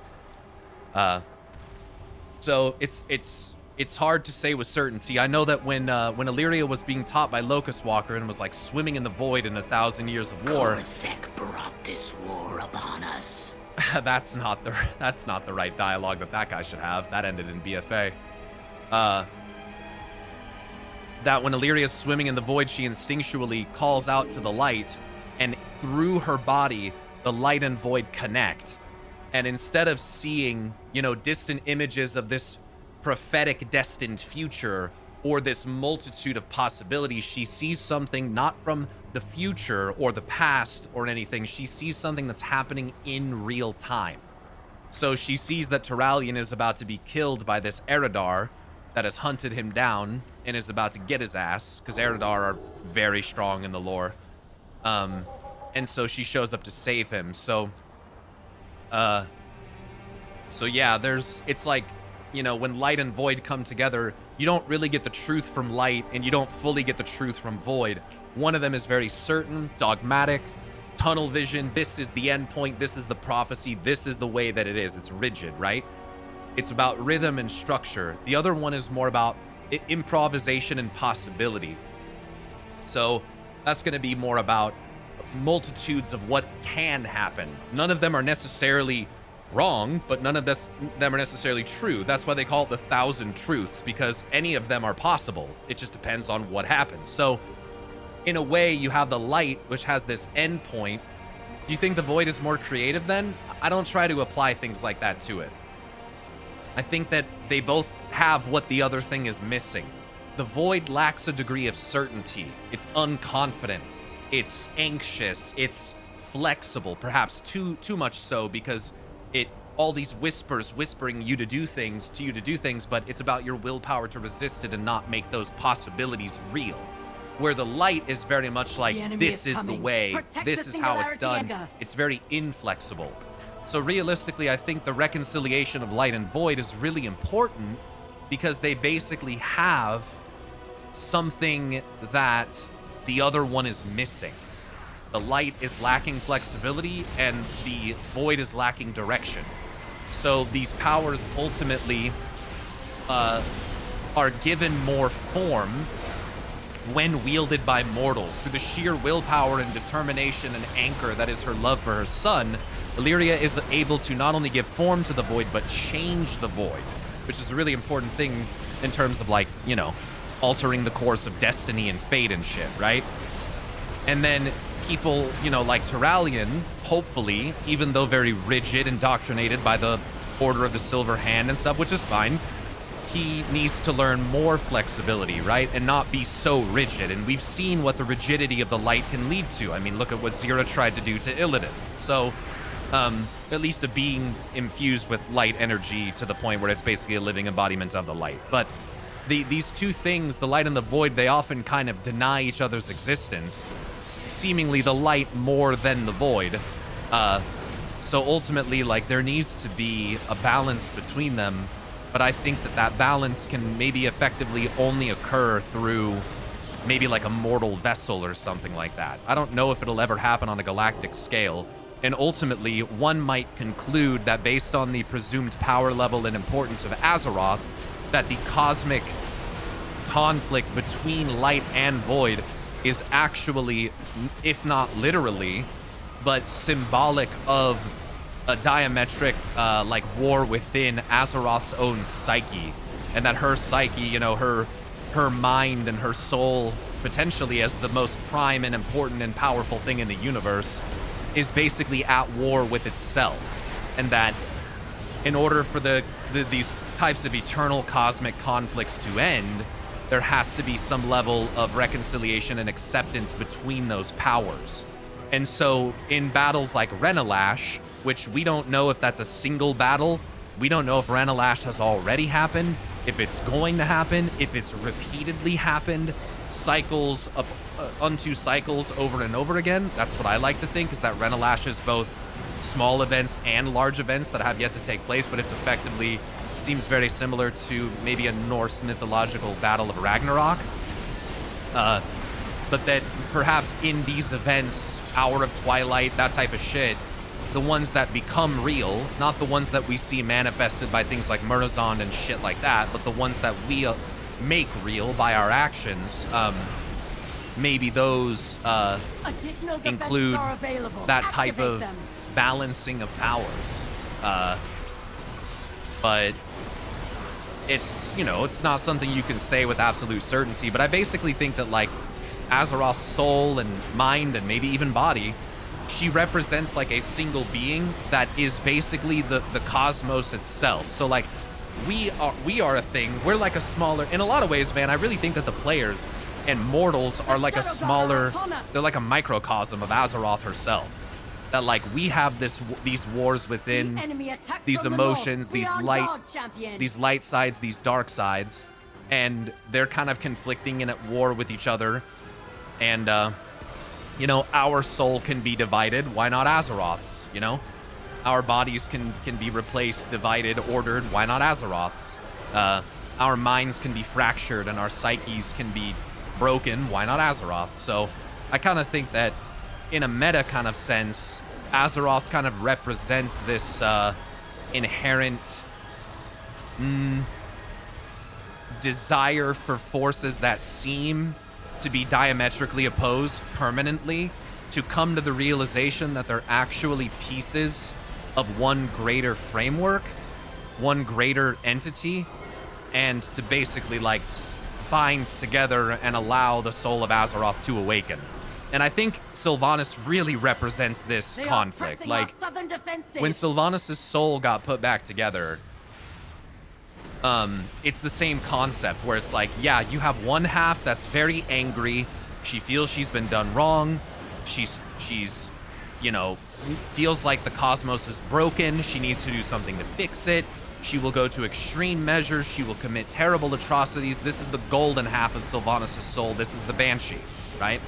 And then you have this other part, and it might not be perfect halves, but a fragment that's like stuck in time. It's like stuck in stasis. It's highly reflective. It's very sad. It's like looking at the actions of the Banshee and can't reconcile that that's the same person, right? So you have this super ego that is the Banshee, and you have the insecurity, the shadow that is the Ranger General, and they conflict. They can't awaken. And so Uther literally says in the Shadowlands questline, like, until she can see the truth, and until these two parts of her can like reconcile, she cannot awaken. She will not wake up. Filled with doubt versus filled with certainty. Yes, the polar extremes, separated as soul fragments. And the truth is they both have what each other lacks. So the cosmos itself, you know, I feel like it's all kind of cycles within cycles. So Sylvanas is a fractal for Azeroth, I'm quite certain.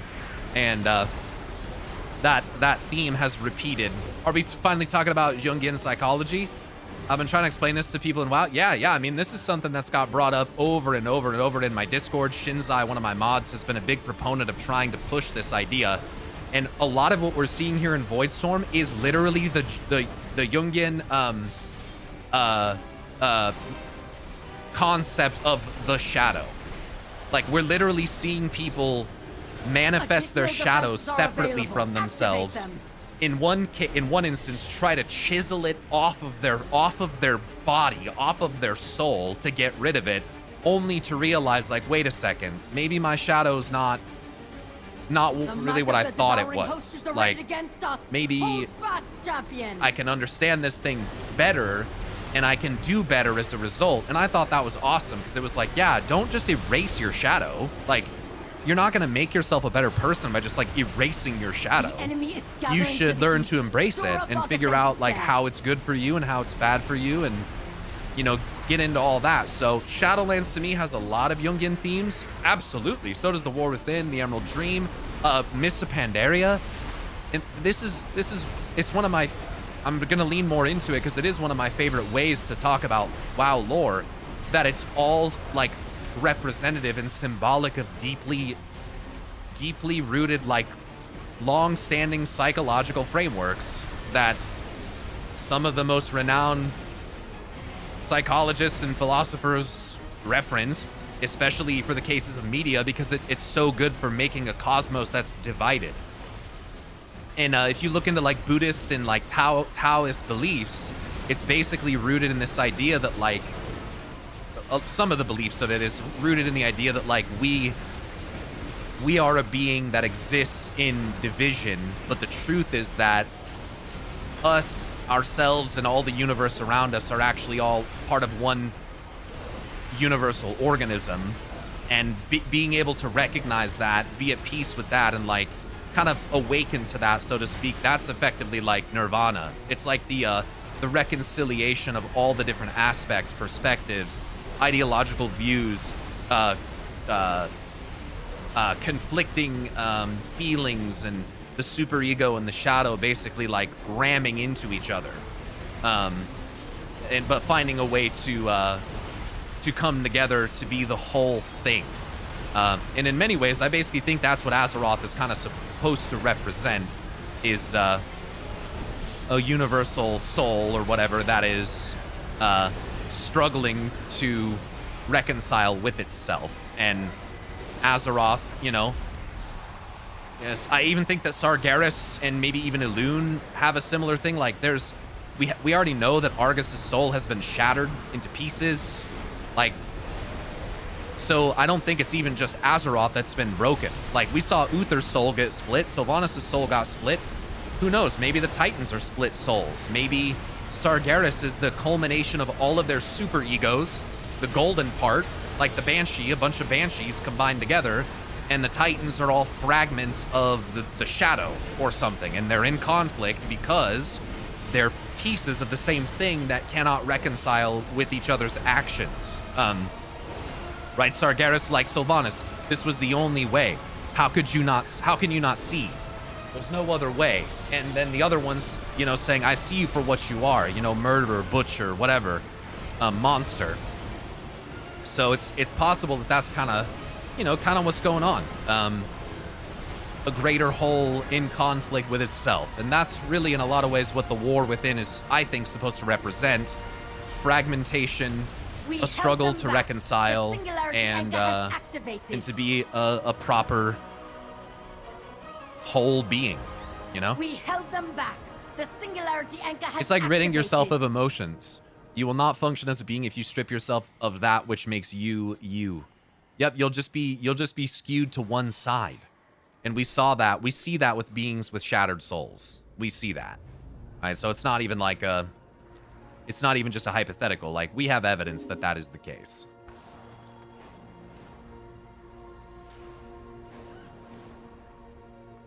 So anyway, that's to answer your question. Might be confusingly worded on my part. The word limit forces me to condense my thoughts and might cause them to end up sounding stupid. Fear and insecurities, but faith in the light guiding them. While those who seek out the void are often confident in their ability to control it, even if they don't always succeed. Both match the ego insecurities, but are opposite.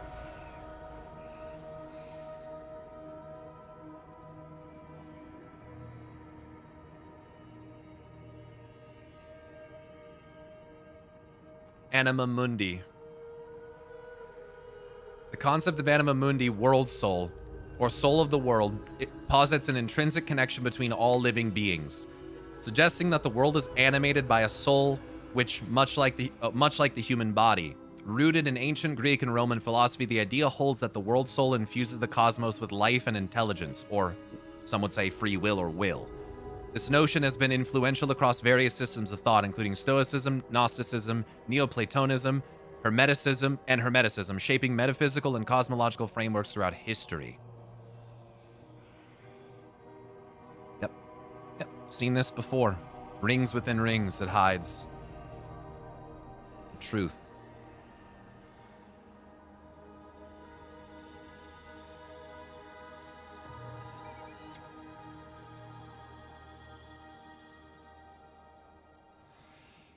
To me, the war thing reminds me of a painting called The Abyss by Botticelli.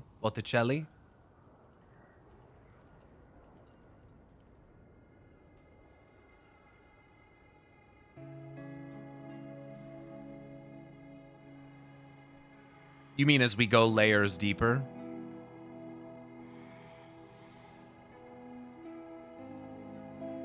There's also big allegories for Plato's cave, of course. Or big references to the allegory of Plato's cave. Plus a couple separate messages all meant to be one and the same there. But I feel like we move beyond that subject now.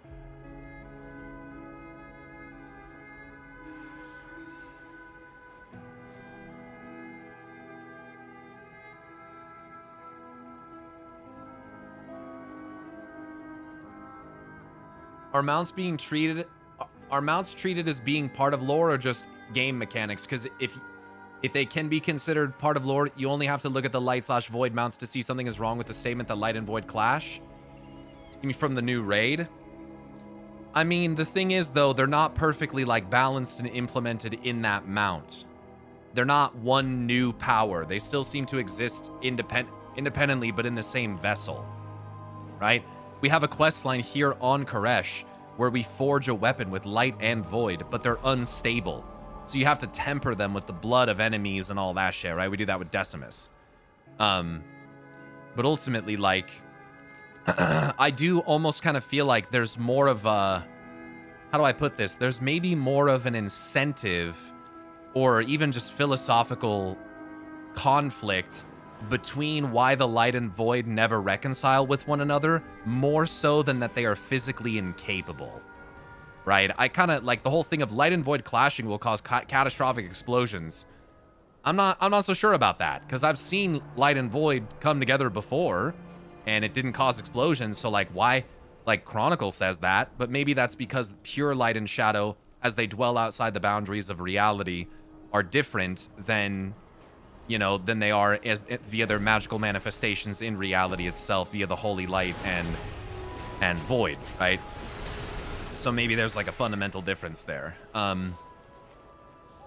But yeah, it's ultimately, I don't think that it's impossible for light and void to come together. It's just like life and death. I don't believe that these two powers just resist each other such that they can't like combine or interact with one another. I think that's, that almost feels like some Titan propaganda. And like, remember, you know, the thing in Chronicle that says that this clashing energy is impossible to bring together.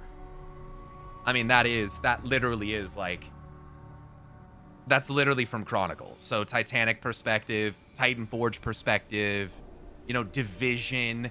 And guys, this is exactly what Zoval was talking about. A cosmos divided will not survive what is to come. It won't.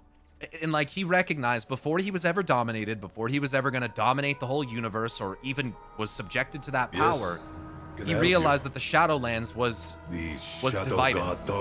And he was like, yeah, the Shadowlands isn't even going to survive if we don't unite and like be one. You know, our division into all these separate covenants and the way that we work is not the way that we should be working. And so that, I think that's what he's referring to. That like a cosmos that's divided, light and shadow fighting, life and death, like fighting. Like, you have to look at it and realize that you rely on one another. And sometimes there are minor conflicts, yeah, you know, but to be perpetually at war with one another, maybe not the healthiest thing to do. You know, it's okay if you get some different views and you clash and you fight or whatever, but it seems like maybe there is something coming where if the cosmos does not find a level of unity, it will die, and maybe the void will swallow it. Maybe that's the lesson here, is that to a degree, the void, if left singular in nature, is inevitable. It will consume everything. All evidence points towards it. Entropic consumption of all existence.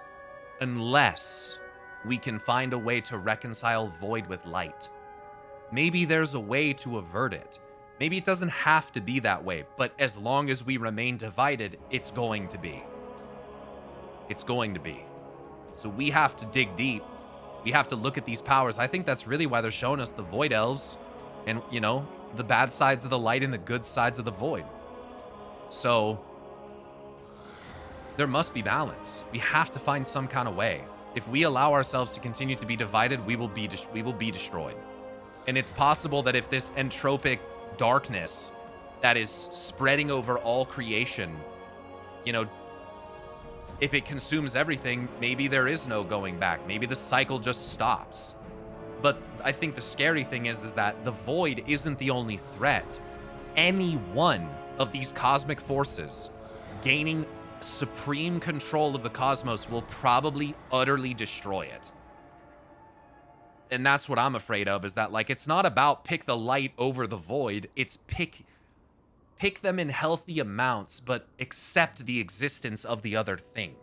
The fact that there is an army of the light fighting against the void host is problematic. Do you think Order and Light already have control? I think Order and Light are very close to having control, if not already yes. I do think that it's possible that Order and Light, or even Light and Chaos, I think Order and Light striking a bargain makes the most sense to me. That, like, they're working together. And I think that if you were to pick two cosmological groups that have the closest alignment in ideals and actions, to me, especially when represented through the Naru and the Titans, they seem like the most obvious. Those two seem like the most likely to work together. Light and Order. That's just my opinion. Especially if through their power, the Titans have a means to, like, you know, help the light, or, you know, push for its victory or something like that. It's deeply problematic. I have Raktor, yeah, I did that at the start of stream today. Question everything. So, yeah. It's amazing because, you know, I talk about all this stuff here on stream, but I keep this stuff, like, I think this stuff's really important for me, you know? I've told you guys before, but World of Warcraft has long acted as a vessel, and Final Fantasy helped a lot too, but as a vessel for me to, like, learn more about myself, my own ego, my own shadow, my own inner conflict, my own war within. Like, it has been absolutely instrumental in helping me, like, reflect and, like, grow as a person. And I've still got work to do. But, like, I don't know where I would be if I didn't do it. If I never got, like, involved in it and, like, started doing this. I'm not even I don't know where I would be. I don't know what I'd be doing.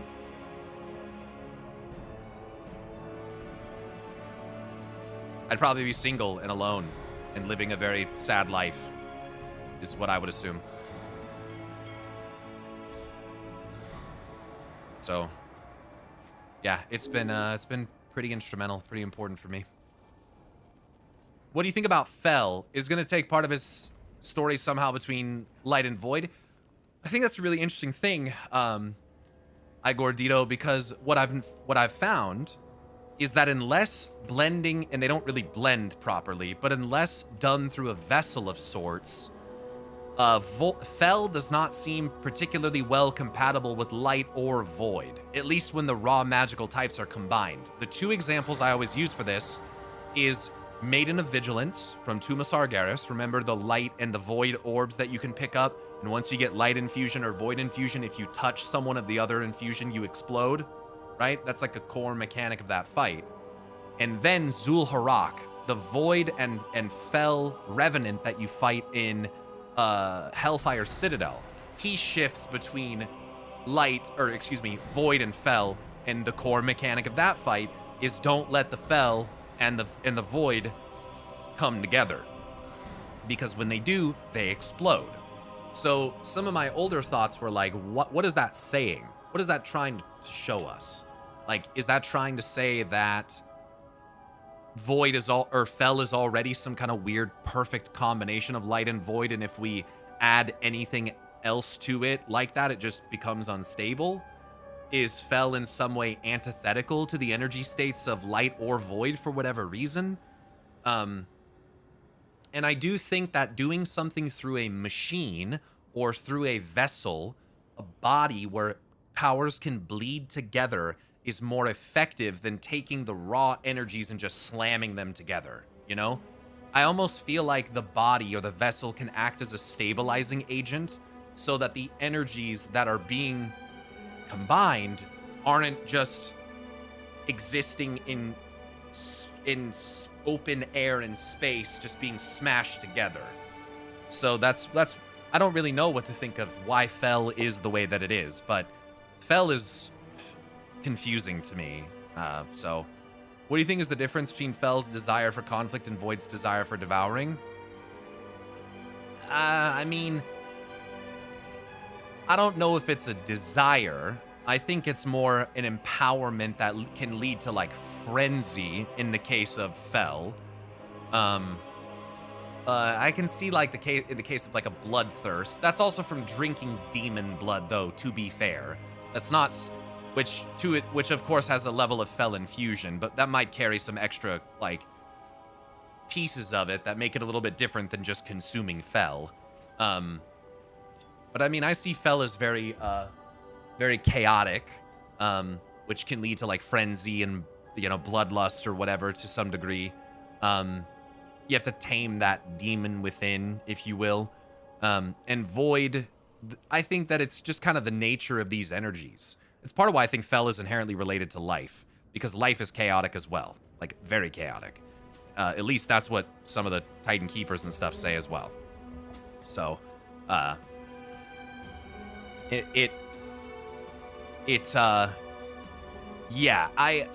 to me, like, the more that I learn about these cosmic powers and magical manifestations, the more I feel like I've been trained into seeing them all as separate things, and they're not. They're not. That they're like fragments of something greater. They're all shades of magic that are like, you take the original power that is the soul, you push it through a prism, and then out comes this spectrum of magic, and those are what we call light, void, death, life, order, and chaos. And that the truth is, they appear differently, but they're not. And one of my favorite ways to illustrate this concept is a segmented color wheel versus a blended color wheel. I think this is the truth, and I think this is what Chronicle leads us to think.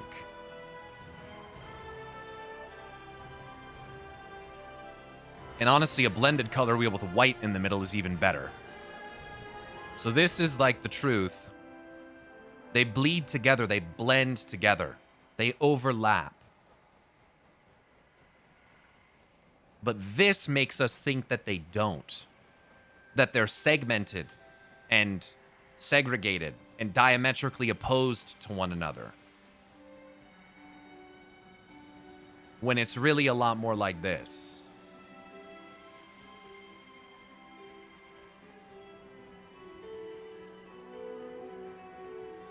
And this here in the source, that's where Azeroth is.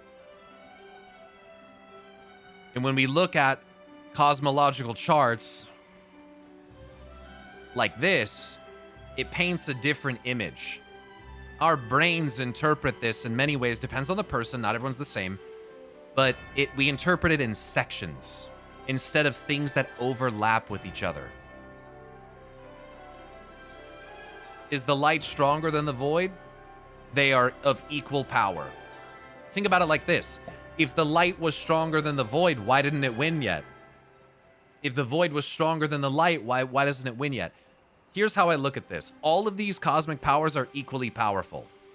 What is the key to which one winning? Do you guys, what would you guys say?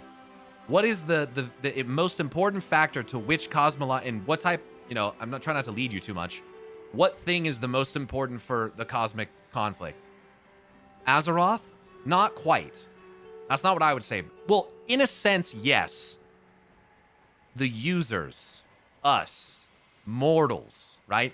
Because we have the will. So free will in a sense, and Azeroth in a sense, yes, right? We have the will to take cosmic powers and push the energy state, the ideology associated with it. We have the ability to make that stuff real. In my opinion, none of these cosmic powers have any control over anything. At all. They rely entirely on us. And that's why I think the Titans have largely been positioned as something that is supposed to be looked at as benevolent. Same with the Naru. Because it's possible that they are aware of the fact that, they don't really have any power. That it comes down to us. And so they have to learn to manipulate that. They can't... think about domination. They can't force us to do anything.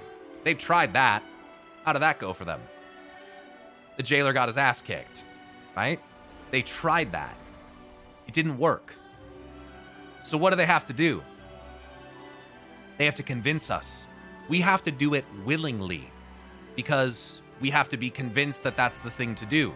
So it's up to the mortals to stop the void? And what do you think is going to happen when we stop the void? Think about what Metzen said. We'll banish the shadow forever. Does that sound like a good thing after all the things I've been saying? Does that sound like what you should do? Should you sever your shadow from yourself and chisel it off and cast it out into the darkness? Is that what we should do? What do you think happens when you do that?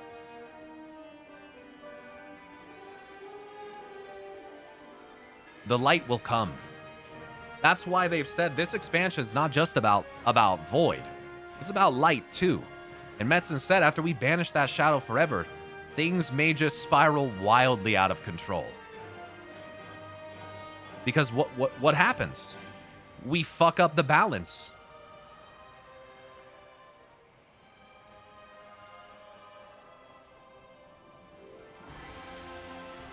One of my favorite whispers from World of Warcraft comes from Baronel's Cemetery, which is from Drusvar.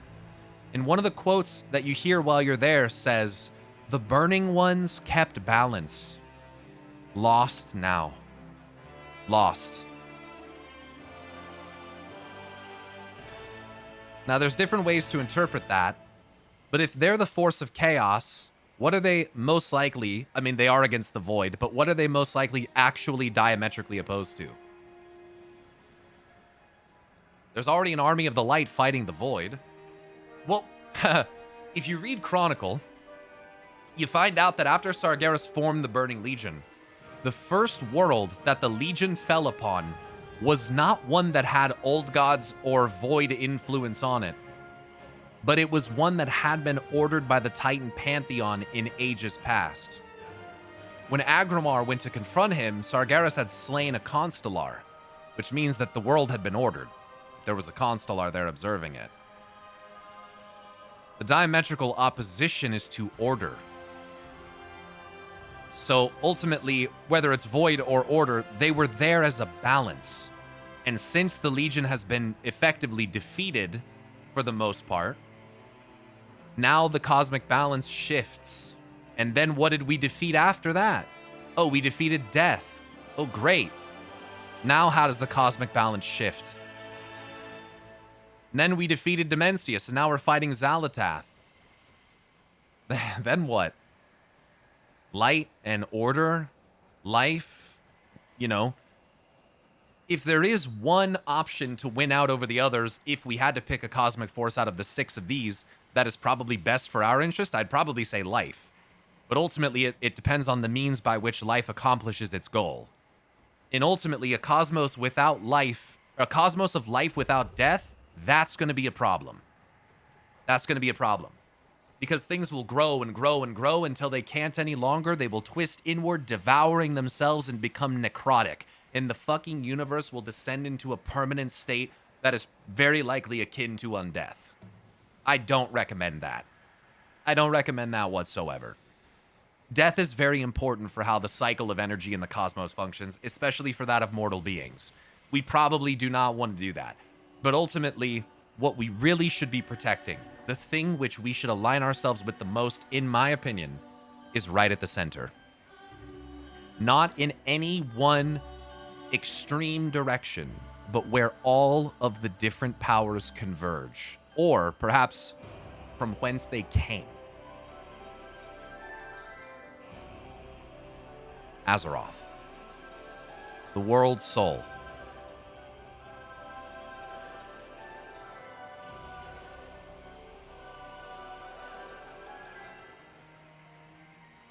So yeah, that's how I see World of Warcraft cosmological lore. Not if the life is the uncontrolled growth of nature and life on Draenor. That's right, you wouldn't want that. That would be very bad. So we want to try to avoid that at all costs. But the reason why it was like that is because it had an overabundance of spirit and a lack of decay. It just kept growing and growing and growing, consuming and growing. That's not good either, right? So what we can be kind of shown by that is any one cosmic force gaining the upper hand has a possibility of basically breaking the system. But it's possible, if you want to take it like the Matrix route, that the system itself is a prison. And then you have to ask yourself, like, do we want to live in this prison because it's the reality that we know and that we're comfortable with? Or do we leave it and see what's on the outside of the cave? That's not always an easy answer. Spirit sent you my way. That's not always something that's easy for everyone to come to a conclusion on. Do I live in the illusion built by division? Or do I wake up and, you know, chance the other thing that I don't really know?